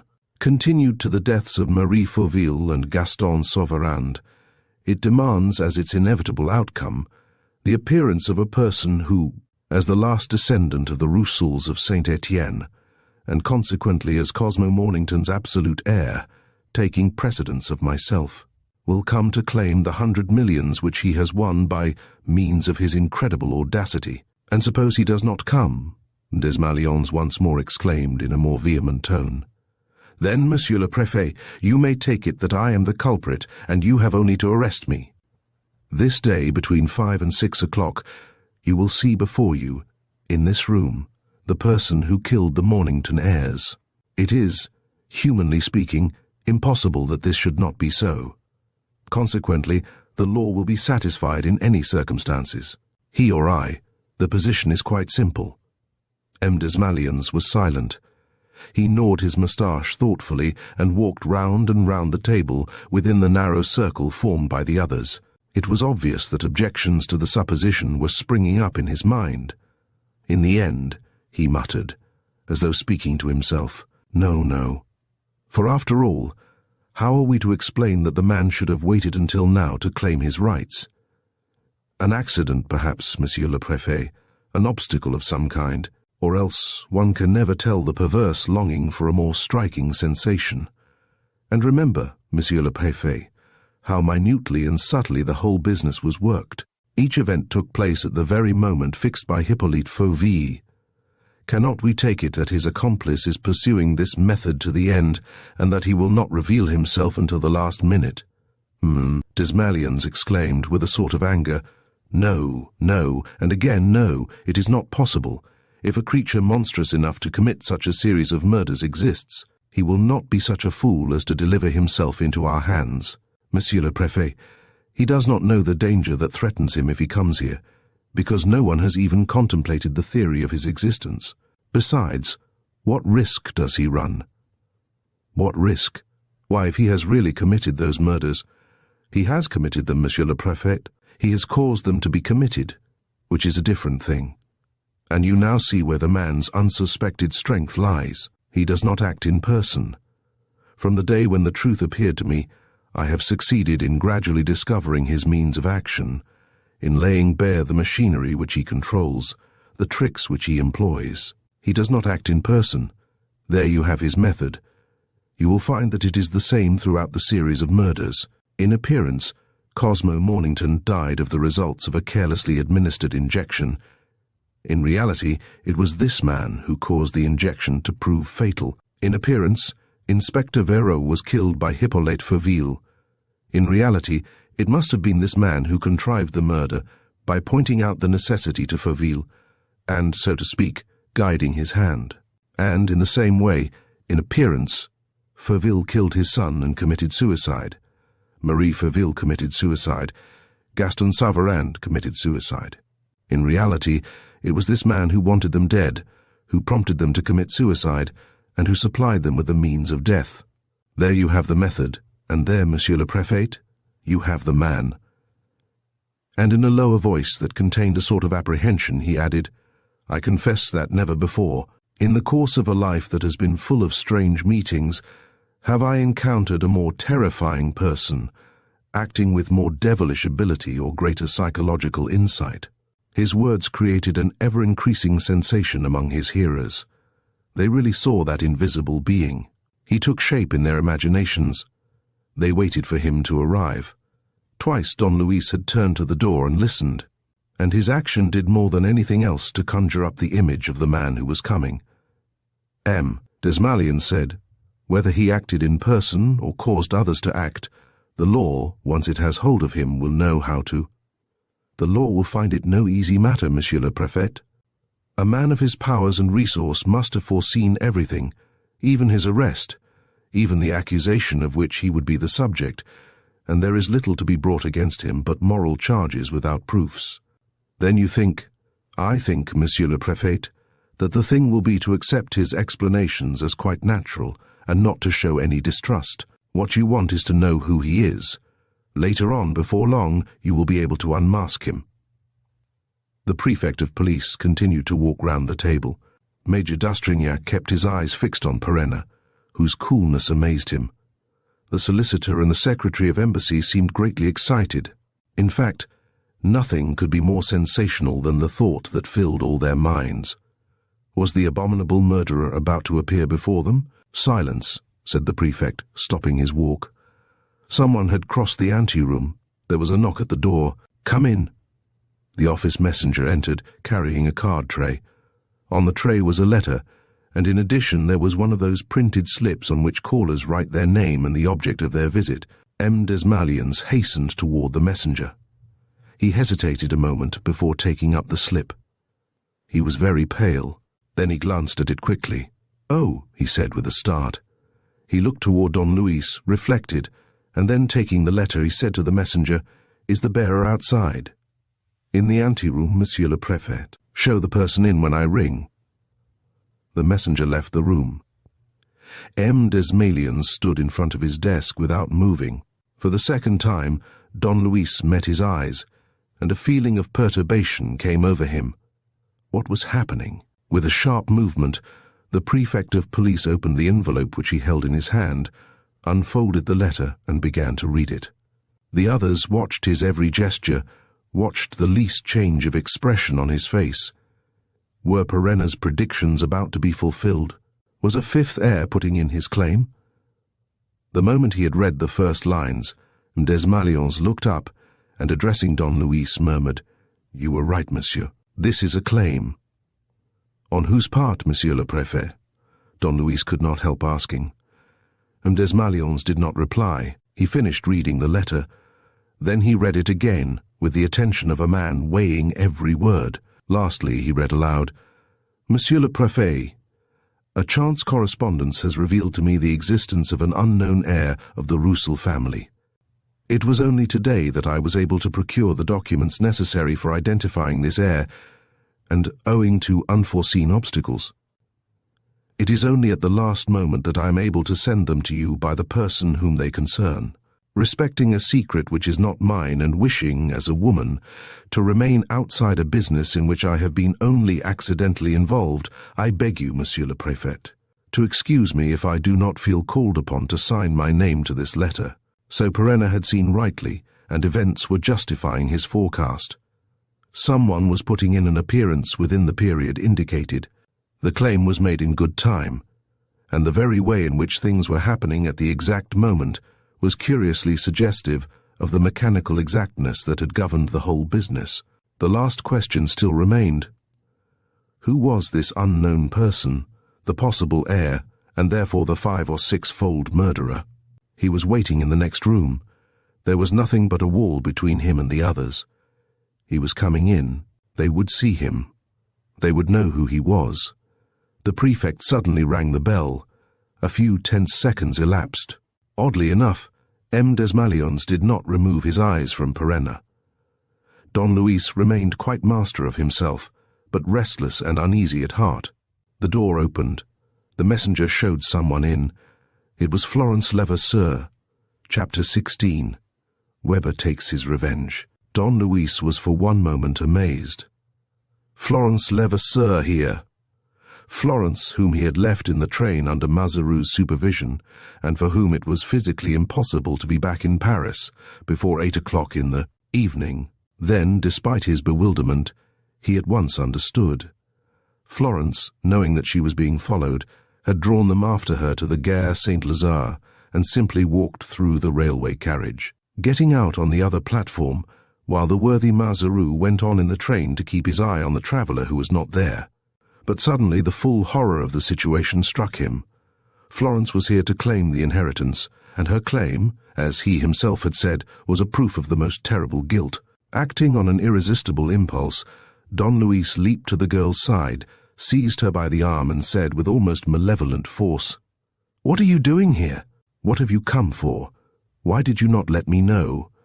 M. Desmalions stepped between them, but Don Luis, without letting go of the girl's arm, exclaimed, "Oh, Monsieur le Préfet, don't you see that this is all a mistake? The person whom we are expecting, about whom I told you, is not this one. The other is keeping in the background, as usual. Why, it's impossible that Florence Levasseur—" "I have no preconceived opinion on the subject of this young lady," said the Prefect of Police in an authoritative voice.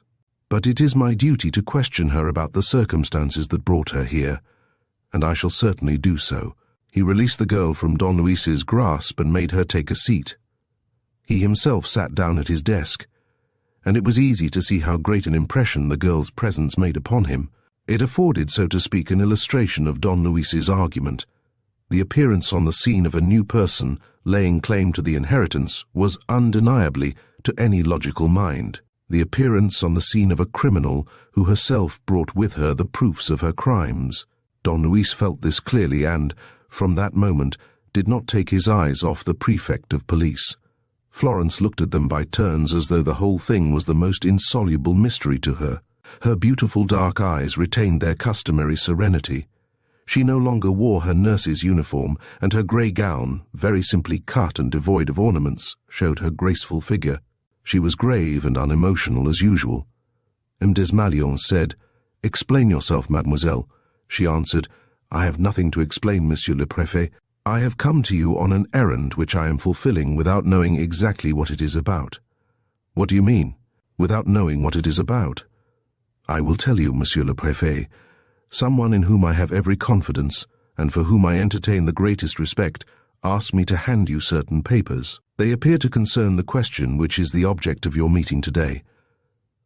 "The question of awarding the Mornington inheritance?" "Yes. You know that if this claim had not been made in the course of the present sitting, it would have had no effect. I came as soon as the papers were handed to me. Why were they not handed to you an hour or two earlier?" "I was not there. I had to leave the house where I am staying in a hurry." Perenna did not doubt that it was his intervention that upset the enemy's plans by causing Florence to take to flight. The Prefect continued, "So you are ignorant of the reasons why you received the papers?" "Yes, Monsieur le Préfet. And evidently you are also ignorant of how far they concern you." "They do not concern me, Monsieur le Préfet." M. Desmalions smiled, and looking into Florence's eyes, said plainly, "According to the letter that accompanies them, they concern you intimately. It seems that they prove, in the most positive manner, that you are descended from the Roussel family, and that you consequently have every right to the Mornington inheritance." "I?" The cry was a spontaneous exclamation of astonishment and protest, and she at once went on, insistently, "I, a right to the inheritance? I have none at all, Monsieur le Préfet, none at all. I never knew Mr. Mornington. What is this story? There is some mistake." She spoke with great animation, and with an apparent frankness that would have impressed any other man than the Prefect of Police. But how could he forget Don Luis's arguments and the accusation made beforehand against the person who would arrive at the meeting? "Give me the papers," he said. She took from her handbag a blue envelope, which was not fastened down, and which he found to contain a number of faded documents, damaged at the folds and torn in different places. He examined them amid perfect silence, read them through, studied them thoroughly, inspected the signatures and the seals through a magnifying glass and said, "They bear every sign of being genuine. The seals are official." "Then, Monsieur le Préfet," said Florence in a trembling voice.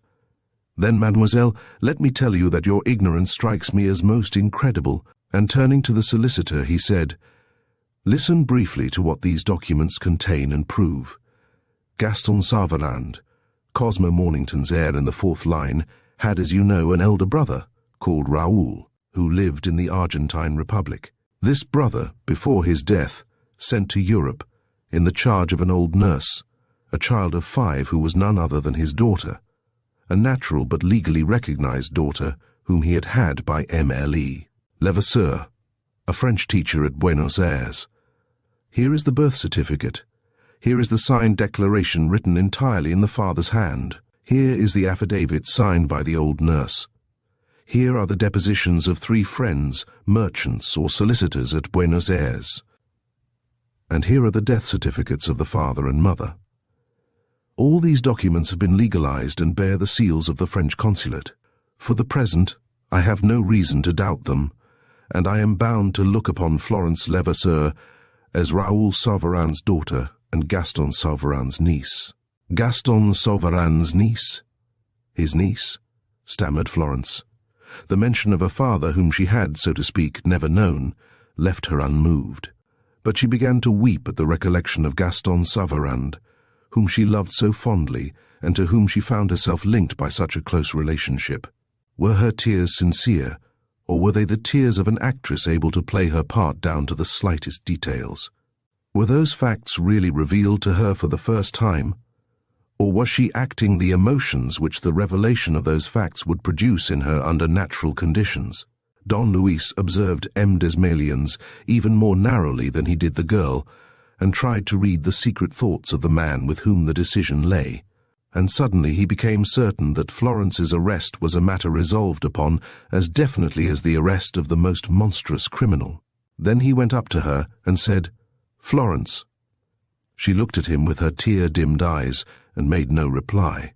Slowly he said, "To defend yourself, Florence, for, though I'm sure you do not know it, you are under that obligation. You must understand the terrible position in which events have placed you. Florence, the Prefect of Police has been led by the logical outcome of those events to come to the final conclusion that the person entering this room with an evident claim to the inheritance is the person who killed the Mornington heirs. You entered the room, Florence, and you are undoubtedly Cosmo Mornington's heir." He saw her shake from head to foot and turn as pale as death. Nevertheless, she uttered no word and made no gesture of protest.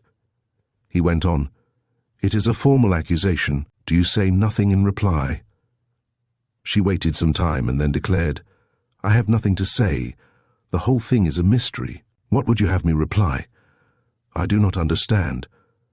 Don Luis stood quivering with anguish in front of her. He stammered, "Is that all? Do you accept?" After a second she said in an undertone, "Explain yourself, I beg of you. What you mean, I suppose, is that if I do not reply, I accept the accusation." "Yes." "And then?" "Arrest, prison." She seemed to be suffering hideously.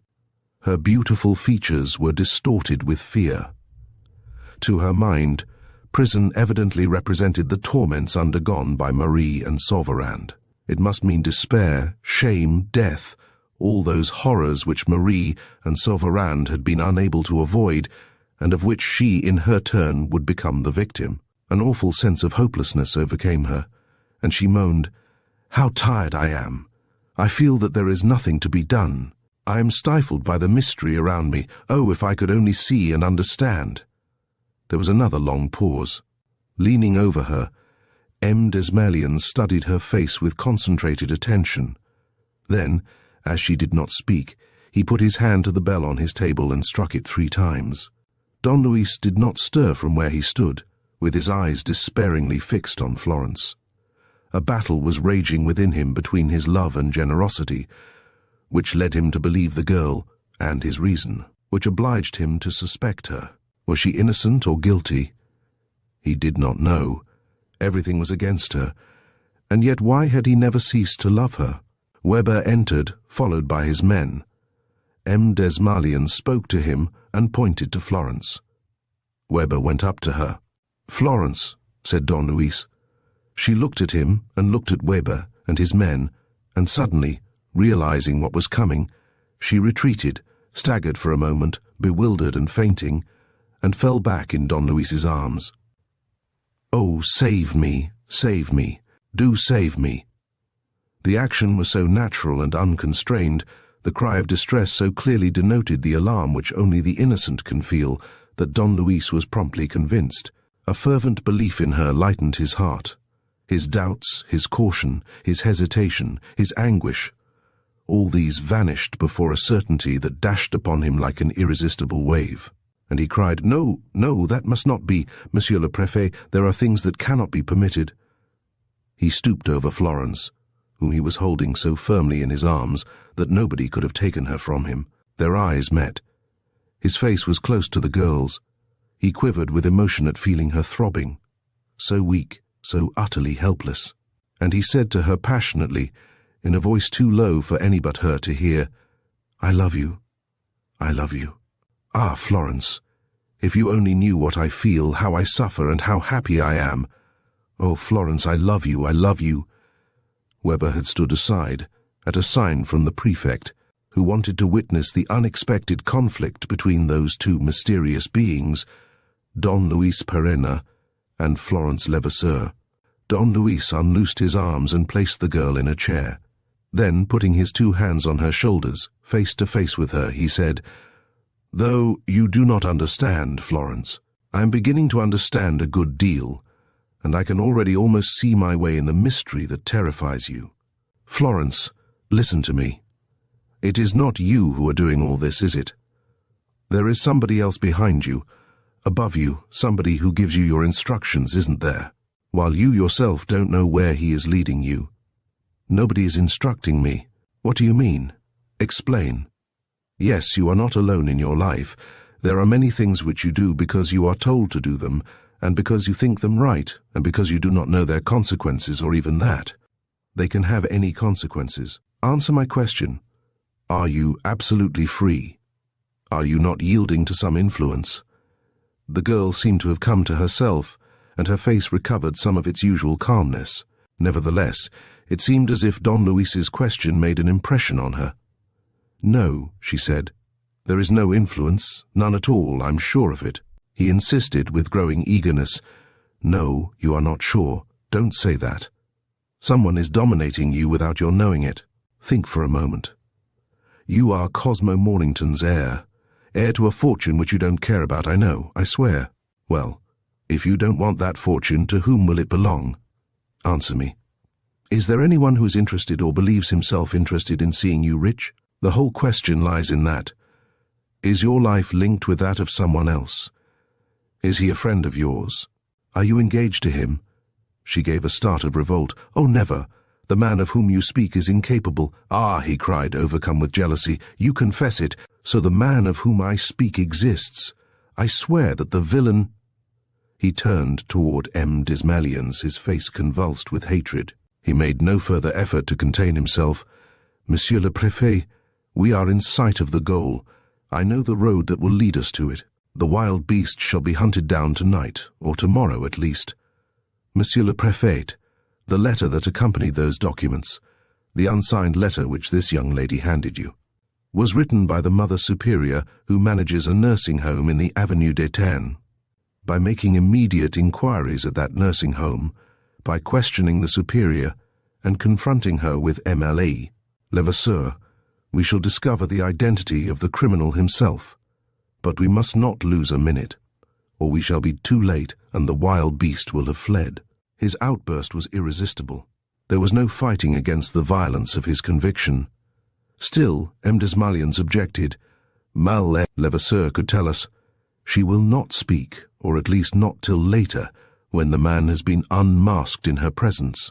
Monsieur le Préfet, I entreat you to have the same confidence in me as before. Have not all my promises been fulfilled? Have confidence, Monsieur le Préfet. Cast aside your doubts. Remember how Marie Fauville and Gaston Sauverand were overwhelmed with charges, the most serious charges, and how they succumbed in spite of their innocence. Does the law wish to see Florence Levasseur sacrificed as the two others were?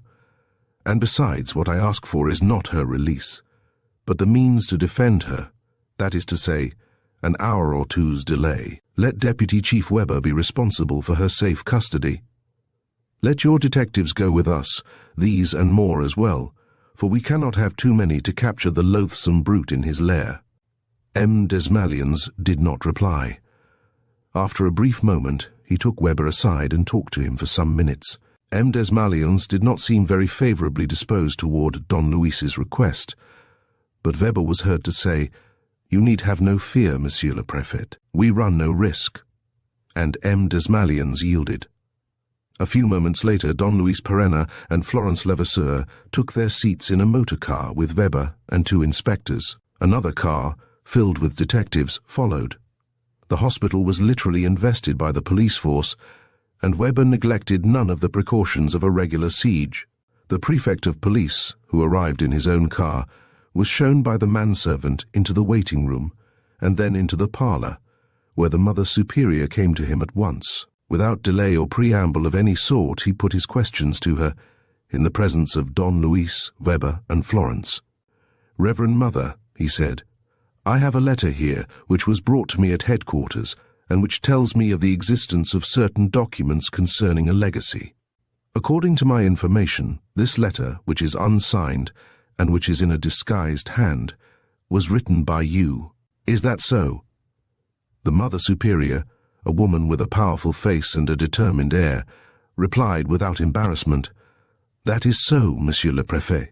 As I had the honor to tell you in my letter, I would have preferred, for obvious reasons, that my name should not be mentioned. Besides, the delivery of the documents was all that mattered. However, since you know that I am the writer, I am prepared to answer your questions." M. Desmalions continued, with a glance at Florence, "I will first ask you, Reverend Mother, if you know this young lady." "Yes, Monsieur le Préfet.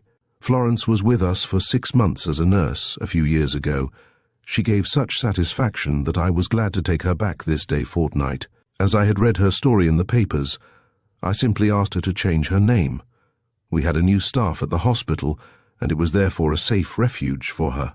But as you have read the papers, you must be aware of the accusations against her. Those accusations have no weight, Monsieur le Préfet, with anyone who knows Florence. She has one of the noblest characters and one of the strictest consciences that I have ever met with." The prefect continued, "Let us speak of the documents, Reverend Mother.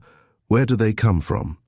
"Yesterday, Monsieur le Préfet, I found in my room a communication in which the writer proposed to send me some papers that interested Florence Levasseur." "How did anyone know that she was here?" asked M. Desmalions, interrupting her. "I can't tell you. The letter simply said that the papers would be at Versailles, at the poste restante, in my name, on a certain day, that is to say, this morning. I was also asked not to mention them to anybody, and to hand them at 3 o'clock this afternoon to Florence Levasseur, with instructions to take them to the Prefect of Police at once. I was also requested to have a letter conveyed to Sergeant Mazeroux."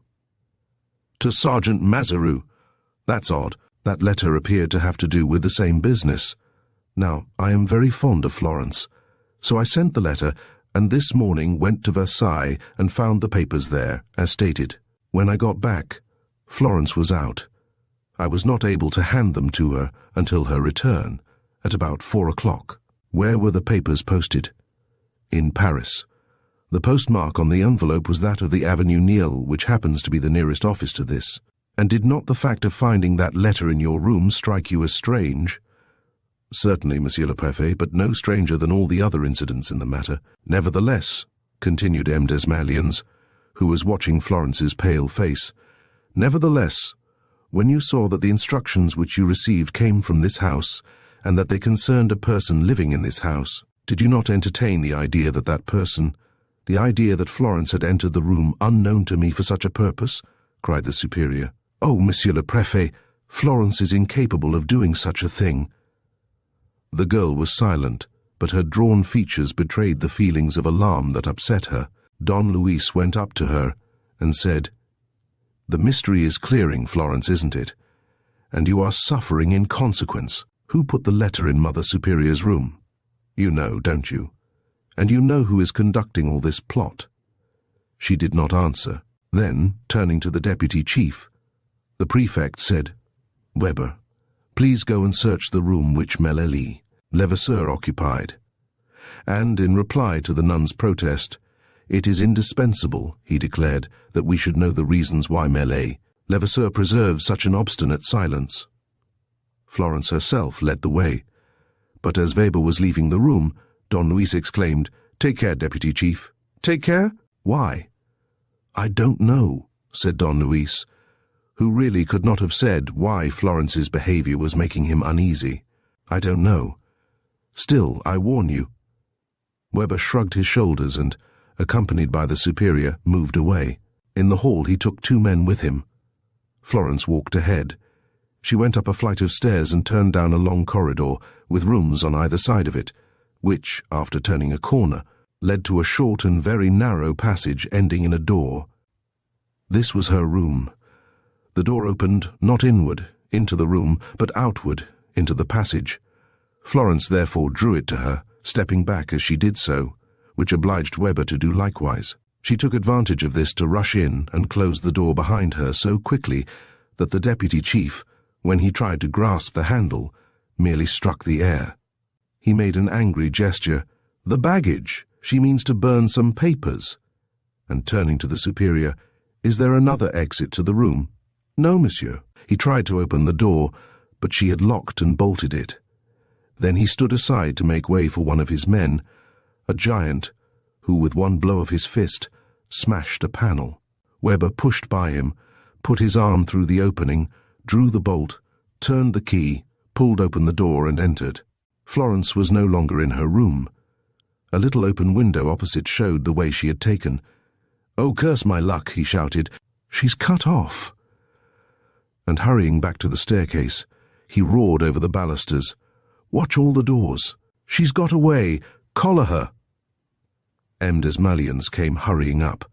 Meeting the deputy, he received his explanations and then went on to Florence's room. The open window looked out on a small inner yard, a sort of well which served to ventilate a part of the house. Some rain pipes ran down the wall. Florence must have let herself down by them. But what coolness and what an indomitable will she must have displayed to make her escape in this manner. The detectives had already distributed themselves on every side to bar the fugitive's road. It soon became manifest that Florence, for whom they were hunting on the ground floor and in the basement, had gone from the yard into the room underneath her own, which happened to be the Mother Superior's, that she had put on a nun's habit, and that, thus disguised, she had passed unnoticed through the very men who were pursuing her. They rushed outside, but it was now dark, and every search was bound to be vain in so populous a quarter. The prefect of police made no effort to conceal his displeasure. Don Luis was also greatly disappointed at this flight, which thwarted his plans and enlarged openly upon Weber's lack of skill. "I told you so, Deputy Chief. You should have taken your precautions. Levasseur's attitude ought to have warned you. She evidently knows the criminal and wanted to go to him, ask him for explanations, and for all we can tell, save him if he managed to convince her. And what will happen between them? When the villain sees that he is discovered, he will be capable of anything." Desmalions again questioned the Mother Superior, and soon learned that Florence, before taking refuge in the nursing home, had spent 48 hours in some furnished apartments on the Ile St. Louis.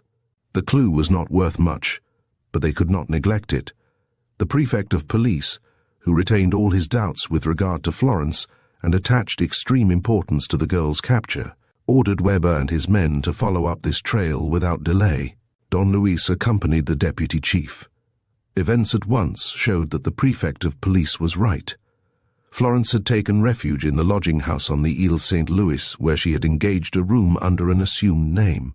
But she had no sooner arrived than a small boy called at the house, asked for her, and went away with her. They went up to her room and found a parcel done up in a newspaper, containing a nun's habit. The thing was obvious. Later, in the course of the evening, Weber succeeded in discovering the small boy. He was the son of the porter of one of the houses in the neighborhood. Where could he have taken Florence? When questioned, He definitely refused to betray the lady who had trusted him and who had cried when she kissed him. His mother entreated him. His father boxed his ears. He was inflexible. In any case, it was not unreasonable to conclude that Florence had not left the Ile St. Louis or its immediate vicinity. The detectives persisted in their search all the evening. Weber established his headquarters in a tap room where every scrap of information was brought to him and where his men returned from time to time to receive his orders. He also remained in constant communication with the Prefect's office. At 10:30, a squad of detectives sent by the Prefect placed themselves at the Deputy Chief's disposal. Mazaru, newly arrived from Rouen, and furious with Florence, joined them. The search continued. Don Luis had gradually assumed its management, and it was he who, so to speak, inspired Weber to ring at this or that door and to question this or that person. At 11 o'clock, the hunt still remained fruitless, and Don Luis was the victim of an increasing and irritating restlessness. But shortly after midnight, a shrill whistle drew all the men to the eastern extremity of the island, at the end of the Quai d'Anjou. 2 detectives stood waiting for them, surrounded by a small crowd of onlookers. They had just learned that, some distance farther away, on the Quai Henri IV, which does not form part of the island, a motor car had pulled up outside a house, that there was the noise of a dispute, and that the cab had subsequently driven off in the direction of Vincennes. They hastened to the Quai Henri IV and at once found the house. There was a door on the ground floor opening straight on the pavement. The taxi had stopped for a few minutes in front of this door. 2 persons, a woman and a man leading her along, had left the ground floor flat. When the door of the taxi was shut, a man's voice had shouted from the inside, "Drive down the Boulevard Saint-Germain and along the quays, then take the Versailles Road." But the porter's wife was able to furnish more precise particulars, puzzled by the tenant of the ground floor, whom she had only seen once, in the evening, who paid his rent by cheques signed in the name of Charles, and who but very seldom came to his apartment. She had taken advantage of the fact that her lodge was next to the flat to listen to the sound of voices. The man and the woman were arguing. At one moment the man cried in a louder tone, "Come with me, Florence. I insist upon it, and I will give you every proof of my innocence tomorrow morning. And if you nevertheless refuse to become my wife, I shall leave the country. All my preparations are made." A little later he began to laugh, and again raising his voice said, "Afraid of what, Florence? That I shall kill you, perhaps?" "No, no. Have no fear." The portress had heard nothing more. But was this not enough to justify every alarm? Don Luis caught hold of the deputy chief. "Come along. I knew it. The man is capable of anything. It's the tiger. He means to kill her." He rushed outside, dragging the deputy toward the 2 police motors waiting 500 yards down. Meanwhile, Mazaru was trying to protest. It would be better to search the house, to pick up some clues. "Oh," shouted Don Luis, increasing his pace, "the house and the clues will keep. But he's gaining ground, the ruffian, and he has Florence with him, and he's going to kill her. It's a trap. I'm sure of it." He was shouting in the dark, dragging the 2 men along with irresistible force. They neared the motors. "Get ready," he ordered as soon as he was in sight. "I'll drive myself." He tried to get into the driver's seat, but Weber objected and pushed him inside, saying, "Don't trouble. The chauffeur knows his business. He'll drive faster than you would." Don Luis, the deputy chief, and 2 detectives crowded into the cab. Mazaru took his seat beside the chauffeur. "Versailles Road," roared Don Luis. The car started and he continued, "We've got him. You see, it's a magnificent opportunity. He must be going pretty fast, but without forcing the pace, because he doesn't think we're after him. Oh, the villain. We'll make him sit up. Quicker, driver. But what the devil are we loaded up like this for? You and I, deputy chief, would have been enough." "Hi, Mazaru. Get down and jump into the other car." "That'll be better, won't it, deputy?" "It's absurd," he interrupted himself, and as he was sitting on the back seat, between the deputy chief and a detective, he rose toward the window and muttered, Why, look here. What's the idiot doing? That's not the road. I say, what does this mean? A roar of laughter was the only answer. It came from Weber, who was shaking with delight. Don Luis stifled an oath, and making a tremendous effort, tried to leap from the car. 6 hands fell upon him and held him motionless. The deputy chief had him by the throat. The detectives clutched his arms. There was no room for him to struggle within the restricted space of the small car, and he felt the cold iron of a revolver on his temple. "None of your nonsense," growled Weber, "or I'll blow out your brains, my boy. Aha! You didn't expect this. It's Weber's revenge, eh?" And when Perenna continued to wriggle, he went on in a threatening tone.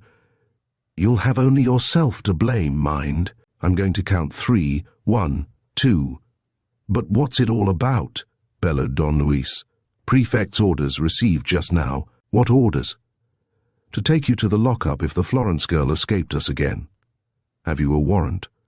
"I have. And what next?" "What next? Nothing. The Sante, the examining magistrate. But hang it all, the tiger's making tracks meanwhile. Oh, rot! Is it possible to be so dense? What mugs those fellows are!" "Oh, dash it!" He was fuming with rage, and when he saw that they were driving into the prison yard, he gathered all his strength, knocked the revolver out of the deputy's hand, and stunned one of the detectives with a blow of his fist. But 10 men came crowding round the doors. Resistance was useless.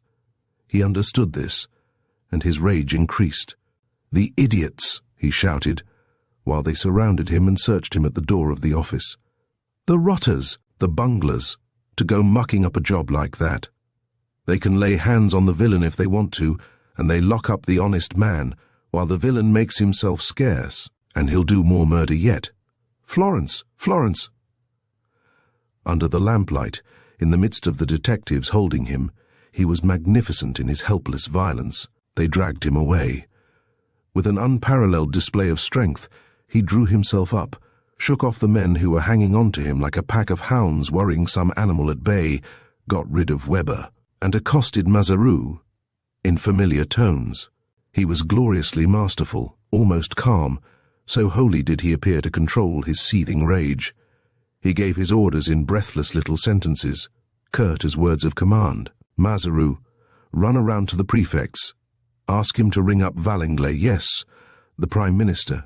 I want to see him. Have him informed. Ask the prefect to say it's I, the man who made the German Emperor play his game. My name? He knows. Or if he forgets, the prefect can tell him my name." He paused for a second or two, and then, calmer still, he declared, "Arsène Lupin. Telephone those 2 words to him, and just say this. Arsène Lupin wishes to speak to the Prime Minister on very important business.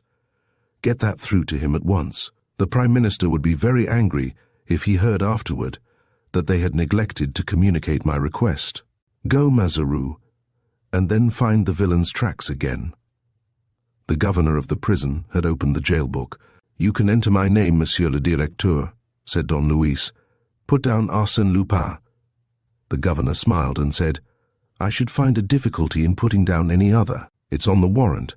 Arsène Lupin, alias Don Luis Perenna." Don Luis felt a little shudder pass through him at the sound of those words. The fact that he was arrested under the name of Arsène Lupin made his position doubly dangerous. "Ah," he said, "so they've resolved." "I should think so," said Weber in a tone of triumph. "We've resolved to take the bull by the horns and to go straight for Lupin. Plucky of us, eh? Never fear, we'll show you something better than that." Don Luis did not flinch. Turning to Mazaru again, he said, "Don't forget my instructions, Mazaru." But there was a fresh blow in store for him. The sergeant did not answer his remark. Don Luis watched him closely and once more gave a start. He had just perceived that Mazaru also was surrounded by men who were holding him tight, and the poor sergeant stood silently shedding tears. Weber's liveliness increased. "You'll have to excuse him, Lupin. Sergeant Mazaru accompanies you to prison, though not in the same cell." "Ah," said Don Luis, drawing himself up. "Is Mazaru put into jail?" "Prefect's orders, warrant duly executed." "And on what charge?" "Accomplice of Arsène Lupin." "Mazaru my accomplice? Get out. Mazaru, the most honest man that ever lived. The most honest man that ever lived, as you say. That didn't prevent people from going to him when they wanted to write to you, or prevent him from bringing you the letters, which proves that he knew where you were hanging out. And there's a good deal more which we'll explain to you, Lupin, in good time. You'll have plenty of fun, I assure you. Don Luis murmured, "My poor Mazaru." Then, raising his voice, he said, "Don't cry, old chap. It's just a matter of the remainder of the night. Yes, I'll share my cards with you, and we'll turn the king and mark game in a very few hours. Don't cry. I've got a much finer berth waiting for you, a more honorable, and above all, a more lucrative position. I have just what you want. You don't imagine surely that I wasn't prepared for this. Why, you know me. Take it from me, I shall be at liberty tomorrow, and the government, after setting you free, will pitch you into a colonelcy or something, with a marshal's pay attached to it. So don't cry, Mazaru." Then, addressing Weber, he said to him in the voice of a principal giving an order, and knowing that the order will be executed without discussion, "Monsieur, I will ask you to fulfill the confidential mission which I was entrusting to Mazaru. First, inform the Prefect of Police that I have a communication of the very highest importance to make to the Prime Minister. Next, discover the tiger's tracks at Versailles before the night is over. I know your merit, monsieur, and I rely entirely upon your diligence and your zeal. Meet me at 12 o'clock tomorrow." And, still maintaining his attitude of a principal who has given his instructions, he allowed himself to be taken to his cell. It was 10 to 1. For the last 50 minutes the enemy had been bowling along the high road, carrying off Florence like a prey which it now seemed impossible to snatch from him. The door was locked and bolted. Don Luis reflected, even presuming that Monsieur le Prefect consents to ring up Valanglais, he won't do so before the morning. So they've given the villain 8 hours start before I'm free. 8 hours, curse it. He thought a little longer, then shrugged his shoulders with the air of one who, for the moment, has nothing better to do than wait, and flung himself on his mattress, murmuring, "Hushabee, Lupin." Chapter 17, Open Sesame. In spite of his usual facility for sleep, Don Luis slept for 3 hours at most. He was racked with too much anxiety, and, though his plan of conduct was worked out mathematically, he could not help foreseeing all the obstacles which were likely to frustrate that plan. Of course, Weber would speak to M. Desmaliens. But would M. Desmaliens telephone to Valanglais? "He is sure to telephone," Don Luis declared, stamping his foot. "It doesn't let him in for anything. And at the same time, he would be running a big risk if he refused, especially as Valanglais must have been consulted about my arrest, and is obviously kept informed of all that happens." He next asked himself what exactly Valanglais could do once he was told. For after all, was it not too much to expect that the head of the government, that the Prime Minister, should put himself out to obey the injunctions and assist the schemes of Arsène Lupin? "He will come," he cried with the same persistent confidence. "Valanglais doesn't care a hang for form and ceremony and all that nonsense. He will come, even if it is only out of curiosity, to learn what the Kaiser's friend can have to say to him. Besides, he knows me. I am not one of those beggars who inconvenience people for nothing. There's always something to be gained by meeting me. He'll come." But another question at once presented itself to his mind. Valanglais' coming in no way implied his consent to the bargain which Perenna meant to propose to him, and even if Don Luis succeeded in convincing him, what risks remained? How many doubtful points to overcome? And then the possibilities of failure. Would Weber pursue the fugitive's motor car with the necessary decision and boldness? Would he get on the track again? And, having got on the track, would he be certain not to lose it? And then, even supposing that all the chances were favorable, was it not too late? Taking for granted that they hunted down the wild beast, that they drove him to bay, would he not meanwhile have killed his prey? Knowing himself beaten, would a monster of that kind hesitate to add one more murder to the long list of his crimes? And this, to Don Luis, was the crowning terror.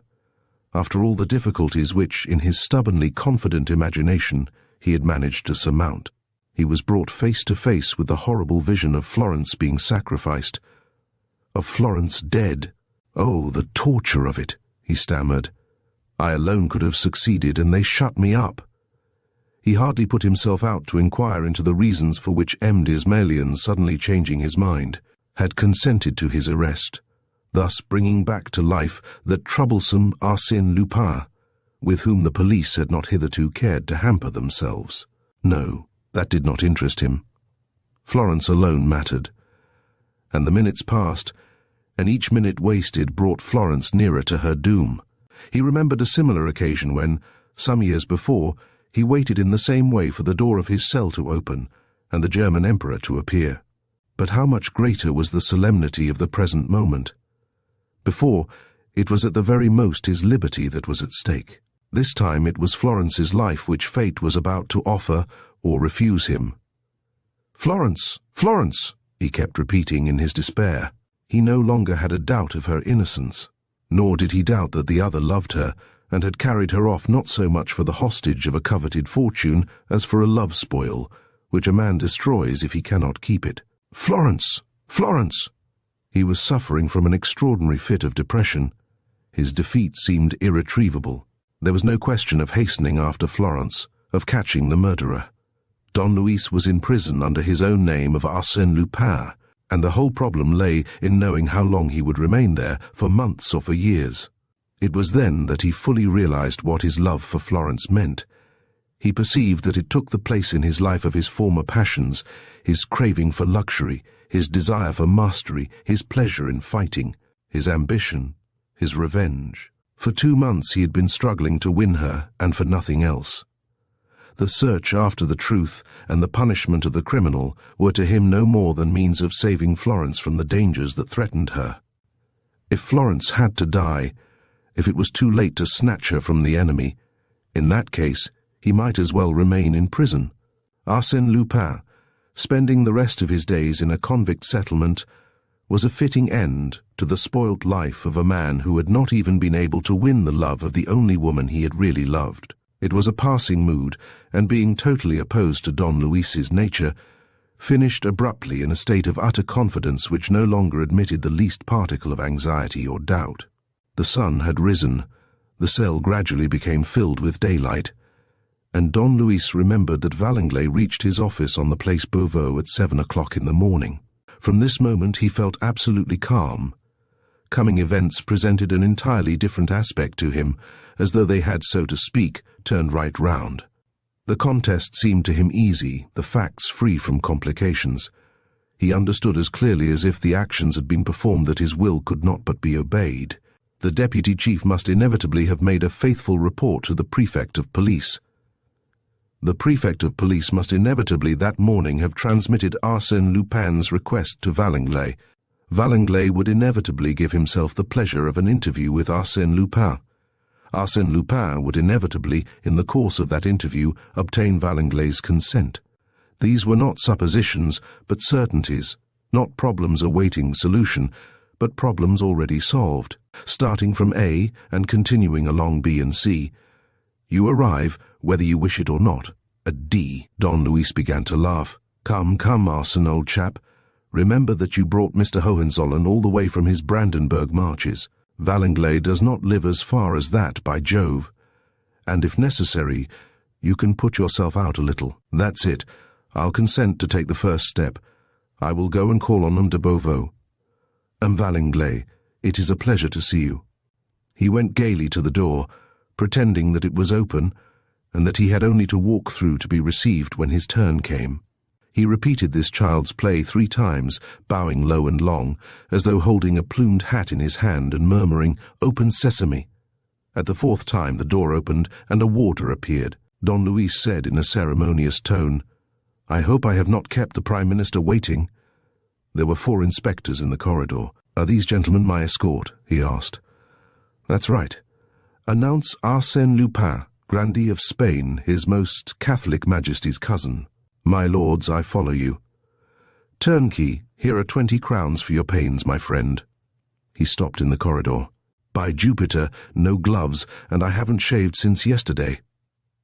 The inspectors had surrounded him and were pushing him a little roughly. He seized 2 of them by the arm. They groaned. "That'll teach you," he said. You've no orders to thrash me, have you? Nor even to handcuff me? That being so, young fellows, behave." The prison governor was standing in the hall. "I've had a capital night, my dear governor," said Don. "Your CTC rooms are the very acme of comfort. I'll see that the Lockup Arms receives a star in the Baedeker. Would you like me to write you a testimonial in your jail book? You wouldn't? Perhaps you hope to see me again? Sorry, my dear governor, but it's impossible. I have other things to do." A motor car was waiting in the yard. Don Luis stepped in with the 4 detectives. "Place Beauvau," he said to the driver. "No Ruvi News," said one of the detectives, correcting him. "Oh ho," said Don Luis. "His Excellency's private residence. His Excellency prefers that my visit should be kept secret." "That's a good sign. By the way, dear friends, what's the time?" His question remained unanswered, and as the detectives had drawn the blinds, he was unable to consult the clocks in the street. It was not until he was at Valenglay's, in the Prime Minister's little ground-floor flat near the Trocadero, that he saw a clock on the mantelpiece. "A 7:15, he exclaimed. "Good. There's not been much time lost." Valenglay's study opened on a flight of steps that ran down to a garden filled with aviaries. The room itself was crammed with books and pictures. A bell rang, and the detectives went out, following the old maidservant who had shown them in. Don Luis was left alone. He was still calm, but nevertheless felt a certain uneasiness, a longing to be up and doing, to throw himself into the fray, and his eyes kept on involuntarily returning to the face of the clock. The minute hand seemed endowed with extraordinary speed. At last someone entered, ushering in a second person. Don Luis recognized Valenglay and the Prefect of Police. "That's it," he thought. "I've got him." He saw this by the sort of vague sympathy perceptible on the old Premier's lean and bony face. There was not a sign of arrogance, nothing to raise a barrier between the minister and the suspicious individual whom he was receiving. Just a manifest, playful curiosity and sympathy. It was a sympathy which Valenglay had never concealed, and of which he even boasted when, after Arsène Lupin's sham death, he spoke of the adventurer and the strange relations between them. "You have not changed," he said, after looking at him for some time. "Complexion a little darker, a trifle greyer over the temples, that's all." And putting on a blunt tone, he asked, "And what is it you want?" "An answer first of all, Monsieur le Président du Conseil. Has Deputy Chief Weber, who took me to the lockup last night, traced the motor cab in which Florence Levasseur was carried off?" "Yes, the motor stopped at Versailles. The persons inside it hired another cab, which is to take them to Nantes. What else do you ask for besides that answer?" "My liberty, Monsieur le Président. At once, of course," said Valenglay, beginning to laugh. "In 30 or 35 minutes at most. At 7:30, eh? 7:30 at latest, Monsieur le Président. And why your liberty? To catch the murderer of Cosmo Mornington, of Inspector Vero, and of the Roussel family. Are you the only one that can catch him?" "Yes." "Still, the police are moving. The wires are at work. The murderer will not leave France. He shan't escape us." "You can't find him?" "Yes, we can. In that case he will kill Florence Levasseur. She will be the scoundrel's 7th victim, and it will be your doing." Valenglay paused for a moment and then resumed. "According to you, contrary to all appearances, and contrary to the well-grounded suspicions of Monsieur le Préfet de Police, Florence Levasseur is innocent?" "Oh, absolutely, Monsieur le Président." "And you believe her to be in danger of death?" "She is in danger of death. Are you in love with her?" "I am." Valenglay experienced a little thrill of enjoyment. Lupin in love, Lupin acting through love and confessing his love. But how exciting!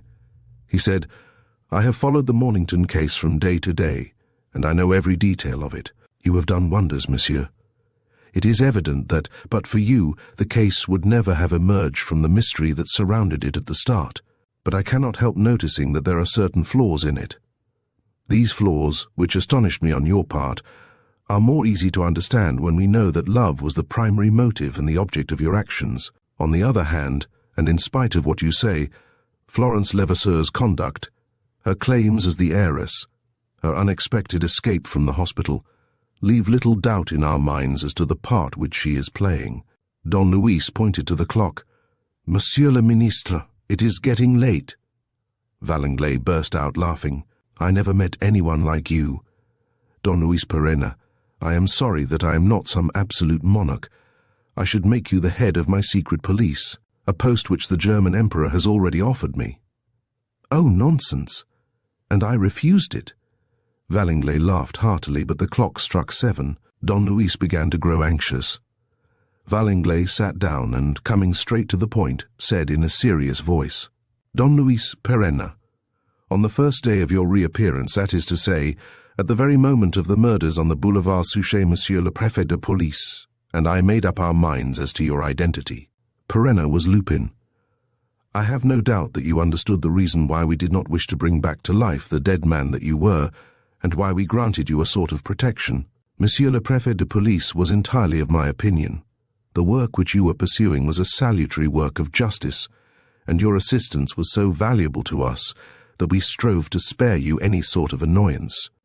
As Don Luis Perenna was fighting the good fight, we left Arsène Lupin in the background. Unfortunately," Valenglay paused again and declared, "Unfortunately, Monsieur le Préfet de Police last night received a denunciation, supported by detailed proofs, accusing you of being Arsène Lupin." "Impossible," cried Don Luis. "That is a statement which no one is able to prove by material evidence. Arsène Lupin is dead." "If you like," Valenglay agreed. "But that does not show that Don Luis Perenna is alive. Don Luis Perenna has a duly legalized existence, Monsieur le Président." "Perhaps. But it is disputed. By whom? There is only one man who would have the right, and to accuse me would be his own undoing. I cannot believe him to be stupid enough. Stupid enough, no, but crafty enough, yes." "You mean Caceres, the Peruvian attaché?" "Yes, but he is abroad. More than that, he is a fugitive from justice, after embezzling the funds of his legation. But before leaving the country, he signed a statement that reached us yesterday evening, declaring that he faked up a complete record for you under the name of Don Luis Perenna. Here is your correspondence with him, and here are all the papers establishing the truth of his allegations. Anyone will be convinced on examining them, first, that you are not Don Luis Perenna, and secondly, that you are Arsène Lupin." Don Luis made an angry gesture. "That blackguard of a Caceres is a mere tool," he snarled. "The other man's behind him, has paid him and is controlling his actions. It's the scoundrel himself. I recognize his touch. He has once more tried to get rid of me at the decisive moment." "I am quite willing to believe it," said the Prime Minister. "But as all these documents, according to the letter that came with them, are only photographs, and as, if you are not arrested this morning, the originals are to be handed to a leading Paris newspaper tonight, we are obliged to take note of the accusation." "But, Monsieur le Président," exclaimed Don Luis, "as Caceres is abroad, and as the scoundrel who bought the papers of him was also obliged to take to flight before he was able to execute his threats, there is no fear now that the documents will be handed to the press." "How do we know?" "The enemy must have taken his precautions. He may have accomplices." "He has none. How do we know?" Don Luis looked at Valenglay and said, "What is it that you really wish to say, Monsieur le Président?" "I will tell you.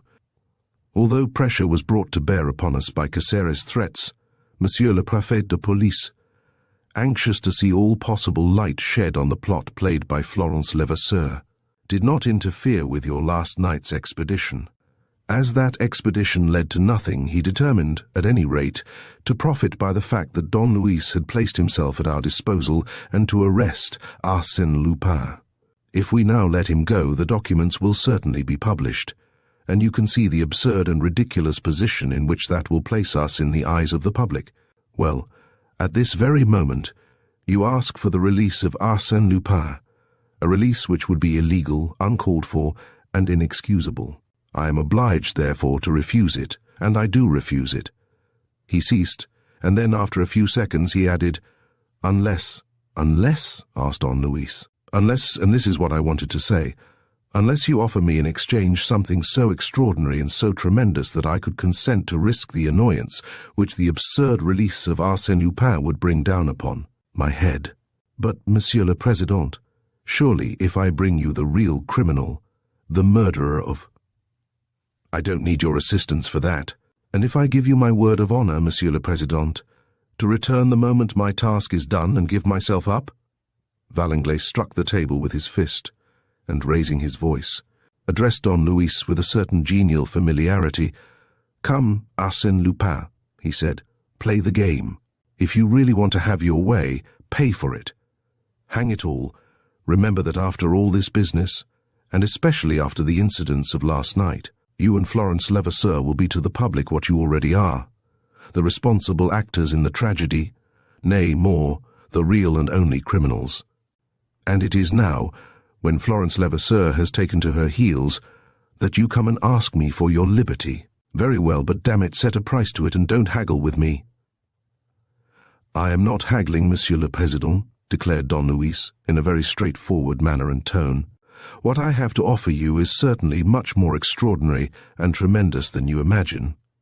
But if it were twice as extraordinary and twice as tremendous, it would not count once Florence Levasseur's life is in danger. Nevertheless, I was entitled to try for a less expensive transaction. Of this your words remove all hope. I will therefore lay my cards upon the table, as you demand, and as I had made up my mind to do. He sat down opposite Valanglay, in the attitude of a man treating with another on equal terms.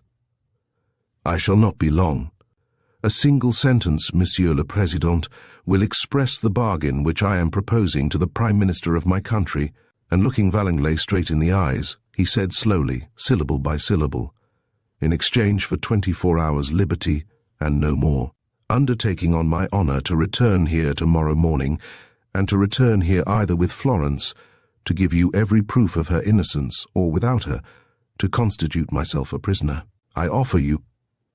He took his time and, in a serious voice, concluded, I offer you a kingdom, Monsieur le Président du Conseil. The sentence sounded bombastic and ludicrous, sounded silly enough to provoke a shrug of the shoulders, sounded like one of those sentences which only an imbecile or a lunatic could utter.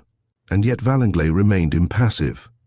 He knew that, in such circumstances as the present, the man before him was not the man to indulge in jesting, and he knew it so fully that, instinctively, accustomed as he was to momentous political questions in which secrecy is of the utmost importance, he cast a glance toward the Prefect of Police, as though M. Desmalions's presence in the room hindered him. I positively insist, said Don Luis, that Monsieur le Préfet de Police shall stay and hear what I have to say. He is better able than anyone else to appreciate the value of it, and he will bear witness to its correctness in certain particulars. Speak, said Valanglay. His curiosity knew no bounds. He did not much care whether Don Luis's proposal could have any practical results. In his heart he did not believe in it, but what he wanted to know was the lengths to which that demon of audacity was prepared to go, and on what new prodigious adventure he based the pretensions which he was putting forward so calmly and frankly. Don Luis smiled. Will you allow me? He asked. Rising and going to the mantelpiece, he took down from the wall a small map representing Northwest Africa. He spread it on the table, placed different objects on the four corners to hold it in position, and resumed. There is one matter, Monsieur le Président, which puzzled Monsieur le Préfet de Police, and about which I know that he caused inquiries to be made. And that matter is how I employed my time, or rather, how Arsène Lupin employed his time during the last 3 years of his service with the Foreign Legion. Those inquiries were made by my orders, said Valanglay, and they led to nothing, so that you do not know what I did during my captivity. Just so. I will tell you, Monsieur le Président. It will not take me long. Don Luis pointed with a pencil to a spot in Morocco marked on the map. It was here that I was taken prisoner on the 24th of July. My capture seemed queer to Monsieur le Préfet de Police, and to all who subsequently heard the details of the incident. They were astonished that I should have been foolish enough to get caught in ambush and to allow myself to be trapped by a troop of 40 Berber horse. Their surprise is justified. My capture was a deliberate move on my part. You will perhaps remember, Monsieur le Président, that I enlisted in the Foreign Legion after making a fruitless attempt to kill myself in consequence of some really terrible private disasters. I wanted to die, and I thought that a Moorish bullet would give me the final rest for which I longed. Fortune did not permit it. My destiny, it seemed, was not yet fulfilled. Then what had to be was. Little by little, unknown to myself, the thought of death vanished and I recovered my love of life. A few rather striking feats of arms had given me back all my self-confidence and all my desire for action. New dreams seized hold of me. I fell a victim to a new ideal. From day to day I needed more space, greater independence, wider horizons, more unforeseen and personal sensations. The Legion, great as my affection was for the plucky fellows who had welcomed me so cordially, was no longer enough to satisfy my craving for activity. One day, without thinking much about it, in a blind prompting of my whole being toward a great adventure which I did not clearly see, but which attracted me in a mysterious fashion, one day, finding myself surrounded by a band of the enemy, though still in a position to fight, I allowed myself to be captured. That is the whole story, Monsieur le Président. As a prisoner, I was free. A new life opened before me. However, the incident nearly turned out badly. My 36 Berbers, a troop detached from an important nomad tribe that used to pillage and put to ransom the districts lying on the middle chains of the Atlas Range, first galloped back to the little cluster of tents, where the wives of their chiefs were encamped under the guard of some 10 men. They packed off at once, and after a week's march, which I found pretty arduous, for I was on foot, with my hands tied behind my back, following a mounted party, they stopped on a narrow upland commanded by rocky slopes and covered with skeletons mouldering among the stones and with remains of French swords and other weapons. Here they planted a stake in the ground and fastened me to it. I gathered from the behavior of my captors and from a few words which I overheard that my death was decided on. They meant to cut off my ears, nose, and tongue, and then my head. However, they began by preparing their repast. They went to a well close by, ate and drank, and took no further notice of me, except to laugh at me, and describe the various treats they held in store for me. Another night passed. The torture was postponed until the morning, a time that suited them better. At break of day they crowded round me, uttering yells and shouts with which were mingled the shrill cries of the women. When my shadow covered a line which they had marked on the sand the night before, they ceased their din, and one of them, who was to perform the surgical operations prescribed for me, stepped forward and ordered me to put out my tongue. I did so. He took hold of it with a corner of his burnous, and with his other hand drew his dagger from its sheath. I shall never forget the ferocity, coupled with ingenuous delight of his expression, which was like that of a mischievous boy amusing himself by breaking a bird's wings and legs. Nor shall I ever forget the man's stupefaction when he saw that his dagger no longer consisted of anything but the pommel and a harmless and ridiculously small stump of the blade, just long enough to keep it in its sheath. His fury was revealed by a splutter of curses, and he at once rushed at one of his friends and snatched his dagger from him. The same stupefaction followed. This dagger was also broken off at the hilt. The next thing was a general tumult, in which one and all brandished their knives, but all of them uttered howls of rage. There were 45 men there, and their 45 knives were smashed. The chief flew at me as if holding me responsible for this incomprehensible phenomenon. He was a tall, lean old man, slightly hunchbacked, blind of one eye, hideous to look upon. He aimed a huge pistol-point blank at my head, and he struck me as so ugly that I burst out laughing in his face. He pulled the trigger. The pistol missed fire. He pulled it again.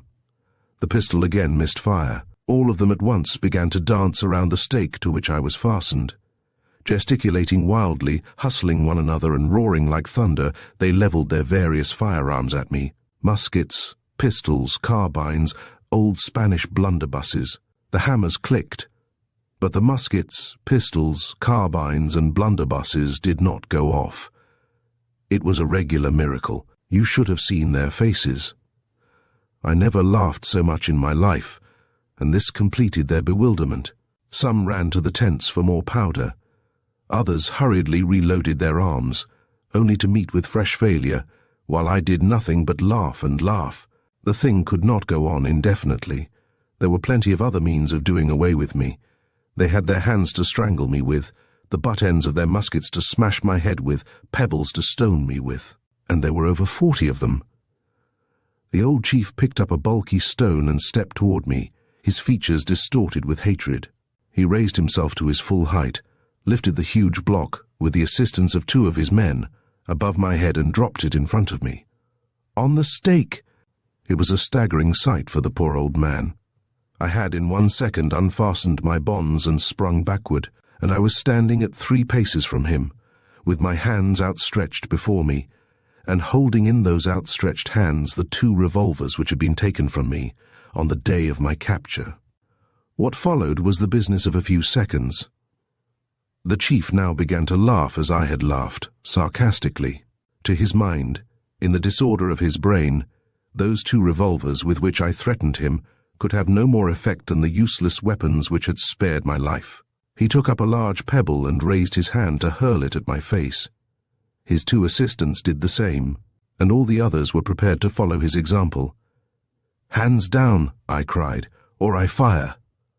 The chief let fly his stone. At the same moment 3 shots rang out. The chief and his 2 men fell dead to the ground. "Who's next?" I asked, looking round the band. 42 Moors remained. I had 11 bullets left. As none of the men budged, I slipped one of my revolvers under my arm and took from my pocket 2 small boxes of cartridges containing 50 more bullets. And from my belt I drew 3 great knives, all of them nicely tapering and pointed.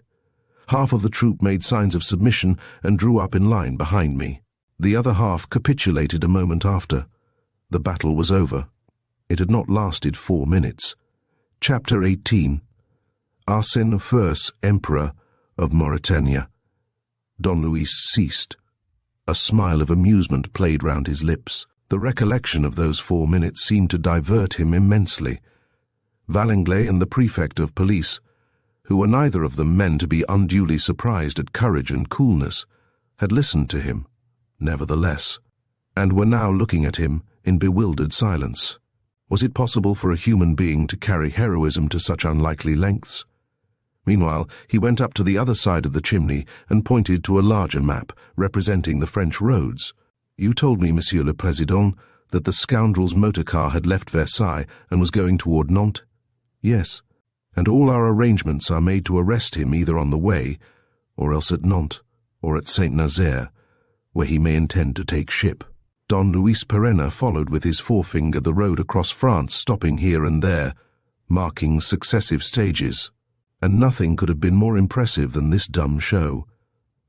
The man that he was, preserving his composure amid the overthrow of all that he had most at heart, seemed by his calmness to dominate time and circumstances. It was as though the murderer were running away at one end of an unbreakable thread of which Don Luis held the other, and as though Don Luis could stop his flight at any time by a mere movement of his finger and thumb. As he studied the map, the master seemed to command not only a sheet of cardboard, but also the high road on which a motor car was spinning along, subject to his despotic will. He went back to the table and continued. The battle was over, and there was no question of its being resumed. My 42 worthies found themselves face to face with a conqueror, against whom revenge is always possible, by fair means or foul, but with one who had subjugated them in a supernatural manner. There was no other explanation of the inexplicable facts which they had witnessed. I was a sorcerer, a kind of marabout, a direct emissary of the prophet. Valanglais laughed and said, "Their interpretation was not so very unreasonable, for after all, you must have performed a sleight-of-hand trick which strikes me also as being little less than miraculous. Monsieur le Président, do you know a curious short story of Balzac's called A Passion in the Desert?" "Yes. Well, the key to the riddle lies in that." "Does it? I don't quite see. You were not under the claws of a tigress." "There was no tigress to tame in this instance." "No, but there were women, eh?" "How do you mean?" "Upon my word, Monsieur le Président," said Don Luis gaily, I should not like to shock you, but I repeat that the troop which carried me off on that week's march included women, and women are a little like Balzac's tigress, creatures whom it is not impossible to tame, to charm, to break in, until you make friends of them. Yes, yes, muttered the Premier, madly puzzled, but that needs time. I had a week, and complete liberty of action. No, no, Monsieur le Président. The eyes are enough to start with. The eyes give rise to sympathy, interest, affection, curiosity, a wish to know you better. After that, the merest opportunity. And did an opportunity offer? Yes, one night. I was fastened up, or at least they thought I was. I knew that the chief's favourite was alone in her tent close by. I went there. I left her an hour afterward, and the tigress was tamed? Yes, as thoroughly as Balzac's, tamed and blindly submissive. But there were several of them. I know, Monsieur le Président, and that was the difficulty. I was afraid of rivalry. But all went well. The favourite was not jealous, far from it. And then, as I have told you, her submission was absolute. In short, I had 5 staunch, invisible friends, resolved to do anything I wanted and suspected by nobody. My plan was being carried out before we reached the last halting place. My 5 secret agents collected all the arms during the night. They dashed the daggers to the ground and broke them. They removed the bullets from the pistols. They damped the powder. Everything was ready for ringing up the curtain. Valanglay bowed. My compliments. You are a man of resource, and your scheme was not lacking in charm. For I take it that your 5 ladies were pretty. Don Luis put on a bantering expression. He closed his eyes as if to recall his bliss, and let fall the one word, hags. The epithet gave rise to a burst of merriment, but Don Luis, as though in a hurry to finish his story, at once went on. In any case, they saved my life, the hussies, and their aid never failed me. My 42 watchdogs, deprived of their arms and shaking with fear in those solitudes where everything is a trap and where death lies in wait for you at any minute, gathered round me as their real protector. When we joined the great tribe to which they belonged, I was their actual chief, and it took me less than 3 months of dangers faced in common, of ambushes defeated under my advice, of raids and pillages effected by my direction, to become the chief also of the whole tribe.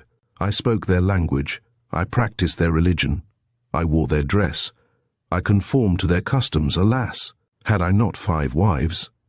Henceforward, my dream, which had gradually taken definite shape in my mind, became possible.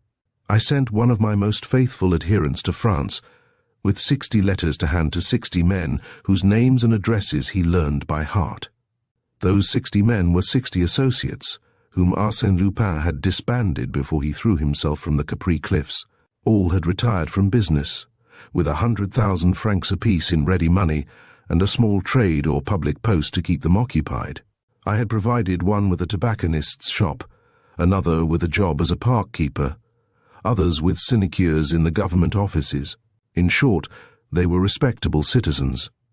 To all of them, whether public servants, farmers, municipal councillors, grocers, sacristans, or what not, I wrote the same letter, made the same offer, and gave the same instructions in case they should accept. Monsieur le Président, I thought that, of the 60, 10 or 15 at most would come and join me. 60 came, Monsieur le Président, 60, and not one less. 60 men punctually arrived at the appointed place. On the day fixed, at the hour named, my old armed cruiser, the Ascendum which they had brought back, anchored in the mouth of the Wadi Dra on the Atlantic coast, between Cape Nun and Cape Juby. 2 longboats plied to and fro, and landed my friends and the munitions of war which they had brought with them, camp furniture, quick-firing guns, ammunition, motorboats, stores and provisions, trading wares, glass beads, and cases of gold as well. For my 60 good men and true had insisted on turning their share of the old profits into cash, and on putting into the new venture the 6 million francs which they had received from their governor. Need I say more, Monsieur le Président? Must I tell you what a chief like Arsène Lupin was able to attempt, seconded by 60 fine fellows of that stamp, and backed by an army of 10,000 well-armed and well-trained Moorish fanatics? He attempted it, and his success was unparalleled. I do not think that there has ever been an idyll like that through which we lived during those 15 months, first on the heights of the Atlas Range and then in the infernal plains of the Sahara, an idyll of heroism, of privation, of superhuman torture and superhuman joy, an idyll of hunger and thirst, of total defeat and dazzling victory. My 60 trusty followers threw themselves into their work with might and main. Oh, what men! You know them, Monsieur le Président du Conseil.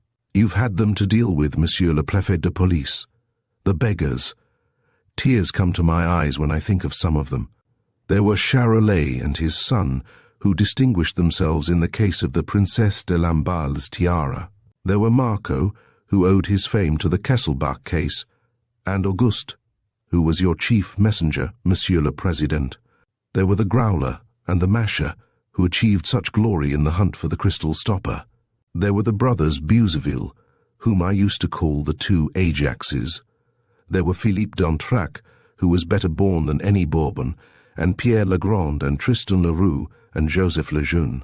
And there was Arsène Lupin, said Valanglay, roused to enthusiasm by this list of Homeric heroes. And there was Arsène Lupin, repeated Don Luis. He nodded his head, smiled, and continued in a very quiet voice, I will not speak of him, Monsieur le Président. I will not speak of him, for the simple reason that you would not believe my story. What they tell about him when he was with the Foreign Legion is mere child's play beside what was to come later. Lupin was only a private soldier. In South Morocco he was a general. Not till then did Arsène Lupin really show what he could do, and, I say it without pride, not even I foresaw what that was. The Achilles of the legend performed no greater feats. Hannibal and Caesar achieved no more striking results. All I need tell you is that in 15 months, Arsène Lupin conquered a kingdom twice the size of France, from the Berbers of Morocco, from the indomitable Tuaregs, from the Arabs of the extreme south of Algeria, from the Negroes who overrun Senegal, from the Moors along the Atlantic coast. Under the blazing sun, in the flames of hell, he conquered half the Sahara and what we may call ancient Mauritania. A kingdom of deserts and swamps? Partly, but a kingdom all the same, with oases, wells, rivers, forests, and incalculable riches. A kingdom with 10 million men and 100,000 warriors. This is the kingdom which I offer to France, Monsieur le Président du Conseil. Valanglay did not conceal his amazement. Greatly excited and even perturbed by what he had learned, looking over his extraordinary visitor, with his hands clutching at the map of Africa, he whispered, Explain yourself. Be more precise. Don Luis answered, Monsieur le Président du Conseil, I will not remind you of the events of the last few years. France, resolving to pursue a splendid dream of dominion over North Africa, has had to part with a portion of the Congo. I propose to heal the painful wound by giving her 30 times as much as she has lost, and I turn the magnificent and distant dream into an immediate certainty by joining the small slice of Morocco which you have conquered, to Senegal at one blow. Today, Greater France in Africa exists. Thanks to me, it is a solid and compact expanse, millions of square miles of territory, and a coastline stretching for several thousand miles from Tunis to the Congo. Save for a few insignificant interruptions, it's a utopia, Valanglay protested. It's a reality. Nonsense. It will take us 20 years fighting to achieve. It will take you exactly 5 minutes, cried Don Luis with irresistible enthusiasm. What I offer you is not the conquest of an empire, but a conquered empire, duly pacified and administered, in full working order and full of life. My gift is a present, not a future gift. I too, Monsieur le Président du Conseil, I, Arsène Lupin, had cherished a splendid dream.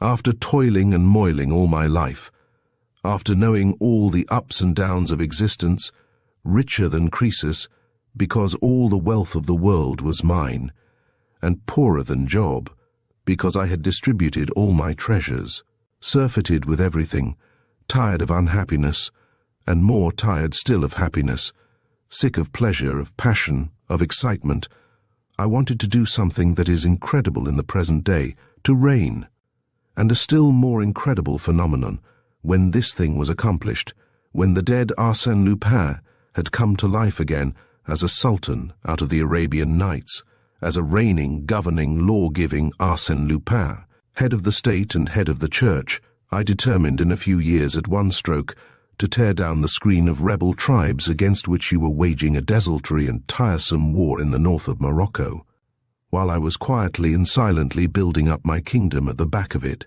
Then, face to face with France and as powerful as herself, like a neighbor treating on equal terms, I would have cried to her, "It's I, Arsène Lupin!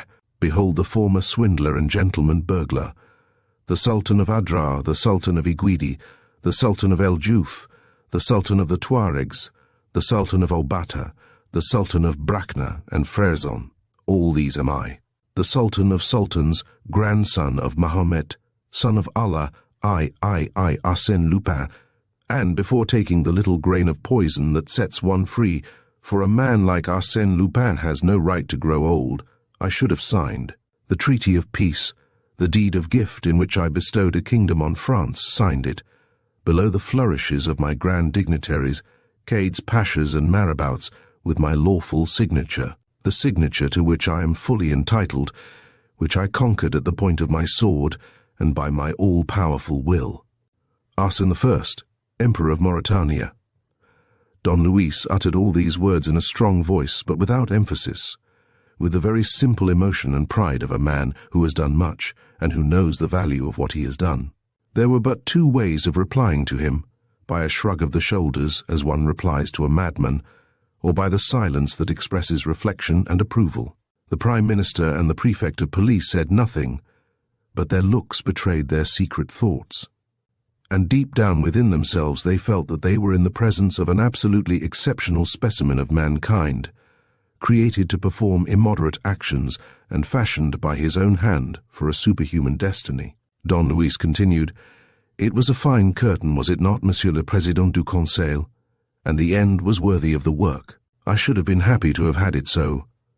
Arsène Lupin dying on a throne, sceptre in hand, would have been a spectacle not devoid of glamour. Arsène Lupin dying with his title of Arsène I, Emperor of Mauritania and benefactor of France. What an apotheosis! The gods have willed it otherwise. Jealous, no doubt, they are lowering me to the level of my cousins of the old world and turning me into that absurd creature, a king in exile. Their will be done. Peace to the late Emperor of Mauritania. He has strutted and fretted his hour upon the stage. Arsène is dead, long live France.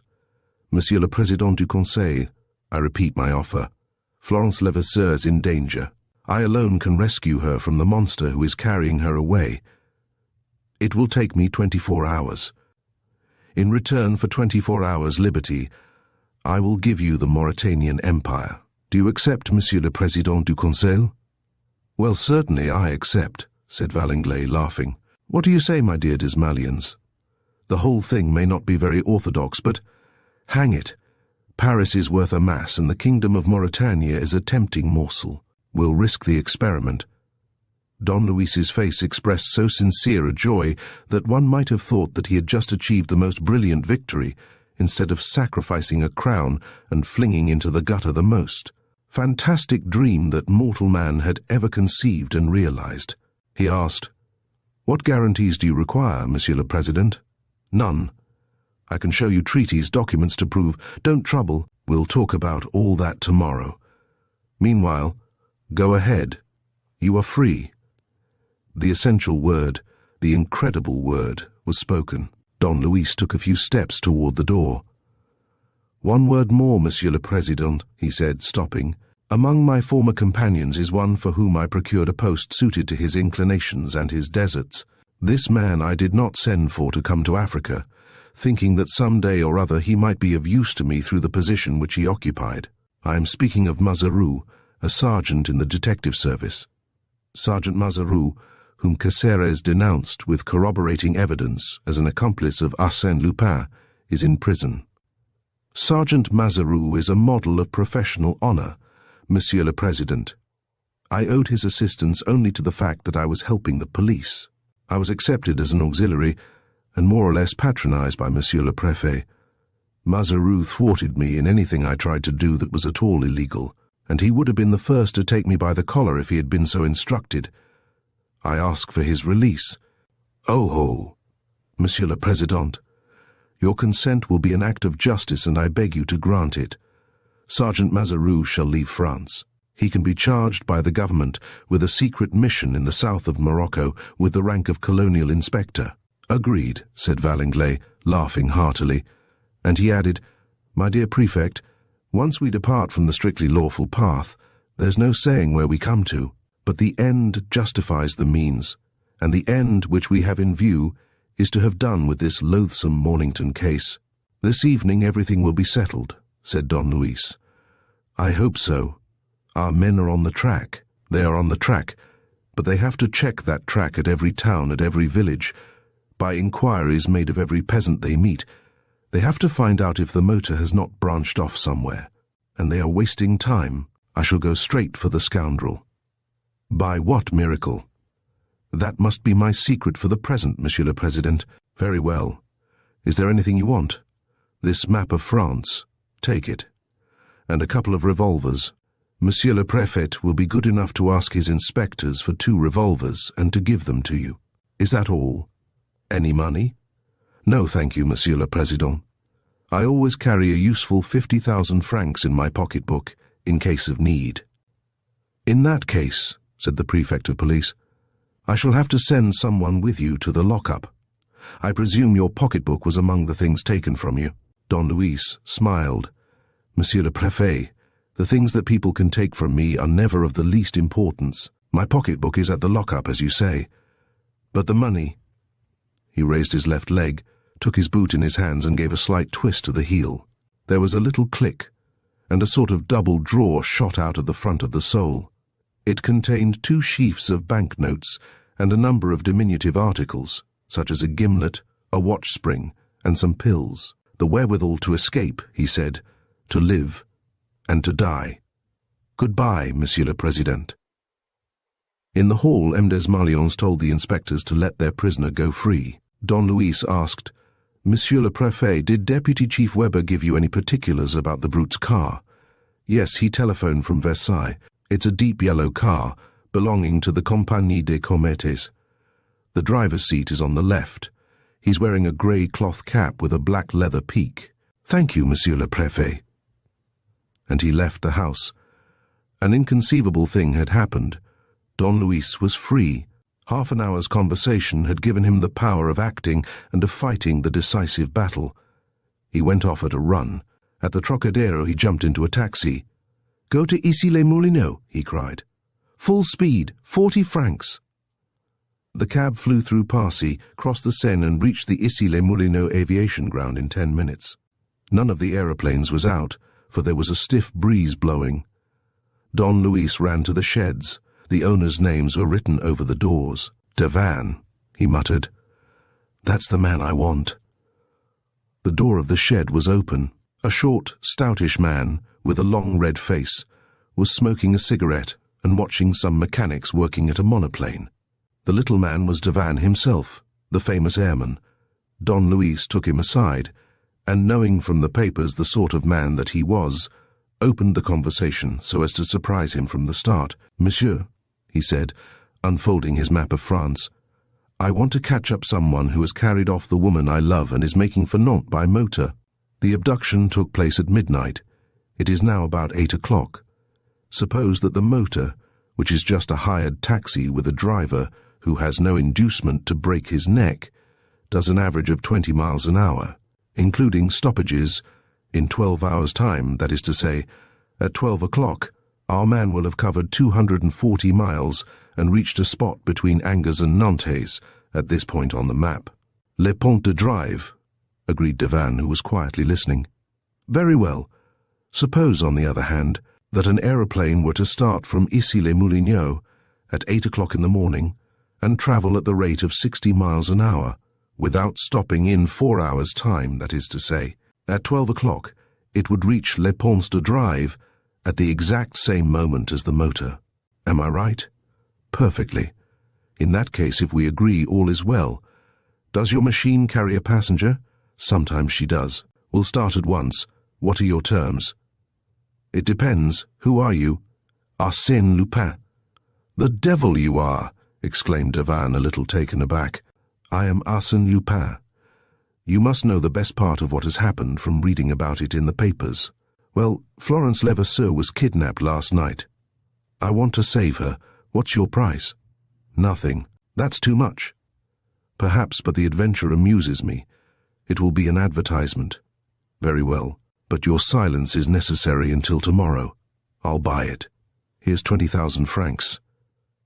10 minutes later, Don Luis was dressed in an airman's suit, cap, and goggles, and an aeroplane rose to a height of 2,500 feet to avoid the air currents, flew above the Seine, and darted due west across France. Versailles, Maintenon, Chartres. Don Luis had never been up in an aeroplane. France had achieved the conquest of the air while he was fighting with the Legion and in the plains of the Sahara. Nevertheless, sensitive though he was to new impressions, and what more exciting impression could he have than this? He did not experience the heavenly delight of the man who for the first time soars above the earth. What monopolized his thoughts, strained his nerves, and excited his whole being to an exquisite degree was the as yet impossible but inevitable sight of the motor which they were pursuing. Amid the tremendous swarm of things beneath them, amid the unexpected din of the wings and the engine, in the immensity of the sky, in the infinity of the horizon, his eyes sought nothing but that, and his ears admitted no other sound than the hum of the invisible car. His were the mighty and brutal sensations of the hunter chasing his game. He was the bird of prey whom the distraught quarry has no chance of escaping. Nogent le Rotrou, la Fête Bernard, Le Mans. The two companions did not exchange a single word. Before him, Perenna saw Devan's broad back and powerful neck and shoulders. But, by bending his head a little, he saw the boundless space beneath him, and nothing interested him but the white ribbon of road that ran from town to town and from village to village, at times quite straight, as though a hand had stretched it, and at others lazily winding, broken by a river or a church. On this ribbon, at some place always closer and closer, were Florence and her abductor. He never doubted it. The yellow taxi was continuing its patient and plucky little effort. Mile after mile, through plains and villages, fields and forests, it was making Angers, with Les Ponts to drive after, and right at the end of the ribbon, the unattainable goal, Nantes, Saint-Nazaire, the steamer ready to start, and victory for the scoundrel. He laughed at the idea, as if there could be a question of any victory but his, the victory of the falcon over its prey, the victory of the flying bird over the game that runs afoot. Not for a second did he entertain the thought that the enemy might have slunk away by taking another road. There are some certainties that are equivalent to facts, and this one was so great that it seemed to him that his adversaries were obliged to comply with it. The car was travelling along the road to Nantes. It would cover an average of 20 miles an hour. And as he himself was travelling at the rate of 60 miles, the encounter would take place at the spot named Les Ponts de Drive and at the hour named 12 o'clock. A cluster of houses, a huge castle, towers, steeples, Angers. Don Luis asked Devan the time. It was 10 minutes to 12. Already Angers was a vanished vision. Once more the open country, broken up with many-coloured fields. Through it all, a road. And, on that road, a yellow motor. The yellow motor, the brute's motor, the motor with Florence Levasseur. Don Luis's joy contained no surprise. He knew so well that this was bound to happen. Devan turned round and cried, "That's the one, isn't it?" "Yes, go straight for them." The airship dipped through space and caught up the car almost at once. Then Devan slowed his engine and kept at 600 feet above the car and a little way behind. From here they made out all the details. The driver was seated on the left. He wore a grey cap with a black peak. It was one of the deep yellow taxis of the Compagnie des Comètes.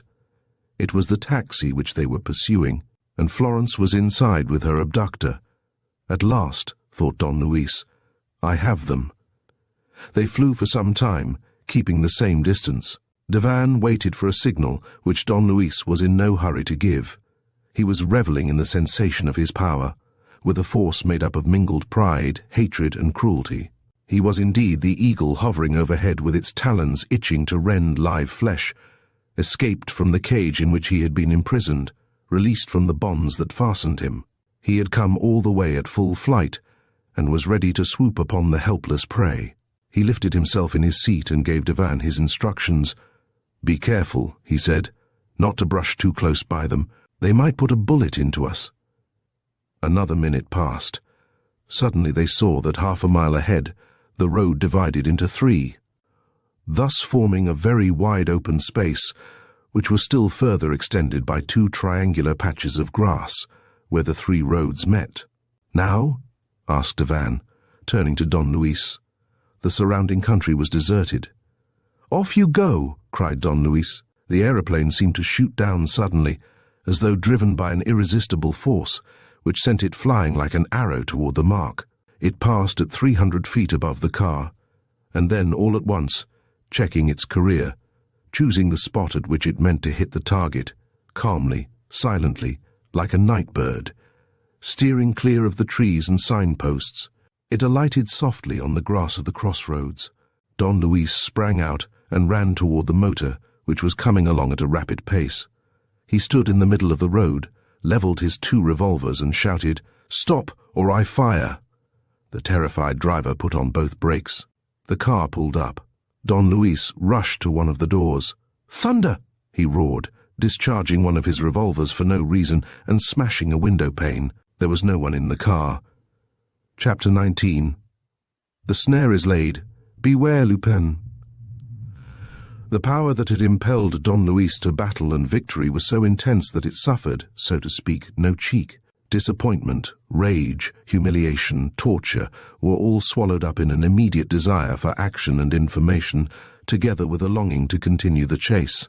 The rest was but an incident of no importance, which would soon be very simply explained. The petrified taxi driver was gazing wildly at the peasants coming from the distant farms, attracted by the sound of the aeroplane. Don Luis took him by the throat and put the barrel of his revolver to the man's temple. "Tell me what you know, or you're a dead man." And when the unhappy wretch began to stammer out entreaties, "It's no use moaning, no use hoping for assistance. Those people won't get here in time. So there's only one way of saving yourself. Speak.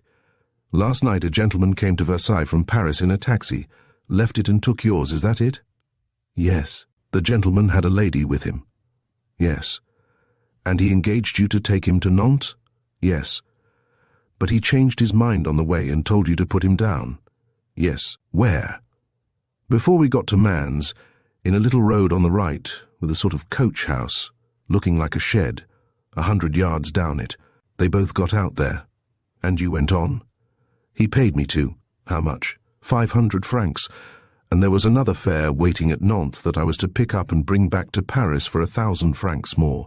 Do you believe in that other fare?" "No. I think he wanted to put people off the scent by sending them after me to Nantes while he branched off. Still, I had my money." "And when you left them, weren't you curious to see what happened?" "No." "Take care. A movement of my finger and I blow out your brains." "Speak." "Well, yes then. I went back on foot, behind a bank covered with trees. The man had opened the coach house and was starting a small limousine car. The lady did not want to get in. They argued pretty fiercely. He threatened and begged by turns, but I could not hear what they said. She seemed very tired. He gave her a glass of water, which he drew from a tap in the wall. Then she consented. He closed the door on her and took his seat at the wheel. "A glass of water?" cried Don Luis. "Are you sure he put nothing else into the glass?" The driver seemed surprised at the question and then answered, "Yes, I think he did. He took something from his pocket." "Without the lady's knowledge?" "Yes, she didn't see." Don Luis mastered his horror. After all, it was impossible that the villain had poisoned Florence in that way, at that place, without anything to warrant so great a hurry. No, it was more likely that he had employed a narcotic, a drug of some sort which would dull Florence's brain and make her incapable of noticing by what new roads and through what towns he was taking her. "And then," he repeated, "she decided to step in?" "Yes, and he shut the door and got into the driver's seat. I went away then. Before knowing which direction they took? Yes. Did you suspect on the way that they thought that they were being followed? Certainly. He did nothing but put his head out of the window. Did the lady cry out at all? No. Would you know him again if you saw him? No, I'm sure I shouldn't. At Versailles it was dark, and this morning I was too far away. Besides, it's curious, but the first time he struck me as very tall, and this morning, on the contrary, he looked quite a short man, as though bent in two. I can't understand it at all. Don Luis reflected. It seemed to him that he had asked all the necessary questions. Moreover, a gig drawn by a quick trotting horse was approaching the crossroads. There were 2 others behind it, and the groups of peasants were now quite near. He must finish the business. He said to the chauffeur, "I can see by your face that you intend to talk about me. Don't do that, my man. It would be foolish of you. Here's a 1,000-franc note for you. Only, if you blab, I'll make you repent it. That's all I have to say to you." He turned to Devan, whose machine was beginning to block the traffic, and asked, "Can we start?" "Whenever you like. Where are we going?" Paying no attention to the movements of the people coming from every side, Don Luis unfolded his map of France and spread it out before him. He experienced a few seconds of anxiety at seeing the complicated tangle of roads and picturing the infinite number of places to which the villain might carry Florence. But he pulled himself together. He did not allow himself to hesitate. He refused even to reflect. He was determined to find out, and to find out everything at once, without clues, without useless consideration, simply by the marvelous intuition which invariably guided him at any crisis in his life. And his self-respect also required that he should give Devan his answer without delay, and that the disappearance of those whom he was pursuing should not seem to embarrass him. With his eyes glued to the map, he placed one finger on Paris and another on Le Mans, and, even before he had asked himself why the scoundrel had chosen that Paris-Le Mans-Angers route, he knew the answer to the question. The name of a town had struck him and made the truth appear like a flash of lightning. Alencon. Then and there, by the light of his memory, he penetrated the mystery. He repeated, "Where are we going?" Back again, bearing to the left. "Any particular place?" "Alencon." "All right," said Devan. "Lend a hand, some of you. I can make an easy start from that field just there." Don Luis and a few others helped him, and the preparations were soon made. Devan tested his engine. Everything was in perfect order. At that moment, a powerful racing car, with a siren yelling like a vicious animal, came tearing along the Angers road and promptly stopped. 3 men got out and rushed up to the driver of the yellow taxicab. Don Luis recognized them. They were Weber, the deputy chief, and the men who had taken him to the lockup the night before, sent by the prefect of police to follow up the scoundrel's tracks. They had a brief interchange of words with the cab driver, which seemed to put them out, and they kept on gesticulating and plying him with fresh questions while looking at their watches and consulting their road maps. Don Luis went up to them. He was unrecognizable, with his head wrapped in his aviation cap and his face concealed by his goggles. Changing his voice, "The birds have flown, Mr. Deputy Chief," he said. Weber looked at him in utter amazement. Don Luis grinned. "Yes, flown. Our friend from the Ile St. Louis is an artful dodger, you know. My lord's in his 3rd motor. After the yellow car of which you heard at Versailles last night, he took another at Le Mans, destination unknown." The deputy chief opened his eyes in amazement. Who was this person who was mentioning facts that had been telephoned to police headquarters only at 2 o'clock that morning? He gasped. "But who are you, monsieur?" "What? Don't you know me? What's the good of making appointments with people? You strain every nerve to be punctual, and then they ask you who you are. Come, Weber, confess that you're doing it to annoy me. Must you gaze on my features in broad daylight? Here goes." He raised his mask. "Arsène Lupin," spluttered the detective, "at your service, young fellow. On foot, in the saddle, and in mid-air. That's where I'm going now. Goodbye." And so great was Weber's astonishment at seeing Arsène Lupin, whom he had taken to the lockup 12 hours before, standing in front of him, free at 240 miles from Paris, that Don Luis, as he went back to Divan, thought, "What a crusher! I've knocked him out in one round. There's no hurry. The referee will count 10 at least 3 times before Weber can say, 'Mother, Divan was ready.'" Don Luis climbed into the monoplane. The peasants pushed at the wheels. The machine started. "North-northeast," Don Luis ordered. 90 miles an hour. 10,000 francs. "We've the wind against us," said Divan. 5,000 francs extra for the wind," shouted Don Luis. He admitted no obstacle in his haste to reach Damigny. He now understood the whole thing, and harking back to the very beginning, he was surprised that his mind had never perceived the connection between the 2 skeletons hanging in the barn and the series of crimes resulting from the Mornington inheritance. Stranger still, how was it that the almost certain murder of Langernault, Hippolyte Fauville's old friend, had not afforded him all the clues which it contained? The crux of the sinister plot lay in that. Who could have intercepted, on Fauville's behalf, the letters of accusation which Fauville was supposed to write to his old friend Langernault? Except someone in the village, or someone who had lived in the village. And now everything was clear. It was the nameless scoundrel who had started his career of crime by killing old Langernault, and then the de Dessesslamar couple. The method was the same as later on. It was not direct murder, but anonymous murder, murder by suggestion, like Mornington the American, like Fauville the engineer, like Marie, like Gaston Sauverand. Old Langernault had been craftily done away with, and the de Dessesslamar couple driven to commit suicide in the barn. It was from there that the tiger had come to Paris, where later he was to find Fauville and Cosmo Mornington and plot the tragic affair of the inheritance. And it was there that he was now returning. There was no doubt about that. To begin with, the fact that he had administered a narcotic to Florence constituted an indisputable proof. Was he not obliged to put Florence to sleep in order to prevent her from recognizing the landscape at Alencon and Damigny, or the old castle which he had explored with Gaston Sauverand? On the other hand, the Le Mans-Angers-Nantes route, which had been taken to put the police on a false track, meant only an extra hour or 2, at most, for anyone motoring to Alencon.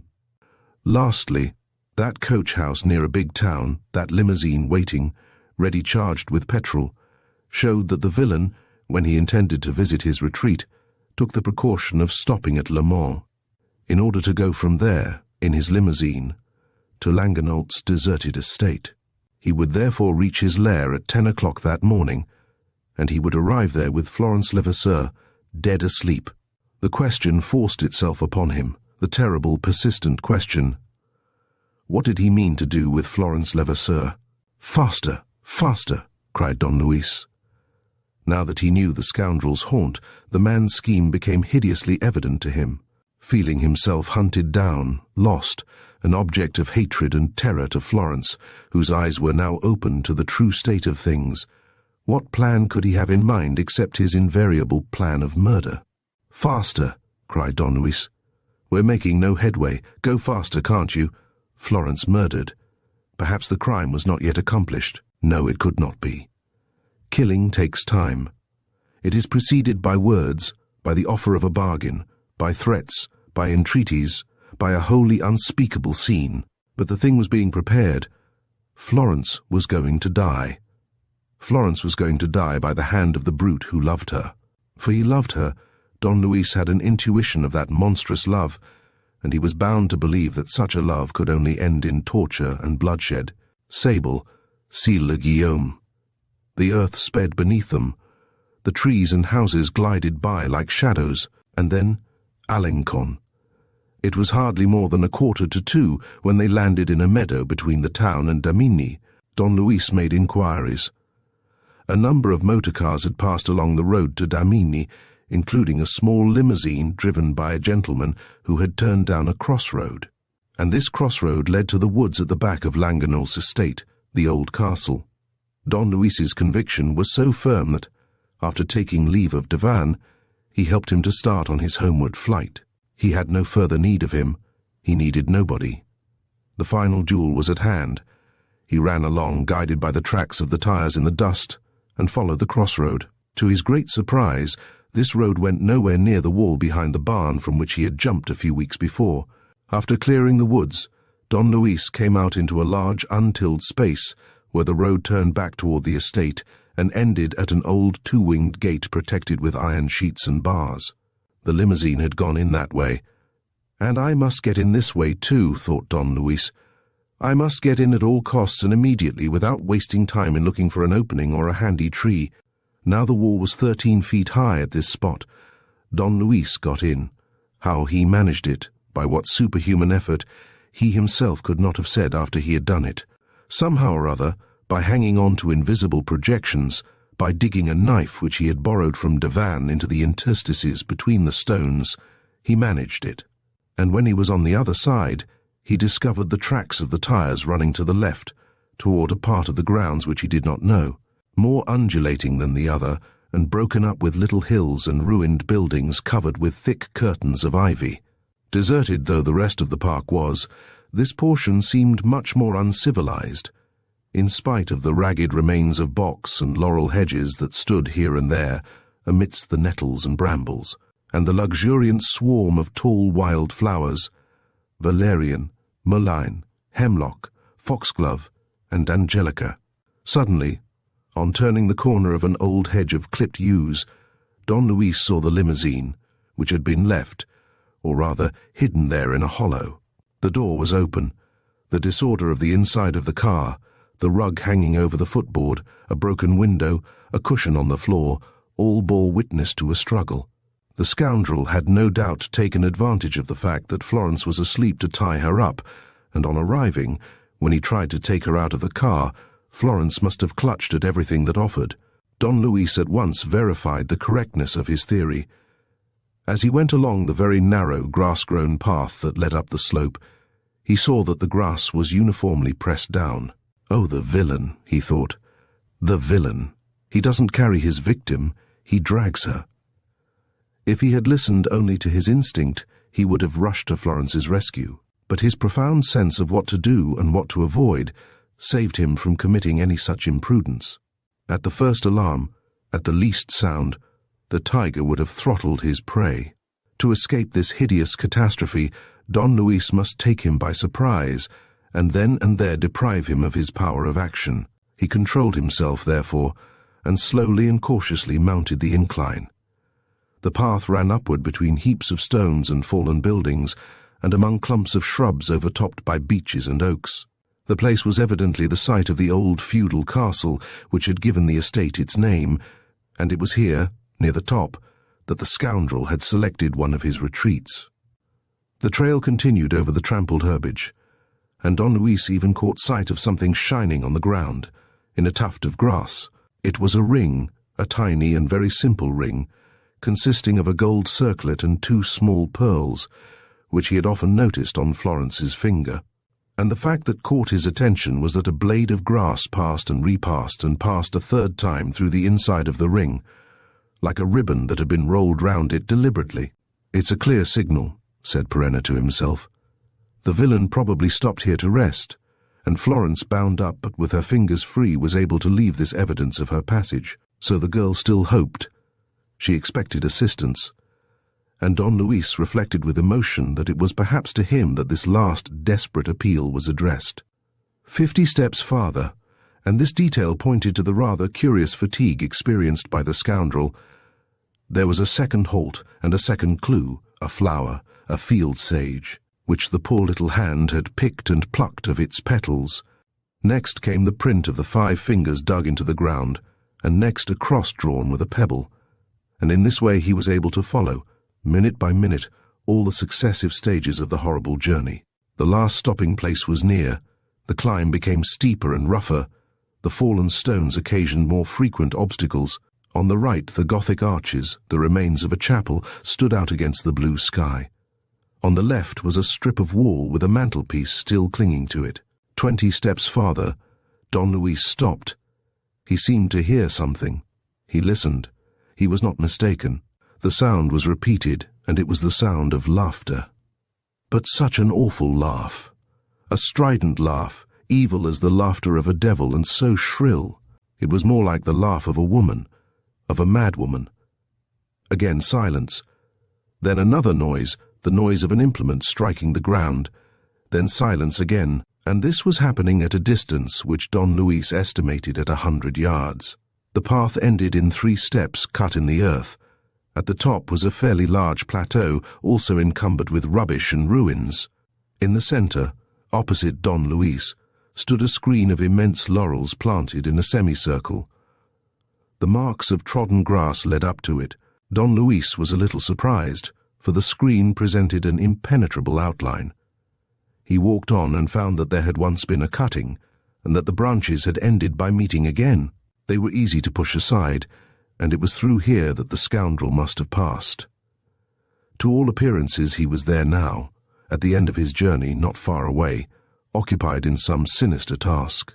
Indeed, the air was rent by a chuckle, so close by that Don Luis gave a start, and felt as if the scoundrel were laughing beforehand at his intervention. He remembered the letter with the words written in red ink, "There's still time, Lupin. Retire from the contest. If not, it means your death too.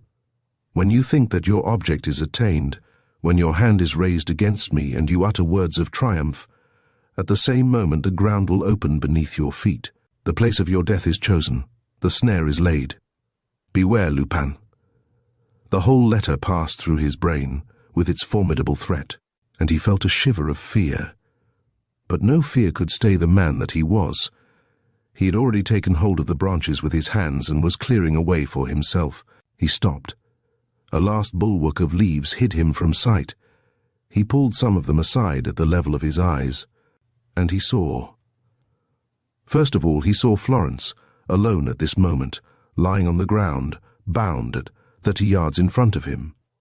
And he at once perceived, to his intense delight, from certain movements of her head, that she was still alive. He had come in time. Florence was not dead. She would not die. That was a certainty against which nothing could prevail. Florence would not die. Then he examined the things around.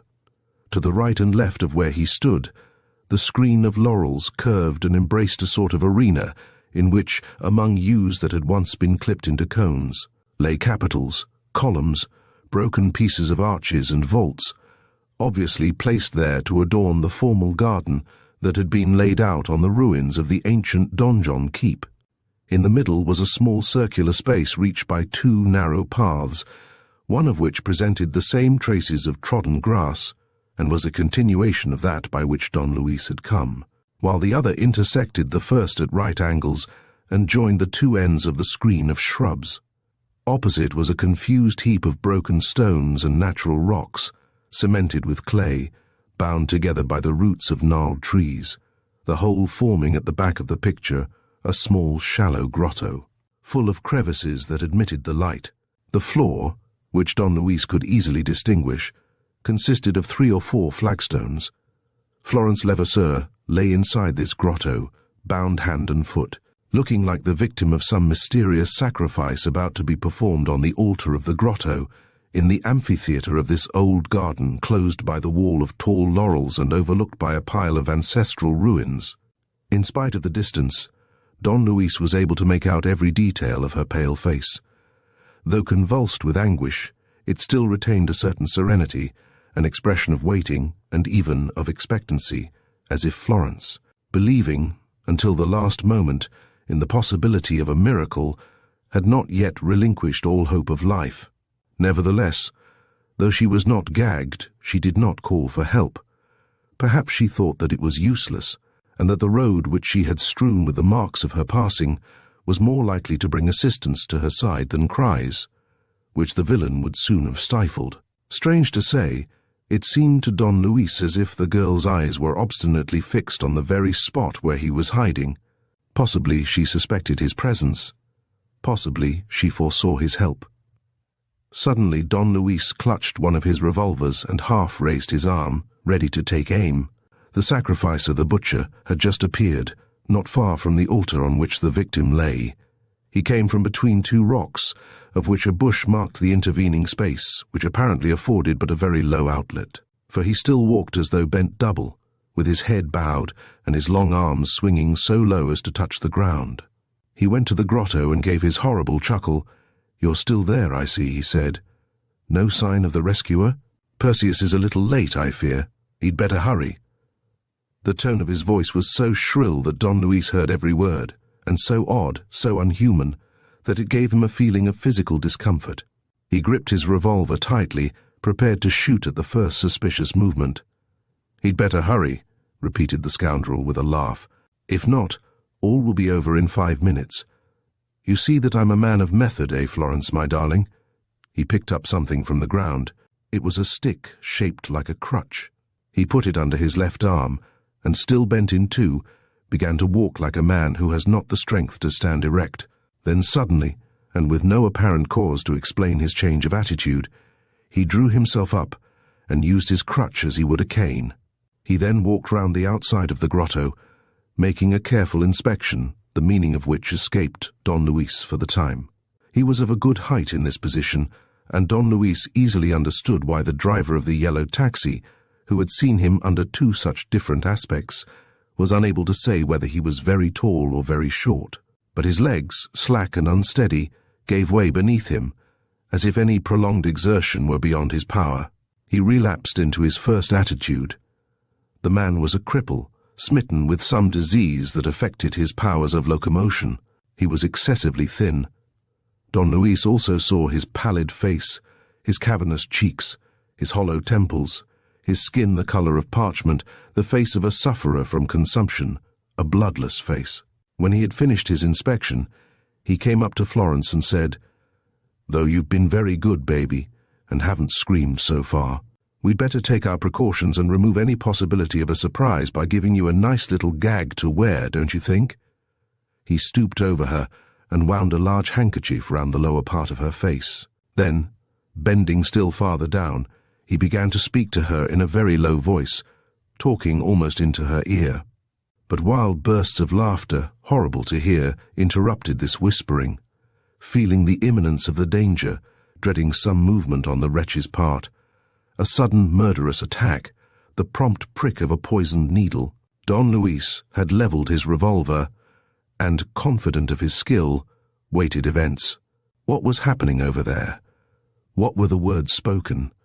What infamous bargain was the villain proposing to Florence? At what shameful price could she obtain her release?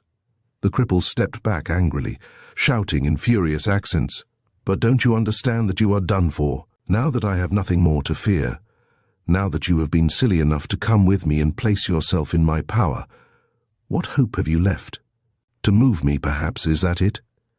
Because I'm burning with passion, you imagine? Oh, you never made a greater mistake, my pet. I don't care a fig if you do die. Once dead, you cease to count. What else? Perhaps you consider that, being crippled, I shall not have the strength to kill you, but there's no question of my killing you, Florence. Have you ever known me kill people? Never. I'm much too big a coward. I should be frightened. I should shake all over. No, Florence, I shan't touch you, and yet... Here, look what's going to happen. See for yourself. I tell you, the thing's managed in my own style. And whatever you do, don't be afraid. It's only a preliminary warning." He had moved away, and helping himself with his hands, holding on to the branches of a tree, he climbed up the first layers of rock that formed the grotto on the right. Here he knelt down. There was a small pickaxe lying beside him. He took it and gave 3 blows to the nearest heap of stones. They came tumbling down in front of the grotto. Don Luis sprang from his hiding place with a roar of terror. He had suddenly realized the position, the grotto, the accumulation of boulders, the piles of granite. Everything was so placed that its equilibrium could be shattered at any moment, and that Florence ran the risk of being buried under the rubbish. It was not a question, therefore, of slaying the villain, but of saving Florence on the spot. He was halfway across in 2 or 3 seconds, but here, in one of those mental flashes which are even quicker than the maddest rush, he became aware that the tracks of trampled grass did not cross the central circus, and that the scoundrel had gone round it. Why? That was one of the questions which instinct, ever suspicious, puts, but which reason has not the time to answer. Don Luis went straight ahead, and he had no sooner set foot on the place than the catastrophe occurred. It all happened with incredible suddenness, as though he had tried to walk on space. and found himself hurled into it. The ground gave way beneath him. The clods of grass separated, and he fell. He fell down a hole which was none other than the mouth of a well, 4 feet wide at most, the curb of which had been cut down level with the ground. Only this was what took place. As he was running very fast, his impetus flung him against the opposite wall in such a way that his forearms lay on the outer ledge and his hands were able to clutch at the roots of plants. So great was his strength that he might just have been able to drag himself up by his wrists. But responding to the attack, the scoundrel had at once hurried to meet his assailant and was now standing at 10 paces from Don Luis, threatening him with his revolver. "Don't move," he cried, "or I'll smash you." Don Luis was thus reduced to helplessness at the risk of receiving the enemy's fire. Their eyes met for a few seconds. The cripples were burning with fever, like the eyes of a sick man. Crawling along, watching Don Luis's slightest movement, he came and squatted beside the well. The revolver was leveled in his outstretched hand, and his infernal chuckle rang out again. "Lupin!" "Lupin, that's done it. Lupin's dive. What a mug you must be. I warned you, warned you in blood-red ink. Remember my words. The place of your death is chosen. The snare is laid. Beware, Lupin. And here you are. So you're not in prison?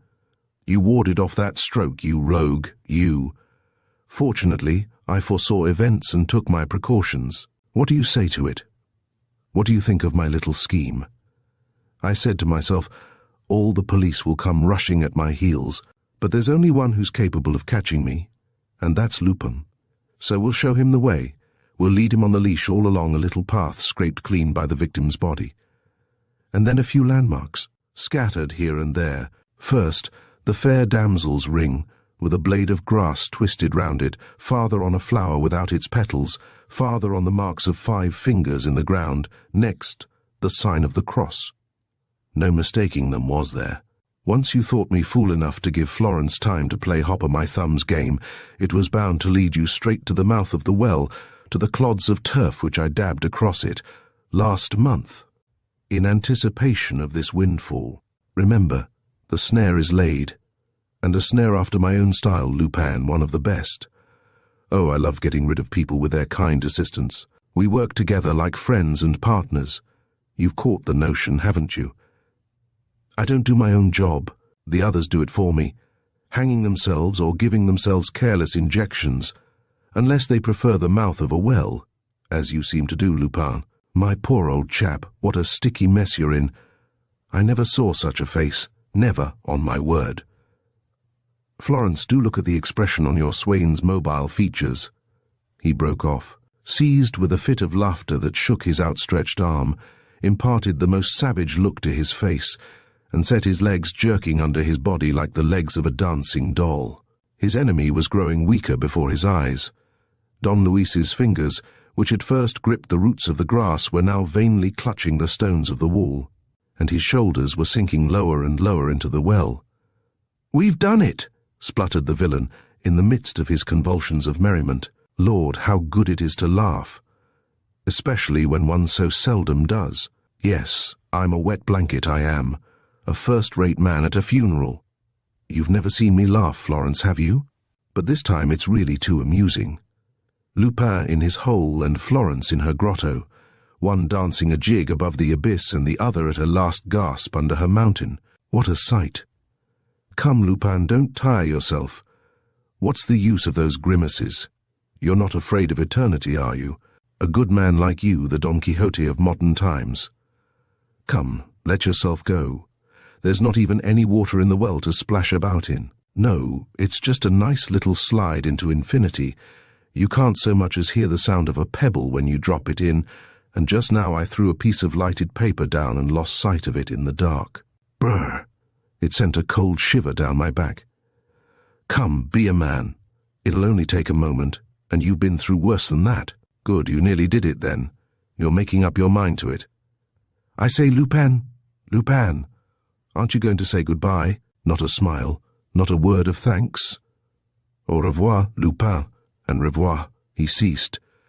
He watched for the appalling end which he had so cleverly prepared, and of which all the incidents were following close on one another in accordance with his inflexible will. It did not take long. The shoulders had gone down, the chin, and then the mouth convulsed with a death grin, and then the eyes, drunk with terror, and then the forehead and the hair, the whole head, in short, had disappeared. The cripple sat gazing wildly, as though in ecstasy, motionless, with an expression of fierce delight, and without a word that could trouble the silence and interrupt his hatred.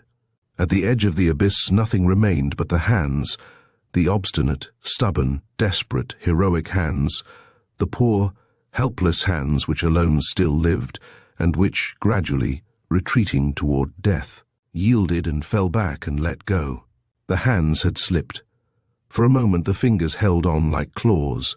So natural was the effort which they made that it looked as if they did not even yet despair, unaided, of resuscitating and bringing back to the light of day the corpse already entombed in the darkness. And then they in their turn gave way. And then suddenly, there was nothing more to be seen and nothing more to be heard. The cripple started to his feet, as though released by a spring, and yelled with delight, "Oof! That's done it! Lupin in the bottomless pit. One more adventure finished. Oof!" Turning in Florence's direction, he once more danced his dance of death. He raised himself to his full height, and then suddenly crouched down again, throwing about his legs like the grotesque, ragged limbs of a scarecrow, and he sang and whistled and belched forth insults and hideous blasphemies. Then he came back to the yawning mouth of the well, and, standing some way off, as if still afraid to come nearer, he spat into it 3 times. Nor was this enough for his hatred. There were some broken pieces of statuary on the ground. He took a carved head, rolled it along the grass, and sent it crashing down the well. A little farther away was a stack of old, rusty cannonballs. These also he rolled to the edge and pushed in. 5, 10, 15 cannonballs went scooting down, one after the other, banging against the walls with a loud and sinister noise, which the echo swelled into the angry roar of distant thunder. "There, take that, Lupin. I'm sick of you, you dirty cad. That's for the spokes you put in my wheel over that damned inheritance. Here, take this too, and this, and this. Here's a chocolate for you in case you're hungry. Do you want another? Here you are, old chap, catch." He staggered, seized with a sort of giddiness, and had to squat on his haunches. He was utterly spent. However, obeying a last convulsion, he still found the strength to kneel down by the well, and leaning over the darkness, he stammered, breathlessly, "Hi! I say, corpse, don't go knocking at the gate of hell at once. The little girl's joining you in 20 minutes. Yes, that's it, at 4 o'clock. You know I'm a punctual man and keep my appointments to the minute. She'll be with you at 4 o'clock exactly. By the way, I was almost forgetting the inheritance, you know, Mornington's 100 millions. Well, that's mine. Why, of course. You can't doubt that I took all my precautions. Florence will explain everything presently. It's very well thought out, you'll see, you'll see." He could not get out another word. The last syllables sounded more like hiccoughs. The sweat poured from his hair and his forehead, and he sank to the ground, moaning like a dying man tortured by the last throes of death. He remained like that for some minutes, with his head in his hands, shivering all over his body. He appeared to be suffering everywhere, in each anguished muscle, in each sick nerve. Then, under the influence of a thought that seemed to make him act unconsciously, one of his hands crept spasmodically down his side, and groping, uttering hoarse cries of pain, he managed to take from his pocket and put to his lips a phial, out of which he greedily drank 2 or 3 mouthfuls. He at once revived, as though he had swallowed warmth and strength. His eyes grew calmer, his mouth shaped itself into a horrible smile. He turned to Florence and said, "Don't flatter yourself, pretty one. I'm not gone yet, and I've plenty of time to attend to you. And then, after that, there'll be no more worries, no more of that scheming and fighting that wears one out. A nice, quiet, uneventful life for me. With 100 millions, one can afford to take life easy, eh, little girl? Come on, I'm feeling much better." Chapter 20. Florence's Secret. It was time for the second act of the tragedy. Don Luis Perenna's death was to be followed by that of Florence. Like some monstrous butcher, the cripple passed from one to the other with no more compassion than if he were dealing with the oxen in a slaughterhouse. Still weak in his limbs, he dragged himself to where the girl lay, took a cigarette from a gunmetal case, and with a final touch of cruelty said, "When this cigarette is quite burnt out, Florence, it will be your turn. Keep your eyes on it. It represents the last minutes of your life reduced to ashes. Keep your eyes on it, Florence, and think. I want you to understand this. All the owners of the estate, and old Langenalt in particular, have always considered that the heap of rocks and stones overhanging your head was bound to fall to pieces sooner or later. And I myself, for years, with untiring patience, believing in a favorable opportunity, have amused myself by making it crumble away still more, by undermining it with the rainwater, in short, by working at it in such a way that, upon my word, I can't make out how the thing keeps standing at all, or rather I do understand. The few strokes with the pickaxe which I gave it just now were merely intended for a warning, but I have only to give one more stroke in the right place, and knock out a little brick wedged in between two lumps of stone, for the whole thing to tumble to the ground like a house of cards. A little brick, Florence," he chuckled, "a tiny little brick which chance placed there between two blocks of stone, and is kept in position until now. Out comes the brick, down come the blocks, and there's your catastrophe." He took breath and continued, After that, Florence, this. Either the smash will take place in such a way that your body will not even be in sight, if anyone should dream of coming here to look for you, or else it will be partly visible, in which case I shall at once cut and destroy the cords with which you are tied. What will the law think then? Simply that Florence Levasseur, a fugitive from justice, hid herself in a grotto which fell upon her and crushed her. That's all. A few prayers for the rash creature's soul and not another word. As for me, when my work is done and my sweetheart dead, I shall pack my traps, carefully remove all the traces of my coming, smooth every inch of the trampled grass, jump into my motor car, sham death for a little while, and then put in a sensational claim for the 100 millions.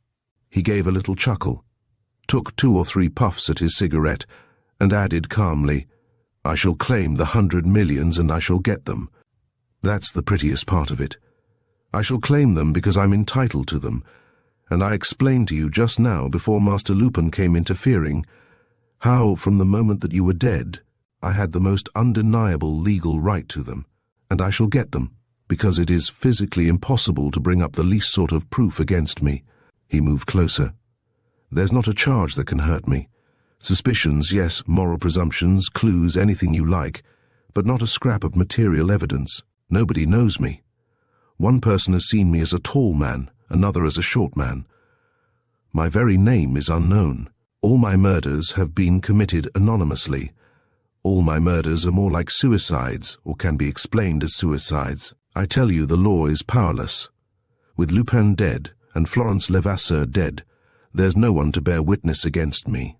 Even if they arrested me, they would have to discharge me in the end for lack of evidence. I shall be branded, execrated, hated, and cursed. My name will stink in people's nostrils, as if I were the greatest of malefactors. But I shall possess the 100 millions, and with that, pretty one, I shall possess the friendship of all decent men. I tell you again, with Lupin and you gone, it's all over. There's nothing left. Nothing but some papers and a few little things which I have been weak enough to keep until now, in this pocket-book here, and which would be enough, and more than enough to cost me my head. If I did not intend to burn them in a few minutes, and send the ashes to the bottom of the well. So, you see, Florence, all my measures are taken. You need not hope for compassion from me, nor for help from anywhere else, since no one knows where I have brought you, and Arsène Lupin is no longer alive. Under these conditions, Florence, make your choice. The ending is in your own hands. Either you die, absolutely and irrevocably, or you accept my love." There was a moment of silence, then, "Answer me yes or no. A movement of your head will decide your fate. If it's no, you die. If it's yes, I shall release you. We will go from here, and later, when your innocence is proved, and I'll see to that. You shall become my wife. Is the answer yes, Florence?" He put the question to her with real anxiety, and with a restrained passion that set his voice trembling. His knees dragged over the flagstones. He begged and threatened, hungering to be entreated, and, at the same time, almost eager for a refusal, so great was his natural murderous impulse. "Is it yes, Florence?" A nod, the least little nod. "And I shall believe you implicitly, for you never lie and your promise is sacred. Is it yes, Florence? Oh, Florence, answer me. It is madness to hesitate. Your life depends on a fresh outburst of my anger. Answer me. Here, look, my cigarette is out. I'm throwing it away, Florence. A sign of your head is the answer yes or no." He bent over her and shook her by the shoulders, as if to force her to make the sign which he asked for, but suddenly seized with a sort of frenzy, he rose to his feet and exclaimed, "She's crying! She's crying! She dares to weep! But, wretched girl, do you think that I don't know what you're crying for? I know your secret, pretty one, and I know that your tears do not come from any fear of dying.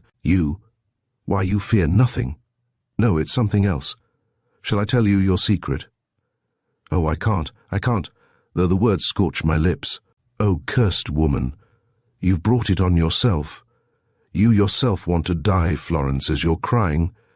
You yourself want to die." While he was speaking, he hastened to get to work and prepare the horrible tragedy. The leather pocketbook which he had mentioned as containing the papers was lying on the ground. He put it in his pocket. Then, still trembling, he pulled off his jacket and threw it on the nearest bush. Next he took up the pickaxe and climbed the lower stones, stamping with rage and shouting, "It's you who have asked to die, Florence. Nothing can prevent it now. I can't even see your head if you make a sign. It's too late. You asked for it and you've got it. Ah, you're crying. You dare to cry. What madness!" He was standing almost above the grotto, on the right. His anger made him draw himself to his full height. He looked horrible, hideous, atrocious. His eyes filled with blood as he inserted the bar of the pickaxe between the two blocks of granite, at the spot where the brick was wedged in. Then, standing on one side, in a place of safety, he struck the brick, struck it again. At the third stroke the brick flew out. What happened was so sudden. The pyramid of stones and rubbish came crashing with such violence into the hollow of the grotto and in front of the grotto that the cripple himself, in spite of his precautions, was dragged down by the avalanche and thrown upon the grass. It was not a serious fall, however, and he picked himself up at once, stammering, "Florence, Florence!" though he had so carefully prepared the catastrophe and brought it about with such determination. Its results seemed suddenly to stagger him. He hunted for the girl with terrified eyes. He stooped down and crawled round the chaos shrouded in clouds of dust. He looked through the interstices. He saw nothing. Florence was buried under the ruins, dead, invisible, as he had anticipated. "Dead," he said with staring eyes and a look of stupor on his face. "Dead, Florence is dead." Once again he lapsed into a state of absolute prostration which gradually slackened his legs, brought him to the ground, and paralyzed him. His two efforts, following so close upon each other and ending in disasters of which he had been the immediate witness, seemed to have robbed him of all his remaining energy.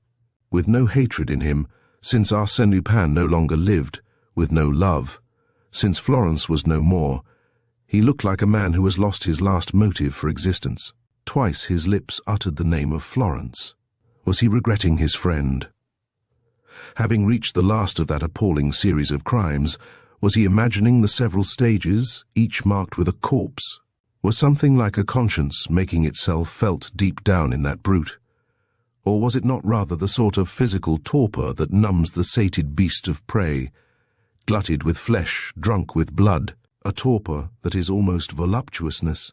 Nevertheless, he once more repeated Florence's name, and tears rolled down his cheeks.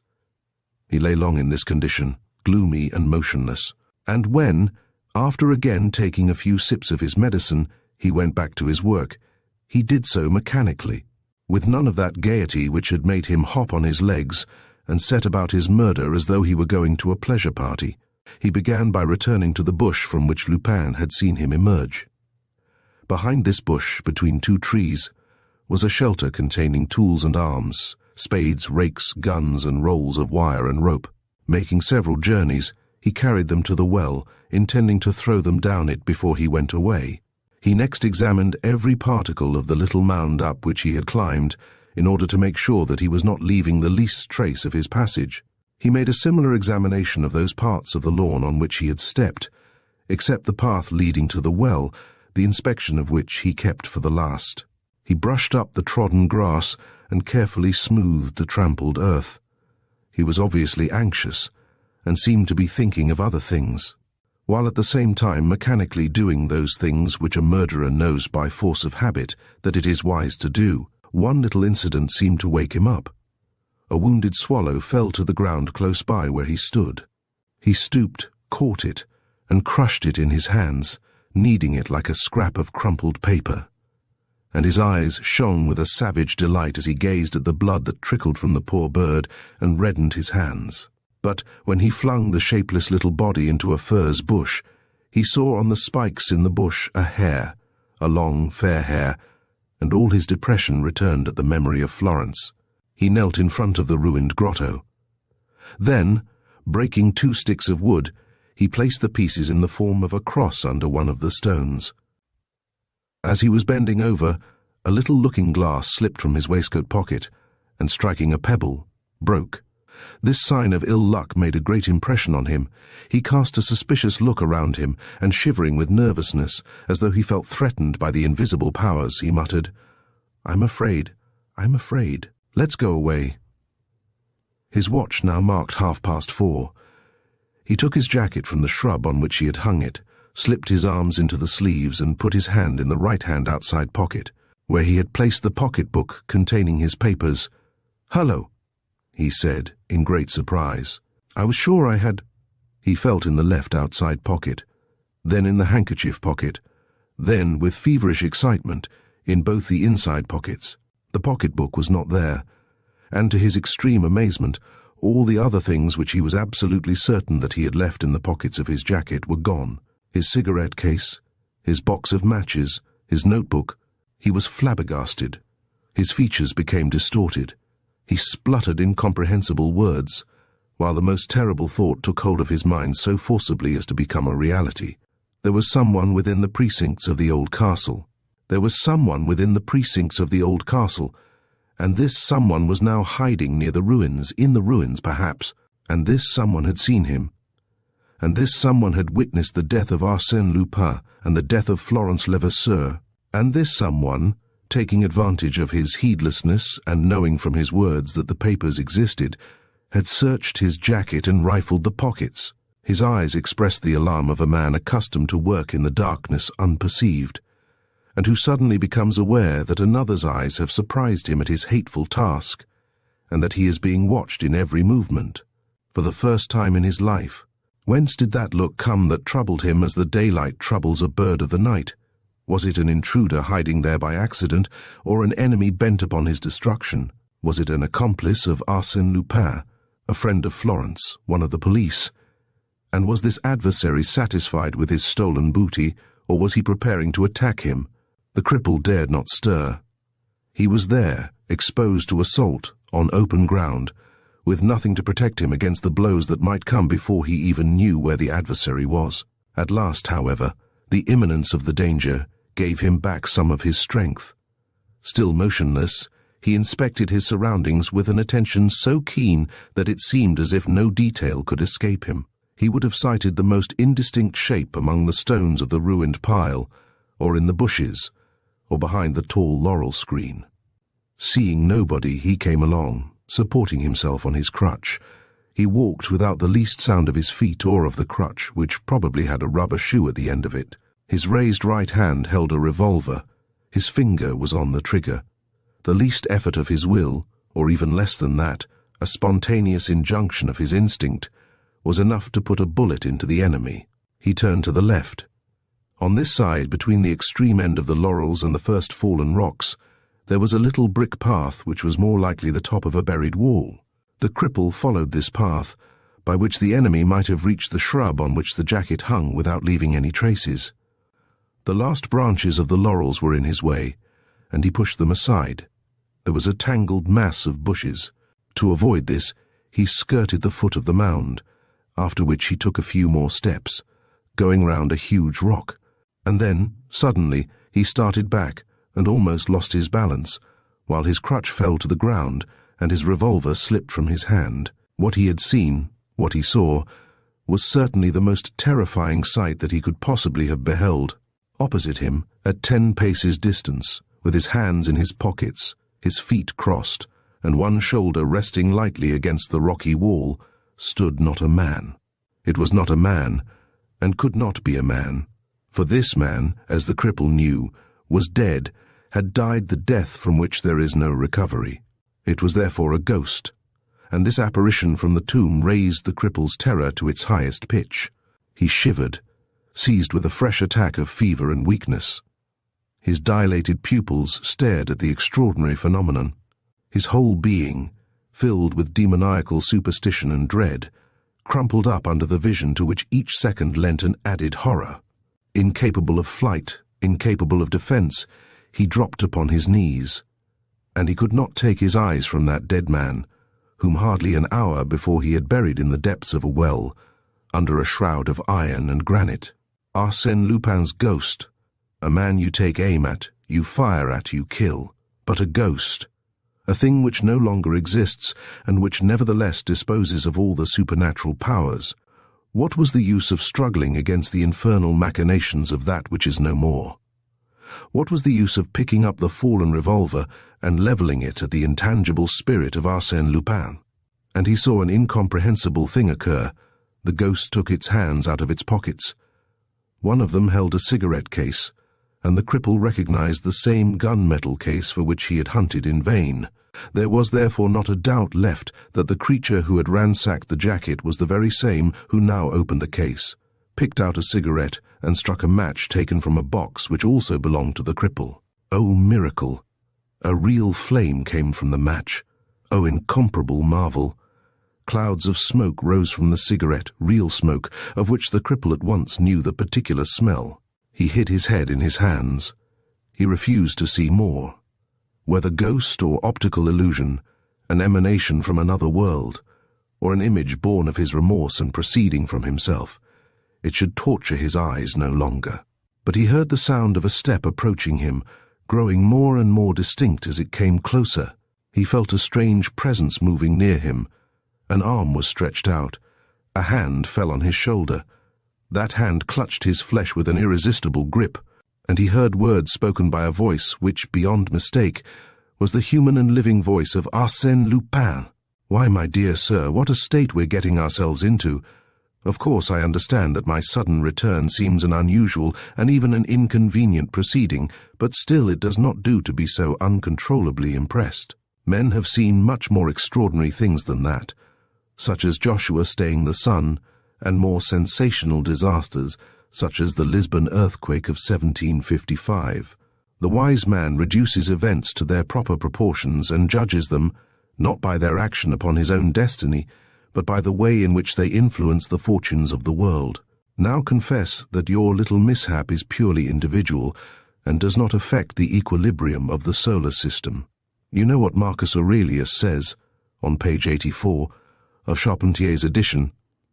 The cripple had plucked up courage to raise his head, and the real state of things now became so obviously apparent that he could no longer get away from the undeniable fact.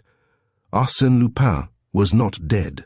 Arsène Lupin, whom he had hurled into the bowels of the earth and crushed as surely as an insect is crushed with a hammer, Arsène Lupin was not dead. How to explain so astounding a mystery the cripple did not even stop to wonder. One thing alone mattered. Arsène Lupin was not dead. Arsène Lupin looked and spoke as a living man does. Arsène Lupin was not dead. He breathed, he smiled, he talked, he lived, and it was so certainly life that the scoundrel saw before him that, obeying a sudden impulse of his nature and of his hatred for life, he flattened himself to his full length, reached his revolver, seized it, and fired. He fired, but it was too late. Don Luis had caused the weapon to swerve with a kick of his boot. Another kick sent it flying out of the cripple's hand. The villain ground his teeth with fury and at once began hurriedly to fumble in his pockets. "Is this what you're looking for, sir?"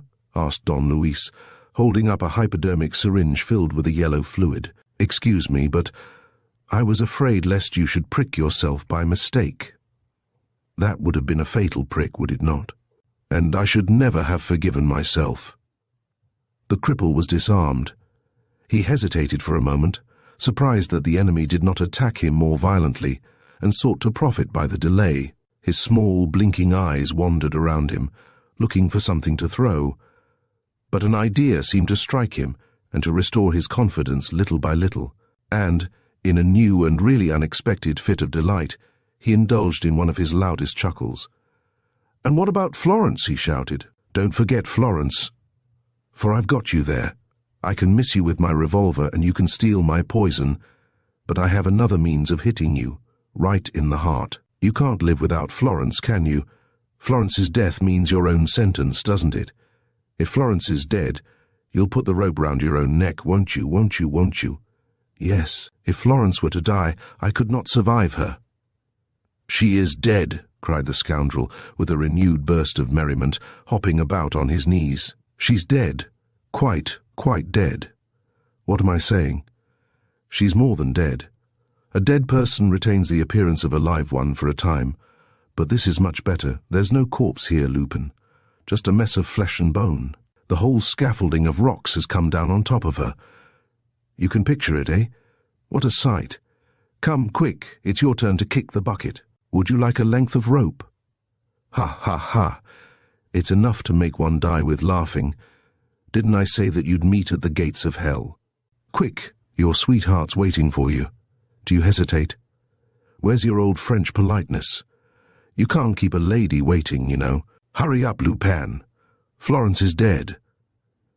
He said this with real enjoyment, as though the mere word of death appeared to him delicious. Don Luis had not moved a muscle. He simply nodded his head and said, "What a pity!" The cripple seemed petrified. All his joyous contortions, all his triumphal pantomime, stopped short. He blurted out, "Eh? What did you say?" "I say," declared Don Luis, preserving his calm and courteous demeanor and refraining from echoing the cripple's familiarity. "I say, my dear sir, that you have done very wrong. I never met a finer nature, nor one more worthy of esteem than that of Emily Levasseur. The incomparable beauty of her face and figure, her youth, her charm, all these deserved a better treatment. It would indeed be a matter for regret if such a masterpiece of womankind had ceased to be." The cripple remained astounded. Don Luis's serene manner dismayed him. He said in a blank voice, "I tell you, she has ceased to be. Haven't you seen the grotto? Florence no longer exists." "I refuse to believe it," said Don Luis quietly. "If that were so, everything would look different. The sky would be clouded, the birds would not be singing, and nature would wear her mourning garb. But the birds are singing, the sky is blue, everything is as it should be, the honest man is alive, and the rascal is crawling at his feet. How could Florence be dead?" A long silence followed upon these words. The two enemies, at 3 paces distance, looked into each other's eyes, Don Luis still as cool as ever, the cripple a prey to the maddest anguish. The monster understood. Obscure as the truth was, it shone forth before him with all the light of a blinding certainty. Florence also was alive. Humanly and physically speaking, the thing was not possible, but the resurrection of Don Luis was likewise an impossibility, and yet Don Luis was alive, with not a scratch on his face, with not a speck of dust on his clothes. The monster felt himself lost. The man who held him in the hollow of his implacable hand was one of those men whose power knows no bounds. He was one of those men who escape from the jaws of death, and who triumphantly snatch from death those of whom they have taken charge. The monster retreated, dragging himself slowly backward on his knees along the little brick path. He retreated.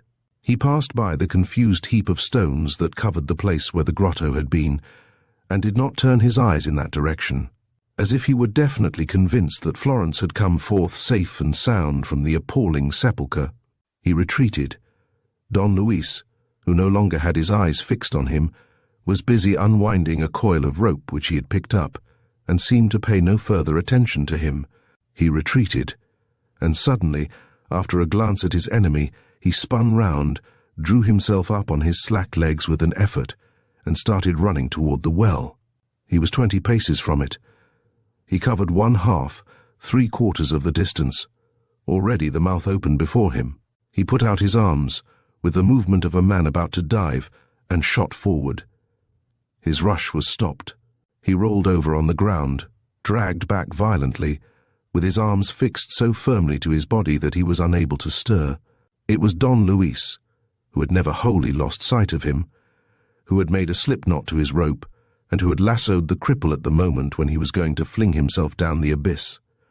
The cripple struggled for a few moments, but the slip-knot bit into his flesh. He ceased moving. Everything was over. Then Don Luis Perena, holding the other end of the lasso, came up to him and bound him hand and foot with what remained of the rope. The operation was carefully performed. Don Luis repeated it time after time, using the coils of rope which the cripple had brought to the well and gagging him with a handkerchief. And while applying himself to his work, he explained, with affected politeness, "You see, sir, people always come to grief through excessive self-confidence. They never imagine that their adversaries can have resources which they themselves do not possess. For instance, when you got me to fall into your trap, how could you have supposed, my dear sir, that a man like myself, a man like Arsène Lupin, hanging on the brim of a well, with his arms resting on the brim and his feet against the inner wall, would allow himself to drop down it like the first silly fool that comes along? Look here. You were 15 or 20 yards away, and do you think that I had not the strength to leap out, nor the courage to face the bullets of your revolver? When it was a question of saving Florence Levasseur's life, and my own, why, my poor sir, the tiniest effort would have been enough, believe me. My reason for not making the effort was that I had something better to do, something infinitely better. I will tell you why that is, if you care to know. Do you? Well, then, at the very first moment, my knees and feet, propped against the inner wall, had smashed in a thick layer of plaster which closed up an old excavation in the well, and this I at once perceived. It was a stroke of luck, wasn't it? And it changed the whole situation. My plan was settled at once. While I went on acting my little part of the gentleman about to tumble down an abyss, putting on the most scared face, the most staring eyes, the most hideous grin, I enlarged that excavation, taking care to throw the chunks of plaster in front of me in such a way that their fall made no noise. When the moment came, at the very second when my swooning features vanished before your eyes, I simply jumped into my retreat, thanks to a rather plucky little wriggle of the loins. I was saved, because the retreat was dug out on the side where you were moving, and because, being dark itself, it cast no light. All that I now had to do was to wait. I listened quietly to your threatening speeches. I let the things you flung down the well go past me, and, when I thought you had gone back to Florence, I was preparing to leave my refuge, to return to the light of day, and to fall upon you from behind, when Don Luis turned the cripple over, as though he were a parcel which he was tying up with string, and continued, "Have you ever been to Tancarville, the old feudal castle in Normandy, on the banks of the Seine, haven't you? Well, you must know that, outside the ruins of the keep, there is an old well which, like many other wells of the period, possesses the peculiarity of having 2 openings, one at the top, facing the sky, and the other a little lower down, hollowed out sideways in the wall and leading to one of the rooms of the keep. At Tancarville this second opening is nowadays closed with a grating.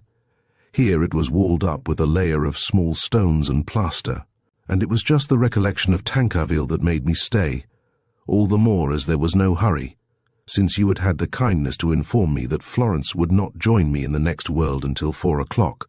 I therefore inspected my refuge and soon realized that, as I had already felt by intuition, it was the foundation of a building which was now demolished, and which had the garden laid out on its ruins. Well, I went on, groping my way and following the direction which, above ground, would have taken me to the grotto. My presentiments were not deceived.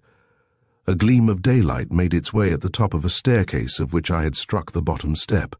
I went up it and heard the sound of your voice. Don Luis turned the cripple over and over and was pretty rough about it. Then he resumed, "I wish to impress upon you, my dear sir, that the upshot would have been exactly similar if I had attacked you directly and from the start in the open air. But, having said this, I confess that chance favored me to some purpose. It has often failed me in the course of our struggle, but this time I had no cause to complain. I felt myself in such luck that I never doubted for a second that, having found the entrance to the subterranean passage, I should also find the way out. As a matter of fact, I had only to pull gently at the slight obstacle of a few stacked bricks which hid the opening in order to make my exit amid the remains of the castle keep. Guided by the sound of your voice, I slipped through the stones and thus reached the back of the grotto in which Florence lay. Amusing, wasn't it? You can imagine what fun it was to hear you make your little speeches. Answer me yes or no, Florence. A movement of your head will decide your fate. If it's yes, I shall release you. If it's no, you die. Answer me, Florence. A sign of your head. Is the answer yes or no? And the end, above all, was delicious when you scrambled to the top of the grotto and started roaring from up there. It's you who have asked to die, Florence. You asked for it, and you've got it. Just think what a joke it was. At that moment there was no one in the grotto, not a soul.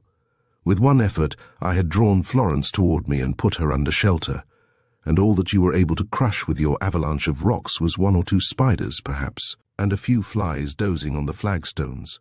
The trick was done, and the farce was nearly finished. Act first, Arsène Lupin saved. Act second, Florence Levasseur saved. Act third and last, the monster vanquished. Absolutely, and with a vengeance. Don Luis stood up and contemplated his work with a satisfied eye. "You look like a sausage, my son," he cried, yielding at last to his sarcastic nature and his habit of treating his enemies familiarly. "A regular sausage. A bit on the thin side, perhaps, a saveloy for poor people. But there, you don't much care what you look like, I suppose. Besides, you're rather like that at all times, and in any case, you're just the thing for the little display of indoor gymnastics which I have in mind for you. You'll see, it's an idea of my own, a really original idea. Don't be impatient, we shan't be long."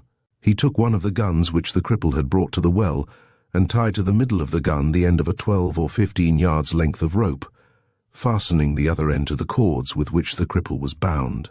Just behind his back, he next took his captive round the body and held him over the well. "Shut your eyes if you feel at all giddy. And don't be frightened. I'll be very careful. Ready?" He put the cripple down the yawning hole and next took hold of the rope which he had just fastened. Then, little by little, inch by inch, cautiously, so that it should not knock against the sides of the well, the bundle was let down at arm's length. When it reached a depth of 12 yards or so, the gun stopped its further descent, and there it remained, slung in the dark and in the exact center of the narrow circumference. Don Luis set light to a number of pieces of paper which went whirling down, shedding their sinister gleams upon the walls. Then, unable to resist the craving for a last speech, he leaned over, as the scoundrel had done, and grinned. "I selected the place with care, so that you shouldn't catch cold. I'm bound to look after you, you see. I promised Florence that I wouldn't kill you, and I promised the French government to hand you over alive as soon as possible. Only, as I didn't know what to do with you until tomorrow morning, I've hung you up in the air. It's a pretty trick, isn't it? And you ought to appreciate it, for it's so like your own way of doing things. Just think, the gun is resting on its two ends, with hardly an inch to spare. So if you start wriggling, or moving, or even breathing too hard, either the barrel or the butt end will give way, and down you go. As for me, I've nothing to do with it. If you die, it'll be a pretty little case of suicide. All you've got to do, old chap, is to keep quiet, And the beauty of my little contrivance is that it will give you a foretaste of the few nights that will precede your last hour, when they cut off your head. From this moment forward you are alone with your conscience, face to face with what you perhaps call your soul, without anything to disturb your silent soliloquy. It's nice and thoughtful of me, isn't it? Well, I'll leave you. And remember, not a movement, not a sigh, not a wink, not a throb of the heart, and above all, no larks. If you start larking, you're in the soup. Meditate. That's the best thing you can do. Meditate and wait. Goodbye for the present.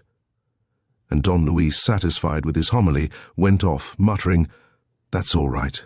I won't go so far as Eugene Sue, who says that great criminals should have their eyes put out. But all the same, a little corporal punishment, nicely seasoned with fear, is right and proper, and good for the health and morals." Don Luis walked away, and taking the brick path round the ruins, turned down a little road, which ran along the outer wall to a clump of fir trees, where he had brought Florence for shelter. She was waiting for him, still aching from the horrible suffering which she had endured, but already in full possession of her pluck, mistress of herself, and apparently rid of all anxiety as to the issue of the fight between Don Luis and the cripple. "It's finished," he said simply. "Tomorrow I will hand him over to the police." She shuddered, but she did not speak, and he observed her in silence. It was the first time that they were alone together since they had been separated by so many tragedies, and next hurled against each other like sworn enemies. Don Luis was so greatly excited that in the end he could utter only insignificant sentences, having no connection with the thoughts that came rushing through his mind. "We shall find the motor car if we follow this wall and then strike off to the left. Do you think you can manage to walk so far? When we're in the car, we'll go to Alencon. There's a quiet hotel close to the chief square. You can wait there until things take a more favorable turn for you, and that won't be long, as the criminal is caught." "Let's go," she said. He dared not offer to help her. For that matter, she stepped out firmly, and her graceful body swung from her hips with the same even rhythm as usual. Don Luis once again felt all his old admiration and all his ardent love for her, and yet that had never seemed more remote than at this moment, when he had saved her life by untold miracles of energy. She had not vouchsafed him a word of thanks, nor yet one of those milder glances which reward an effort made, and she remained the same as on the first day, the mysterious creature whose secret soul he had never understood, and upon whom not even the storm of terrible events had cast the faintest light. What were her thoughts? What were her wishes? What aim was she pursuing? These were obscure problems which he could no longer hope to solve. Henceforth each of them must go his own way in life, and each of them could only remember the other with feelings of anger and spite. "No," he said to himself, as she took her place in the limousine. "No, the separation shall not take place like that. The words that have to be spoken between us shall be spoken, and whether she wishes or not, I will tear the veil that hides her." The journey did not take long. At Alencon, Don Luis entered Florence in the visitor's book under the first name that occurred to him, and left her to herself. An hour later he came and knocked at her door. This time again he had not the courage at once to ask her the question which he had made up his mind to put to her. Besides, there were other points which he wished to clear up.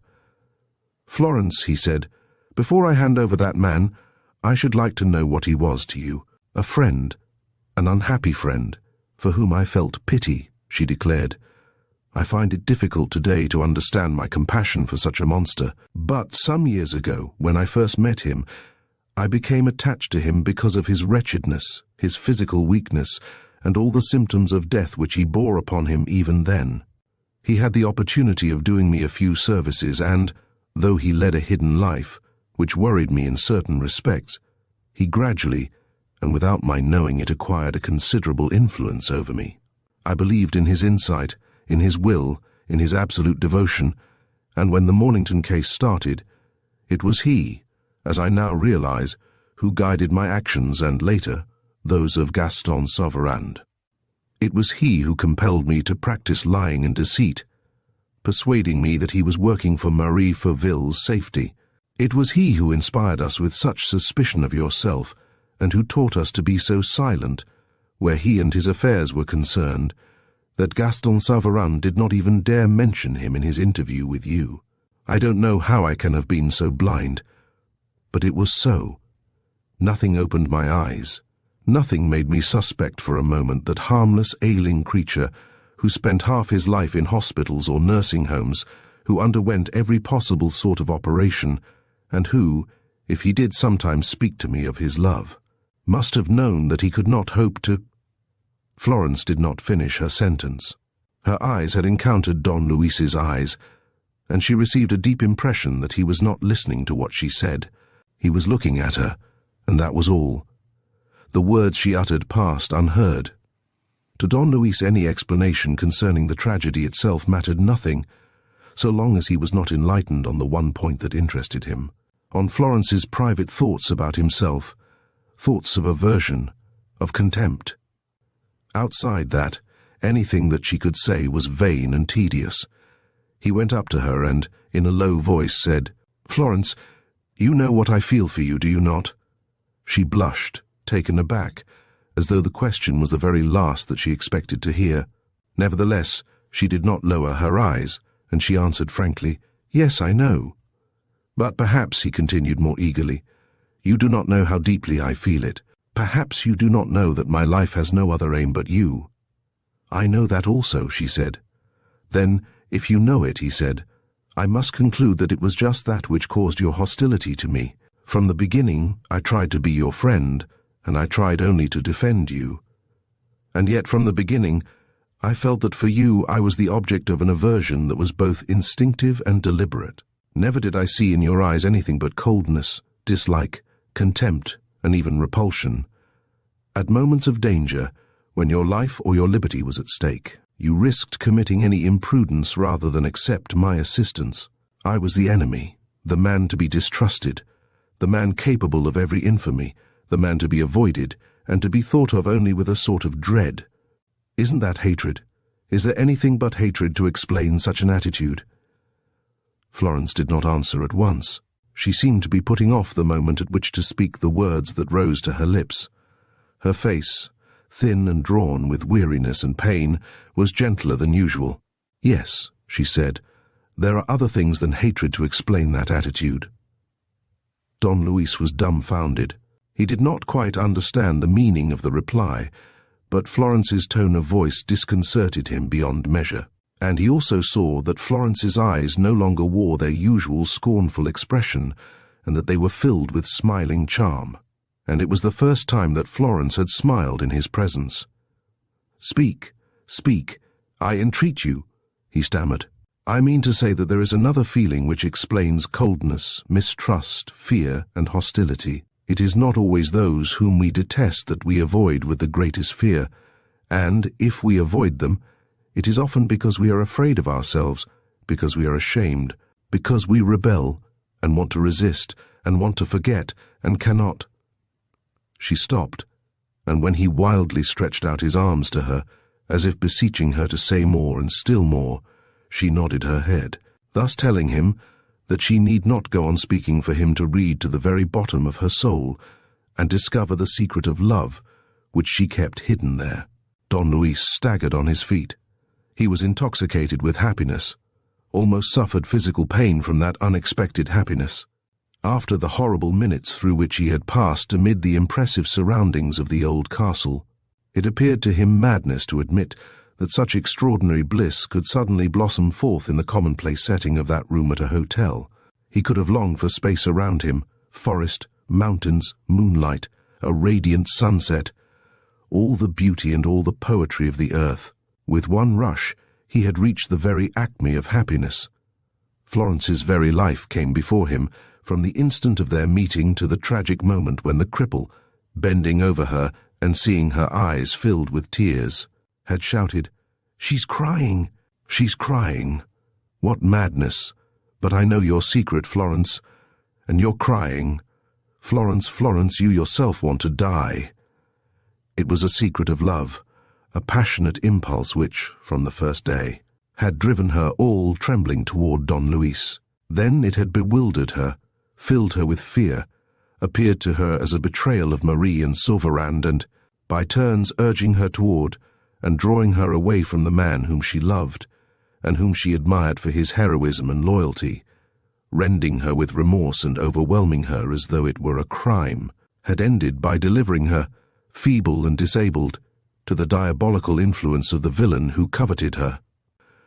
Don Luis did not know what to do, did not know in what words to express his rapture. His lips trembled, his eyes filled with tears. His nature prompted him to take her in his arms, to kiss her as a child kisses, full on the lips, with a full heart. But a feeling of intense respect paralyzed his yearning, and, overcome with emotion, he fell at Florence's feet, stammering words of love and adoration. Chapter 21. Lupin's Lupins. Next morning, a little before 8 o'clock, Valanglais was talking in his own flat to the Prefect of Police, and asked, "So you think as I do, my dear Prefect? He'll come?" "I haven't the least doubt of it, Monsieur le Président. And he will come with the same punctuality that has been shown throughout this business. He will come, for pride's sake, at the last stroke of 8. "You think so?" "Monsieur le Président, I have been studying the man for months.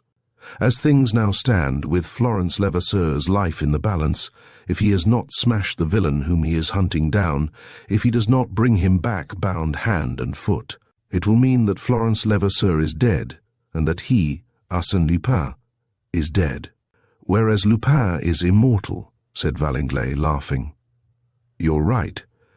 Besides, I agree with you entirely. No one would be more astonished than I if our good friend was not here to the minute. You say you were rung up from Angers yesterday?" "Yes, Monsieur le Président. My men had just seen Don Luis Pereira. He had gone in front of them, in an aeroplane. After that, they telephoned to me again from Le Mans, where they had been searching a deserted coach house. You may be sure that the search had already been made by Lupin, and that we shall know the results. Listen, 8 o'clock. At the same moment they heard the throbbing of a motor car. It stopped outside the house, and the bell rang almost immediately after. Orders had been given beforehand. The door opened, and Don Luis Pereira was shown in. To Valanglais and the Prefect of Police his arrival was certainly not unexpected, for they had just been saying that they would have been surprised if he had not come. Nevertheless, their attitude showed that astonishment which we all experience in the face of events that seem to pass the bounds of human possibility. "Well," cried the Prime Minister eagerly, "it's done, Monsieur le Président. Have you collared the scoundrel?" "Yes." "By Jove," said Valanglais, "you're a fine fellow." And he went on to ask, "An ogre, of course? An evil, undaunted brute?" "No, Monsieur le Président, a cripple, a degenerate, responsible for his actions certainly, but a man in whom the doctors will find every form of wasting illness, disease of the spinal cord, tuberculosis and all the rest of it. And is that the man whom Florence Levasseur loved?" "Monsieur le Président," Don Luis violently protested, "Florence never loved that wretch. She felt sorry for him, as anyone would for a fellow creature doomed to an early death, and it was out of pity that she allowed him to hope that she might marry him later, at some time in the vague future. Are you sure of that?" "Yes, Monsieur le Président, of that, and of a good deal more besides, for I have the proofs in my hands." Without further preamble, he continued, "Monsieur le Président, now that the man is caught, it will be easy for the police to find out every detail of his life. But meanwhile, I can sum up that monstrous life for you, looking only at the criminal side of it, and passing briefly over 3 murders which have nothing to do with the story of the Mornington case. Jean Venoc was born at Alencon and brought up at old M. Langenolt's expense. He got to know the de Desseslamar couple, robbed them of their money, and before they had time to lodge a complaint against the unknown thief, took them to a barn in the village of Damigny, where, in their despair, stupefied and besotted with drugs, they hanged themselves. This barn stood in a property called the Old Castle, belonging to M. Langenolt, Jean Venoc's protector, who was ill at the time. After his recovery, as he was cleaning his gun, he received a full charge of shot in the abdomen. The gun had been loaded without the old fellow's knowledge. By whom? By Jean Venoc, who had also emptied his patron's cash box the night before. in Paris, where he went to enjoy the little fortune which he had thus amassed. Jean Vernoc bought from some rogue of his acquaintance papers containing evidence of Florence Levasseur's birth and of her right to all the inheritance of the Roussel family and Victor Sauverand. Papers which the friend in question had purloined from the old nurse who brought Florence over from America. By hunting around, Jean Vernoc ended by discovering first a photograph of Florence and then Florence herself. He made himself useful to her and pretended to be devoted to her, giving up his whole life to her service. At that time he did not yet know what profit he could derive from the papers stolen from the girl or from his relations with her. Suddenly everything became different. An indiscreet word let fall by a solicitor's clerk told him of a will in Maître Lepertuis's drawer which would be interesting to look at. He obtained a sight of it by bribing the clerk, who has since disappeared, with a 1,000-franc note. The will, as it happened, was Cosmo Mornington's, and in it Cosmo Mornington bequeathed his immense wealth to the heirs of the Roussel sisters and of Victor Sauverand. Jean Vernoc saw his chance. 100 million francs! To get hold of that sum, to obtain riches, luxury, power, and the means of buying health and strength from the world's great healers. All that he had to do was first to put away the different persons who stood between the inheritance and Florence, and then, when all the obstacles were overcome, to make Florence his wife. Jean Vernoc went to work. He had found among the papers of Hippolyte Fauville's old friend Languenot particulars relating to the Roussel family and to the discord that reigned in the Fauville household. 5 persons, all told, were in his way. First, of course, Cosmo Mornington. Next, in the order of their claims, Hippolyte Fauville, his son Edmond, his wife Marie, and his cousin Gaston Sauverand. With Cosmo Mornington, the thing was easy enough. Introducing himself to the American as a doctor, Jean Vernoc put poison into one of the phials which Mornington used for his hypodermic injections. But in the case of Hippolyte Fauville, whose goodwill he had secured through his acquaintance with old Languenot, and over whose mind he soon obtained an extraordinary influence, he had a greater difficulty to contend with. Knowing on the one hand that the engineer hated his wife, and on the other that he was stricken with a fatal disease, he took occasion, after the consultation with the specialist in London, to suggest to Fauville's terrified brain the incredible plan of suicide of which you were subsequently able to trace the Machiavellian execution. In this way, and with a single effort, anonymously so to speak, and without appearing in the business, without Fauville's even suspecting the action brought to bear upon him, Jean Vernoc procured the deaths of Fauville and his son, and got rid of Marie and Sauverand by the devilish expedient of causing the charge of murder, of which no one could accuse him, to fall upon them. The plan succeeded. There was only one hitch at the present time, the intervention of Inspector Vero. Inspector Vero died, and there was only one danger in the future, the intervention of myself, Don Luis Pereira, whose conduct Vernoc was bound to foresee. As I was the residuary legatee by the terms of Cosmo Mornington's will, this danger Vernoc tried to avert first by giving me the house on the Place du Palais Bourbon to live in and Florence Levasseur as a secretary, and next by making 4 attempts to have me assassinated by Gaston Sauverand. He therefore held all the threads of the tragedy in his hands, able to come and go as he pleased in my house, enforcing himself upon Florence, and later upon Gaston Sauverand by the strength of his will and the cunning of his character. He was within sight of the goal. When my efforts succeeded in proving the innocence of Marie Fauville and Gaston Sauverand, he did not hesitate. Marie Fauville died. Gaston Sauverand died. So everything was going well for him. The police pursued me. The police pursued Florence. No one suspected him, and the date fixed for the payment of the inheritance was at hand. This was 2 days ago. At that time Jean Vernoc was in the midst of the fray. He was ill, and had obtained admission to the nursing home in the Avenue des Ternes. From there he conducted his operations, thanks to his influence over Florence Levasseur, and to the letters addressed to the Mother Superior from Versailles. Acting under the Superior's orders and ignorant of the meaning of the step which she was taking, Florence went to the meeting at the Prefect's office, and herself brought the documents relating to her. Meanwhile, Jean Vernoc left the private hospital and took refuge near the Île Saint-Louis, where he awaited the result of an enterprise which, at the worst, might tell against Florence, but which did not seem able to compromise him in any case. "You know the rest, Monsieur le Président," said Don Luis, concluding his statement. Florence, staggered by the sudden revelation of the part which she had unconsciously taken in the matter, and especially by the terrible part played by Jean Venoc, ran away from the nursing home where the Prefect had brought her at my request. She had but one thought, to see Jean Venoc, demand an explanation of him, and hear what he had to say in his defense. That same evening, he carried her away by motor, on the pretense of giving her proofs of his innocence. "That is all, Monsieur le Président." Valanglay had listened with growing interest to this gruesome story of the most malevolent genius conceivable to the mind of man, and he heard it perhaps without too great disgust, because of the light which it threw by contrast upon the bright, easy, happy, and spontaneous genius of the man who had fought for the good cause. "And you found them?" he asked. "At 3 o'clock yesterday afternoon, Monsieur le Président. It was time.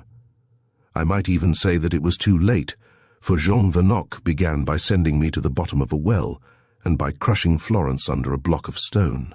"Oh, so you're dead, are you?" "Yes, Monsieur le Président. But why did that villain want to do away with Florence Levasseur? Her death destroyed his indispensable scheme of matrimony. It takes two to get married, Monsieur le Président, and Florence refused. Well, some time ago, Jean Venoc wrote a letter leaving all that he possessed to Florence Levasseur. Florence, moved by pity for him, and not realizing the importance of what she was doing, wrote a similar letter leaving her property to him. This letter constitutes a genuine and indisputable will in favor of Jean Venoc, as Florence was Cosmo Mornington's legal and settled heiress by the mere fact of her presence at yesterday's meeting with the documents. Proving her descent from the Roussel family, her death caused her rights to pass to her own legal and settled heir.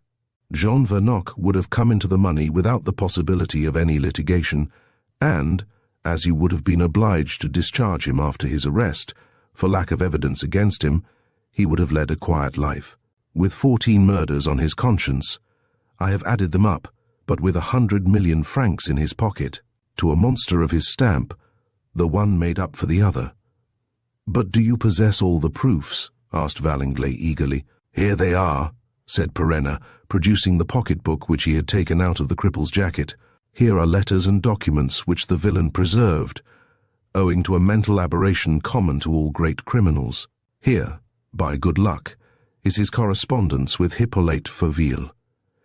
Here is the original of the prospectus from which I learned that the house on the Place du Palais Bourbon was for sale. Here is a memorandum of Jean Venoc's journeys to Alencon to intercept Fauville's letters to old Langernault. Here is another memorandum showing that Inspector Vero overheard a conversation between Fauville and his accomplice, that he shadowed Venoc and robbed him of Florence Levasseur's photograph, and that Venoc sent Fauville in pursuit of him.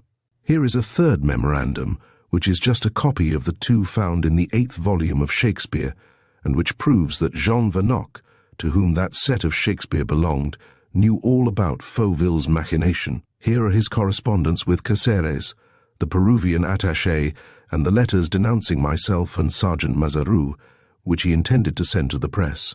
Here. But need I say more, Monsieur le Président?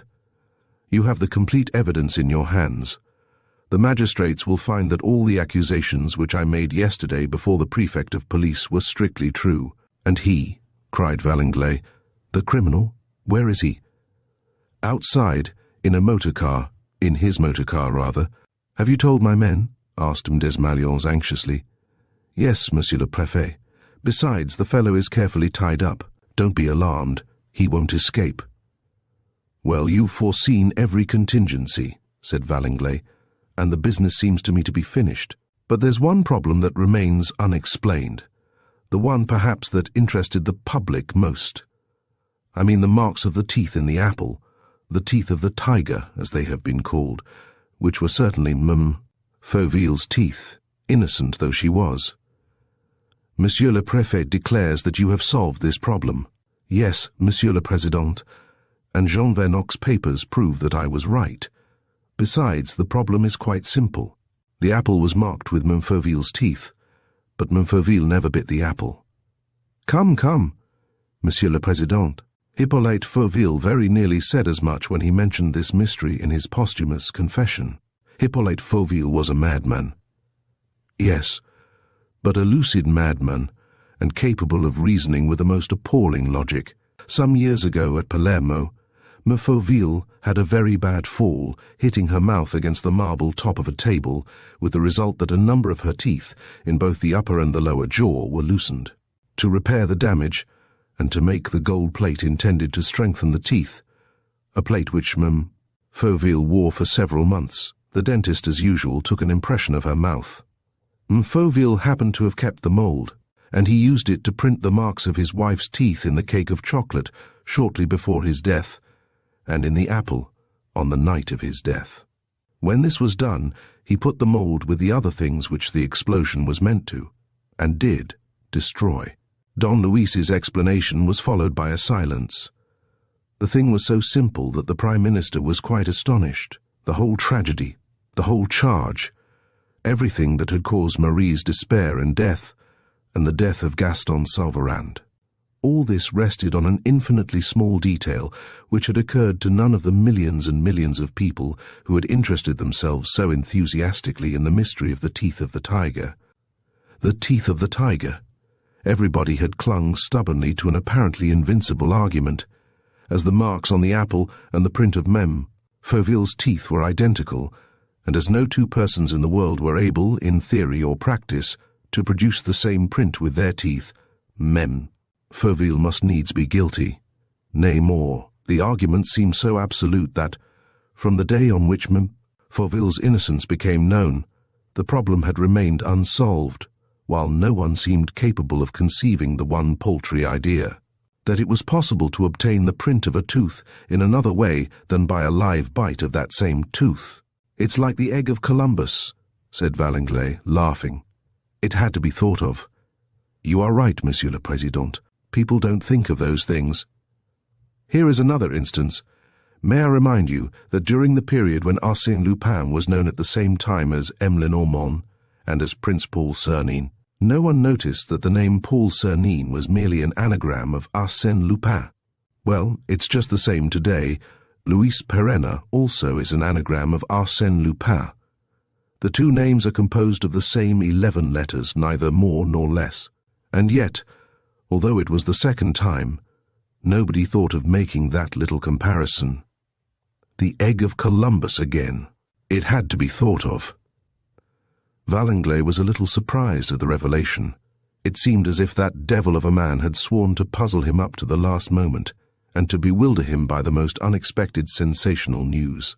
And how well this last detail depicted the fellow. A queer mixture of dignity and impudence, of mischief and simplicity, of smiling chaff and disconcerting charm. A sort of hero who, while conquering kingdoms by most incredible adventures, amused himself by mixing up the letters on his name so as to catch the public napping. The interview was nearly at an end. Valanglais said to Perrenna, "Monsieur, you have done wonders in this business, and ended by keeping your word and handing over the criminal. I also will keep my word. You are free." "I thank you, Monsieur le Président. But what about Sergeant Mazaroux? He will be released this morning. Monsieur le Préfet de Police has arranged matters so that the public do not know of the arrest of either of you. You are Don Luis Perrenna. There is no reason why you should not remain Don Luis Perrenna." "And Florence Levasseur, Monsieur le Président? Let her go before the examining magistrate of her own accord. He is bound to discharge her. Once free and acquitted of any charge or even suspicion, she will certainly be recognized as Cosmo Mornington's legal heiress, and will receive the 100 millions. She will not keep it, Monsieur le Président." "How do you mean?" "Florence Levasseur doesn't want the money. It has been the cause of unspeakably awful crimes. She hates the very thought of it." "What then?" "Cosmo Mornington's 100 millions will be wholly devoted to making roads and building schools in the south of Morocco and the northern Congo. In the Mauritanian Empire which you are giving us, said Valanglay, laughing. "By Jove, it's a fine work, and I second it with all my heart. An empire and an imperial budget to keep it up with. Upon my word, Don Luis has behaved well to his country, and has handsomely paid the debts of Arsène Lupin." A month later, Don Luis Perenna and Mazaru embarked in the yacht which had brought Don Luis to France. Florence was with them. Before sailing, they heard of the death of Jean Vernoc, who had managed to poison himself in spite of all the precautions taken to prevent him. On his arrival in Africa, Don Luis Perenna, Sultan of Mauritania, found his old associates and accredited Mazaru to them and to his grand dignitaries. He organized the government to follow on his abdication and precede the annexation of the new empire by France, and he had several secret interviews on the Moorish border with General Luty, commanding the French troops, interviews in the course of which they thought out all the measures to be executed in succession, so as to lend to the conquest of Morocco an appearance of facility which would otherwise be difficult to explain. The future was now assured. Soon the thin screen of rebellious tribes standing between the French and the pacified districts would fall to pieces, revealing an orderly empire, provided with a regular constitution, with good roads, schools, and courts of law. A flourishing empire in full working order. Then, when his task was done, Don Luis abdicated. He has now been back for over 2 years. Everyone remembers the stir caused by his marriage with Florence Levasseur. The controversy was renewed, and many of the newspapers clamored for Arsène Lupin's arrest. But what could the authorities do? Although nobody doubted who he really was, although the name of Arsène Lupin and the name of Don Luis Perenna consisted of the same letters, and people ended by remarking the coincidence, legally speaking. Arsène Lupin was dead, and Don Luis Perenna was alive, and there was no possibility of bringing Arsène Lupin back to life or of killing Don Luis Perenna. He is today living in the village of Saint Maclou, among those charming valleys which run down to the Oise. Who does not know his modest little pink-washed house, with its green shutters and its garden filled with bright flowers? People make up parties to go there from Paris on Sundays, in the hope of catching a sight, through the elder hedges, of the man who was Arsène Lupin, or of meeting him in the village square.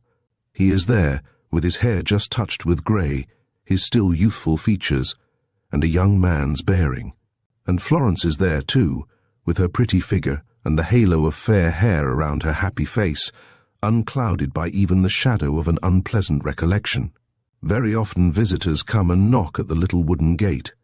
They are unfortunate people imploring the master's aid, victims of oppression, weaklings who have gone under in the struggle, reckless persons who have been ruined by their passions. For all these Don Luis is full of pity. He gives them his full attention, the help of his far-seeing advice, his experience, his strength, and even his time, disappearing for days and weeks to fight the good fight once more.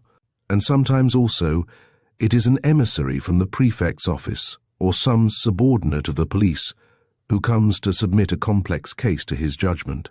Here again Don Luis applies the whole of his wonderful mind to the business. In addition to this, in addition to his old books on ethics and philosophy, to which he has returned with such pleasure, he cultivates his garden. He dotes on his flowers. He is proud of them. He takes prizes at the shows, and the success is still remembered of the treble carnation, streaked red and yellow, which he exhibited as the Arsène carnation. But he works hardest at certain large flowers that blossom in summer. During July and the first half of August, they fill 2/3 of his lawn and all the borders of his kitchen garden. Beautiful decorative plants, standing erect like flagstaffs, they proudly raise their spiky heads of all colors, blue, violet, mauve, pink, white. They are lupins and include every variety: Cruikshank's lupin, the two-colored lupin, the scented lupin, and the last to appear, Lupin's lupin. They are all there, resplendent, in serried ranks like an army of soldiers, each striving to outstrip the others and to hold up the thickest and gaudiest spike to the sun. They are all there, and at the entrance to the walk that leads to their motley beds is a streamer with this device, taken from an exquisite sonnet of José María de Heredia: "And in my kitchen garden lupins grow." You will say that this is a confession. But Why not? In the evening, when a few privileged neighbours meet at his house, the Justice of the Peace, the notary, Major Comte d'Astrignac, who has also gone to live at Saint-Maclou-en-Louis, is not afraid to speak of Arsène Lupin. I used to see a great deal of him, he says. He was not a bad man.